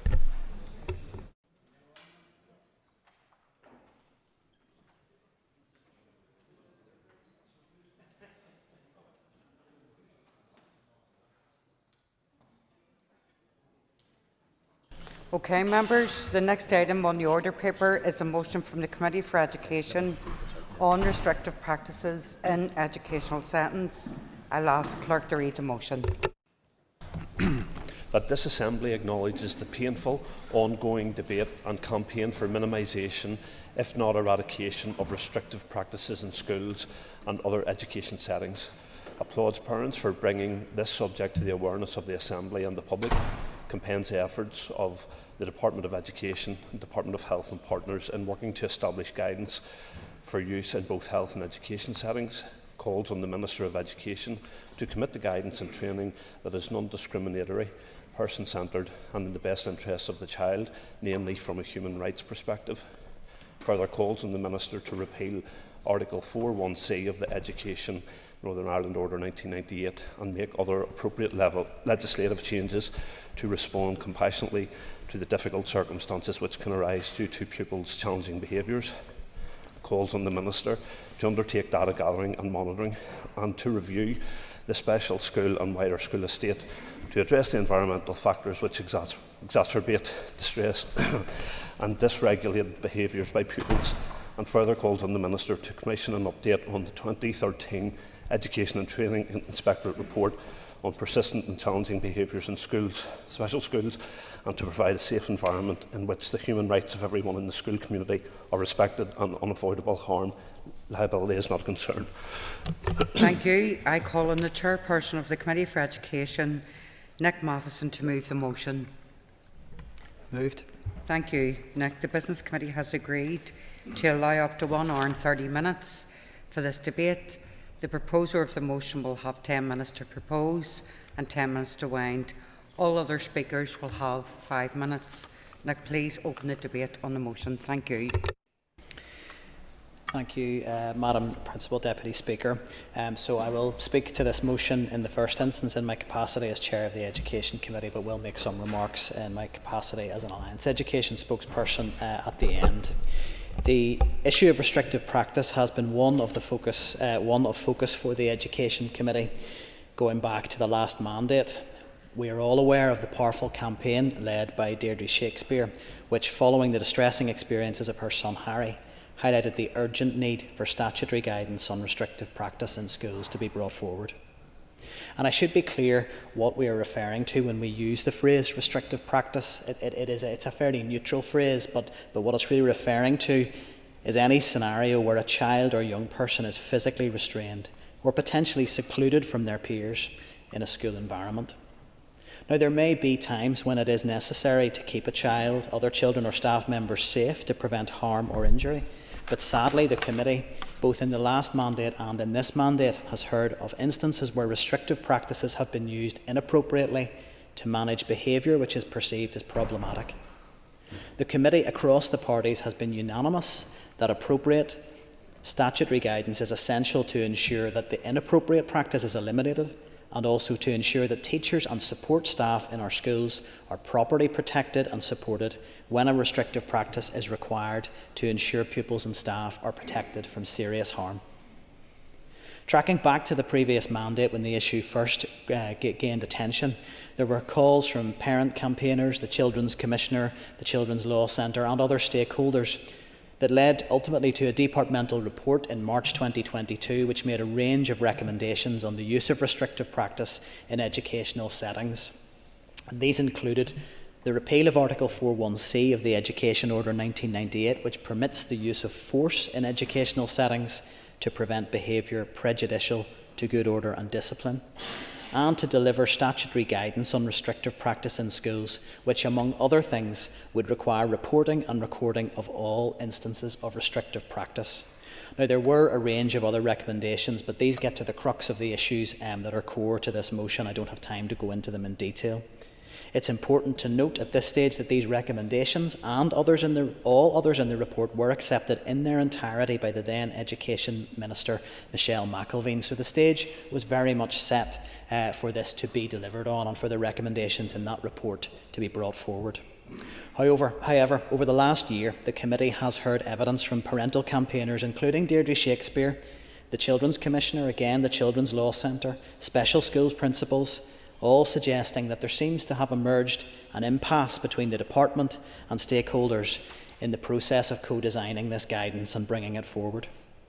The committee has heard very clearly from the Royal College of Nursing, who have highlighted particular issues which led to them withdrawing from the stakeholder engagement process altogether, including highlighting concerns that education and health guidance was at risk of diverging significantly, and that the proposed education guidance without the repeal of Article 4.1c, and I remind members that is the use of force in educational settings to prevent behaviour prejudicial to good order and discipline, that without the repeal of that article, the guidance may not be human rights compliant. So the committee has therefore brought this motion, reflecting on the distressing reports of instances where restrictive practice has been applied inappropriately and where children have been restrained, like Harry Shakespeare, when there appeared to be no good reason to do so. But it has also brought this motion, reflecting on the evidence that special school leaders have brought us, who state that they need this statutory guidance to support the work that they do with children with complex needs every day. This motion, I want to be very clear, is about protecting children, but it is also about protecting staff and teachers in our schools. So the motion, to summarise, and I am conscious when it was read out that possibly what you get when you agree a motion by committee is a very long motion. So to summarise the key asks on this, I think it's important just to be clear what the committee was concerned with. So firstly, for the Minister to commit to delivering guidance and training for schools on restrictive practice which is non-discriminatory and child's rights compliant. Secondly, the repeal of Article 4.1c, which can, as the motion states, go hand in hand with other necessary legislative changes if required to protect teachers operating in roles where undoubtedly many complex scenarios emerge. Thirdly, to address the issues with the special school estate, where accommodation, often not fit for purpose, can exacerbate behaviours of concern for young people with complex needs. And we have heard that from our special school leaders and staff repeatedly, that the environments they operate in often drive some of the challenges they face. And finally, to commission an updated response to the ETI report of 2013, over a decade ago, on challenging behaviours in special schools, which is clearly long overdue. The committee has heard many reports of school staff being injured working in our schools, as young people with complex needs who have become highly dysregulated display behaviours which in some cases cannot be managed safely. This is a profound failure of our education system to meet the needs of the young people in question and to provide safe working environments for our education staff. That over a decade since that report was published, no substantive action on that report has been taken forward is deeply disappointing to the committee. So it should be noted in the interest of balance that members of the committee were agreed on largely all of the asks in the motion that I have highlighted there, but that is with the exception of the repeal of Article 4.1c. So in our deliberations on bringing this motion forward, DUP representatives on the committee brought an alternative proposal for a wording which didn't include that call, and I'm sure those members will speak to that directly in their remarks. However, I want to be very clear from the committee's perspective, there is no desire to detract from the fact that all members are agreed on the urgent need to break the impasse on delivery of robust and effective statutory guidance on restrictive practice in schools, which will ultimately protect children, young people and staff alike. I will now make some closing remarks as an Alliance Party MLA and Education spokesperson. And I would just like to add my personal tribute to Deirdre Shakespeare and all the other parental campaigners who have worked so hard to put this on the agenda, and also to put on record my thanks to the staff who work both in our mainstream and special schools in particular, managing complex behaviours of children and young people, often in environments which are not fit for purpose. Regrettably, we have heard how many of these parents and their children have been failed by our system, yet they are using their voices to ensure that other families do not have to suffer these same experiences. And hopefully this motion today is an opportunity for this Assembly to put on record that we stand with them and that we stand in support of our special school staff and teachers and school leaders as well. Back in 2023, the Department of Education launched a consultation on draft statutory guidance on the use of restraint and seclusion in educational settings. And since then, as already mentioned, a number of key stakeholders have raised concerns about the process that then ensued to create the guidance. So as the motion states, we do need guidance urgently, statutory guidance and training that it would flow from that is non-discriminatory and in the best interests of the child. It would protect pupils, it would also protect teachers and others working in educational settings who are very clear they are asking for robust guidance, for clarity around what course of action is to be appropriately followed in what are often incredibly challenging situations. Now, there was, as highlighted, one aspect of the motion where there was not unanimous agreement. I want to be clear that Alliance is entirely supportive of the removal of Article 4.1c of the 1998 order. In my view, it does not serve our pupils or our school staff to maintain that on the statute book. The previous DUP Education Minister made her commitment to the removal of this article clear, but yet the current Education Minister has not demonstrated his intent in that regard, and we hope to hear from him today to bring some clarity to that. I do just want to highlight some evidence which was provided, I think, to all members by the Autism Examiner on this motion, which I think provides some helpful reflections on the issue before I finish. And I quote directly from the evidence she brought. Its continued existence, particularly with a rapidly evolving rights-based landscape, presents a systemic barrier to the development of inclusive, trauma-informed and rights-respecting educational practice across Northern Ireland. And I think that, for me, sums up the context that we are in. Now, I do want to note teaching unions have raised concerns that repeal could leave them unable to deal with situations that emerge and leave them exposed. However, in my view, Article 4.1c, if repealed, would still leave teachers with protection around scenarios where an offence needs to be prevented, where there is a risk of personal injury or damage to property, and in any scenario where there is clear risk to life and limb. And I would also add, I've had clarity from the Minister just this week, that in our youth settings there is no such provision around use of reasonable force, and those settings are able to provide effective provisions for our young people. So in closing, there cannot be any delay in taking forward the calls in this motion. The report and its recommendations in 2022 were clear and should be enacted. Everyone in our education system deserves better, and I hope this motion will attract support across the House and create the reset that is needed to deliver on the departmental recommendations made back in 2022, which had full ministerial support at that time. Thank you. Thank you, Nick. I call Danny Baker. It is important to recognise the courageous and sustained efforts of families in coming forward into the public domain to highlight serious concerns about the use of restrictive practices in schools and other educational settings. Through the efforts of parents and carers, this issue has been subject of significant public debate and scrutiny. Parents and carers have often been left in the dark about what has happened to their children. It is therefore extremely disappointing that legislative reform and statutory guidance are not yet in place to adequately safeguard children and young people and to support education and health staff who support them. At present, schools and other educational settings are operating in a vacuum and have often found themselves alone implementing restrictive practices without strict legal safeguards. In June 2023, the UN Committee on the Rights of the Child, in its concluding observations to the UK, recommended prohibiting the use of restraint and seclusion in educational settings and adopting a child right-based approach to addressing violence and other disturbances in schools. Children's rights advocates continue to highlight the fact that inappropriate use of restraint and seclusion practices in our school and other educational settings is not infrequent. There are many cases in which children and young people with special educational needs and disabilities, some of whom can't speak up for themselves, have been physically held down, isolated in locked rooms, or removed from classrooms altogether. Children with special needs and disabilities can face behavioural challenges. However, these behaviours often arise from unmet needs such as sensory overload, communication barriers, anxiety, difficulty processing emotions, or being in the wrong educational settings.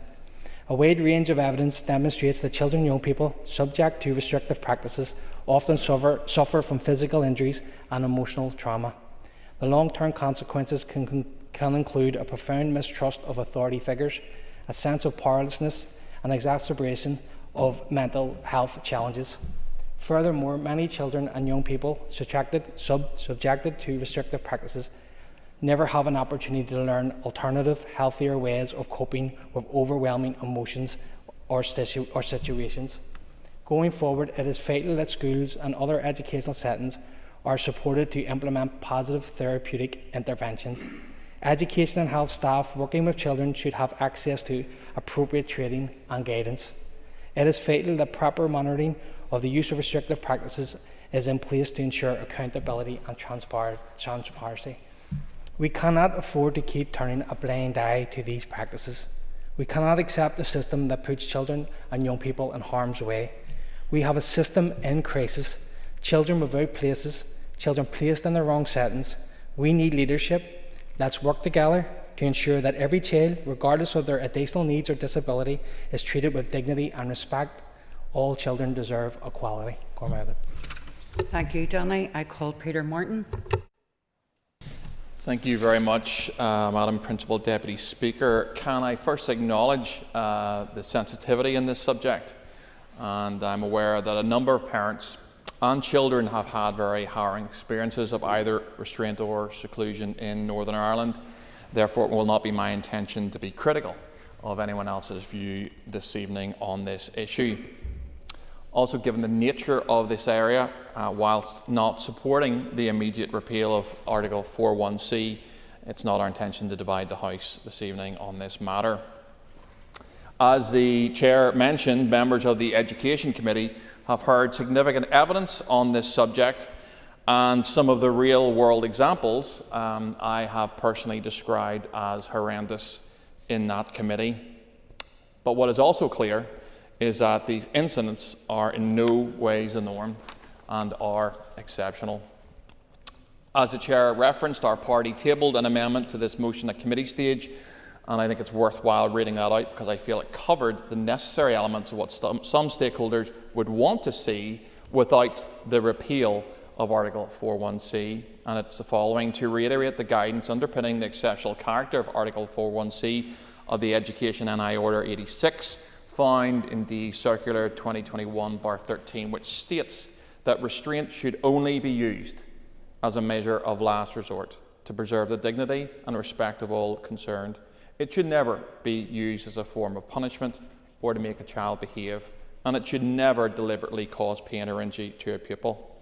All instances of all reasonable force should be recorded.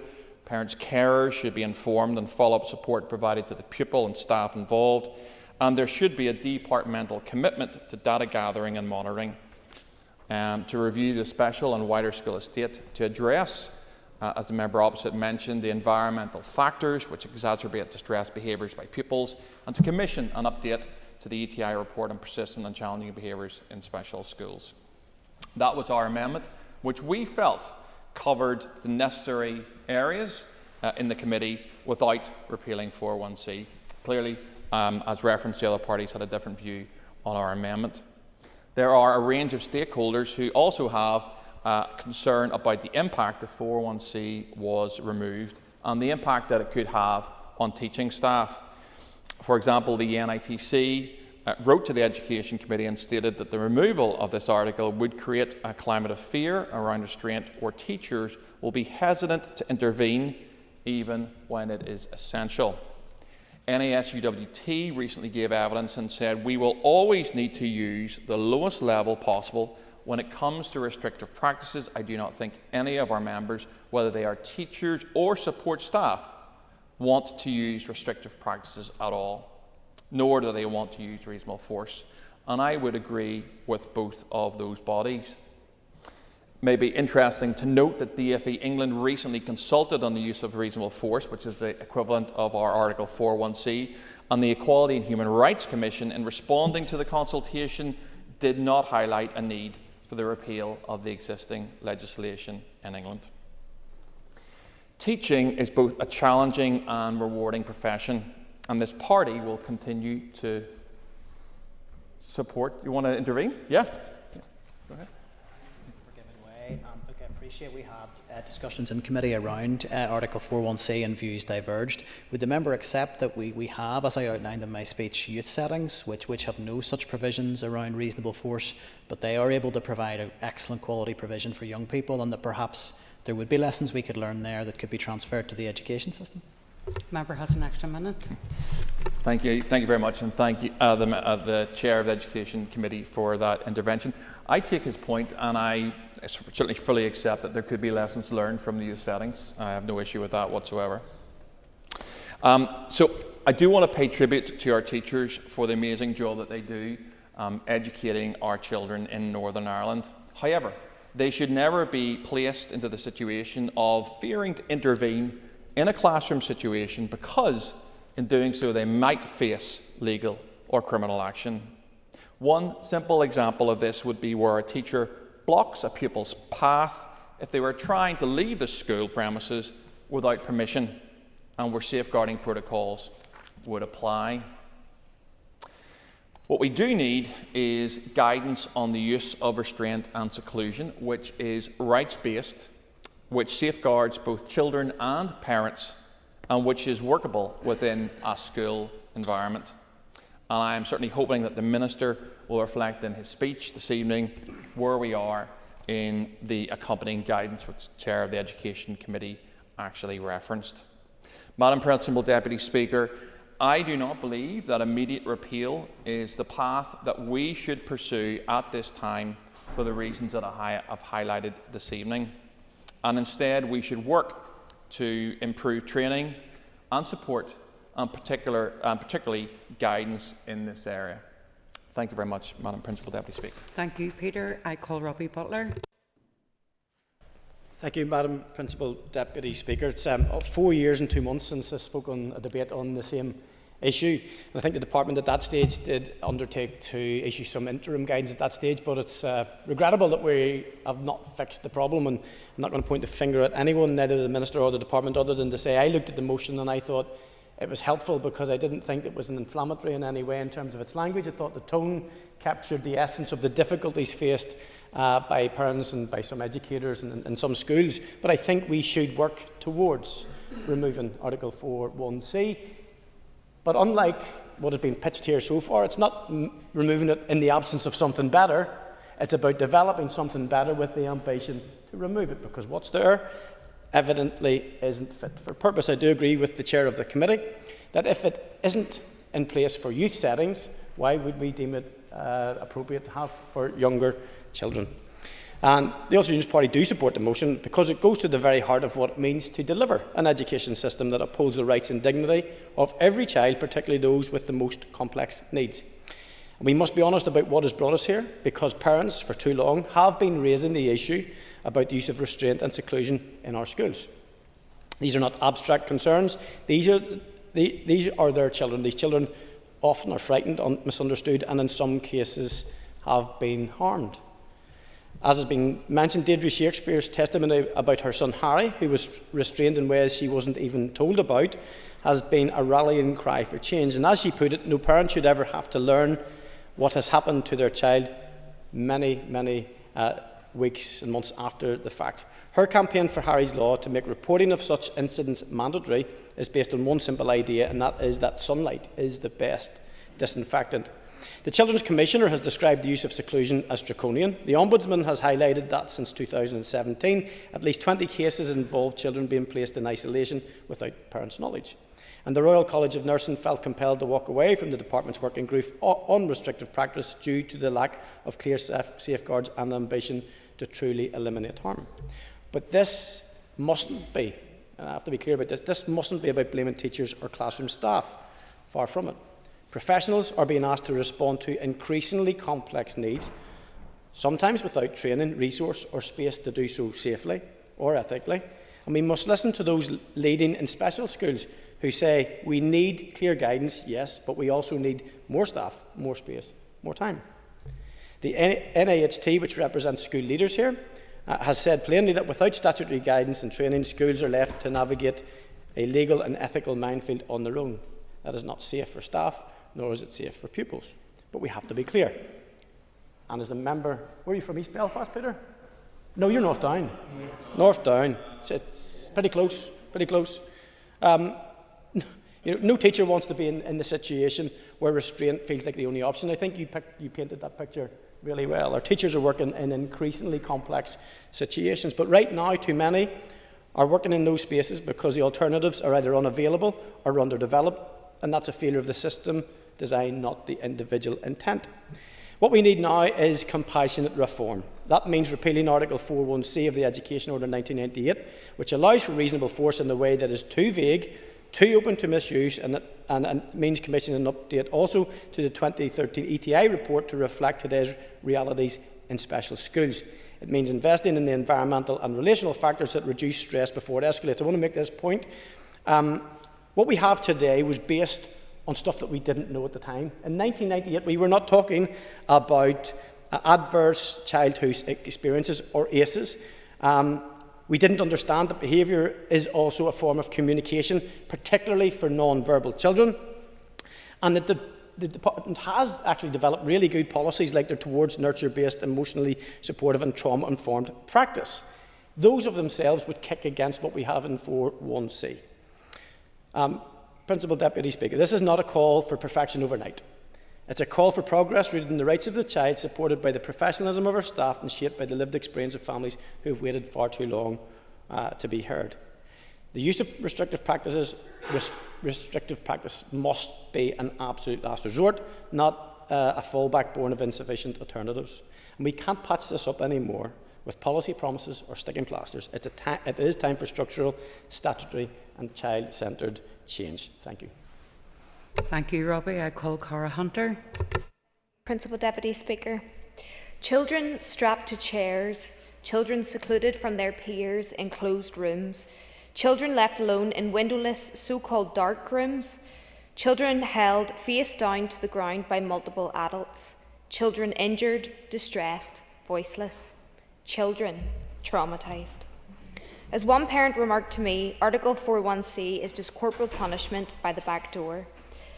The accounts of restraint and seclusion are shocking, the impact devastating, and its perpetuation intolerable. And this form, 21st century corporal punishment, disproportionately affects children with special educational needs, our most vulnerable children. And in some cases, restraint and seclusion is exercised on children who are non-verbal with no ability to report what is happening to them. This motion recognises that it is parents who have brought these issues to the attention of the Assembly and to the public. It applauds them, just as I do as well. But these parents, like Deirdre Shakespeare or Shauna, who I spoke with this week, aren't interested in empty gestures. These parents want to see action so that no child should have to ever suffer like this again. Regrettably, despite having flagged this issue nearly a decade ago, and despite the Department recognising the seriousness of the problem, there has been little done in comprehensive action to prevent this from happening again. The failure to compel schools to report these incidents is alarming and continues to permit schools to operate in the dark, free to detain children of their liberty without their parents ever even being informed. Too often, these measures are performed on children who lack the ability to advocate for themselves, leaving parents to interpret their traumatised behaviours in pursuit of truth as they follow the breadcrumb trail to understand the reality of school abuse. Whilst the huge lack of data and reporting on these issues means we do not fully comprehend or understand the extent of the problem, the Parents and Carers Voices on Restrictive Practices 2019 report, which assessed restrictive practices on SEND children across the UK, including Northern Ireland, detailed that 88% of parents reported that their child had been restrained in school, with 35% stating that this happened on a regular basis. and 71% of families reported that their child had been secluded in school, with 21% saying that this was happening on a daily basis. Whilst the most recent department circular from May 2021 on restraint and seclusion states that it is always advisable parents are informed, there is no statutory obligation on schools to record incidents regarding restraint or seclusion. Furthermore, while it states that reasonable force should only be used as a measure of last resort and to preserve the dignity and respect of all concerned, and to never be used as a form of punishment to make a child behave, we have a very limited ability to ascertain whether these procedures are in fact implemented in a way that meets these expectations. Indeed, if it were not for one of the members of staff who shared the photographs with Deirdre Shakespeare of what her son, Harry, had endured and was being subjected to, there is every chance we would potentially not be having this debate today.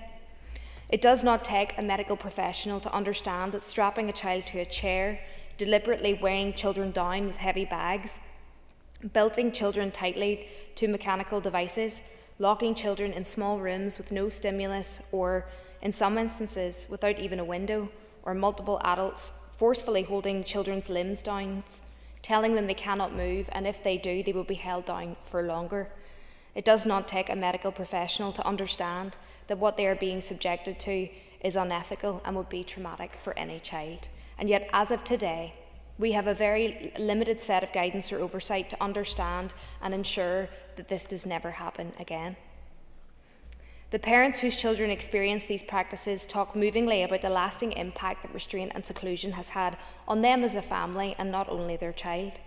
Children once managing with complex needs, they're regressing from happy, functioning young learners into distressed, fearful, traumatised children afraid of school, afraid of the dark, and afraid that adults entrusted with their care may not be trustworthy. Today, Minister, I'm asking you to listen to this debate, to understand the lived experience of those children, to listen to parents and their concerns, and to repeal Article 41C of the Education Northern Ireland Order 1998, and to commit to introducing guidance and training that is non-discriminatory. And we further call upon you to implement the gathering and the monitoring required to ensure that this dark chapter in our education system can finally be closed. Thank you, Cara. I call Cathy Mason. Gormagat pre Las Concordia. Time and again, we at committee have heard harrowing accounts of how some restrictive and seclusionary practices in our schools cause deep and lasting trauma for children and young people, and unimaginable distress for their families. So let's call this for what it is: harmful, being strapped down, locked out, isolated. These are not therapeutic interventions. They are acts that strip away a child's dignity, their safety, and humanity. Just for a second, imagine the fear of a child already overwhelmed and struggling to be understood. And instead of care, they are met with control. Instead of comfort, confinement. What message are we sending to our most vulnerable children? These practices are deeply damaging. They feel like punishment. They feel like abandonment. And for many children, they leave invisible scars that last a lifetime. I, like others, want to pay tribute to the courageous parents and families who have refused to stay silent, who have shared their pain, and who continue to shine a light on what is happening behind closed doors. Without their strength and relentless campaigning, this issue would remain hidden in the shadows. I also want to take a moment here to extend my support to those parents of children with a special educational need who are still awaiting a school placement for their child. Families are left in limbo. Their child's future hanging in the balance. Even when a place is secured, the question remains, will it be the right place and will it meet their needs? So let me tell you what's actually happening on the ground. One school in South Down is fighting tooth and nail with the Education Authority just for a basic disability ramp. A special school is pleading for empty early years places to be filled, places specifically designed for children with complex medical and learning needs who cannot access mainstream or specialist provision. And what are they met with? Silence, delays, frustration. So I ask, what kind of message does this send to other schools who may be considering a specialist provision? Pre-les Concordia, all children deserve to thrive. All children deserve play, freedom of movement and emotional safety. These are essential to a child's development. Restrictive practices deny this, locking doors, blocking access to outdoor space, isolating children as a way to control behaviour. These are not solutions. They escalate distress and they break trust. We need real training. We need real investment, real compassion and real therapeutic interventions. Staff here at the coalface dealing with difficult situations deserve adequate guidance and the tools to respond with care. And any incident that does involve restrictive practice must be recorded. Parents must be informed. Anything less than this is a failure of duty. Sinn Féin is committed to a child-centred, trauma-informed approach, one that protects the dignity of every single young person, one that supports staff and one that holds the system accountable.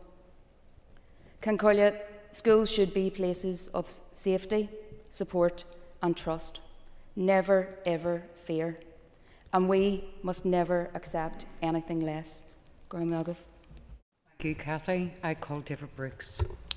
Thank you, Madam Principal Deputy Speaker. I want to thank all members who've made contributions to the debate so far.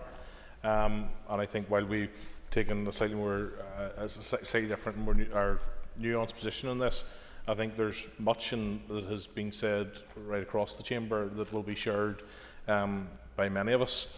And the passions are clear, and I hope that we can all recognise that we ultimately share the same goal to strike a balance that protects children as a priority.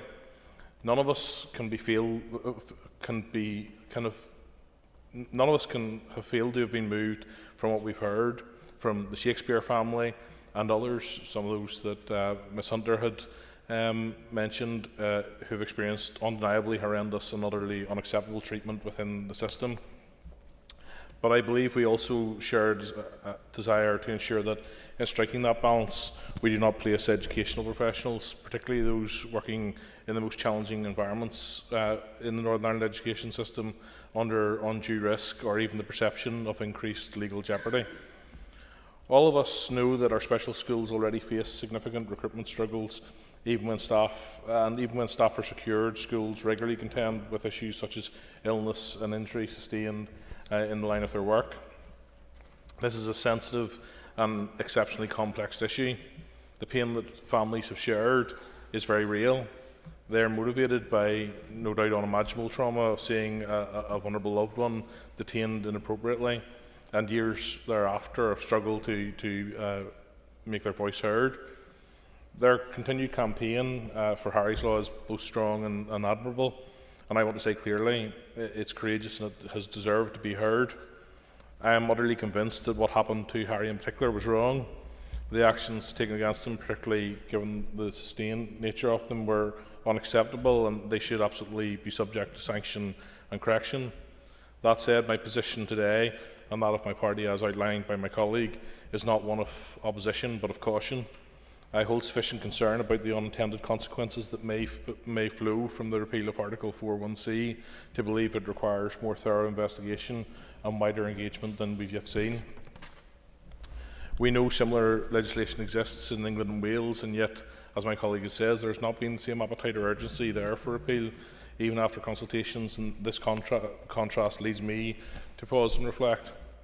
As said, I'm not opposed in principle, but I am hesitant to view increased legal jeopardy as the appropriate or optimal disincentive to inappropriate actions, especially when such actions within a special school context may have been undertaken without malice or intent, and clearly that's not always the case, and I understand that.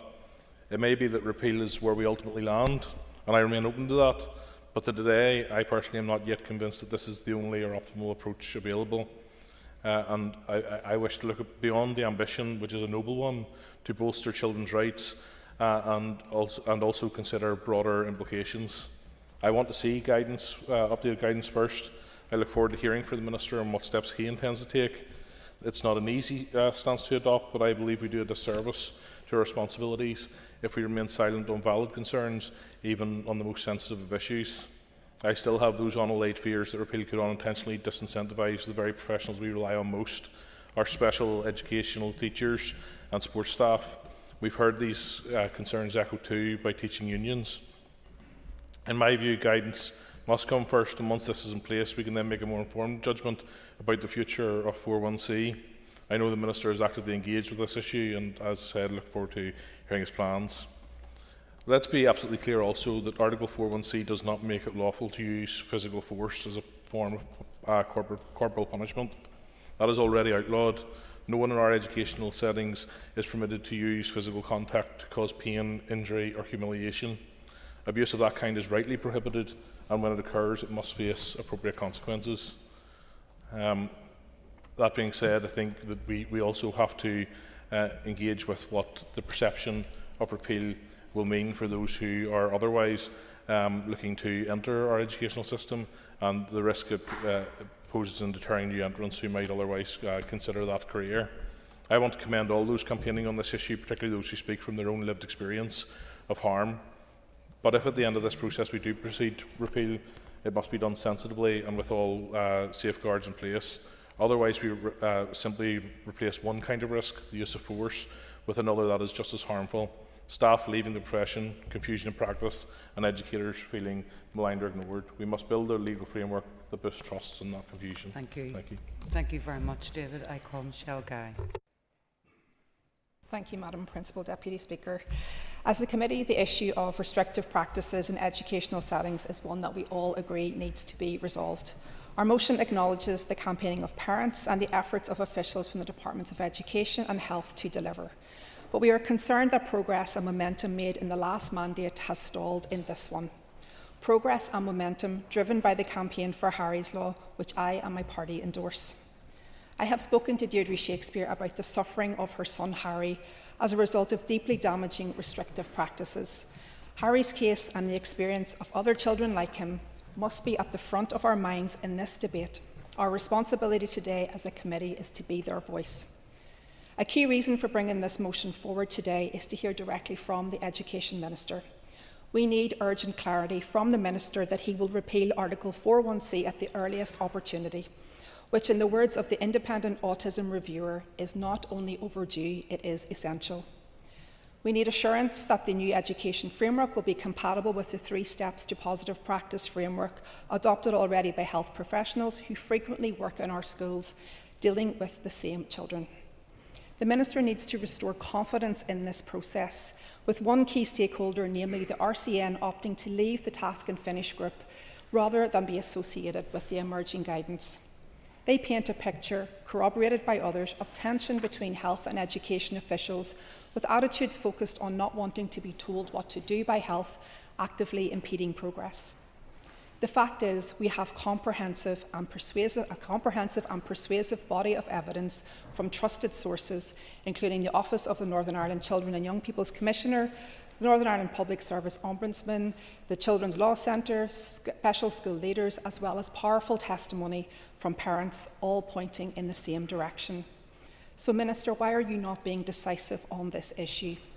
Upon restoration of this executive, after having no devolved government for 2 years, you appear to be disregarding the clear direction of travel set by the previous DUP Minister, Michelle McIlveen, who wrote to schools and committed to repeal Article 1.1c and deliver statutory guidance on restrictive practices. I hope we get clarity today on what the direction of travel is that your department is taking. Making the focus of this debate children and young people does not mean that we seek to diminish the necessity of this work also to protect our teachers and support staff. So let me be clear. No one is advocating an approach that would put teachers at risk. Quite the opposite. It is about giving them clarity through statutory guidance, and it is about giving them appropriate training. And I know firsthand from speaking with special school leaders that they want this clarity. A letter submitted by the Special School Strategic Leadership Group expressly welcomes the repeal of Article 4.1c and looks forward to the publication of new guidance, and goes on to commit to collaborate with the Department and others to provide a safe school environment in which the human rights of everyone in the school community are respected and avoidable harm liability is not a concern. There is no suggestion that a teacher cannot use appropriate restrictive practices when a child or staff member is at risk. Rachel Hogan from the Children's Law Centre, a trained barrister and expert in this area, couldn't have been clearer in her evidence to the Education Committee. Some restrictive practices are regularly needed. That's okay, as long as you're doing it in a proportionate manner, reviewing it and seeing, can I do something less restrictive? As I wrap up, I want to bring this back to Harry and to his mum Deirdre, who has provided me with some closing remarks. Please acknowledge the deep trauma and harm that Harry endured. His suffering is one no child should ever face. His experience must never be forgotten. It is a human rights scandal, and it should compel the Department of Education and everyone to do better to protect every child's dignity and rights. Harry's silent suffering behind closed doors remains a haunting reminder for us of what happens when restraint replaces care and why it must never happen again. Thank you. Michelle, I call Terry Carroll. Thank you, Deputy Speaker. As a declaration of interest, I have 3 siblings working in education, including in the SEN sector, so just to declare that. I want to support the motion, obviously, as well laid out by the Chair and the Committee, and I thank them for bringing it. The root causes of challenging behaviour in education setting are obvious. They should be obvious. Children being packed into overcrowded classrooms, placed in schools that can't meet their needs and stuck on lengthy waiting lists for diagnosis and treatment. And in this context, challenging behaviour will only get worse and more difficult to manage. And I worry with the Minister's recent announcement that this difficult situation will only increase and become more prevalent and more regular. Families, Deputy Speaker, deal with the devastating fallout of the SEN crisis at home, and we hear about that, and I commend people who have been referred to and spoken out already. And at school, it's the education workers who bear the brunt of challenging behaviour, especially classroom assistants who still, despite the announcement from the Minister, I think last year, are in pay. They're still underpaid, and I think very much so undervalued. When education workers are trying to support people in crisis, they need clarity on what they can do to bring a situation back under control. But instead, ambiguous legislation fails to give workers the support and the clarity they need, so it obviously needs to change. And Section 4, as been referred to, of the order from 1998 permits the use of restrictive practices against pupils engaged in behaviour prejudicial to, and I quote, good order and discipline, not about preventing harm or further violence in a situation, but good order and discipline. I think that's shameful that still exists and is still allowed and on the statute book. Using restrictive practices to stop people from harming themselves or harming others is very different to using a restraint to keep something in good order. Very Victorian, I think, and offensive language. And I support the motion's call for Article 4.1c of the Education Order to be repealed. And as is mentioned, the Independent Autism Reviewer described this as a legal and moral imperative. The use of seclusion in the education settings should be banned outright. It's also worth saying, Deputy Speaker, that the legislation also allows for some form of, under Section 4, some form of restraint in certain circumstances to prevent personal injury or damage. So the idea that it's going to be just a Wild West and no intervention from staff at all is simply just not true. Both measures have been recommended by countless families, education workers, unions and children rights experts, and the RCN, as we've heard, call for a change in the law. It's also worth saying that the EA is cutting team teach training for school staff and using the justification that this isn't reducing the number of violent incidences in our schools. So I would ask the Minister, what actions are the Department and the EA actually taking to prevent harm? I would suggest not much.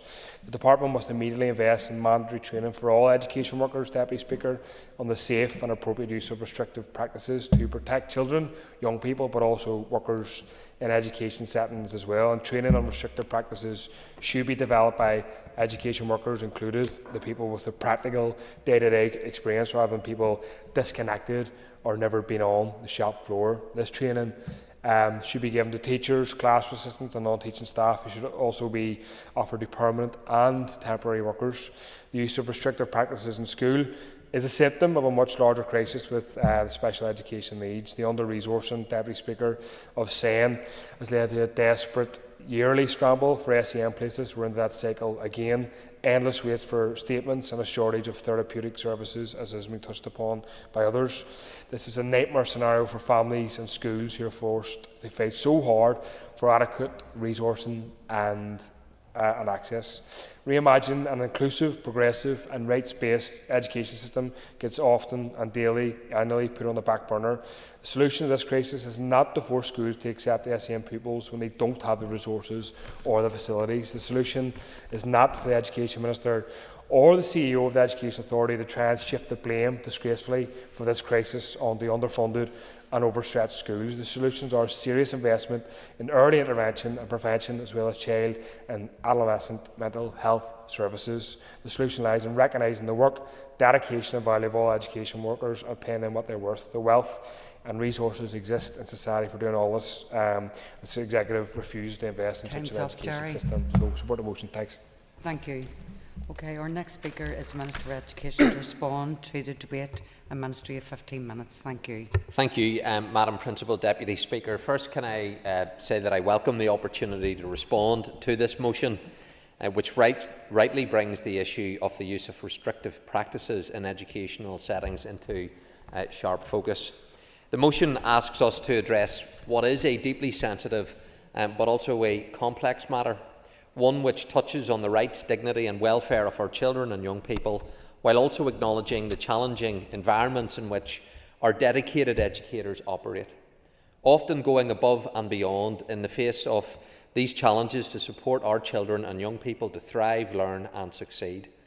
And at the heart of our education system is the fundamental aim of enabling every child and young person to realise their full potential, to develop knowledge and to prepare for life beyond the classroom. Ensuring that our schools are safe, nurturing spaces is essential to achieving this goal. I want to acknowledge the efforts of parents who have shared their lived experiences of children and families negatively affected by the misuse of restrictive practices. I also want to acknowledge the ongoing efforts of the educationalists who have generously shared their time and expertise with my officials to inform the development of the guidance, as well as the Department of Health and our wider stakeholders who contribute positively and constructively to the process of establishing meaningful and consistent guidance in this area. To that end, I can confirm that it remains my intention to publish statutory guidance on the use of restraint and seclusion in educational settings. And I've asked my officials to work closely with a broad range of stakeholders to ensure that this guidance is clear, it's robust, it's rights-based, fit for purpose and deliverable in our schools. The principle of acting in the best interests of the child has underpinned the work to develop this guidance.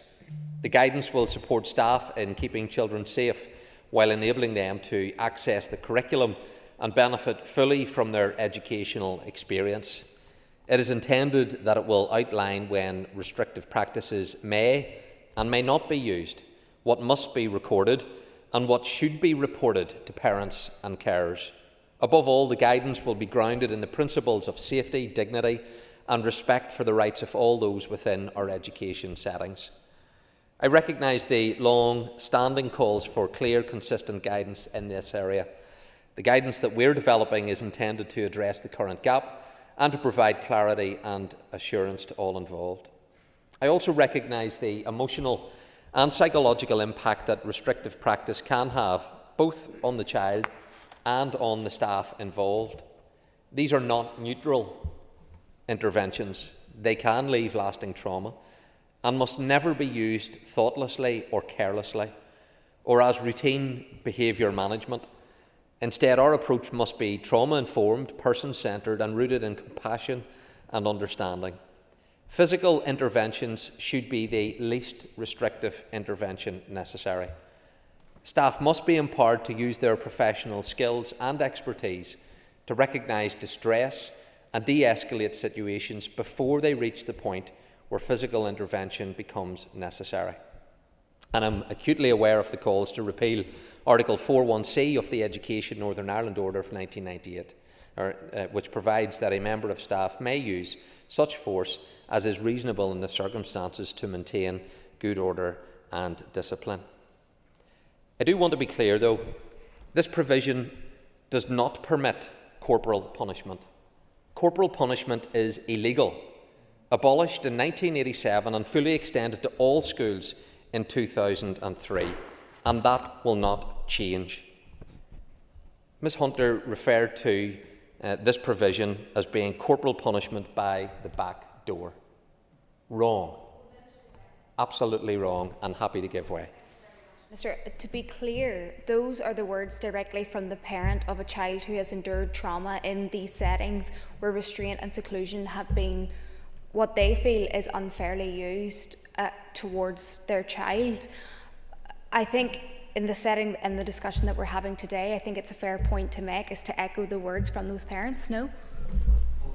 What the member did articulate was the view of parents, as everybody also made those views. But I think the member was the only one who didn't mention teachers, classroom assistants. And this is, as I have said, a hugely difficult situation to deal with. But does the member really suggest, as I have listened to principals talk to me about teaching staff with broken arms because of having to deal with very difficult situations, that there should not be provision to have a physical intervention which would prevent further harm being caused both to the child, to other children, but also to teaching staff? It cannot be presented solely in the way in which the member did, without making reference to the wider issues, and the member didn't make reference to the wider complexities in respect of this particular issue. What Article 4.1c allows is the use of reasonable force to maintain discipline and good order in schools, and I referenced that earlier. Mr Carroll represented it, I felt, in the wrong manner in respect of this particular issue, because it has to be relevant to the particular context. It is one which must be the exception. It must be the least restrictive means of intervention at that appropriate time in order to protect and prevent harm. The way in which some have presented this almost suggests that this is a regular occurrence. It is not a regular occurrence. These are exceptions. It is not the norm. Our schools are safe schools. I accept, though, that there are issues, and there have been mislines with the legal position in England and Wales, where schools operate under Section 93 of the Education and Inspections Act 2006, which provides staff with similar powers to use reasonable force for the maintenance of good order and discipline. I'll give way to Mr Carroll. Appreciate the Minister for giving way, Minister. I'm not on the Education Committee, but you said that the practice under 4.1c is not regularly used. I hope that's the case. Does the Minister have a breakdown of the figures over the last number of years? How often it was used? I don't have them here for this one, but I know it is the exception. It's not the norm. It's not the norm in respect of this. I'll give way, and I do want to make progress because I agreed to provide information on the SEN placement issues as well. Just a quick question, and how do you know it's not the norm? Because in many instances, parents only find out by accident that their child was a subject of a restrictive practice, such as being tethered to a fence. I agree with the member in respect of the recording and the reporting of these issues. This is why we do need to address the gaps that currently exist. But what I'm trying to articulate is the issue around having to have some form of intervention that may be necessary. I don't think anybody here has articulated the viewpoint that if there is a child or a young person engaging in physical harm, either to themselves or to others or to a staff member, that we should stand back and allow that to happen. I don't think anybody has articulated that. And therefore, there needs to be provision so that there's clear guidance and there's legislative protections in place for the teaching staff. It cannot be solely presented through one particular perspective whenever I, as Minister, hear from teaching unions and from other representative people who I've met and been in schools, and they articulate a very real concern to me about these particular issues. So let me also be clear that any education staff who are raising concerns or urging caution around the repeal of Article 4.1c are not doing so because they want to retain the ability to use reasonable force against children and young people in order to cause them hurt and distress. Rather, their concerns stem from the fact that repealing this provision in isolation could unintentionally remove the legal foundation upon which school staff operate when dealing with situations in our schools where, according to their professional judgment, they feel that there is a necessity to use reasonable force. As Minister, I don't have the power to repeal Article 4.1c. That will be a matter for the Assembly. In considering whether to bring any such proposals to the Executive, I will have to balance the calls for repeal with the fact that repealing this provision could create a reluctance to physically intervene when necessary among our dedicated education workforce. This would not serve our children, our staff, or the wider school community. My focus now is on ensuring that my department provides operational guidance to schools that any physical intervention is the least restrictive necessary in the circumstances, and that physical interventions are recorded and reported where it is appropriate and proportionate. That's why statutory guidance that we're developing will define how and when reasonable force can be used, emphasising de-escalation, trauma-informed practice and human rights protections. It will place the child's best interests at its core. It's my firm view that guidance must come first, developed in consultation with those who will be implementing it, and underpinned by the best interests of children and young people. Once this has been agreed, I can then make an informed judgment about the future of Article 4.1c, ensuring that any changes to legislation are responsible, legally sound, rooted in the realities of school life, and ensure that our practitioners feel empowered and trusted to carry out their important work. We owe it to our educators to provide legal clarity and to our children to uphold their dignity, rights and safety. These aims are not in conflict, they are mutually reinforcing, and my department is working to deliver guidance that reflects both. Madam Principal Deputy Speaker, I am committed to an education system that protects, values and supports every child, one where no child is made to feel unsafe or is hurt by the misuse of restrictive practices, where staff have their professional judgment respected and reinforced by appropriate and practical guidance from my department, which empowers them to act with confidence and compassion in the best interests of all those in their care. And I look forward to continued engagement with all stakeholders as we continue to create an education system in which every child is safe, respected and given the opportunity to flourish. With your leave, I would also like to take the opportunity to address the issue of school placements for children with a statement of... I have 3 minutes to give an update on this issue, and I'm not going to give way. I'm not going to give way. I'm not going to give way. Well, Mr. Baker, if you could contain yourself so that I can give you the update. He's not giving way. Minister, go ahead. In terms of an update, ensuring that all children with a statement of special educational needs have a school placement that is appropriate to meet their needs is and will continue to be a primary focus for my department and the EA. Since 2021, 595 specialist provision classes in 229 schools have been established, but the system has still struggled to keep pace with the rising demand. And in recent years, the EA has created over 5,000 additional places, including 1,450 additional places for September 2024. And in preparation for this September, the EA has already created more than 150 additional classes for approximately 1,350 pupils across 123 schools. But this is not enough to meet the pressures that we face, and the growing demand and complexity of need means there remains a critical shortage of specialist provision places for September 2025.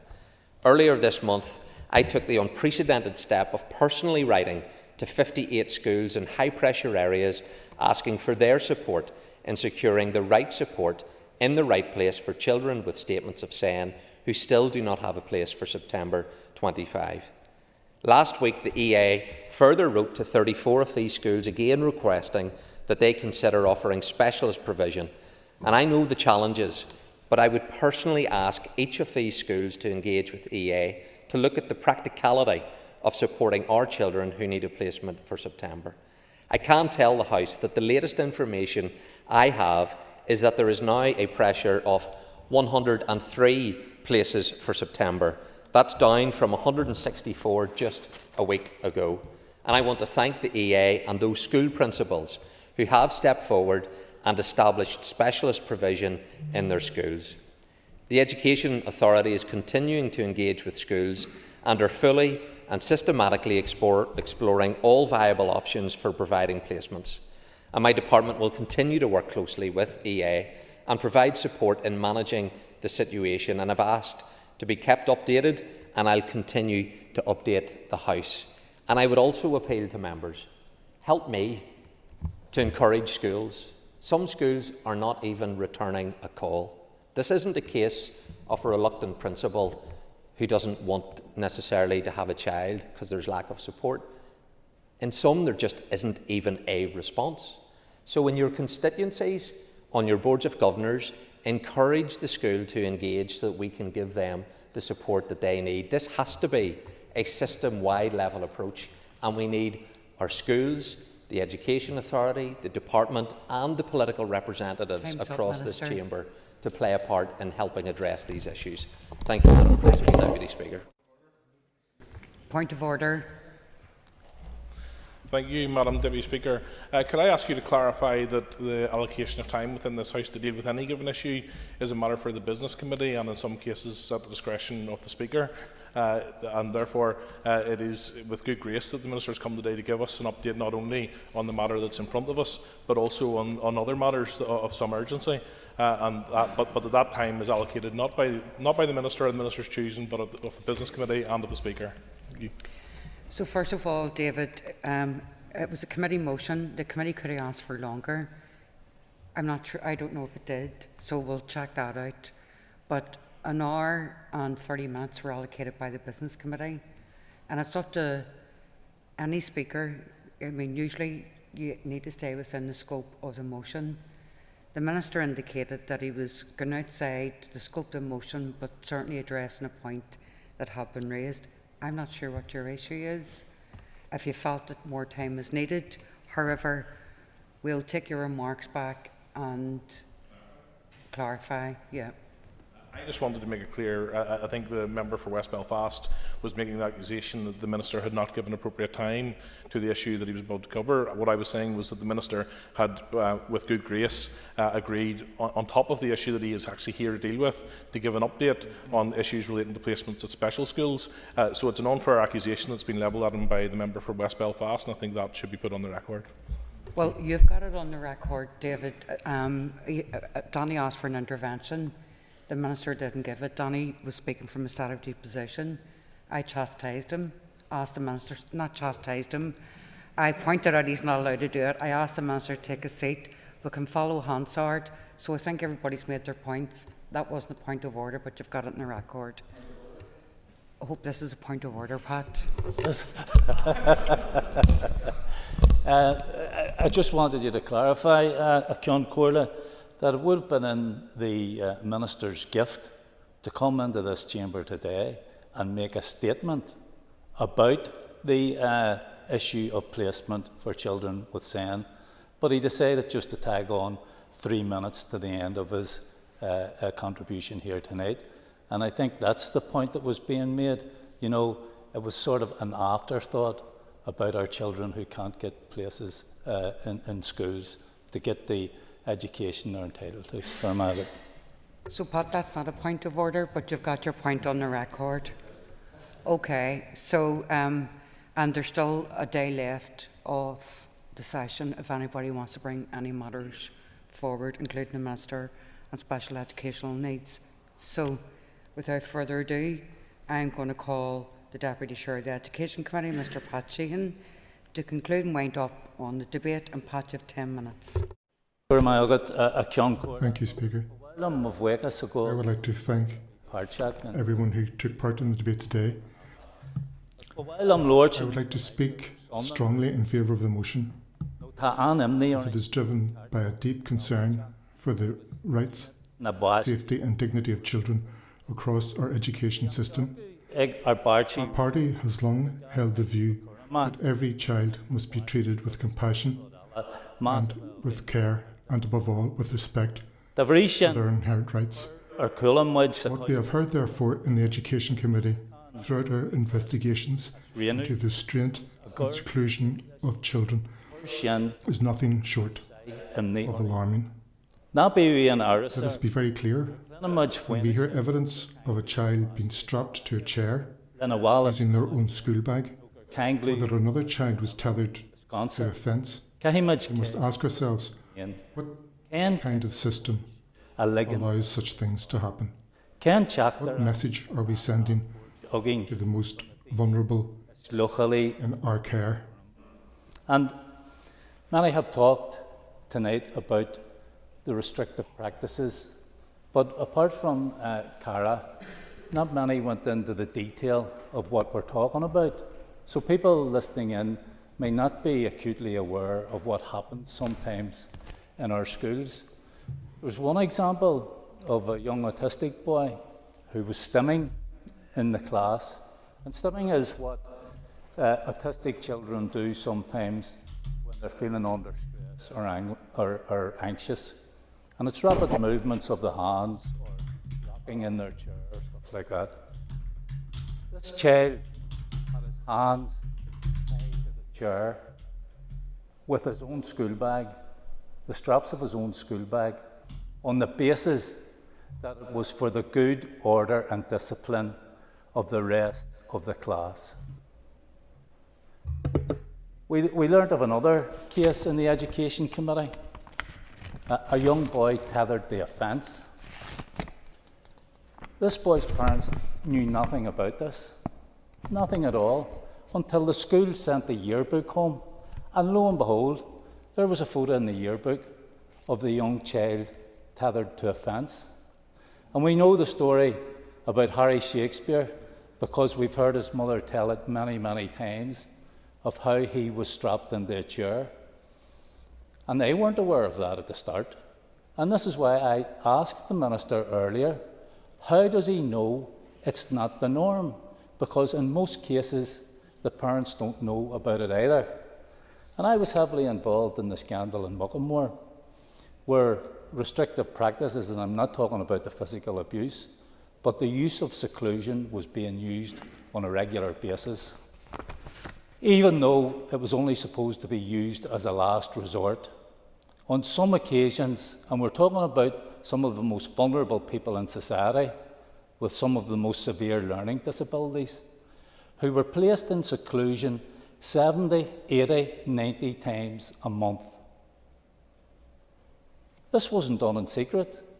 The RQIA were coming in and carrying out inspections and were able to see the records, and it didn't raise a red flag. And here's the learning from that. Behaviour like this becomes normalised. That's why someone thought it was okay to tie a child's hands to a chair with the straps of his school bag. And when Cara Hunter says this is corporal punishment by other means, she's absolutely right. Because that's what happens. Normalised behaviour. A child tethered to a fence. A child tied to a fence. Yes, I will. I hope to maybe get in with the Minister on the corporal punishment piece, not to re-engage the discussion between the two members. In 1987, the Minister outlined that it had been repealed, but up to that point I agree with yourself. I was one of those boys who would have the cane, a hand caned off him, and there would have been people there who would have defended the use of cane in an all-boys school like I was in, including politicians probably in the time, but we've learned since then. And actually what we've also done is we've learned an awful lot about autism and about other neurodivergent issues, and that we now have the evidence to suggest that this is the time to repeal 4.1 as we did with corporal punishment. Interventions are meant to be brief. It's an opportunity for another speech. Go ahead. I thank the member for that intervention. These are not isolated incidents. They speak to a wider failure in the safeguarding and oversight systems for children and the implementation of robust protections for children, particularly for those with additional needs. The Royal College of Nursing, a respected professional body that works on the front line of care, has withdrawn from the Department of Education's Restraint and Seclusion Task Force. That decision was not taken lightly. The college withdrew because it could not stand over the draft guidance that, in its view, lacks clear assurances on human rights compliance and on accountability. And the very people tasked with protecting health and well-being say that they can no longer support the process. That should set alarm bells ringing for everyone in this chamber. That is not demonising staff, quite the opposite. It is about ensuring that they are trained, supported and held to standards that respect the rights of children. There is no justification ever for inhuman treatment, no matter how challenging the circumstances may be. Sinn Féin believes in a rights-based approach to education, an approach that is inclusive, trauma-informed and fully compliant with our human rights obligations. I support the motion because it calls for transparency, for accountability and for urgent reform. No child should suffer harm in the place where they should feel safe after they're home. No parent should have to fear what happens behind closed school doors. Let's put our children first, not in rhetoric but in action. Let us listen to those who have raised their concerns and shared their lived experience with us. It is time for the department to act. It is time for the Minister to act. I just want to comment on the issue that the Minister raised at the end of his contribution, because there has been a lot of to and froing about who is responsible for children with special needs not getting a placement. And the answer is quite clear. It's with the Department and the Education Authority. They are responsible for the strategic planning. They are responsible for ensuring that there are enough special schools here. And apparently we need up to 11 special schools to meet the need. We also need places in mainstream schools for children with special needs. The responsibility rests solely, and the buck stops with the Minister. Now, having said that, it's clear also that children with special needs are being discriminated within the sector. It took me asking the Director of Children's Services from the EA at the committee last week. I had to ask him 5 times before I could get an answer from him. When did the conversation begin with grammar schools about establishing specialist provision in their schools? And the answer was this year. I don't know when this year. It could have been last week. But the fact is, there is not one grammar school in the north with a specialist provision in it. There are 125 primary schools with less than 10% free school meals in them. How many of those schools have specialist provision? 2. Half of primaries with over 60% of children with free school meals have specialist provision within them. So, we're in this crisis about SEN placements again. Crisis and SEN. Same every year. What is the Minister doing? What is he doing to end this chaos every single year? Why not put our children with SEN first? Members' time's up. Thank you. Okay, so the question is that the motion standing on the order paper be agreed. All those in favour say aye. Contrary of any noes? The ayes have it. The ayes have it. Point of order? Oh no, okay. You're just giving off? Right, okay. So the next item on the order paper is the adjournment. The question is that the Assembly is now adjourned. Assembly is adjourned.